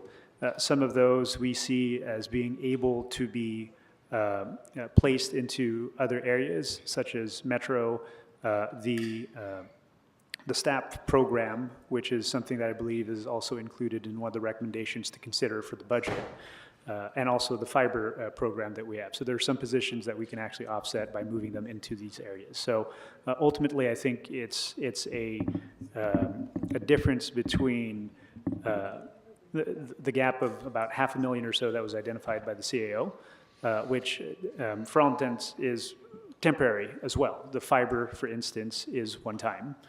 Right, but we're also looking at that as a way for us to tide us over before we get the assessment in order to have these positions in place. But you're moving positions that haven't been eliminated.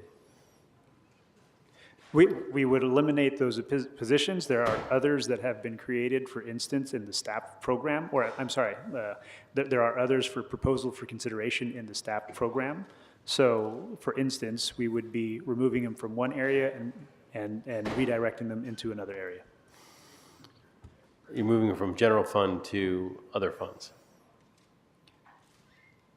The short answer is yes, but Yeah, so they would be moving from street lighting maintenance assessment fund. These are positions within the co-location program. Speak into the mic. Oh, they're positions funded by the street lighting maintenance and assessment fund. They're positions that would be from the co-location program. So the Bureau had proposed eliminating these positions, and a handful of those positions can be rolled over to the street transit amenities program because they are one for one. So the new positions within the Blue Book are positions that these folks could rotate into without having to incur layoffs for those positions. However, there are 3 positions that cannot go over there because there's no vacancies for them. So that's the civil engineering drafting technician and the 2 electrical craft helpers. But these are positions that have been slated for elimination. No, these are positions that are continued in the budget. And so the Bureau's proposal is to eliminate these positions to restore other positions that were eliminated. Okay, but these are folks who actually fix the lights. Oh, sorry, could you repeat the question? These are the people who fix the lights. This is positions within the co-location program, so they're the... I just want to make sure we're not getting rid of people who actually fix the lights. Because I think you were saying to keep the higher level engineers, we're going to get rid of the very few people who actually fix the lights. Is that what I'm hearing?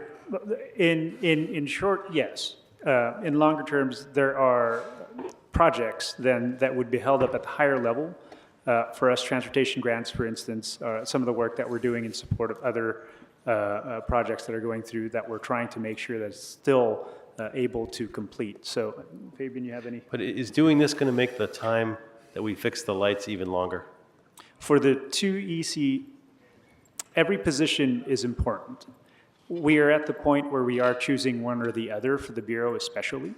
And so I am making a very definitive choice to prioritize some of the engineering services which do lead many projects and supervise many people on our behalf in order to keep the rest of the Bureau running. The 2 positions that we have in the field that we are using for an offset are entry level. Unfortunately, entry-level positions that are needed, but I'm now just making a managerial choice on which ones to prioritize. Councilwoman Hernandez. Thank you. Thank you, Miguel and team, for being here.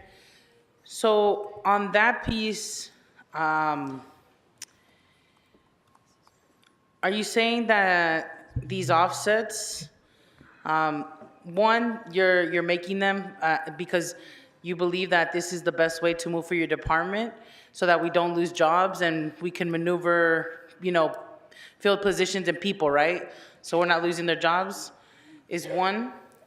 I'll start off by this. I think this is the best recommendation for how to operate the Bureau. Which I want to just say that I think is very important, that you have been through many processes approved to be the general manager of this department that is in charge of the Bureau of Street Lighting, which we are not experts in. And so I just want to uplift that this is a recommendation that from your position as the general manager managing this department, that this is one of the better moves to make sure that the department can still move forward and we can still meet the demands of fixing our city, moving city projects forward, not other department projects forward, but you're saying that this is a solution that you see. Yes, ma'am. Okay, great. And I think that's important to know that we can trust our general managers to uplift these suggestions in these difficult times. So thank you. All right. Thank you. For that one, Chairwoman, I would like to have the CLA work with the Bureau to create the proposed offset to restore the 6 positions that BSL is requesting, please. In that memo? Yes, for 188. All the offsets that we just talked about, having them work with the CLA to make it happen. Okay. Yeah, I think we need CLA to look at that and see what that's doing to city services, see what else we might be able to do, save those positions through other savings we might find. I think the goal here is to make sure we're getting our streetlights fixed Yes, ma'am. Thank you. first, Yes. and then saving jobs second. If I may add, I do think that for 188, the net total loss with our proposal is 1. It would be, I believe, the draft technician. There are, again, as I'm saying, there are other positions that are in contemplation for the Bureau of Street Lighting where electrical craft helpers would be able to go to. There are also offsets within Metro and within fiber that we can see. Fiber being one time, but I do think it is in line with what is the rest of what Bureau of Street Lighting's budget is, which is a stopgap in order for us to right-size our assessment. Okay, thank you.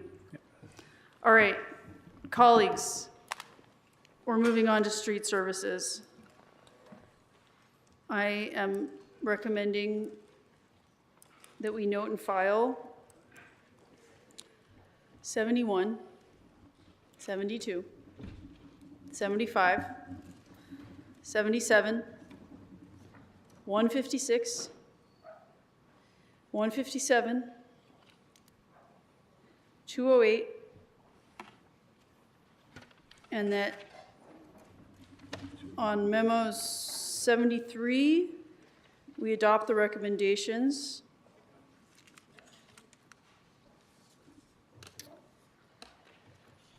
Memo 153, we adopt the proposals in 153 with a few notes. So for proposal 3, provide direction to work with BSS to find a way, if possible, to provide the position authorities unfunded to be backed by SB1. For proposal 4, provide direction to work with BSS to verify grant availability to restore 13 positions unfunded.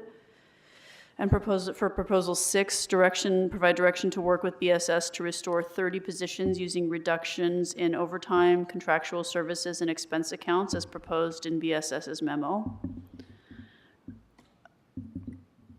And then I'd like to discuss memo 74 and exhibit H. Colleagues, y'all have anything that I've suggested we note and file do you want to talk about here? Councilwoman Hutt. Thank you, Madam Chair. On 156, street service restore positions using grants. I'd like to have the CLA look more deeply at this issue to restore unfunded positions and think more broadly about using one-time money for BOE for street services and DOT, such as our multi-billion-dollar grant portfolio to avoid layoffs, even if that means we only keep the employees for another year or 2 or 3. I'd just like to have that considered. Okay. Thank you. So maybe Matt and Sharon, you can. Okay. Council Member McCosker. Thank you so much, Madam Chair.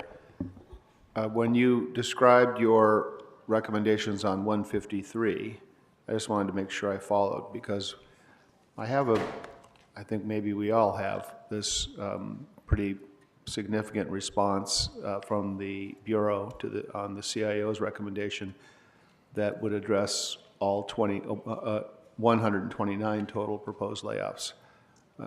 What was the result of your direction? I wasn't following the math. When you say SB1, is that restoring the 30 positions in Proposal 3, for example? Yeah, it's try and see if there's a way to provide the position authorities unfunded to be backed by SB1. Mm-hmm. For Proposal 4, provide direction to work with BSS to verify grant availability to restore 13 positions. Right. And for number 6, try to restore 30 positions using reductions in overtime, contractual services, and expense accounts as proposed in BSS's memo. How about proposal 5, the IED restoration using permit revenues? CIO is not recommending that restoration. Yeah, do you want CAO to speak to that, or? Yes, please, thank you.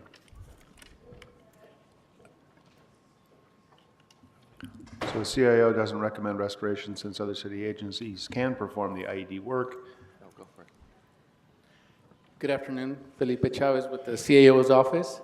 Yeah. So there are several considerations associated with this proposal. One of them, which I'd like to bring up now, which is not included in there, is that these the Investigation and Enforcement Division is one division that is not a high priority in terms of receiving funding associated with the maintenance of effort, which basically states that the city receives $100 million per year if the city is able to spend $243 million in discretionary funds. So in that sense, these positions associated with investigation and enforcement do not meet that criteria. So in that sense, it's a lower priority. Additionally, we do believe that there are other agencies that may be able to take on the responsibilities of this division. We can work with the department to look into the different options to associated with those alternatives. Councilwoman Hernandez. Thank you. Can you be very explicit about what those alternatives are? Well, there are currently the alternatives are looking at the other enforcement positions throughout the city. So LAPD? Possibly. The LAPD has the authority and responsibility to enforce all city ordinances. Yeah, have you ever tried getting them to do that? I'm sorry. Sorry to interrupt. I'm not suggesting it, I'm just answering. No, of course, and I'm just trying to uplift that in this moment of needing to be fiscally prudent and responsible, we cannot, I think that's not an option that we should be putting on the table. Yes, they might be able to enforce at the cost of 2 to 3 times more than perhaps what a position under this particular division looks like. And so I just want to caution us away from that because we just cannot afford that. And so it says this, the CAO doesn't recommend the restoration since other city agencies can perform the work. You've uplifted some of that. But this budget assumes $2.5 million in revenue derived from IED, permitting. However, the deletions of IED means that the revenue will not materialize. So there's already that, I think we need to clear that up. I believe that we should move forward with that, with funding these positions under that revenue, but for option 5, that I want to propose that. Okay, yeah, I mean, I think based on the conversation, what I'm hearing from folks is to the extent possible, ask the CLA to work with the Bureau to adopt the department's proposals to the extent possible, given all the constraints. Great, thank you. Under Yep. proposal 5, right? Yeah. Thank you. Councilmember Blumenfield. Yeah, no, I agree that those inspectors are important. I also wanted to talk about 208. This is, I know the CAO had concerns about Measure R and SB1 being one-time funds, but this is important to comply with federal civil rights laws and ADA. So my hope is that we could reassign the 46 SRP positions to focus on constructing curb ramps associated with the payment preservation program. We could fund these positions using appropriations from Measure R and SB1 funds, special funds designated for pavement preservation, access, curb ramp construction, and redirect $12 million in SRP funding to contractors under the supervision of BOE for the repair of access requests. So I'd like to make 208 happen if possible.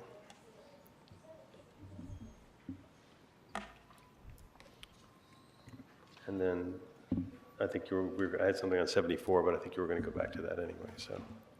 Yeah, I've got something on 74 too. I have a question actually about that. If we use the 5 million in Raise LA funds to fund more of the build out of the STAP program, what would be the ROI? I can answer that. Shirley Lau, Assistant Director, Bureau of Street Services. So the 5 million can pay for 40 new high priority sites, and with those sites, we can generate 2.4 million a year. So in about 2 years, we can recoup that 5 million investment, and for the remainder of the contract, it will be roughly $12 million in advertising revenues. Okay, did you have questions or something on that? I have a recommendation, but. No, I mean, I think I'm getting at the same point that you're getting to, which is we went through all this trouble to put the money, to have the money create more signs, so we create more revenue, so we could create more street furniture. And by redirecting that money, we kind of upset that whole cycle, which is self-defeating. But I'll let you make the recommendation, which I think you're going to make. So recommend we hold on sweeping money to the reserve fund and adopt the recommendations in the CAO report. Does that work? Right, so that we would be maintaining the funds for shelters. Correct. Okay, yeah. Okay. Anything else, colleagues? My I raised that one just earlier and asked to restore that. Okay, great. Thank you so much. I mean, I went through the positions on it. Agreed. Thank you. Okay.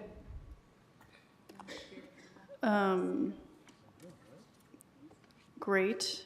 All right. Exhibit H, Memo 70. Councilwoman Hernandez, did you have questions here? I do not. Okay. Thank you, Chairwoman. All right. Anything else? Okay. Sorry. Did we talk about 157?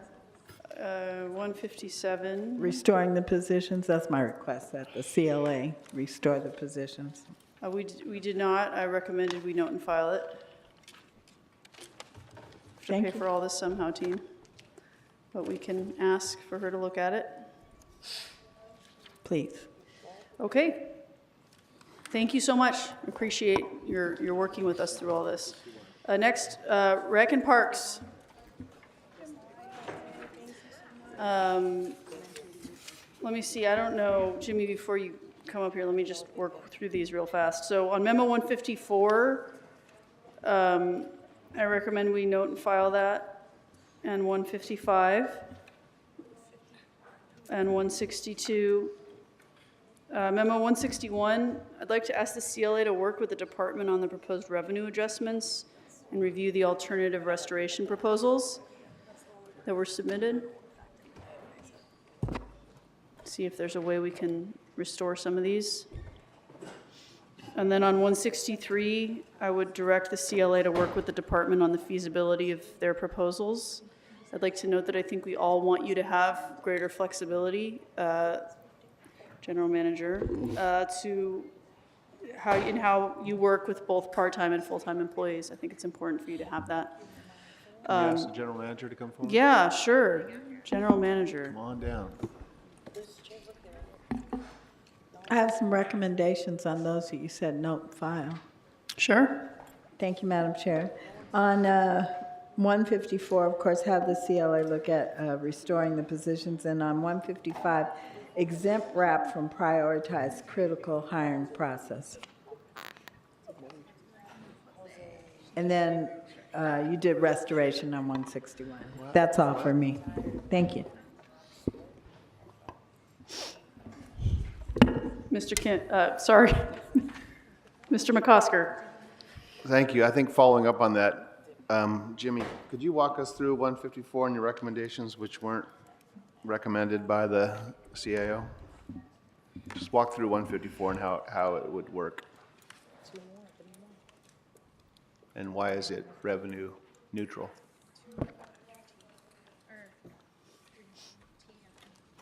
Give me 1 second. Which one are you on? Sorry. 154 is my note.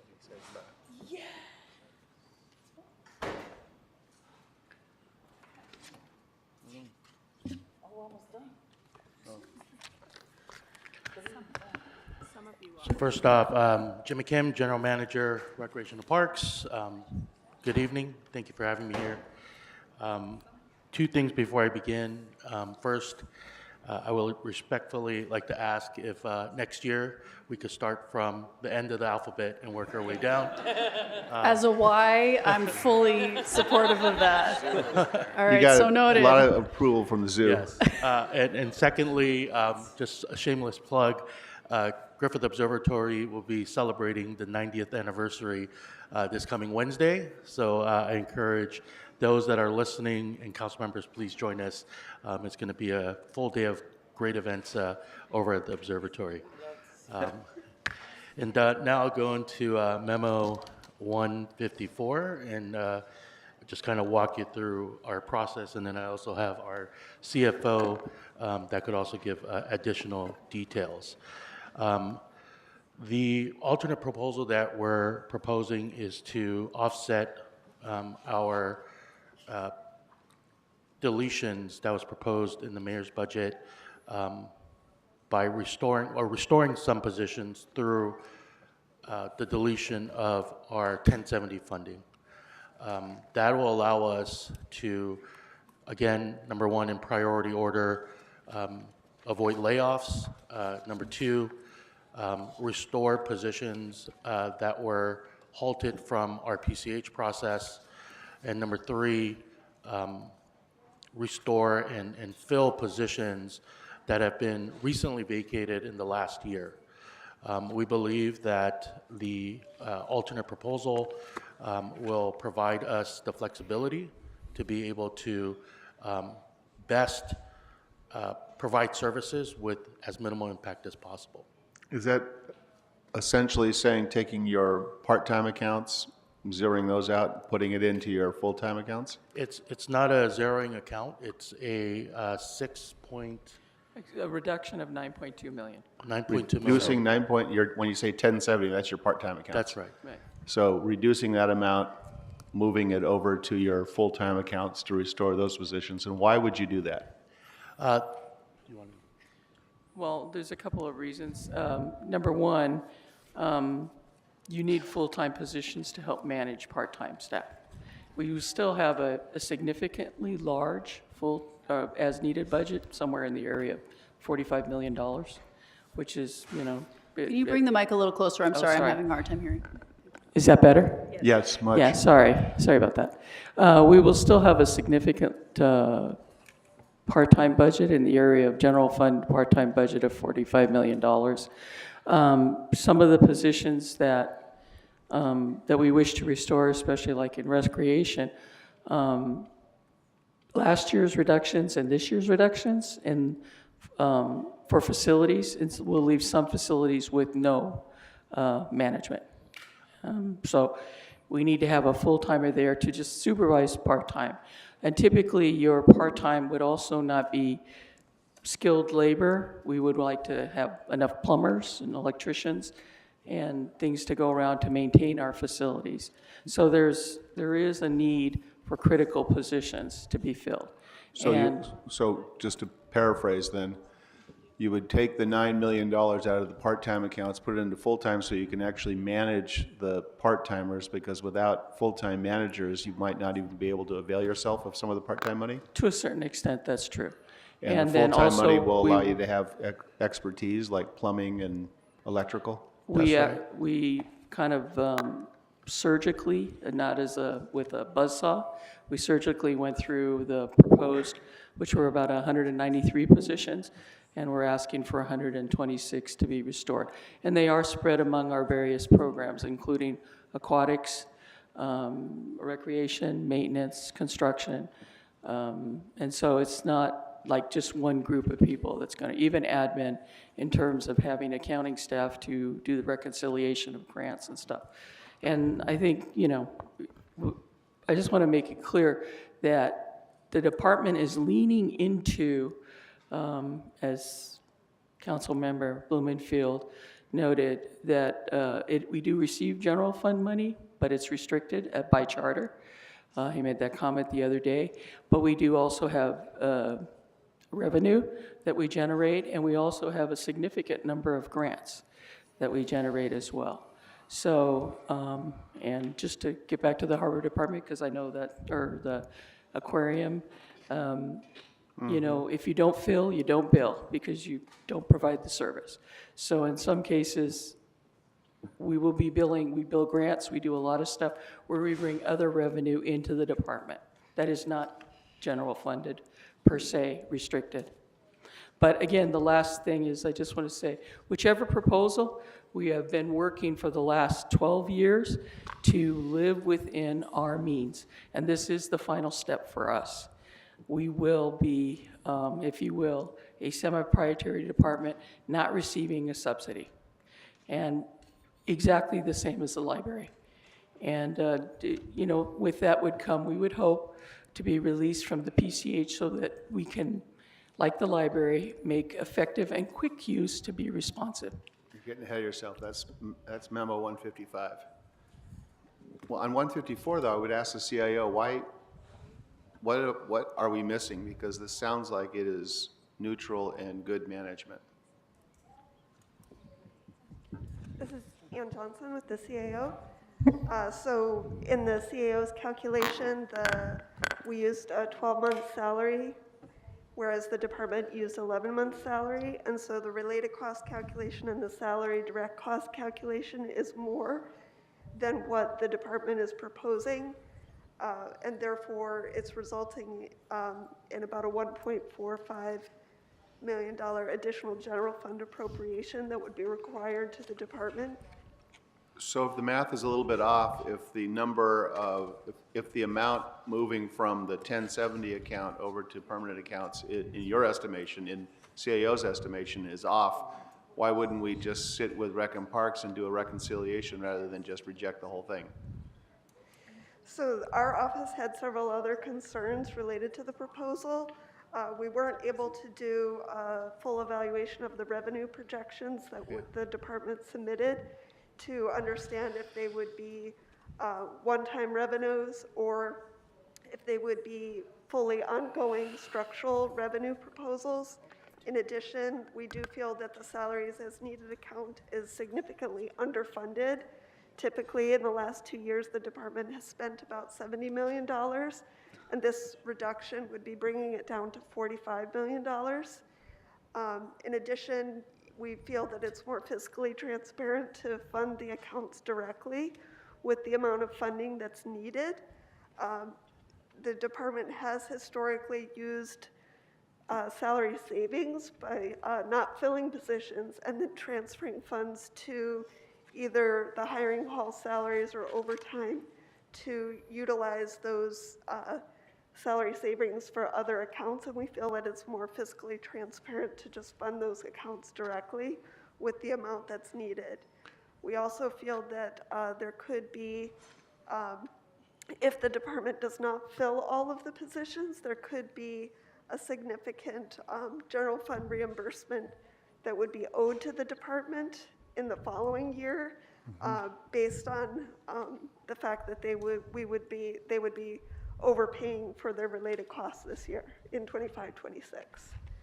If I could comment on that, so as part of the our part-time budget is underfunded, but I don't think the CAO's analysis took into account the transfer of funding into our part-time budget that is front-funded. Very often, we have to front fund and special fund activities such as summer night lights, California for All, our 28 funded youth program. So the funding gap that is identified by the CAO, we feel is significantly less besides what they stated. And the bottom line is that we believe that we can better mitigate our service impacts and liabilities with full-time positions. And again, we would have the flexibility to offset the impact of part-time funding through use fees as well as our tiered participant fees that we mentioned in our other budget memo. In addition to that, I know and our CAO analyst mentioned that Rec and Parks, the general fund may owe Rec and Parks, but The reality, the reason why we're asking for an exemption to PCH is because due to the size of our department and the city's hiring process, we'll always have vacant positions. I mean, that's just the reality, just because of how big we are. So the challenges will exist regardless of the position restoration.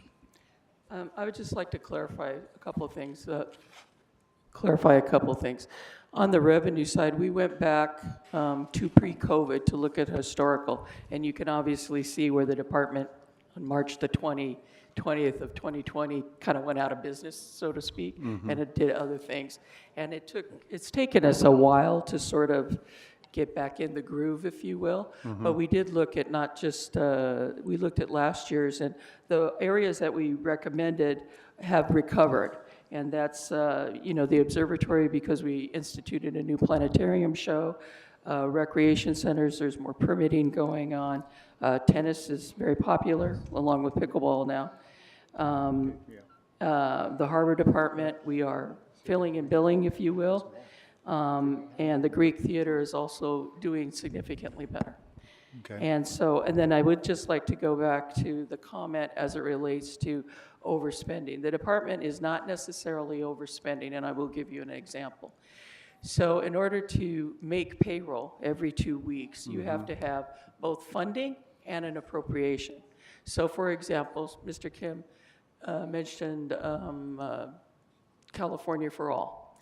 We front fund that out of our cash flow, and we work very closely at this time with EWDD, which is behind in payments because they're working with the state to do that. And so you have to, we go to our board and we ask to increase our appropriation, cash flow it ourselves, and then when we get the money back, we pay ourselves back. That's true of Summer Night Lights. That's true of every other grant we have. The money, There's no money the up money front. moves slow on the other side, no matter who you are. Hey, what I think makes sense is I'm compelled by your offer to make the transfer out of the 1070 accounts over to permanent. I get that there's maybe a reconciliation that has to occur. I just would ask, I would hope members, we could ask the CLA to come back in the rack up with a recommendation for how we can accommodate as many, if not all, of the requests that Mr. Kim has. In which memo? In 154. Okay. In 155, I just want to exempt them from PCH. I think we're going to exempt everyone from PCH when once we right. get through this thing, right? Sorry? I said, yes, we did exempt on 155. Yes. quite some time ago. Okay, thank you. Thank you. Have a good evening. Very and, much. Thank you for considering next year's opposite. Fill those positions at the aquarium. I think that's perfectly settled. And bill the port as quickly as possible. We will. Thank you so much. Have a good evening. All right, colleagues, we are down to the last three. Transportation, youth development, and the zoo, which we've been asked to start with next year. All right, transportation.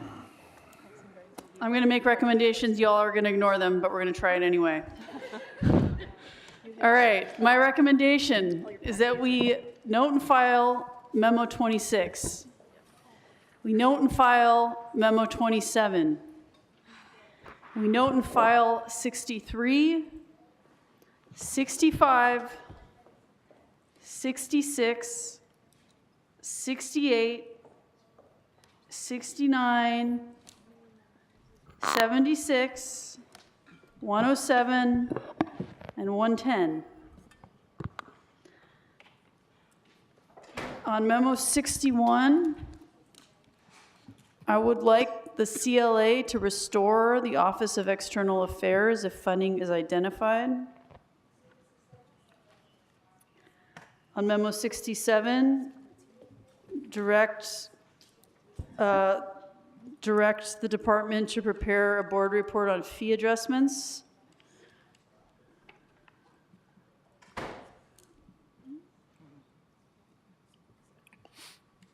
And then on memos 121 and 108 and 109, colleagues, I think this is where I'm hoping we can start with focusing. So on memos 121, 108, and 109 taken together, really focus on the proposed offsets for restoring 167 parking enforcement and traffic control positions. I recommend we accept the CAO's recommendation in Memo 121 to restore 38 eliminated positions as unfunded resolution authority positions to support grant-funded projects with funding provided through interim appropriations from the Transportation Grant Fund. Yes? Chairwoman, I also had a recommendation for 121.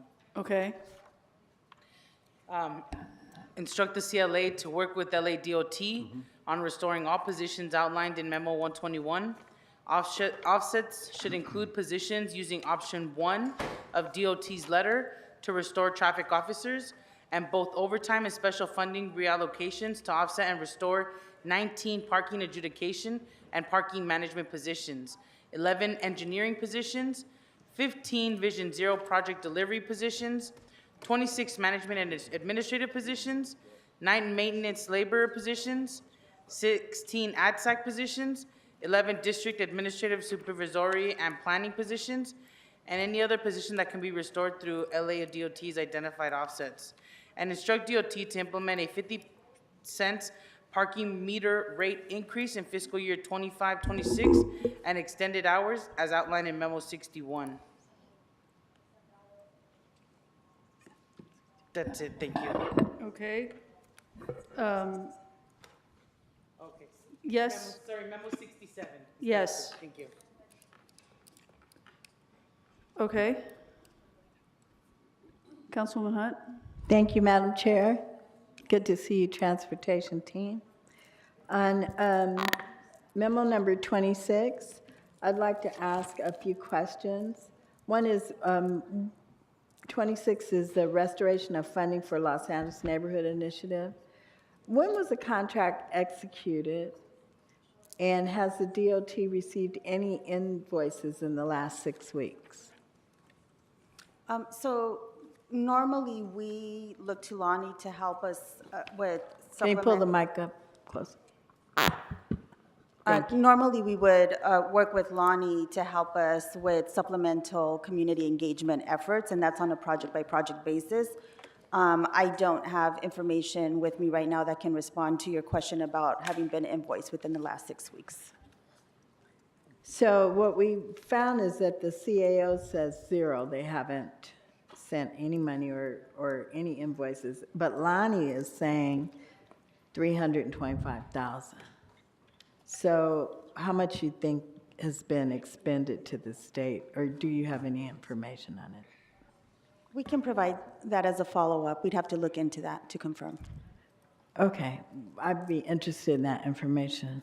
And then on item memo number 65, transportation parking fine increases, add an instruction to Exhibit H to report back with recommendations on parking fine increases to the City Council by July 1, 2025. And then on item 76, on the Transportation 311 service request, have the CLA look at consolidating the 311 call centers citywide, much like we do with 911, and have 2 centers, which I brought up earlier. And then on item number 108, transportation changes to the preferential parking districts, the PPD ordinance, add instruction to Exhibit H to ask DOT for a new PPD fee schedule study. And that's all from me, Madam Chair. Thank you. Okay. Yeah, I was sort of in the middle of going through these memos, 121, 108, and 109. So I want to get back to that because a couple of people have talked about that, and I'm too brain dead to know whether or not your questions were encompassed by what I'm going to ask. So I'm just going to ask it again, and apologies if I'm being repetitive here. So the department, I want to speak to the crossing guard program. The department suggests offsets from the crossing guard program, LAPD traffic enforcement, and projected parking meter revenue in Memo 67. I have some concerns about the LAPD offset, but want to focus my questions on the other offsets. I want to emphasize the risk in eliminating these PETC roles. I think we probably need more of them, certainly not fewer. They generate revenue and play a really important role in street safety across the city. In terms of crossing guards, the department proposes reallocating $6.11 million by having 200 traffic officers cover school intersections. The CAO warns this would underfund the crossing guard program, reducing its ongoing salary budget to just $1.4 million. There's $5 million in one-time salaries in the crossing guard program. Can the CAO please break down how that's used, why it's one-time, and how the positions paid from that account differ from those paid from the $8 million in ongoing salaries? Selena Kuhn with the Office of the CAO. So in the department's base budget, the reduction of the $5 million, the $6.1 million will reduce their on-base budget to $1.4 million. But in the 25-26 budget, we did increase the one-time funding in the salaries as needed account by $5 million. So that's why we separate from ongoing, because if we're talking about position restoration. I'm sorry, can you speak into the mic a little closer? So if we're talking about position restorations, which is a long-term structural change, we're talking about base funding, what changes we could make to it. So the reduction to the, if we were to do a reduction to the as-needed account for the crossing guard, it would have to impact the base budget for the as-needed account. So that's why it is reducing the base budget for the crossing guard to $1.4 million. So every year, the department will have to request additional funding to support the crossing guard at the level that they would want. Well, what are the one-time positions, the one-time crossing guards? It's just the crossing guard. It's maintaining the crossing guard at the current level that they have. So that would get us to the current level? For which? For the crossing guards. So for the reduction, it will reduce the current level by about 50%. It's about a 50% reduction in the salaries as needed account. Okay. So for DOT, maintaining safety for students is probably among all of our top priorities. If we reimagined and restructured school safety responsibilities to include traffic officers, as well as any future partnerships with LAUSD or private schools, could we responsibly shift the entirety of the $8 million in ongoing crossing guard salaries towards traffic officer retention? Yes, so proposal in budget memo 612, where we outline the three options. Option one is to do exactly that, to reimagine the crossing guard program, take $11.8 million out of the 13.2. This would be a structural change, effectively shifting responsibilities for school safety over to parking enforcement and traffic control. Assuming we would be able to keep all the filled positions slated for elimination, plus the vacancies, we would be able to assume those responsibilities and create a new school safety program under the Parking Enforcement Traffic Control Office. Okay, can you just talk about the hiring process for crossing guards? I understand they're very difficult to hire.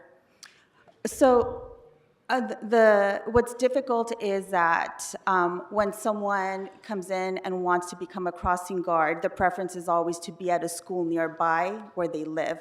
That's not how the program operates. It's based on seniority, and it's based on a number of criteria where we've ranked the schools based on safety, equity, and some other considerations. And so that is how placement of crossing guards is made. Which makes it difficult, because if I'm at a school that I want to be a crossing guard at that is two blocks away from my home, but I'm sent to another neighborhood and have to travel, then retention becomes a challenge. So if 462 intersections are currently covered by crossing guards, is there a scenario where traffic officers could cover more than 200 intersections as you proposed in your memo? So assuming filled positions are restored and vacant positions are restored, we anticipate we would be able to cover 400 locations. In order to have the level of coverage that we have now, we would presumably need additional guards and would need to ramp up for that. Okay. I'm sorry, officers. Officers. Councilwoman Hernandez? Yes, just to confirm that these positions would also be revenue-generating positions. So not only would they do the the work of making sure that our families cross safely around school zones, but they would also generate money for us?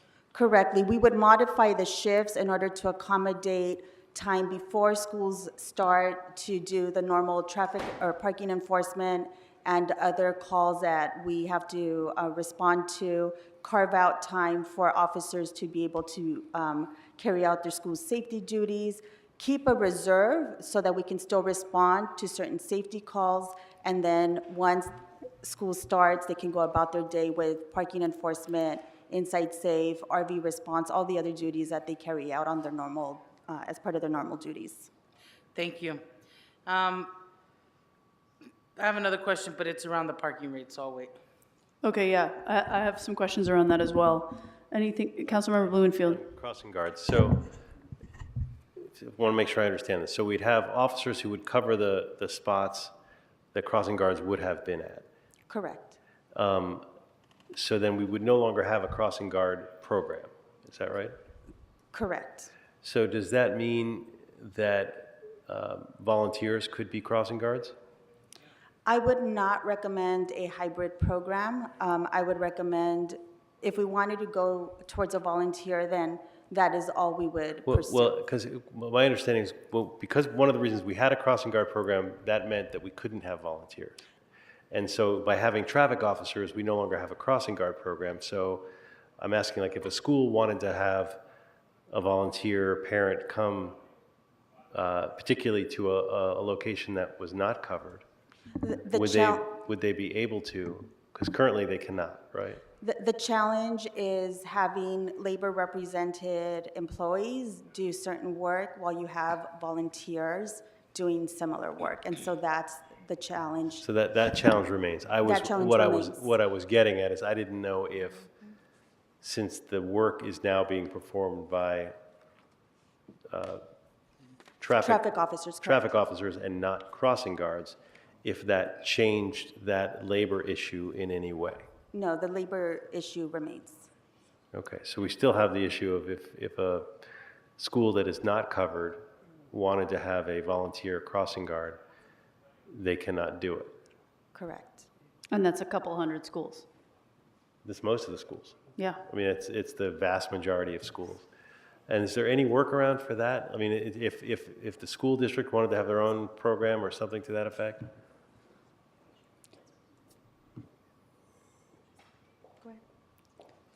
I think Roy Cervantes, Chief Management Analyst. I think one clarification is that what our GM is saying is the city cannot run the volunteer program in that scenario, but individual schools we think should be able to.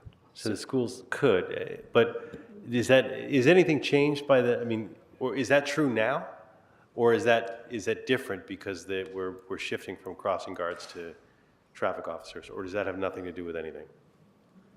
So a private school could have their own volunteer program. LAUSD could have their own volunteer program. Right now? Under that scenario, we wouldn't administer the program.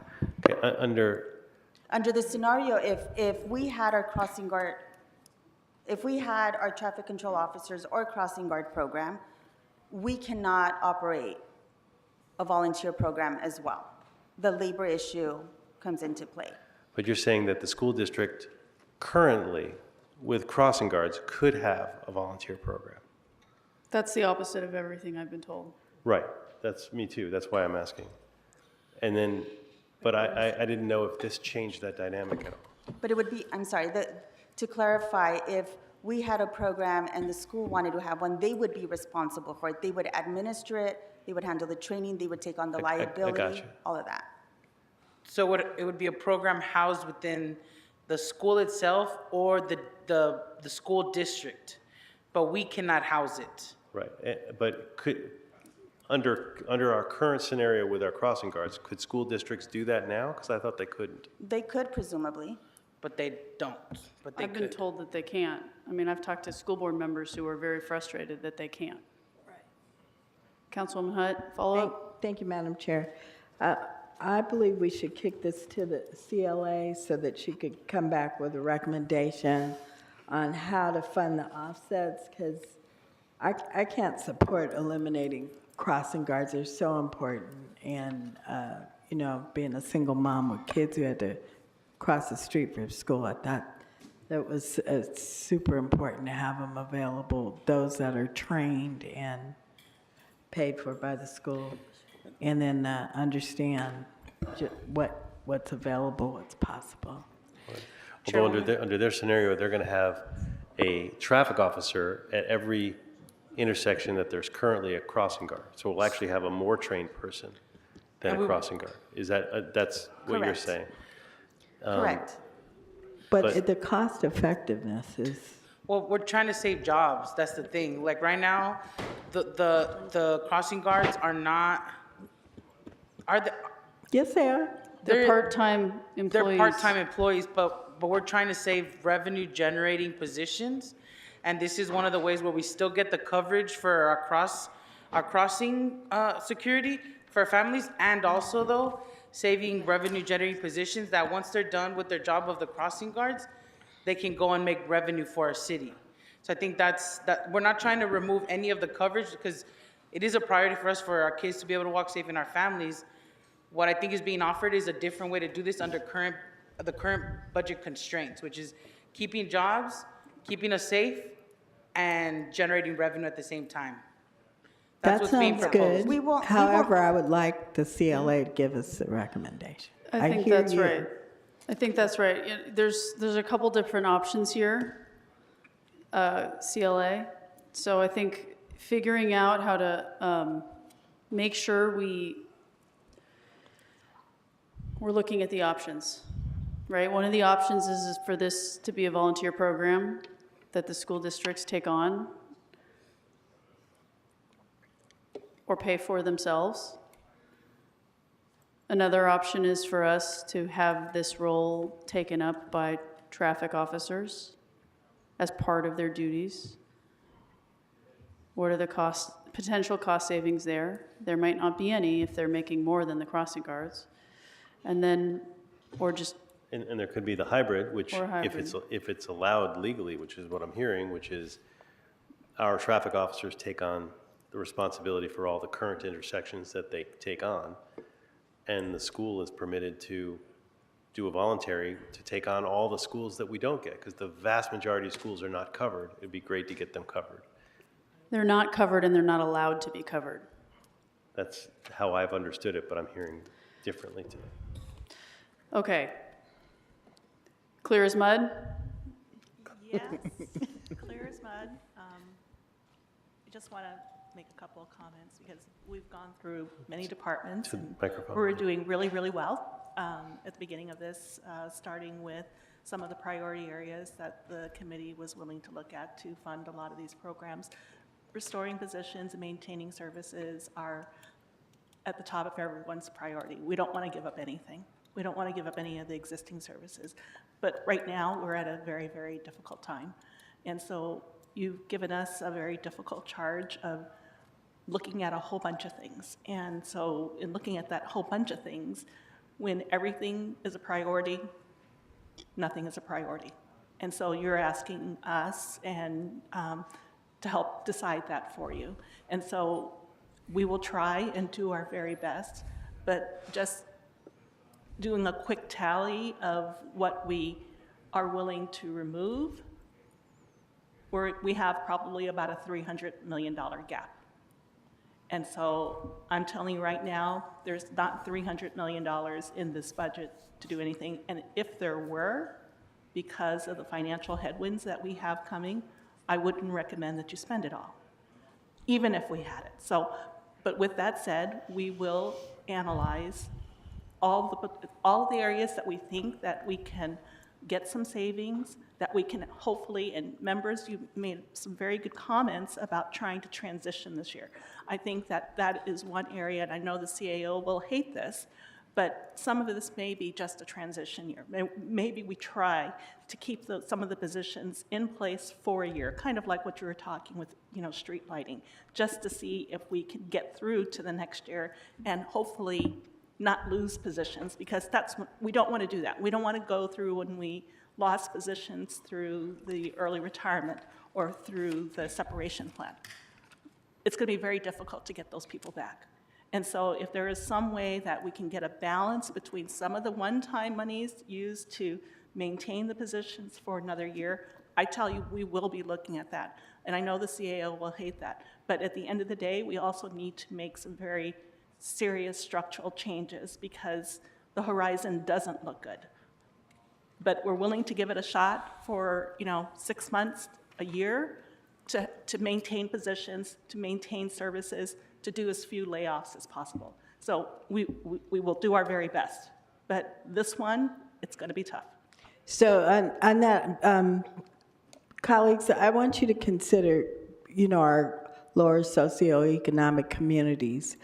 A crossing guard is a friendly man or woman who is walking their kid across the street. A DOT officer is an officer, which gives you a different mindset about how your child is going to school with the police walking them across.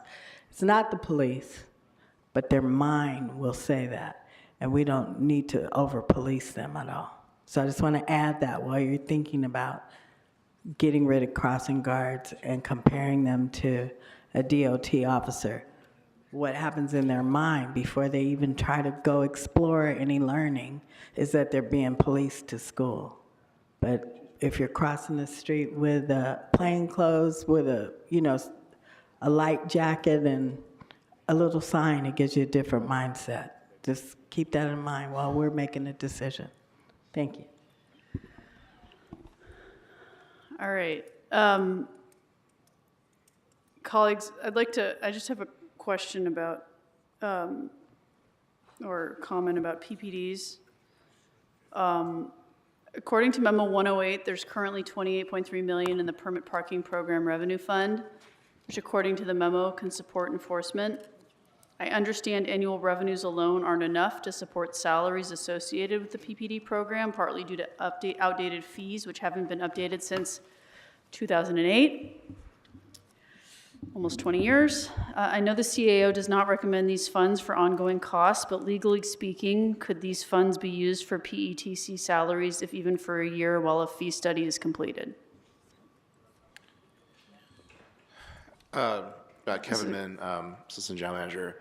The funds within the PPD are very restrictive by ordinance, and so the funds that are used there could be used for enforcement of the PPD locations. And there are several traffic officers already funded through funds within the PPD ordinance fund, which are paying for the salaries of the enforcement of those PPDs. So we couldn't use those funds for just general parking enforcement or general transportation. They would have to be used and go back for those PPDs specifically. Right, which, I get calls all the time from constituents saying that the PPDs in their neighborhoods are never enforced, so query whether we could look at that as a place to fund some of these PETC positions. Yeah, we can certainly look at how many more could be funded to enforce specifically PPDs. Okay. Yeah, I would just ask CLA to work with DOT to come up with a staffing plan that restores PETC positions and accounts for needs around school safety by using funding from the Crossing Guard program, increase revenue from parking meter zone rates, increase parking facility rates, as well as the Permit Parking Program Revenue Fund.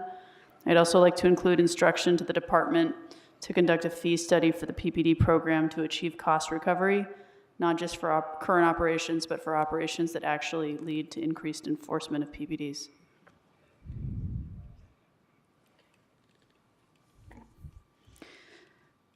Colleagues, anything else on transportation? Okay. Oh, Councilwoman Hernandez. Thank you, Chairwoman. Just a question is, and forgive me if this was already asked, how confident is LADOT that it can implement increased parking rates and generate additional revenues this fiscal year? The assumptions made in our memo took a conservative approach. We provided a couple of different options, and the recommendation is based on assuming a 50-cent increase in parking meter rates across the board.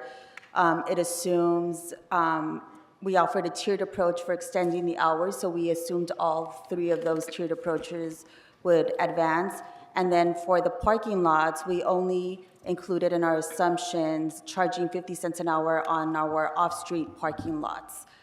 We also gave ourselves a 6-month period in order to be able to implement all of that. So that includes for the off-street parking lots, having time to go to our Board of Transportation Commissioners, being able to update all of our parking meters, put the signage out that needs to be updated.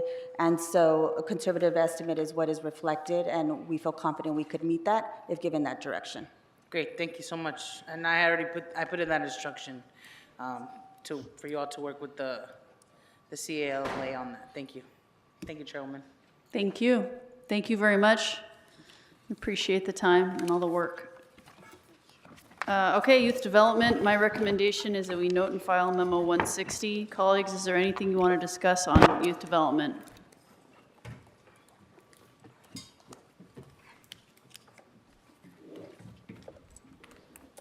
Councilwoman Hutt, Councilmember Blumenfield, nothing? Okay. Sorry, we probably could have taken that earlier and given you the heads up. Sorry. Zoo department. I recommend we note and file 142 and adopt the recommendations as presented by the CAO in memo 209, but I understand Councilmember Blumenfield would like to hear from the department. Yes.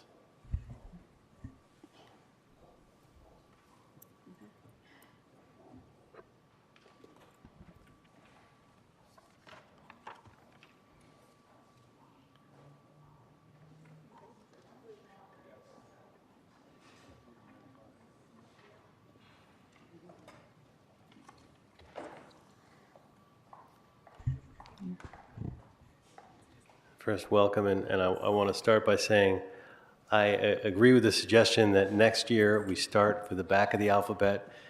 I feel terrible that you've had to wait this entire time.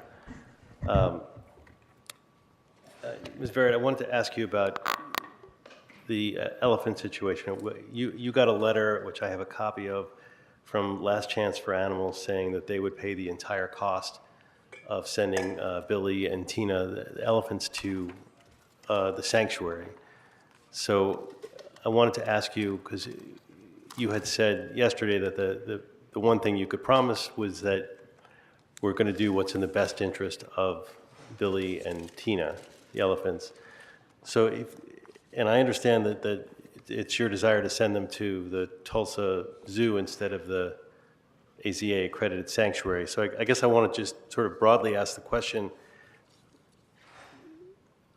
because from a layperson's perspective, and I'm not an expert, and a lot of people I've heard from are not experts, it would seem that sending an elephant to a sanctuary where you have 3,000 acres to roam would be better than a zoo where you have 20 acres or less, just from the benefit of that elephant. Could you explain why that's not the case? While space might be one consideration of a factor that can contribute to an animal's well-being, it's not the only thing. It's the opportunity to be in a social environment, in a herd environment. It's the quality of the care and the individual needs of the animal. And all of that in combination, we feel they can achieve at the Tulsa Zoo. And you think that what they get at the Tulsa Zoo is substantially better than what they would get at the AZA accredited sanctuary? I think what they can get at the Tulsa Zoo is the ability to be in an environment where they can thrive. Right, but is it better than the other one, the other environment? It's not a matter is one better than the other. You could say a sanctuary can provide a great environment for a particular animal based on its needs the same way that a zoo can. It's not just either or. They can both provide an opportunity for an animal to thrive, and they do. So they both would provide that opportunity? I'm saying that the Tulsa Zoo will provide the opportunity for Billy and Tina together to thrive in the herd environment that the Tulsa Zoo can provide, along with the quality of the staff, the expertise that they have, based on Billy and Tina's individual needs. Okay. So I understand. But you're not saying that the other one could not. You're just saying that this one could. I'm just saying in general that sanctuaries provide great opportunities for animals to thrive. But I am telling you that the Tulsa Zoo is the best place for Billy and Tina, in my opinion. Okay, and when is the plan to move them? There is no particular date. No particular, so it's not imminent. It's not imminent. We obviously have to plan because it takes a while to prepare elephants to move, but elephants move on their own time.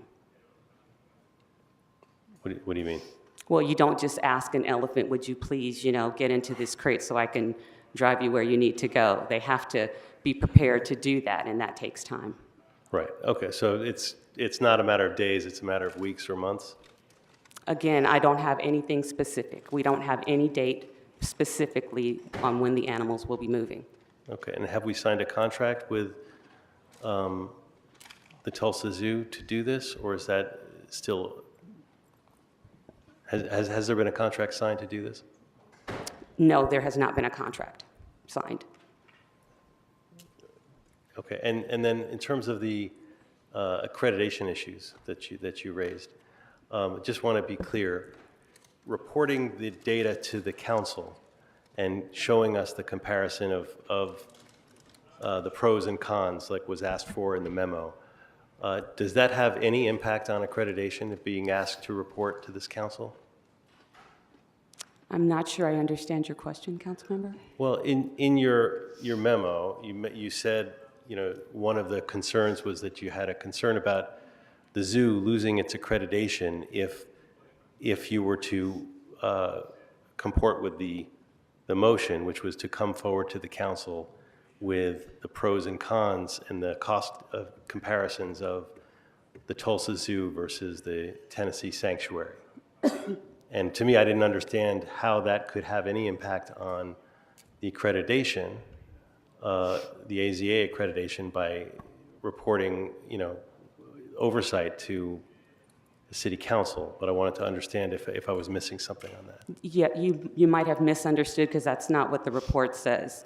Reporting to any council body does not conflict with AZA accreditation. Not following recommendations provided by the AZA SSP is what can get in the way of our AZA accreditation.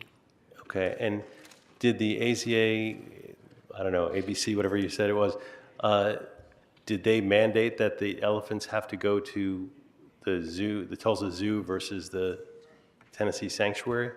Their recommendation was that we send them to the Tulsa Zoo, the species survival program for Asian elephants. But were we to send them to a different place, the AZA accredited sanctuary, would that somehow create a problem with AZA accreditation if we, presumably, as long as we're sending them to an AZA accredited facility, it shouldn't have an impact on, none of this should have an impact on our zoo, because this isn't even about the workings of the zoo, this is about the disposition of the elephants once we've decided that the elephants are leaving, correct? So not following the recommendation that was provided is what jeopardizes our AZA accreditation, and they've provided a recommendation. Did they consider the sanctuary, the AZA sanctuary? They consider all the particular locations that hold Asian elephants that would be suitable, and their recommendation was the Tulsa Zoo. Okay, do we have access to their, if we wanted to understand why they chose the zoo over the sanctuary, do we have access to that information? The recommendations are based on the appropriate groupings and the appropriate socialization of the species. And based on the information that they have, which is the entire population of Asian elephants in AZA accredited zoos, their recommendation was that Billy and Tina would be suitable and have the best fit at the Tulsa Zoo. I'm sorry, I missed that. Say that again. So they look at the entire AZA Asian elephant population, and they look at these two individual elephants. And based on a variety of factors, socialization, care and well-being, they make the recommendation on the best location for these two elephants, and that was the Tulsa Zoo. Okay, but we don't get any we don't get any insight as to, they don't prepare a report for us or tell us, they just give us that answer? Right. are we in a position to ask for that, for the backup information? Yeah, is this, I just want to. Well, it's budget related in that we're spending $88,000 and we have an option to spend $0. So that's one job to spend. And so, But it's not. It's a policy decision that needs to be held in the Art, Parks, and Library Committee. That's where we should be discussing how this moves forward. It is a budget implication, but it's $88,000 that we're talking about. And it's not This- $88,000, it's only $44,000 because we're sharing the cost with Tulsa, and the money that we're using is one-time funds. It's not ongoing that could support a position in the department. Thank you. So $44,000, I do think it's a conversation. If we want to go in detail, let's do it in our Parks and Library, and I welcome you to that committee. I know, I'm sure Councilwoman I'm Delgado hap- does, but this is less focused on the budget and more on the policy decision. And I don't think that this is the appropriate place to yeah, discuss Billy I'm and happy Tina to have like that conversation and to have that conversation had in committee.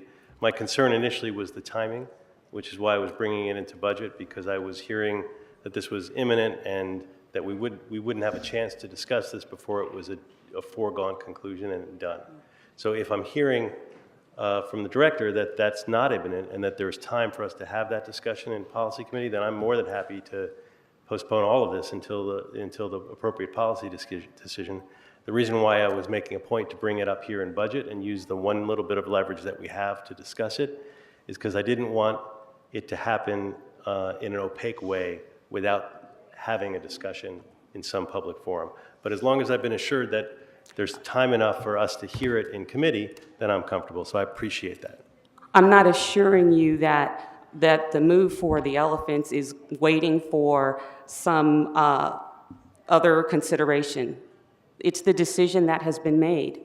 Well, you said it's not imminent, that it's weeks or months, not days. Well, let me clarify.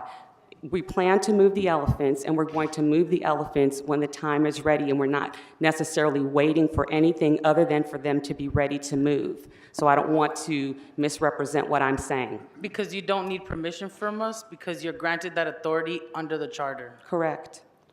Well, I want to make sure that we have this discussion before it's a foregone conclusion.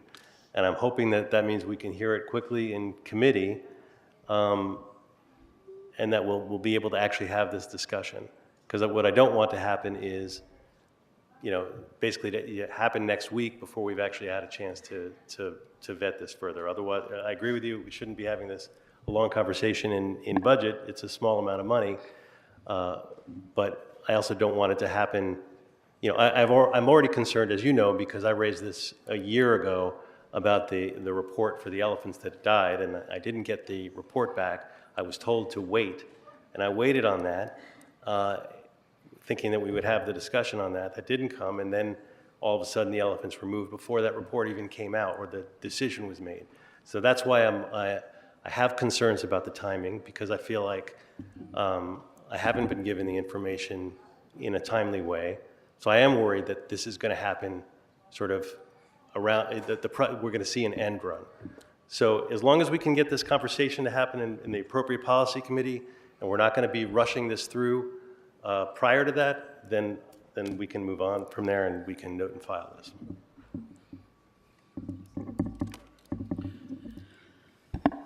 All right. Colleagues, Zoo. I do. I have memo 209. Okay. Sorry, go ahead. I was going to say, Can you speak into the mic, please? Sorry, do we need to vote on this now? Because the Tulsa's prepared, we're prepared, and I understand that there's a socialization that has to happen with the elephants to prepare to travel, right? Yes. Are we in the socialization period so that they can prepare to travel? Yes. So you just need us to vote to say, yes, we're going to give up $44,000 and then they can go? No, I don't need you to vote on anything. They can move without any vote at all. Because of the charter. Okay. Yes. So I see. Thank you. They don't need to come back, the experts, to make that decision. And I think one thing that I want to uplift what you said is that there's already been a whole national assessment on these herds of these particular elephants. And based off that nationwide assessment, Tulsa was the place where they believe Billy and Tina will acclimate the best to that herd. And can you remind me the entity that made that assessment? It's the Association of Zoos and Aquarium Species Survival Program for Asian Elephants. Wonderful. Thank you so much. And you are the chair of that group, correct? I am the chair of the board of AZA, not the SSP program, but I'm the chair of the AZA Board of Directors. Thank you. For 209, can the zoo department explain why it believes using 1.375 million from the contractual services account to restore and fill position is appropriate, despite the CAO's recommendation against it, please? So at the time that the budget was proposed, we were still in negotiations for the contracted services from the RFP process transitioning away from GLAZA. And we had not finished negotiations, so we were not sure what the cost of all the services would be, so that amount was set aside. We are now nearing the conclusion of those negotiations, and we know better what the cost will be, and so there are funds available that could be used to offset the layoff of the remaining 21 positions, and that is what we had proposed to do, and that is what we would recommend still. Thank you. CEO Matt, or CAO team, can you tell us why y'all don't think that that's workable?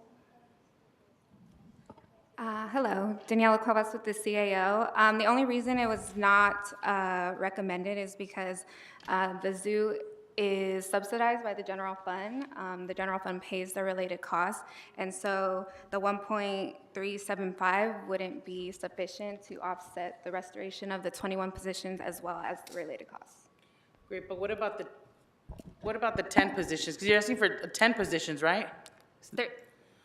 They recommended approval of the 10 positions. Well, it's actually 11 total, but the 1.3 would have gotten us the ability to restore the remaining positions identified for layoff, which is 21. And do you think that the 21 could be covered under that 1.37 million? It is. The direct cost is covered, but not the indirect cost. But none of our costs cover the indirect cost. Well, do we know the indirect costs? We don't have the capacity to pay the indirect cost, but Okay. any consideration of those 21 positions not being laid off, we would appreciate it. If we did a smaller number, would that leave some room to pay for the indirect costs? Yes. Can you please work with the zoo to identify what that combination could look like so we can get some of that number back? Thank you. Thank you. Thank you, Joe. Okay. So, based on this, the conversation, the back and forth, I'm going to recommend that we note in file 142. There were some instruction different from my recommendation. So my recommendation was to adopt the recommendations as presented by the CAO in the memo. But Councilwoman Hernandez is asking CLA to work with the department to try and restore a smaller number of positions.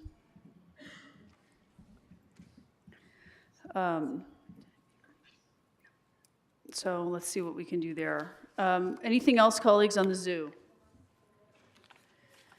Okay, thank you.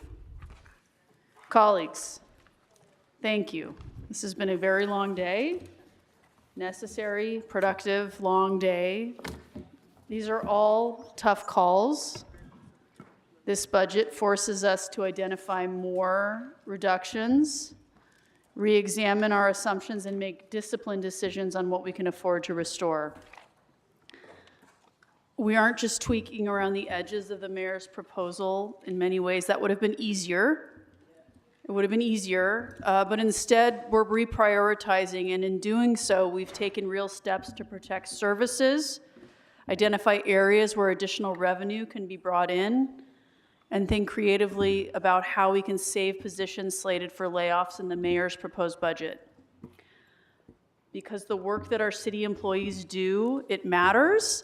It translates to service provision. It's important to us, but more importantly to our constituents in terms of how they perceive us doing our job. So we didn't choose this financial situation, but we did choose to face it honestly, transparently, and responsibly, and I thank all of you for your commitment to that. My thanks to fellow committee members and our respective staffs, Big gratitude to the CAO team and the departments for navigating these memos and for your thoughtful analysis, and of course to our CLA team for the hard work of reading them and now for preparing a revised budget proposal for our consideration. Have a good night, everybody. It's late, and we are now in recess. Thank you.